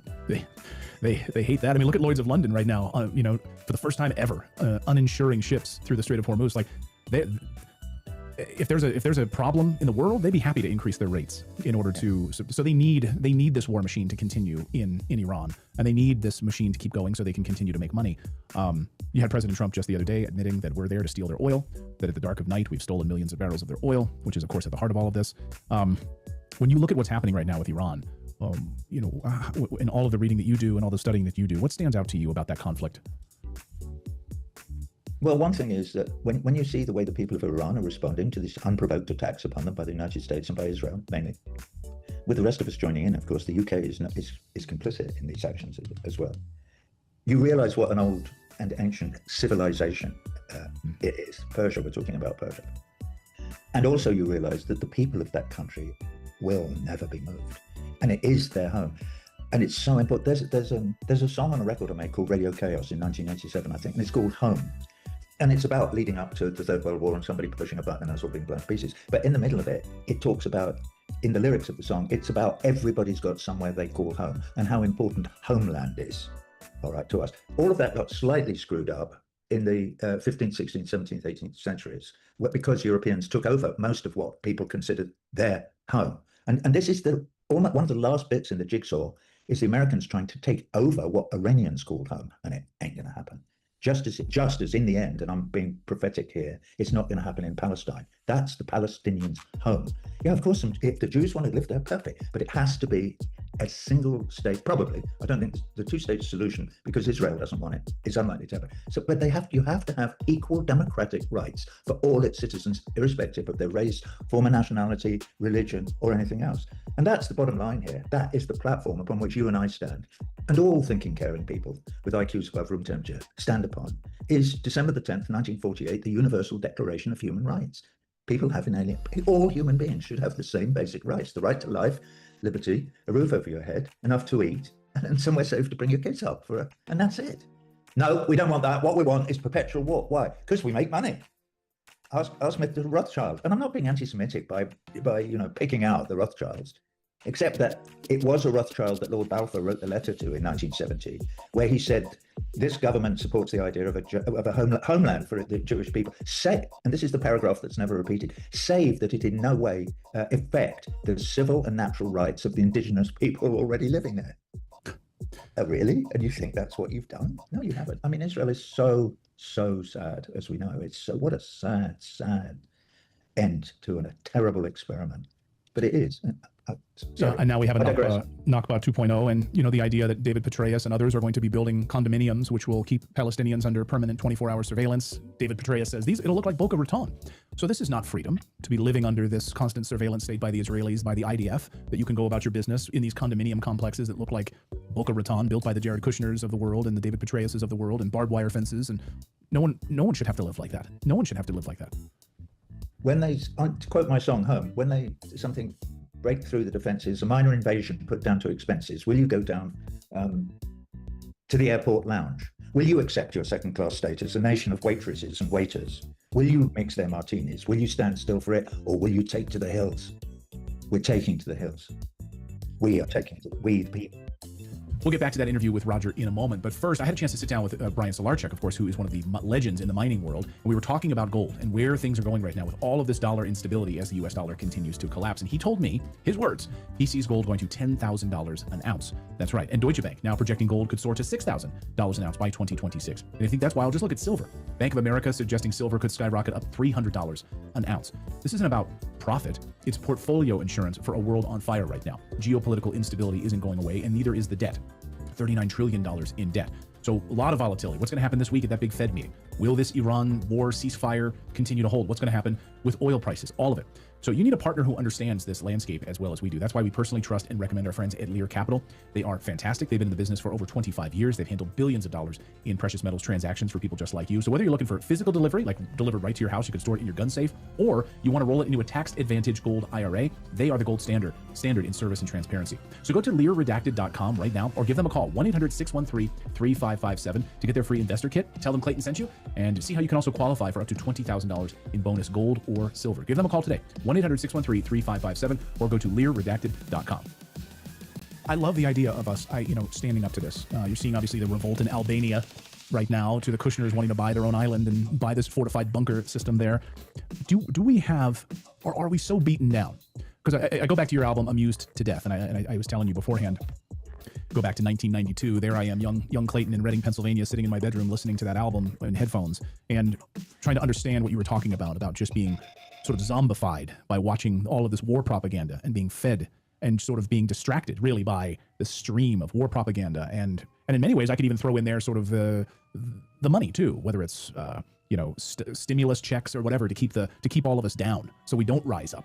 Do you think there are signs that there are steely spines out there who are willing to stand up to this? When I just made this new version of Comfortably Numb, and we kind of launched it in New York on the 12th of April, which was a Sunday. And we did a panel that evening. I think you can see it on YouTube actually. And in the middle of it, I'm sitting there and I suddenly start ranting on about what happened yesterday. On the 11th of April, 500 more old people mainly were arrested in Trafalgar Square in London, holding up pieces of cardboard saying, "I support Palestine action." And I'm almost in tears now, moved as I am by their resolve. And you see these people who've never done a single thing wrong ever in their life, and they're not doing anything wrong holding up that sign. They should be supporting Palestine action. What they're doing is protesting the genocide of the indigenous people of Palestine. That's what they're doing, which is the correct thing to do. And they're being arrested and dragged off by the police. And these are people in their 80s, my age. And you think how incredible that they're doing that. So I have hope going forward that we are capable of resisting it, but it is a monumental effort, and we have to organize, obviously, and so that we act together. That's why I support USB, for instance, which is a union in Italy where it's a big union of dock workers, and they've got together and said, we're not sending anything to it. No ship is going to leave any of these ports and go to Israel. So along with the flotilla on one hand, who the Israelis then, as usual, drop their guard and beat all the women and men on those boats and rape people. They just do it openly because they're so used to the idea that Uncle Sam is going to endorse what they do and pay for it all and applaud them for their disgusting, heinous, racist, fascist behavior. Well, Uncle Sam may be, but we the people are not, and we are standing up. And I'm proud. Thank goodness I've lived at least long enough to see the beginning of the tide turning, and the tide is turning. So you're seeing it across Europe. I mean, you watch it very closely. Obviously, we've covered the Nazification of Ukraine. Talk about bankers owning that country. I mean, that whole country is now sold out to the IMF, the World Bank, $90 billion additional now from the European Union being flooded into that war zone. Make peace now, you fools. Over 2 million Ukrainian soldiers now killed because of that little short cocaine sniffing clown. Anyway, I digress. But you're seeing this pushback in certain parts of Europe. Obviously, you dealt very closely with what was going on in Germany. I think they were canceling your concert, the tyranny there. Are you seeing signs across Europe that they want to throw off the shackles of the EU? AfD party in Germany and others are saying enough is enough. I mean, it's unbelievable what's happening in the United Kingdom right now with these arrests just for speaking publicly or holding a British flag, for crying out loud. Yeah, well, the problem is that the fascists in England, Tommy Robinson and his mob, they had contrasting protest marches in London 2 weeks ago. And the Metropolitan Police were out in force at the behest of the Starmer government to support the fascist march and to put down the pro-Palestinian anti-war march, claiming that it's a hate march. That's the words that they use. And the press, the Daily Mail and the Daily Mirror and the Guardian, all of them, they're saying this is a hate march. And this is fine because it's just English people standing up for what they believe. It's Oswald Mosley all over again. Nigel Farage is Oswald Mosley. And we all know it. Reform and Tommy Robinson And all the connections. If you read any of the expose stuff that Max Blumenthal and Aaron Marte at the Grey Zone and others, Kit Clarenberg, they all put out all the time. It's all there for us to read, so we can see what's going on. Can you and I, particularly you, because you have this great podcast, can we get our message of a vision of a world in the future that's run by love and truth rather than by hatred and lies across? I believe we can, and I'm certainly never going to stop trying to achieve that end. Is it easy? No, it's not. And unfortunately, most of us don't read. Most of us have apparently never read a book in our lives. We know nothing about history, and so it's difficult. But do I believe it's possible? Yeah, I do. And if I didn't, I don't know what I'd do. It would be very difficult to carry on. Yeah. People say, well, artists. There's a lot of artists that stay silent. They go into these zones and they don't say a word about anything. And then we hear artists who speak out, and suddenly they wind up dead. Michael Jackson. Speaking out against in favor of the Palestinian people. It's very convenient. Then suddenly he's gone. Do you think there's a form? Obviously, there's a big money machine behind a lot of these artists out there who perform and who kind of stay silent. Do you think it's cowardice that they don't speak out? Maybe in some cases. In fact, without question, in some cases it is cowardice. However, I think in most cases, yes, they are persuaded by the fact that somebody is whispering in their ear. The business in America, certainly, where I've lived for 20 years, is whispering in their ear. You do know you'll never sell another record. We'll make sure of it. And so people go, I have friends, people I call friends, who I'm not going to name, who've admitted that to me. Hey man, really admire what you're doing. I can't do it. That would be the end of my career. I'd have to get a job, working on a construction site, because that would be the end of my career in the music industry. Maybe it's because people liked all the work I did in Pink Floyd, and even some people like you, and I'm so happy to hear you say it, like The Muse to Death. And I love that some album. of the other records I've made, not least Is This the Life We Really Want, which is 10 years old now. But so yeah, I'm sort of given up in that, having that conversation, really. I don't need to talk to Tom York or or any of the others who have sort of, by maintaining their silence, accepted they're complicit in the genocide. Or they say it doesn't matter. That's basically what, because if you don't get involved, if you don't raise your voice, if you don't join the fight, you're sort of saying, well, it's none of my business. Why don't we sit and have coffee and talk about music? Fuck off. You see propaganda so easily now. You're able to see it marching at you from a couple of miles away. Was it always the case for you? Because if someone's watching right now and maybe doesn't know the difference, and maybe is just starting on this journey of awakening to this war propaganda machine that's blaring at them constantly, it's a very strong machine, taking over social media, the mainstream media, the newspapers, if anyone reads those anymore. Now it's buying influencers, paying them, but they don't disclose that they're being paid to push a certain message. So what was the moment for you when you realized you were being lied to? And how can you instruct other people who are trying to find their way through this propagandic narrative right now, this web of deceit, to kind of break free of it? Okay, well, in the political arena that I've been most involved in the last 20 years, which is Israel-Palestine, I went to Israel in 2006, and I did a gig in a village called Neve Shalom, which is a peace village, and everything extrapolated from that. I went back the next year. I traveled all over the West Bank and all over Israel. I did not go to Gaza, but I went everywhere else. And I saw what was happening with my own eyes. And I thought, how on earth did I ever believe any of the propaganda about rolling your sleeves up in the kibbutzes and bringing sort of working class democratic system to this unruly desert land? How did I ever believe it? Because once you've been there, the blindfold comes off and you realize it's a disgusting, racist, country. And as we've seen since that was 2006, so we're now seeing, and they were already committing the genocide. They've been committing it since the 1930s, one way or another. My father taught in Jerusalem in 1934 and 1935. It was his first job ever. He was a teacher at St. George's School in Jerusalem. And he wrote letters home to my grandmother saying he was very worried that foreign money was coming in to Palestine and that they were building sort of barbed wire surrounded enclaves called kibbutzes and stealing the land. Or no, they were actually at the time only buying it. They were buying the land, but then And he said he was really worried about the potential downside for all the people who live in, all the Palestinians. He said, this can only end badly. How right he was. Of course, he was killed a couple of years later at Anzio in 1944. So, well, not a couple, 9 years later. So the other bit, that's in my blood. Both my mother and father were members of the Communist Party during and immediately after the war in England.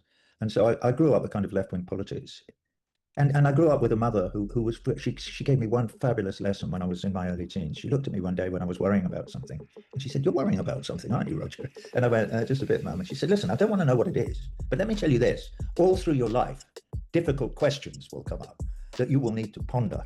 And when one does, I want you to do this. I want you to read and read and read. Not just read the people who agree with you. Read contrary opinions as well, people who don't agree with you. But read and the history of whatever it is. Read, read, read. When you've done that, you've done all the hard work. Oh, really, Mum? What do I do when I've done all the hard work then? Oh, the next bit's easy. You do the right thing. Isn't that great? That's great. What are you reading right now that would move the needle for people? What has, I'll just tell you, I'm reading a book right now which is deeply disturbing. Well, Annie Jacobson's book on the nuclear war, and just seeing how devastating that would be, and what the machinations of that would be, and it's deeply disturbing. And so, how do you do the right thing? You push for peace. You push these people to never have this type of power, nuclear disarmament, etc. But anyway, that's what I've been reading the past couple of days. What are you reading right now that's had you sort of with your jaw agape? Nothing. I'll tell you why. I know that sounds ludicrous, but having told the story about my mum, read, I'm all read out, brother.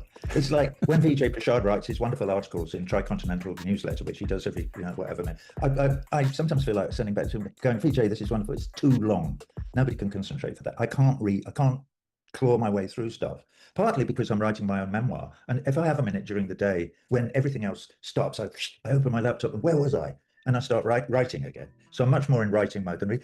But funnily enough, one of the old managers of Pink Floyd is a lovely man called Andrew King. He's living in London. He sent me a tiny little red book, like, I don't know, published in 1920 something or other. And it's by John Buchan, who wrote the... Oh, I was about to say, is it by Mao? No, it's not Mao's little red book. It's not. It's John Buchan's little red book. And I think it's called John Mackay. And it's got tiny print, so it's very difficult to read. But that's what I've got on my bedside table. And now that I've deleted Instagram from my phone, so I'm no longer subject to that morphine drip, because it is, even if you grew up, before there were any phones, when I grew up, there were no mobile phones. I remember the first ones, they weighed about 8 pounds. Yeah, well, the 1980s, I didn't have it as part of my, well, that's what I wanted to ask you. I'm really scared about this, because it's okay for you to be all read out. You've read your whole life. I have as well. But this younger generation, this morphine drip, this dopamine hit of short form content, do young people, is it intentional where we don't want them to read? We don't want them to read. Of course it's intentional, yeah. It scares the shit out of me, absolutely. Do you know that I was watching a few days ago the very beginning of a film I made when I was doing the Us and Them tour, and it's called Swaddled, my film. And it's like a young me typing. And at the beginning of the film goes, of course, darling, I remember my mother one day saying to me, of course, darling, if the Germans had won the war, they'd have killed me because I was a communist. But as you were so young, they would have probably kept you and brought you up as a good little Nazi. Scared the shit out of me. It still does. This is the predicament of an Israeli child, is from the second you're born, you are brought up as a good little Nazi. And you'll be it. And if anybody says to you, but don't you think genocide's wrong? You go, shh, because you don't give a shit. Because you're a good little Nazi. So I take your point about this and how the dopamine feed is so powerful and so difficult to resist. Is extraordinarily important, and it's all over everywhere. If you're interested in the problem, everybody is. Steve Jobs wouldn't let his kids have phones, right? Because they're so dangerous, and he recognized it. There he was, sort of dying of cancer, refusing to get treatment because he was a bit loopy, probably, or for whatever. But he knew that what he was creating was unbelievably dangerous, and that kids who are allowed to use computers or tablets or whatever at school learn much less than kids who are not allowed to use those things. That books teach you much more efficiently than this does. And you're not just being hyperbolic. There was a study about a month ago that confirmed that children who are using Chromebooks and tablets in school, typing things out rather than handwriting them down, are retaining far less, and their test scores are much lower. Yeah, that's exactly correct. Yeah, so all of these things are running parallel through our lives, obviously, and we have to. So you and I get to decide what we're going to devote the 8 hours or 10 hours or 12 hours that we have in this particular day to, in order to do our bit, pushing Sisyphus's stone up the hill, hoping that it won't roll back down again, and that we will eventually get it to the top, and it'll roll down the other side, and people will be happier. And the world will be a way better place to live in. Don't forget, let's not forget Dwight D. Eisenhower, right? When he talked about the military-industrial complex in 1961, I think it was, and it was part of his retirement speech. That was a hugely important moment as well. So there have been moments when politicians in power have said things that are very important. That was one. JF Kennedy's, are they called commencement speeches, that he made at that university in Massachusetts on the 10th of June, 1963, 4 months before he was murdered by them. By the powers that be. They decided he wants to make peace with the Russians. We're not having that. Bang. And they killed him. And we all know they did, but there's still no investigation into it. No, he was killed by Lee Harvey Oswald from a mile away, you know, with an old gun that somebody thrown on a rubbish dump. No, he wasn't. You know, the back of his head blew off. We all know all of this, but isn't it interesting that the powers that be, Jared Kushner, who, as we know, like his father-in-law, is a complete moron. And people say, he can't be a moron, he's rich. He's like, Elon Musk's going to be... I met Elon Musk one day. I met him at a party in St. Bart's one Christmas many years ago when I used to go down there at Christmas time and stay with a friend, a film producer friend of mine there. And Musk came to a party. Oh, you've got to meet this guy. He's amazing. And I sat down with him for about 20 minutes. And I thought, this guy's a moron. This guy makes no sense at all. He's exactly the same as he is now when you listen to him talk. He sounds like an idiot, and he is. But he's part of the making perpetual war scenario that they all support. That's why the government of Donald Trump is giving him billions and billions of dollars every year to send his daft rockets up into space to perpetuate the war that is making all of them multi-billionaires and making it impossible for us to go out and buy a bag of crisps, chips, as you call them. The technocratic surveillance state and this sort of fusion of AI has me in many ways terrified. Forget even nation states at this point. It's these technocratic oligarchs, the Elon Musks, the Jeff Bezoses, who have these massive contracts, the Palantirs of the world, the Peter Thiels of the world, who, we're lulled into this idea that we need our border blocked and secure, right? And the way that we have safety in the United States is we're going to biometrically scan everybody. You're going to be a part of this massive database. We'll know every movement you make, and you'll like it. That to me is the most terrifying next step here. And it's already unfolding all throughout the UK. It's unfolding through the United States with these flocking cameras. And now you have communities who are taking it into their own hands and going out and destroying these flocking cameras, and they're sick of it. But I'm just terrified about what comes next with 6G technology. President Trump talked about it. They'll be able to penetrate right through walls, right into your body. They'll know every movement you make. It's what can we do but move to Wyoming and get a compound or something, Roger?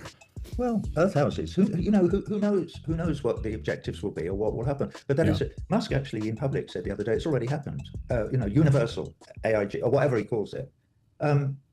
Terrifyingly, he may well be right. And then the name you didn't mention, Alex Karp, who works for Peter Thiel. The most dangerous thing is that J.D. Vance works for Peter Thiel. He's the vice president of the United States. When Trump finally shits himself to death, which he will in a minute, J.D. Vance will be the president of the United States. And he's absolutely owned lock, stock and barrel by Peter Thiel.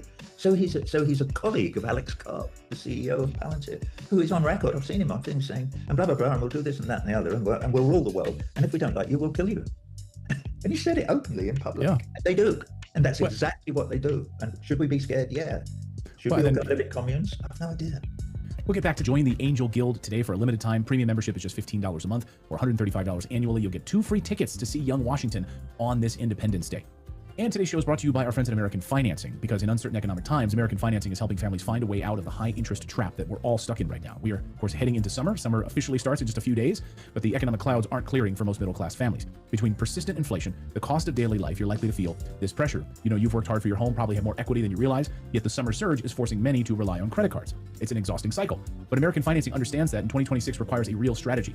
That's why they use salary-based mortgage consultants who work for you and not the big banks. With mortgage rates in the 5s, their customers are saving an average of $800 a month by wiping out high-interest debt. That's money that stays in your pocket to fight back against rising costs. No upfront fees and no pressure. If you start today, you could delay 2 mortgage payments. So call American Financing today, 866-890-8434. That's 866-890-8434.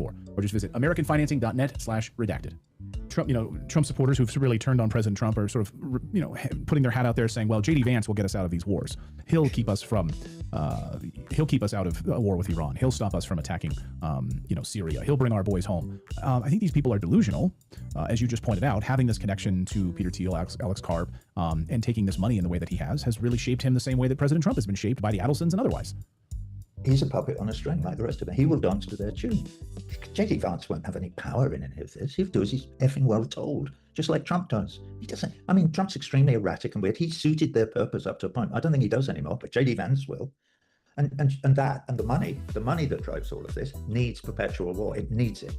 It's what the Rothschilds discovered all those years ago. They need there to be perpetual war. If we all lived together and we collaborated one with another, and we believed in the basic idea of individual human rights for individual human beings, they wouldn't be able to make the fortunes that they make. They'd have to think of things that were socially acceptable to do to make their money, and that doesn't suit them because they care about nothing but their own greed and their own wealth.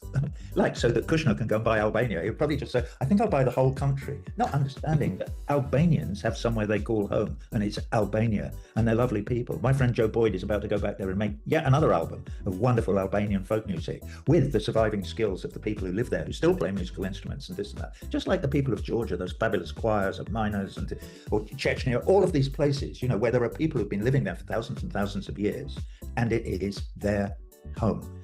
And what we should all be doing as a human race is saying, let's make sure that they get on all right. Let's share this with them. But we don't. We go, oh, excuse me, if you go on doing that, 30 or 40 million Indians are going to die. Winston Churchill. Imagine reinvesting that money, the trillions that we spend on war, reinvesting it into the communities and fresh water and communities around the world to help people, to lift them up, not to give them welfare checks every day, but to enable them to live a life of happiness, to provide for their family. And just imagine. If you quote John Lennon. Yeah. Just imagine. Yeah. What a wonderful world that would be to live in, you know. And maybe we'll get there. You know, maybe we will get there. Yeah, I hope so. I'm a glass half full kind of person, so I hope that we can get there without having to reach sort of Jared Diamond's collapse, thesis first before we have to realize this. I hope that we are smart enough as a species to realize this before it's too late, for sure. Well, to bring us back full circle, Roger, so I can get you out of here. Yeah. This big case, this Jeff Campbell case, the death of Jeff Campbell being led by his family in the UK right now. Again, we'll have a link in the description. Roger has thrown a lot of money to support this as well and to lend his voice to it. So I'm just calling on all of you out there. If you want answers around 9/11, please do what you can. Roger, final thoughts on that. I just want to back up what you just said, because it is a fundamentally important moment in the history of our race. Our race is the human race, and we are being destroyed by Palantir and the rest of them. And this court case in England is a huge step towards us allowing ourselves to examine what they, the Palantirs, the Alex Karps, the ruling class, the Jared Kushners, are doing, and how we can possibly stop them. It may not feel as if it's connected, but it is, and it's hugely important. So please support Matt Campbell's crowdfunder. Yeah, I mean, just look at what information we got out of court cases around Pfizer and what they tried to do to us during all of that, and these vaccines and everything. So yep. Court cases can move the needle, to be sure. The great Roger Waters, it's been an honor. I could talk to you all night, but I know you've got a life and you've got other things to do. But I would love to continue this discussion with you at some point. It's been a real honor having you here on the show, Roger. Then we will. I much look forward to coming back, and keep up the good work with Redacted. Thank you so much, Roger. All right. Cheers, brother. Cheers. Thank you so much for watching Redacted. We'd love for you to subscribe to the channel. It's totally free if you want to follow us or subscribe. And if we brought you any value at all, please consider sharing this video with a friend or a loved one on social media. Thanks so much, and we'll see you next time. 2 passengers arriving on a flight from Nigeria are being pulled into secondary inspection. So how long are you guys coming to the United States for today? September 11th. September 11th. Have you ever been to the United States before? She has not been, but I've been with us. Okay, so this is your first time? Yeah, first time, yeah. The passengers stated that they were coming to the United States to visit his brother for a couple weeks. The primary officer noticed a lot of inconsistencies and wanted further inspection. You stated to a previous officer that you were expecting, is that correct? Yes. And so how far along are you, ma'am? 4 weeks, because I just got to know. You said you're 4 weeks? 16 weeks. 10 weeks? 16. Oh, 16 weeks. How much money are you guys traveling with today? Okay, when we add everything up. Currently, yes. Okay, so that will come to 15,980. 15,980. 980. So when you travel with more than 10,000, this is what you have to fill out? When he's done filling that form out, we're gonna look at your guys' luggage, and if everything is good to go, we'll have you on your way, all right? Thank you. Do you have any medical paperwork saying how far along you are? Do you have ultrasounds on you? Do you have any letters? And the reason I ask this is when you travel from another country and you get on a plane, normally you need approval from your doctor saying so-and-so can travel. So do you have that with you?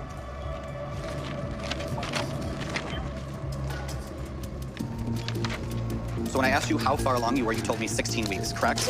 Paper's telling me 25 weeks. So I want to ask you why the inconsistencies. When asked about her due date, a pregnant traveler from Nigeria is failing to deliver. The language in there stated that she was 25, 26 weeks pregnant.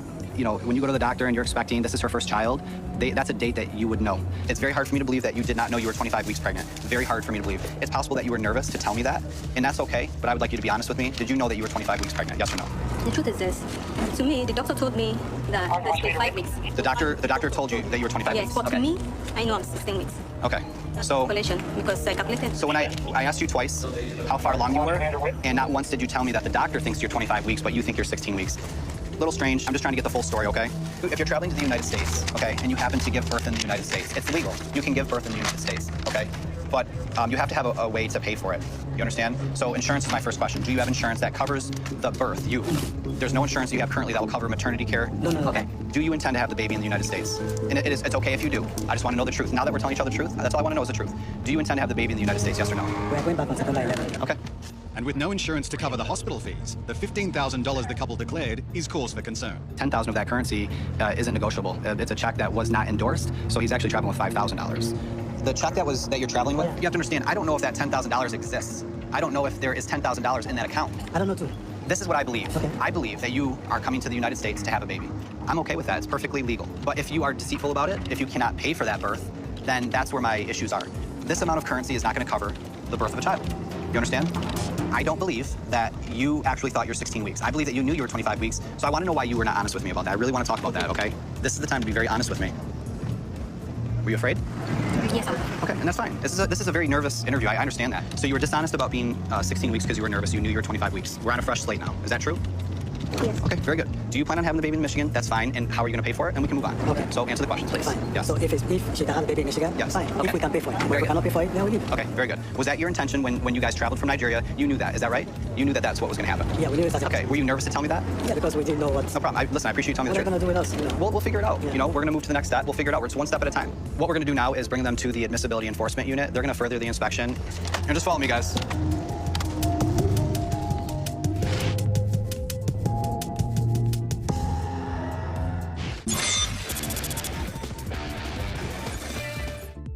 What was the most powerful amends you ever made in your sobriety? When I was living with my brother Charles, he had a bank account in my name from Citibank.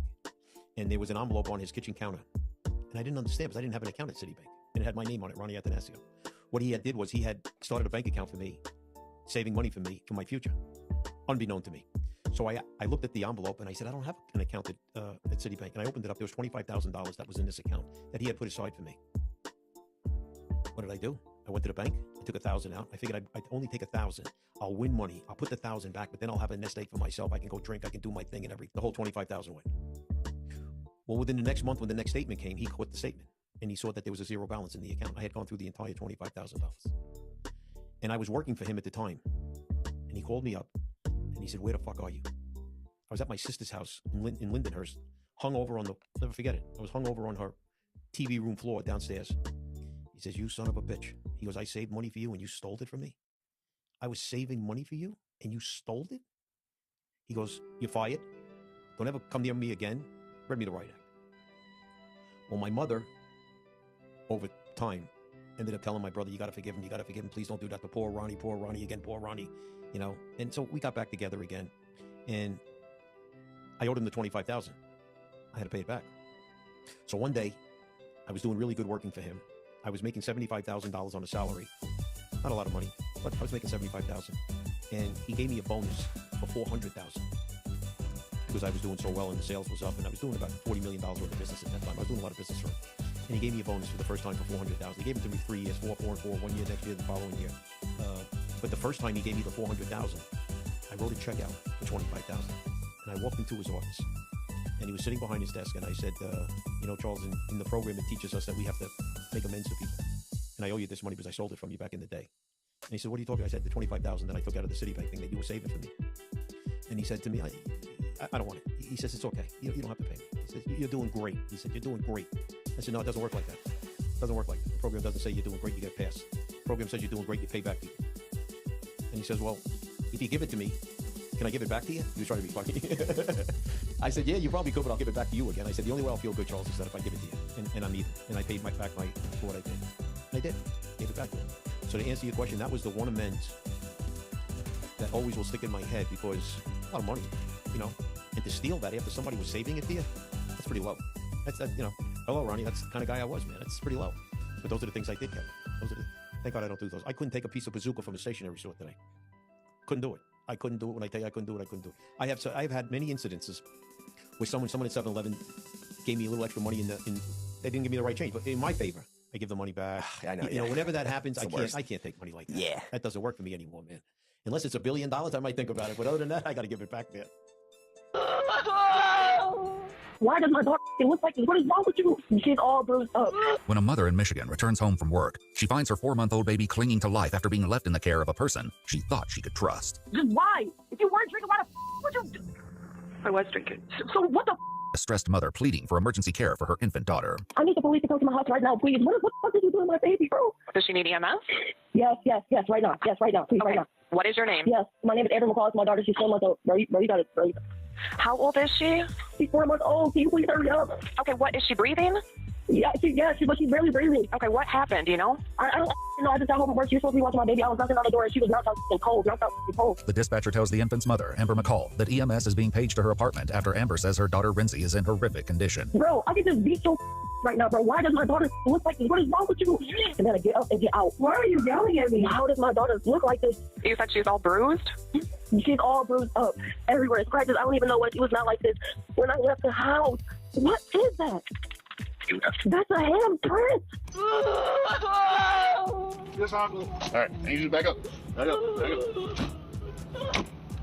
EMS rushed 4-month-old Rinzi to the hospital, while deputies with the Osceola County Sheriff's Office follow close behind. Baby's pretty bruised.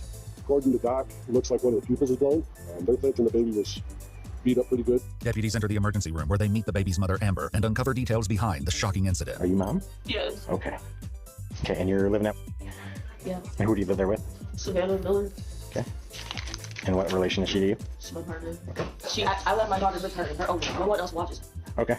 When I came home, she was up like that. Amber tells the deputy that her colleague picked her up before her 5 p.m. shift at McDonald's. She says she left her daughter in the care of her 31-year-old girlfriend, Savannah Marie Miller. But when she returned home, Savannah wouldn't answer the door or Amber's phone calls. That's when Amber began pounding on the windows. She rammed the door open and just walked away and lay back in the bed, like kind of in a daze. I seen all the bruises just everywhere. Everywhere. Okay. She was not like that when I left the house. She was fine. I have a video of her before I left the house. She was fine. She was only one there? Yes, the only one there. Okay. The only one. No one comes over. No, I don't. All my family lives in her house. It's like no. Just us two and the baby. Is she known to be on any type of drug? No, she's a recovering alcoholic. I don't know what takes a lot of medicine. Prescription meds? Yes, Okay. like she's like bipolar and all this other stuff. I don't know. Deputies at the scene enter Amber's apartment to confront Savannah, who is still inside and barely coherent. Wondering if they're going to be in business in the future because of the weight of these lawsuits. All right. Now, I think I got this right. This is primarily happening in California. Or how many of the 400 suits are in California, Ms. Schultz? 95% of them. 95%. And I think you said, if I may not have heard this right, but I think, thank you. Ms. Schultz, 400 lawsuits you're facing right now? Yes, sir. Any of the plaintiffs in those lawsuits work at Cambria? No, none of them. Not one of them, right? Not one. Any workers at Cambria have silicosis? No, none of them. No one's got the disease. No one's filing a suit against you. Now, the doctor just said, you guys cut, grind, and these slabs, you're doing all kinds of work on. At least that's what I saw in the video. Is that right? That's right. How many people work at Cambria? 1,800. No one's got it. No one's a plaintiff. How about you, Mr. Hall? Are any of your employees plaintiffs in these lawsuits? It's mostly happening in your state, if I got the... No, sir. Zero. Zero? Any of them have any problems? Zero. You handle the same product that Cambria handles. Is that right? Yes, sir. Yeah, and isn't it true, Ms. Schultz, that you got a university? Because Dr. Michael said you guys are the bad guys. You should stop altogether. But I think you got a place where you actually train people to do what you're obviously doing, and no one's getting hurt. The same thing with Mr. Talwar and his family-run business. You're training people how to handle this product appropriately. Is that right? That's right. And Cambria University started in 2005 as a learning and knowledge exchange center for stone fabricators and installers. 20 years ago, you started telling people, here's how you do it. We got 1,800 employees. You've had probably people work for you and retire. No one gets the disease. And yet Dr. Michael says you should go out of business. That's what it sounds like. That's one of the dumbest things I've ever heard. Just do it the right way. That's all we're saying, right? All right, Mr. Heap, how about you? How about the other folks that you represent? Are they doing the same thing that Mr. Talwar's family-run business is doing and Cambria is doing? Are they doing it that way as well? I will tell you that there are a lot of fabricators that are operating compliant shops. They're bringing OSHA in every year. Many are now doing medical surveillance of their employees, and there's outrage around the good fabricators as well that a few bad actors are causing this. Now, is there any indication that the trial bar bringing these suits are working with these few bad actors? It's sort of some organized operation to go after Mr. Talwar's family-run business and Cambria. Have you seen that, Mr. Heap, in your industry? What I've seen is that there are a lot of small to medium-sized companies who are selling slab material, now wondering if they're going to be in business in the future because of the weight of these lawsuits. All right. Now, I think I got this right. This is primarily happening in California. Or how many of the 400 suits are in California, Ms. Schultz? 95% of them. 95%. And I think you said, I may not have heard this right, but I thought you talked about the unions in California don't want what Mr. Michaels is suggesting. Is that right? Oh, that's right. Yeah, because I heard the ranking member talk about we need to be workers and unions. Fine. But they don't want this stuff put out. They don't want you put out of business. They want to do this in the right way. Is that accurate? Yes, they do it safely, and they know that it will cost jobs if there was a ban of this product. Yeah. That's why Mr. McClintock's legislation makes so much sense. I would yield the remaining minute and a half to the guy who sponsored, the chairman of our immigration subcommittee, the remaining time for him to ask some questions. So what I want to talk about, though, because there's something big happening tomorrow around 2 o'clock. Walsh will have his first opportunity to make his interest rate decision, right? And so oil prices at $105. You know, you got Jerome Powell inside that room, committee room, pushing for raising interest rates, obviously, because he hates Trump. He's a political animal. I believe almost 100% of the street believes it'll be no change. But Walsh is going to have to stand up and stay with what he believes will drive inflation down or keep inflation tame, whilst also hat tipping, let's be honest, hat tipping the people who got him there. Am I right? Well, I think he's got to, they do these scattergraphs. They got to lay out the case for where he sees this going. Powell is like, this is like being in Saigon in 1968 and be in the military command. Kevin Warsh is in a terrible position because Powell's going to be very active in trying to drive this, lay the predicate that rates have got to be raised. You raise rates now. We had Dr. Navarro right after you punched on the show, and he talked about, he thinks if rates are raised right now, it definitely kicks us into a recession, which is what Powell wants. You've got, for the first time, you have not the first time, but you now have a highly partisan, highly politicized Fed with a former Fed chairman that really has a great disliking for the MAGA movement for President Trump. And he gets a say so in this. He's going to have a number of colleagues, I think, back him up. And so tomorrow's going to be, I think, one of the most interesting, the next 2 days, I guess it takes place the next 2 days, is going to be some of the most interesting, Fed meetings we've seen in, I think, in decades and decades and decades. It couldn't be more important to the economy right now. But no, I think we have Jim Rickards and Navarro that make a case because of the oil shock that you actually have a rate cut. Now, I know that's not a popular opinion, particularly Wall Street Journal, Fox Business, the CNBC Squawk Box, and of course Bloomberg, all adamantly against that. But we'll have to see. I think what's most dangerous for President Trump and his administration right now is a hostile former Fed chair that's in a position of tremendous leverage. Follow this theory. It's I think it's very sound economic theory.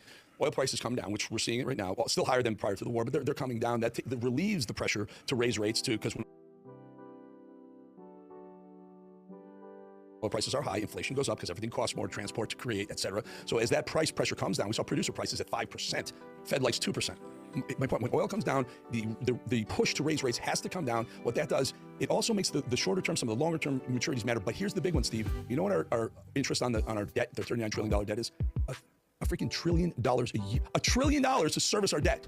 That's got to we got to get rates down. Trump's right about get the rates down. That's why I don't understand why we don't become fully globally dominant in world oil production. I mean, it makes so much sense. I got 35 years in the business, but Steve, why aren't we moving to become fully dominant, not just independent, dominant? No, full spectrum energy dominance, which he was starting back in the first term. Also, at some point in time, there's a discussion or something on Twitter about Pete Hegseth was over at the Capitol and saw Cornyn, and Cornyn said, hey, tell me what you need. He says, I need $300 billion now. They need a reconciliation with another $300 billion. But he says he needs $1.5 trillion. Somebody's got to tell Pete, hey, we can't afford $1.5 trillion. We can't afford $2 trillion deficits a year adding on to the 40 trillion, because a third of that's got to be refinanced. That's where your $1 trillion interest expense comes from, because we're refinancing it, investments refinancing at higher rates. The 300 billion, how about this? How about the 300 billion? Here's a recommendation. The 300 billion reconstruction fund that the Qatar and UAE and Saudi, what about compensating America for the cost to go do this? And I quickly realized, it was cool, but I want to do the Americas. Yes. The Americas are so interesting Yes. because even before Columbus arrived, so interesting because it's one big mystery. We know quite a bit. We have really good archaeologists that have done a lot of great work on the Americas, and there's really good oral histories from the natives that are still here that have documented a lot of their customs. But there still is there's beyond the Maya and the Aztec, when you